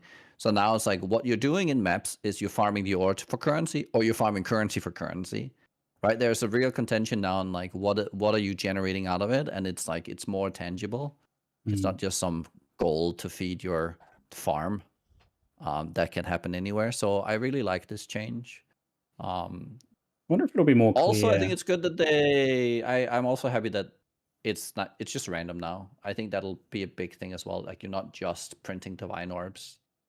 So like the average amount of loot you get will be more balanced, I think. Because like it'll maybe be a bit more obvious now that like certain ores are linked to certain types of currencies or whatnot. Because like that was when you were just growing all the crops and mixing them in, that was like not very obvious a lot of the time. Well, I think it's the opposite, right? Like it used to be. There was the it used to be the crops. Blue Xanthium to Calgar was heavily weighted towards divines, and they said they're taking that away. It's just it's not. I don't think. Do you think it's gonna be? I mean, they did make the post where they had from this new mechanic that they showed that people are still getting mirror shards and a good chunk of divines. So like, if you send big enough shipments, you can still generate some of this, but it will require a lot more of like the active gameplay work to Yeah, generate you the just like ores. you invest in and do the mechanic now to get that, Yeah. which makes it a decision and it feel like less of an obligation if you didn't like the daily quest aspect of it. Personally, I like it as well. I don't mind kind of like logging in and get my free currency, but I do also kind of I also kind of just like on principle dislike daily quest stuff. Anything that's like kind of MMOE, time wasty, busy work stuff like that always bothers me. So like I have a dissonance there, like cognitive dissonance there for sure. I say I don't like that thing, and yet here I am, lusting after my passive income. But yeah, no, it seems like such an obvious change that it's like, why don't they do that sooner? It's one of those ones in hindsight. It's rather obvious. The other big thing that was announced during the Q&A, come as kind of like a late change as part of the discussions about ground loot, was the doubling of currency drops from regular content, which comes with kind of like absorbing some unwanted drops from the loot pool and shifting that over to currency. And they said like the objective of that is to like get more, actual proper real currency you care about, not just transmutes and stuff, dropping in maps.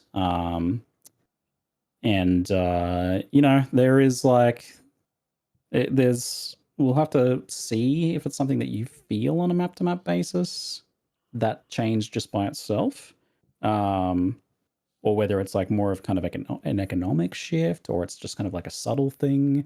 But you had an interesting point about this, Nugi, though, that like you think that it might be more impactful than people might suspect. Yeah, I think it will be more impactful. It just needs to happen frequently enough for you to notice. But I think there's like a threshold. So once the base loot goes up, it also means like, because let's say that any run you would do for Legion would generate you 2 divines. Any run you would do with a juice currency strat before would generate you 1.5. You would never run the currency strat before. Like, just by virtue of it never reaches the threshold of beating it. And so it just kind of fades into oblivion. Even though you can use it some, you just never run it, and you never actually... So you end up having this problem where, because people are not using the base loot, they never see the base loot happening. Even though it happens to some extent, they're using everything else around it that's not the base loot, and they give the impression that loot doesn't exist, because it's not something you actively push. So instead, if it reaches the threshold and the base loot is high enough to where the juice puts it above other mechanics, now people will actively go and push the base loot. And so the amount of loot you start getting from base loot just goes up. Yeah. By virtue of this. And it's very dependent on how people play the meta of the game, because it really just affects like obviously that affects where it comes from. So yeah, I think it might have a double whammy effect that you might not initially notice. A subtle issue with the like ground loot kind of discussion was the idea that strategies had restricted, like there wasn't as many like different options for how you go about doing things at endgame. You didn't have those and so that also came along with them sort of changing or nerfing certain scarabs and whatnot. But also like once you get that breakpoint of like the ground loot being too low, that it doesn't matter how many times of multipliers you put on it, how many thousands of % of multipliers you put on it, you can't really like get anywhere with it. Then those just become less ways of playing the game. So I do hope that this is enough to get there, that all of a sudden scarabs or whatever that weren't worth using, or strategies that weren't worth doing before, are worth doing once again now. I don't know. I mean, we just need a good balance to where either is an option. Because you don't really want it to where it's like one overshines the other all the time, because that's boring. If you prefer just killing monsters for your loot, that should be an option.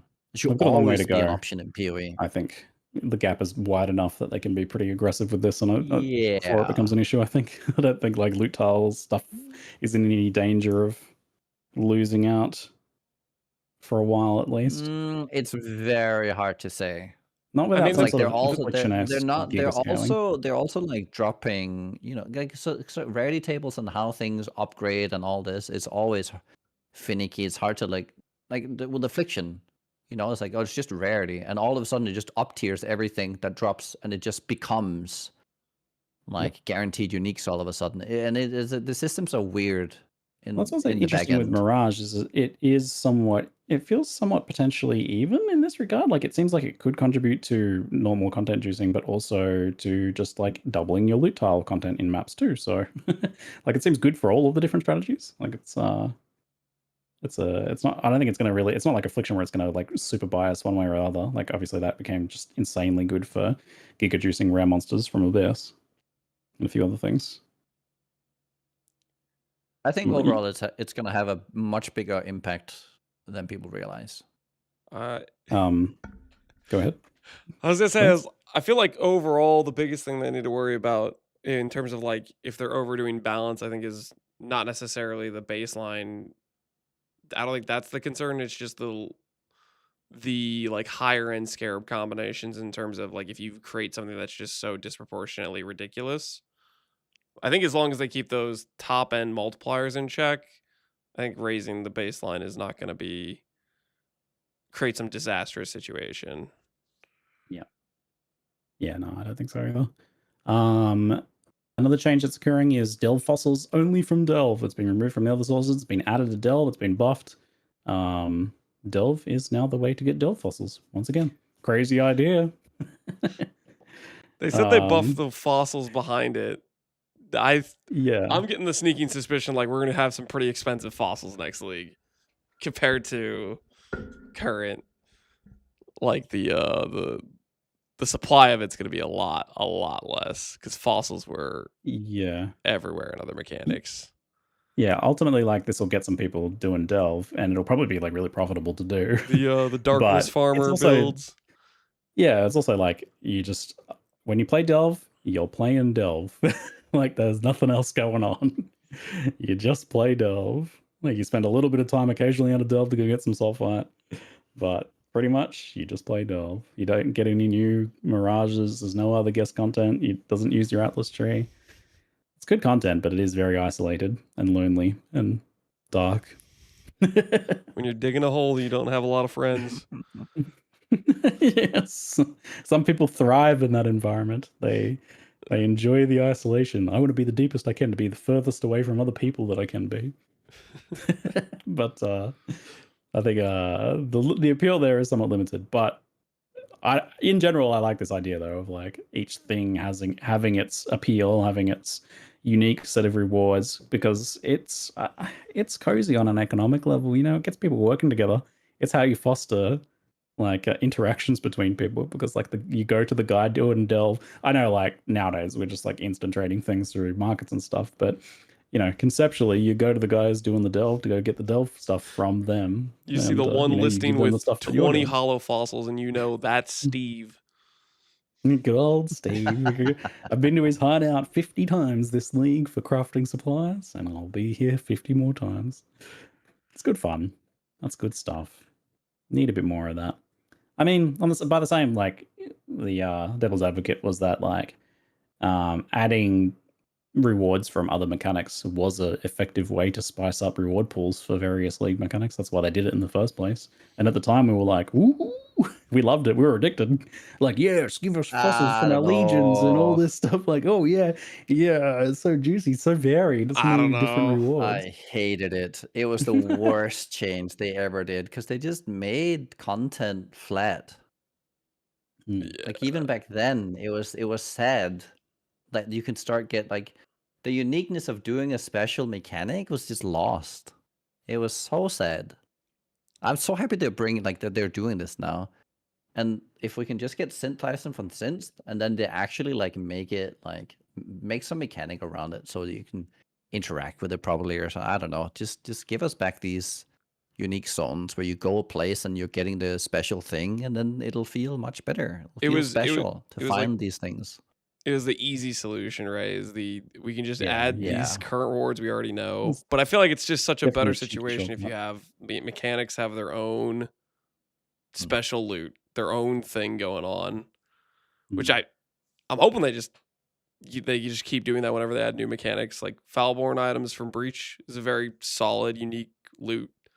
The special currencies they're talking about having be tied to Mirage is a very unique special loot. So I'm pretty optimistic they're This is going to kind take. of one of the. I think if we're going back to the first topic, this is one of the sacred things. Yeah, like yeah, okay. let their unique content be unique. It's a sacred thing that has been transgressed in the past, but Yes, seems to be they're restoring. they're mending the wound. Yes, exactly. It's good. That is good. There was a note here about Nugi about Netflix and chill content. Well, I can make a quick one on this because I don't want to Okay. go overboard. yeah. Okay, so and it kind of feeds into what Lance was saying. You know how like you don't want the best strategies to be too overwhelming and too oppressive? This is kind of what Netflix and chill talks about. It's bringing up the baseline. You can do content that's not overly juiced and it gives you enough back for your time.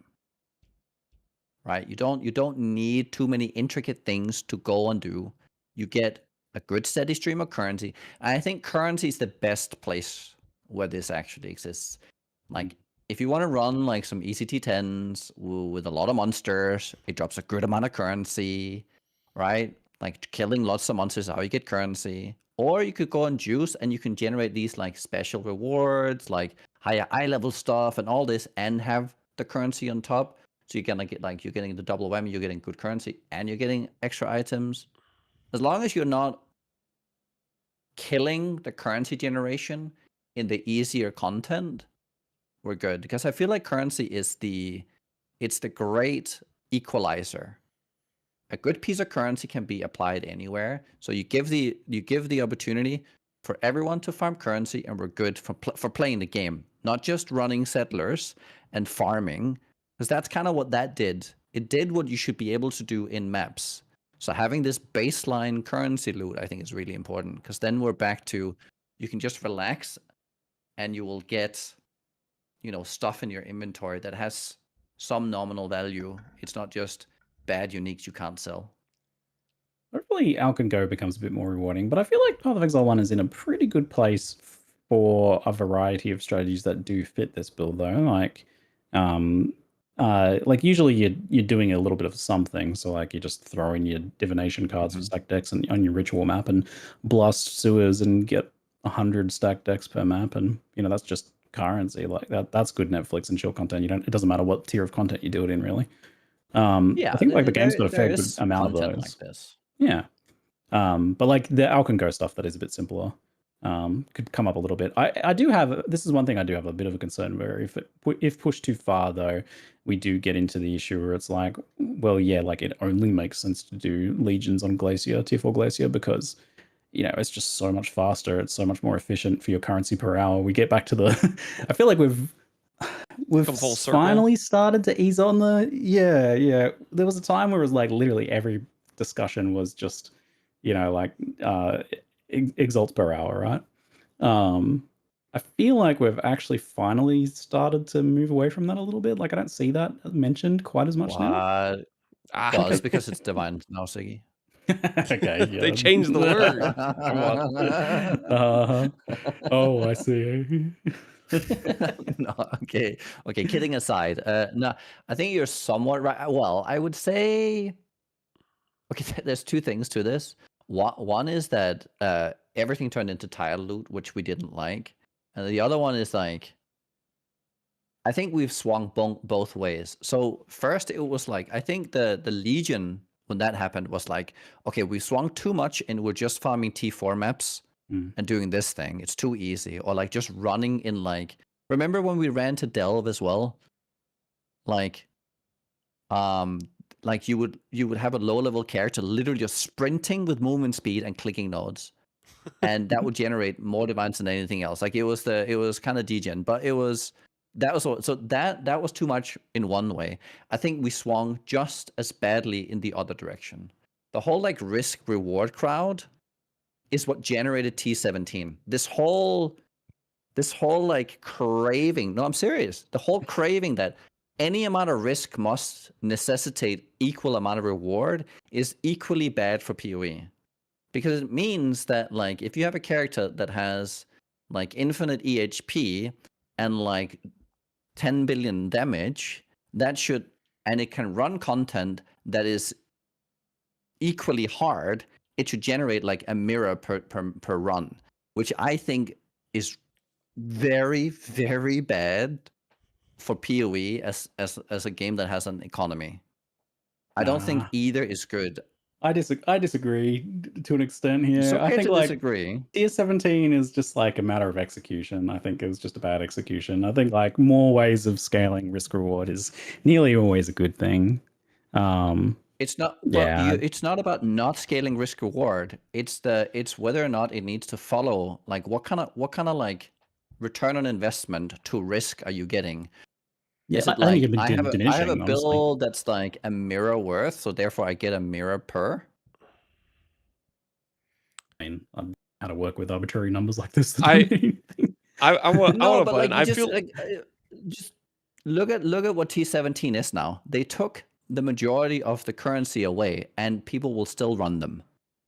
You could have none, like you could have had none of the extra currency drops in the 17s, and the reward would have still been good enough by virtue of it being one level higher and giving access to Ubers.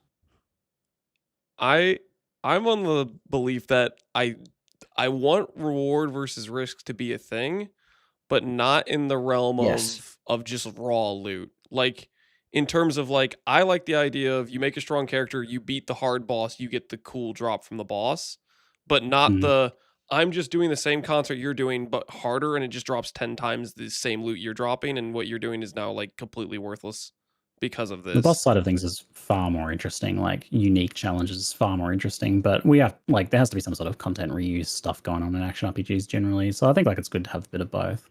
Like it was cool. Like the other problems with Abyss, it was cool that you were able to make stuff just like so much harder and so much more rewarding. I'm a fan of that. I like that Delve can scale to such a ridiculous extent that there's only like 2 people that are right down the bottom doing that stuff. Like I think that's They don't like 100x their drops. Yeah. No, I don't think it should be linear. Like I don't think you should be like Right. Okay. or even, and in many cases it's actually like the opposite of what it should be, where it like is exponential. It's like as you add more and more juice, the challenge goes up a little bit, but the reward goes up like crazy. Not a big fan of that to an extent. I quite like when it's the other way around, when your challenge is going up like crazy, but your reward is like, it's just a bit better. I feel like having to work like, harder and harder for every extra scrap of reward. I think that's fun, honestly. With Delve, I feel like the nice thing is like you scale depth and you get more hollow fossils. You don't get more raw divines. I feel like that's like the part where it doesn't break the lower loot is if you the thing you're getting for reward. I feel like it has to be something like somewhat different. It can't just be the same thing but way more, because that's when it makes that other farm invalidated, and then people feel like they're forced to do the thing that just drops the same thing but more. Whereas Well, like it's if like it a has different issue. something Being different. forced to do like a different thing, that's a whole other issue that I definitely have problems with. But like in this case, it's like people feel forced to like get better to get more rewards. That's fine. So I do think it's more interesting what you're saying though, when it is like a more unique or a different reward that you're getting as a result of like scaling up the challenge a lot.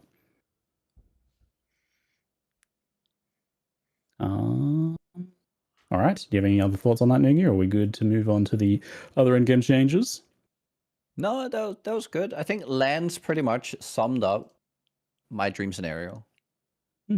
Hey, at the end there. So that was We're on the same page. My dream scenario is I'm not against risk reward. There just needs to be, you need to not invalidate other types of playing the game. That's the most important part.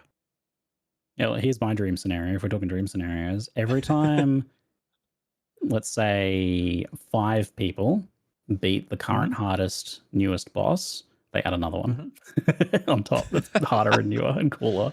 Every and more time complicated. 5 people, and then they're like, oh shit, they beat it. It's like they're like, see that the 4th person's about to do it. It's like, oh man, we better get this boss ready to drop this new content. Let's go. Infinite boss rush. based on how far the players can get. Let's go. Okay, other in-game atlas changes. The overall change to non-specific maps. So no longer do we need to find a dunes map or dig through our inventory for specific maps. They did the thing. It's just now tier 12 map, a tier 11 map, and so on. And they've changed how the atlas functions a lot now. You can just select which map you want on the atlas and apply your tier 12 map to run that at tier 12. So, you know, we were able to ultimately just farm one map over and over if you wanted to, but they've just kind of like accepted that, I think, and given a lot of quality of life to people that want to do that, but also to people that, you know, want to play the variety too. It seems It works like both ways. a whole lot of good out of it works both ways here. Like, I don't know, I'm curious. Like, to me, like, I try to draw. A part of me wants to be like, well, there's got to be some trade-offs here. But I can't really like pick them, honestly. Do you guys have like concerns about this change, or are you just all in? The only knee-jerk reaction I All had was to the to me initially it was just like, that's waystones, and my knee-jerk reaction was like, I don't like waystones. That's but PoE too. but it's not actually waystones that I don't No, it's like. not. It's the You know, it's the infinite atlas. You can't choose what you're playing. And This is not just a you problem. This is a widespread issue. It's just like the like tower tainted brand or whatever, this sort of stuff. And it's even like a thing internally too, where they have to be like, yeah, well, it's like, oh, I don't know, it sounds awfully PoE 2-ish. Are we sure we want to do that just because of that? But like, yes, I understand that. I also had the same thing. But It actually after took me I a little got while over to that realize. initial reaction, Yeah. I can't think of a reason why I don't like it. I think I'm it's just a one of fan. those ones where it's just like it makes sense ultimately. Sometimes you're only just fighting it for the sake of fighting it because that's PoE2 and I don't want PoE2 here. I am curious, like if anyone does have like I'm keen to hear if there is like a one. So I don't know if you have one in chat. Let us know if you have a concern about it, because I can't figure out anything major there. But it comes with the like removal of chisels as well. It comes with the removal of the favoriting map system, since that's no longer necessary. You don't care about what maps are dropping. So there's no need for that. I did hear a nice suggestion for quality of life, which might be something they have to get on at some point, which is like if you want to jump around between a bunch of different maps, let's say you're doing like the 10 rotation of 10 map bosses or something, you kind of have to like scroll around the atlas for that a bit. So maybe like just replacing what those favorite buttons were with just literally a UI function that jumps to your favorite maps, just as like a, you know, pinning parts on the atlas just to jump to it. Something like that could be a nice quality of life. Yeah. But just patting myself on the back here. This might have been one of my ideas that circled around to you. Nice. That's the first reaction I had when I saw it. I was like, we need some favorite buttons here. Yeah, because it seems like if you're just running one map over and over, it literally just, when you open your app device, it defaults to that map. So like it's super good for that. And yeah, if you're not moving around too much, it's probably going to be really comfy overall too. Or if you're doing like the on-screen mechanics, like the new blob mechanic, you know, you just click on the maps in that area. It's super easy. But yeah, I can see that coming. I don't know up with as the a Guardian thing. maps, if you have to like go around and find those as well. I feel like that could be some like when you're doing the Guardian maps, they would also just naturally rotate somehow.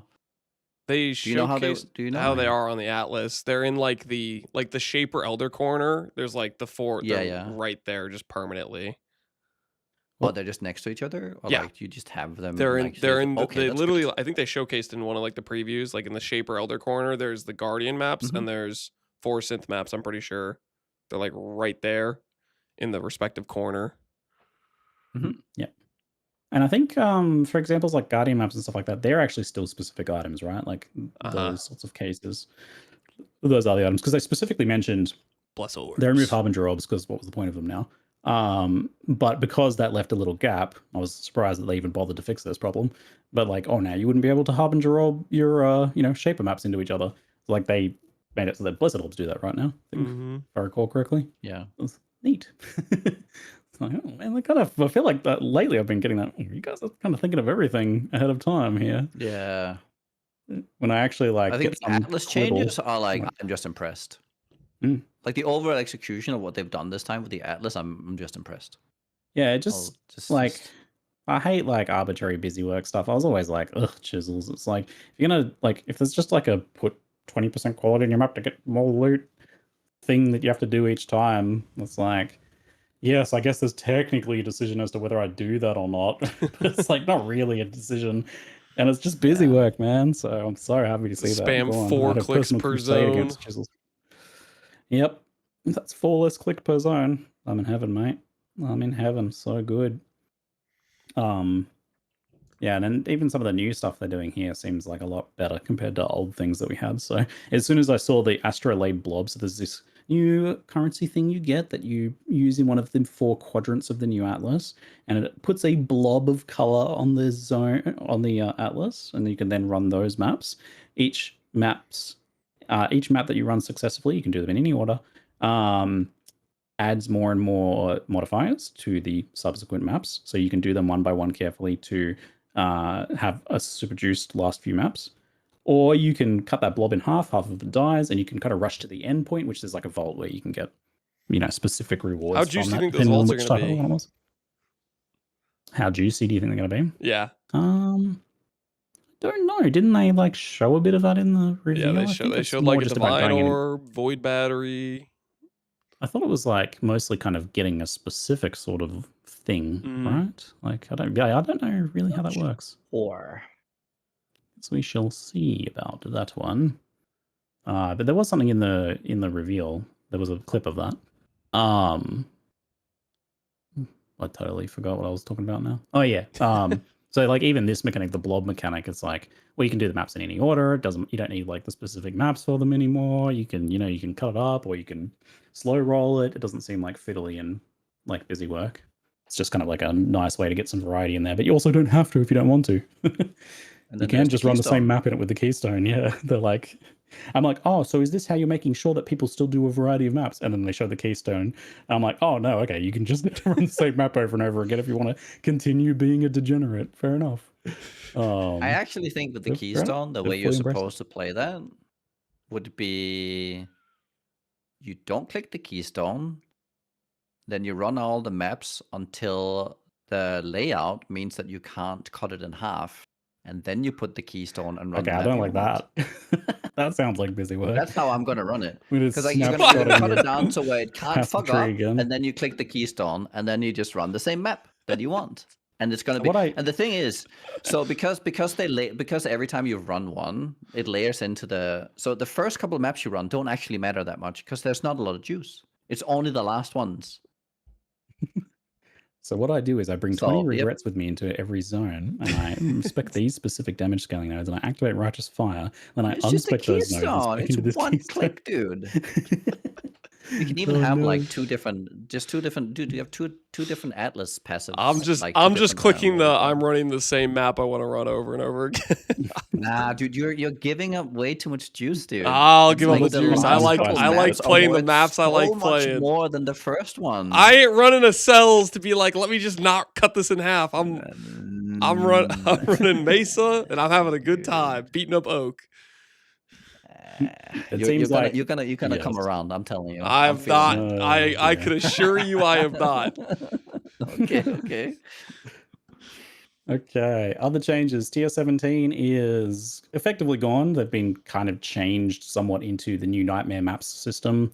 Octavian is adamant that any annoying Tier 17 modifiers have been removed, and if there's some that we still feel are annoying after this, tell us and you'll kill it too. That's pretty much what his stance was on that. He had a personal vendetta against them, felt very responsible. And the idea is to get back to what they originally wanted them to be, which is where the Nightmare bosses now, we're just going to stop saying Tier 17 altogether from now. The Nightmare bosses will be kind of like an access point to the Uber boss. Is how you go get the fragments as you go tackle these, harder than usual map bosses. It also sounds like there'll be a way to potentially get some of the new exceptional gems too. But yeah, I don't imagine you guys lament the loss of Tier 17s in the current iteration. I'm so happy that they're kind of decoupling Good. its loot multiplier and annoying mods to being just like the access point to the, stepping stone to the Ubers. Yeah, and the so the shaped maps stuff is kind of like at odds with these Nightmare maps. you're kind of doing one of those or the other thing. So that's further decoupling it. I think like the kind of the juicing is happening in the wider and more varied content pool, which is the way that it should be for sure. And hopefully that's how it plays out. The nightmare maps are like a fun challenge thing to go get, to do specific boss farming and get access to Ubers, or farm their drops, or you juice whatever map you want in the rest of the pool instead of the 4 tier 17 maps or whatever. Are they even 17 anymore? Are they not? No, I don't think that's a They're just thing. 16 I think right they now. have T16 tier now. Yeah. Mm. They still do have some extra, like they have modifiers on there still, right? So it's 16.5. So it's more like you'll have some of the currency modifiers on there. So you can still juice them. It's just hopefully they should be equivalent to juicing non-nightmare maps. I think non-nightmare are just gonna be better with the blobs. You're probably right. Especially Which towards is the good, end of I them. think. Yeah. Yeah, it's just much more interesting for sure. Yeah. My biggest concern with the tier 17 stuff was the modifiers specifically, less so than like the economic aspects of it. Just the build bricking aspect of it was just like really unfun. They were physically unfun to play. They felt awful a lot of the time. And then the build bricking stuff and the influence that had on the build meta, where it's like, you only really want to play those things that just ignore all that stuff. And that just felt like really restrictive. And if anything is sacrosanct, back to that discussion, is we many years ago, after I hounded them about it, got rid of immunities on the Guardians. So there was a time where Phoenix was immune to Ignite, and 2 of them were immune to Poison. I was playing my Poison build, and it's like, oh man, I just can't do half of the bosses that you have to do to reach the pinnacle boss. It's like it just felt so anti-PoE to me, so dated. And I did get rid of that. And tier 17s felt like a return of that in a way I didn't like. But I guess the flip side of this and some of the other changes, like the removal of map crafts from the device, is gone now as another killing off some random busy work stuff. You just take that stuff, put it in more interesting areas, get rid of the busy work. Hell yeah, big fan of that. But that consumed a lot of chaos. And tier 17s consumed a lot of chaos because you had to reroll so many crappy mods. So, we talked about in the Q&A and they're like, yeah, Price of Chaos might be a little wild. We'll see. I guess we'll see what happens fix with that this one. real quick, by the way. Oh, yeah? You swap Exalt and Chaos. Another swap. Another swap. I'm just because in I my world, I like Exalt. Chaos is kind of like it's an annoying type of item to use, right? It's like just have it. Well, if you want a Chaos spam, there needs to be a little bit of more thought to it. If you want a slam, there should be less thought to it. Because right now it's like, because an Exalt is worth something. I would like it to where I can just Exalt more things. It's a more fun experience. I feel like the way they're talking about it's gonna be more PoE2 common. experience. It's like, I don't know. The PoE2 experience on the Chaos versus Exalt is a much more enjoyable experience, in my opinion. You guys let me know what you think. But that's I think they're already going that way with how they're Chaos talking about rarer. it. Like they said, they 4x the cost of bench crafts with Exalts. That's fine. The bench crafts going up in price is fine. I have no problem. Well, I mean, that's that more common. They're making the Exalts way more common, right? Yeah, it's good. It's good. I like this. Just Yeah. make the Chaos rarer if it's a problem. If we ever had an economic shift where people start using a new main currency new main low tier currency besides Chaos, then now's the time it's going to happen. This is the league for It's it. still gonna be But Chaos. it's also I'm it's still just betting on Chaos. It's too ingrained in people's minds, though. It's a big leap, I think, to get there. It happened with going to Path of Exile 2, but that was it was a whole new game with a whole new currency system. So that's kind of almost what it takes. But this is the closest we might ever get to this happening again. We go back to GCPs. Once upon a time, GCPs were the currency before people knew about the vendor recipe, and we had that whole drama, secret cabal of GCP printing vendor recipe users. Good times. GCP man, yeah. So I guess we'll see. But yeah, I mean, who was hodling Chaos in their stash anyway, hoping for them to appreciate value? You were never doing that before, and it certainly isn't going to be happening in this league. So, as usual, probably put your currency into the higher stuff that retains its value or grows more. You'll trade out of it. Sure, I totally. still think it's gonna hold some value for a decent amount of time. Yeah. Bench crafts are I just mean- too valuable on items. The what?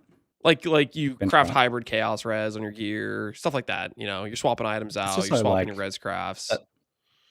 That's just Just such a use them on gear. limited use, though. It just gets used so. Well, I'm saying that's that's the small the amount. early use case. I don't know what you guys use your chaos orbs early on, but that's if I'm using chaos orbs early, it's for Pretty much it, right? those bench crafts. Which Okay, that this is what I'm doing now. I am just pouring chaos on cluster jewels instead of fucking alts and regals. There it is. But yep, they're good Yeah. for clusters for sure. I mean, yeah, whenever chaos like massively deflates or whatever, or inflates, whichever way that goes. Yes, I do. That's where I start being like, well, yeah, it doesn't. It's fine for me just to chaos spam this thing, and yeah. I mean, I'll always it's say. not even that far off now on clusters, especially if like, well, we'll see what happens with Harvest Juice with no Awakening Scarab if it becomes easier or harder with the Astrolabe stuff.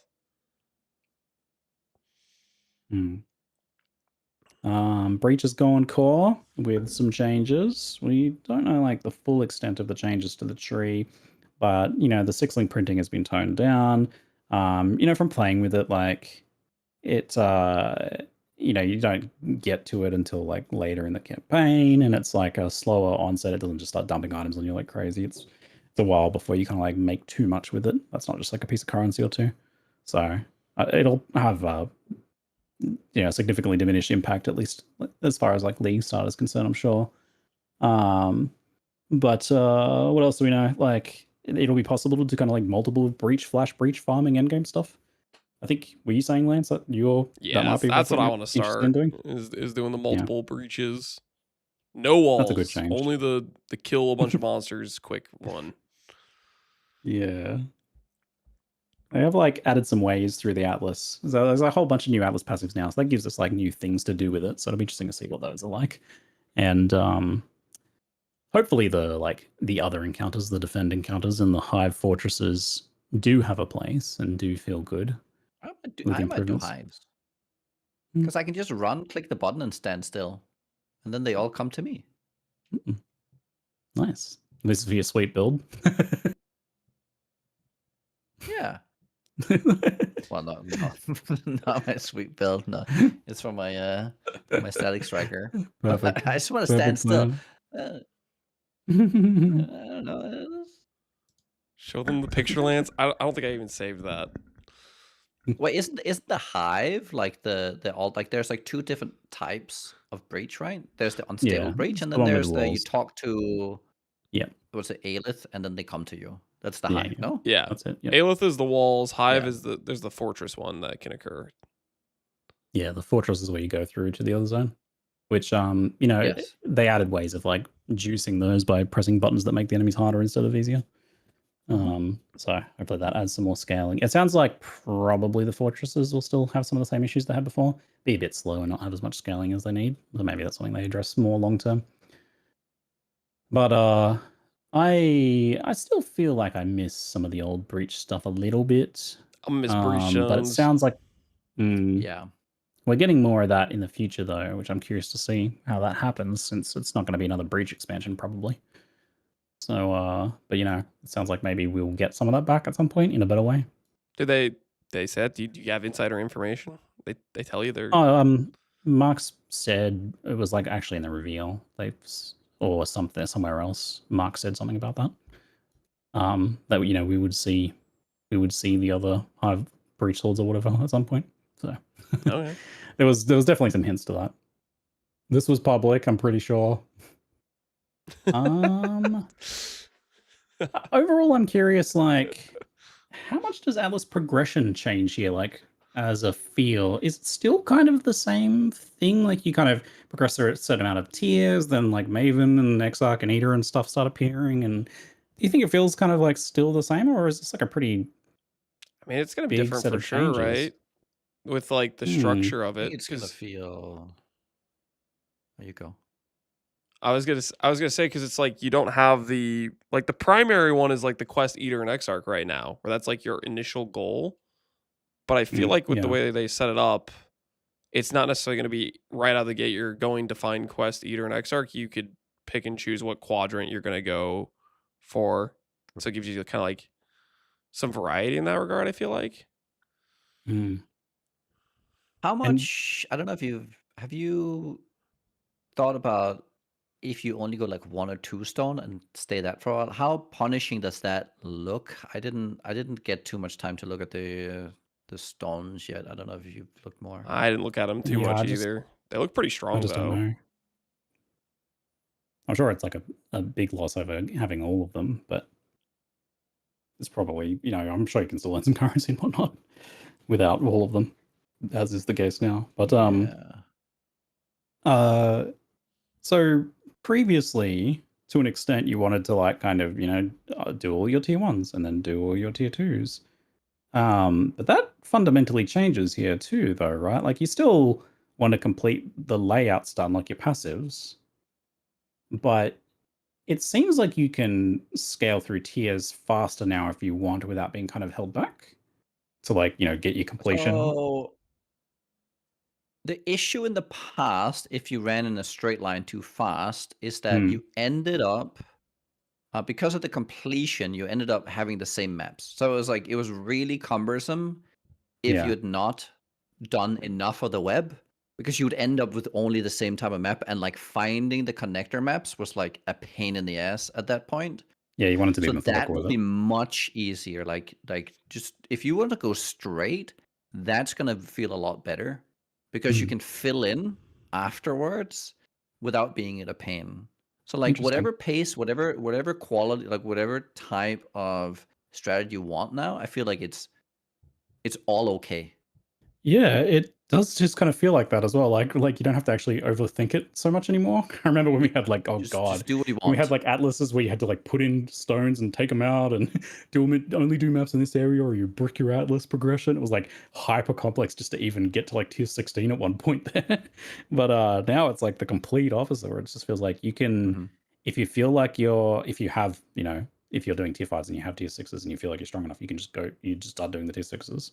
Like you can make that change independent of what content you need to still complete on the Atlas whenever you want. So it seems like you can probably go to tier 16 and 16 maps if you want to, if you're powerful enough. Like I don't see an issue with that unless you like want all the you want the Atlas completion for like. I mean, you can do that. Get right? every complete. Just do all the low tiers. Just do them all at work my way out. Yeah. Get the completion. So it seems like you could go whatever way you want. And you can like generate your watchstones like straight away. Like you just do right, get that done, and then go back to filling in if that's what you want to do. It's kind of wild. I'm getting more and more eager for this over time, just to like just kind of like feel out this unknown progression. I don't know. It sounds super smooth, so I'm excited for that. Do you folks have any other final thoughts? And if not, what are your league start plans? Lance? Any final thoughts? League start plans? I don't have any final thoughts. League start plans is I really want to play with that sacrifice support doing a Val Blade Vortex Glad. So I don't know how rare that's going to be. I think it's going to be tied to like Uber Ziri and probably rare. So I'm planning to just start as like something pretty straightforward, like Bleed Slam into Relic of the Pact and then swap over to Blade Vortex when it's available. That's my rough plan. We'll see how it goes. Awesome. What about you, Nugi? No more thoughts on the changes, but League Start, I am playing Static Strike into, what's the name? The Gathering Lightning Static Strike. Yeah. Trauma stacking Jug. So I'll League Stack with Shockwave into Trauma stacking. That is my plan. I'm gonna do the Holy Warrior Templar stuff. After playing it, I just want to play it more. So that's a good sign. It was really fun. He knows something. It's OP. He knows. Yeah, I don't. Well, I mean, it was good. It was really good. But I don't know if I want to go minion scaling or more my personal damage scaling. I really liked Static Strike, so I could see going that route. I quite like the hybrid approach, but at some point you have to make a decision, right? Like you can't just do some damage and minions do some damage. Doesn't really seem like a thing. I think for that specific skill, you could do a hybrid approach With Holy Strike. Yeah, I think so, because you can just Yeah. scale minion damage. Yeah, I mean, I can see Like, Holy like, Strike, and if I don't like could- the feel 'cause, of it, like, Dumb Blow. Because the hybrid approach is essentially, I want to do the damage too. Like if you're treating it as a strike skill, the minion stuff just becomes just make sure it scales with your damage, and you're just basically a non-minion build. You are just a strike build at that point. That's the hybrid version. Write that down, chat. Non-minion build. Just saying. Nugi Yeah, said that build is True. that is not a minion build if you just go True. hybrid. Yeah, I'm not agree sure more. exactly. I wonder if I kind of just feel it out and see which way I naturally fall, if that is a valid approach for this one. Or maybe that would normally be a bit silly, maybe, but I think that could work here. So yeah, we're gonna go that route anyway. Regardless, the leveling style is very fun, so I'm gonna enjoy that at the very least. But that's the plan. I guess we will leave it there for now, folks. Thanks for hanging out for the podcast, Nugi and Lance. Thanks, chat, for joining us as we rambled in our sleep-deprived state. Looking forward to some league starts, eh? You. All right. Yeah, it's gonna be great. Thanks, guys. Good luck. Good We'll luck see you out later. there, guys. Bye-bye. See you guys. New Year, are you still streaming more after this, or are you going to sleep? You want to stream 2 a.m., 3 a.m.? What time is it for you right now? No, it's getting close to 1 a.m. All right, I'm probably gonna I'm head out already here soon, so I'm sleep-deprived gonna find from somebody to host because I'm yesterday, getting I'm getting hungry. It's dinner time. I need to go cook some steak. Oh man. Oh. All right, I'll I see wish you I could guys. sleep, but I'm heading it's out. 12. It's midday.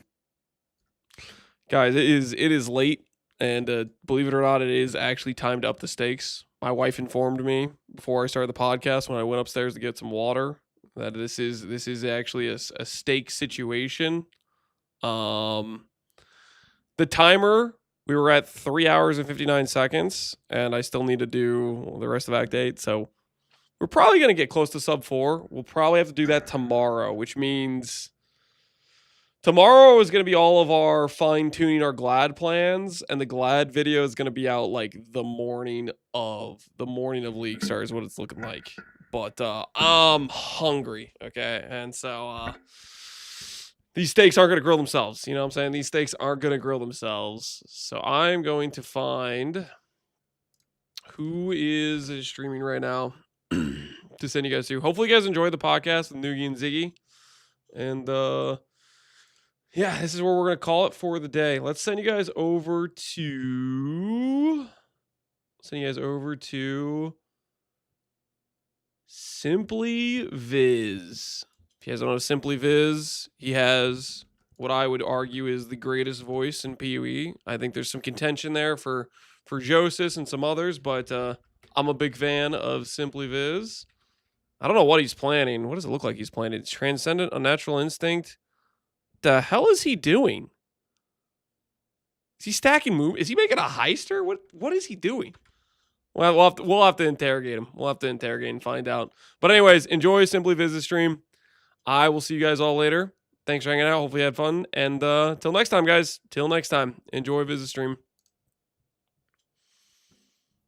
You're never playing banners when you already provide the things banners have. Like, you're not playing Bannerman purely for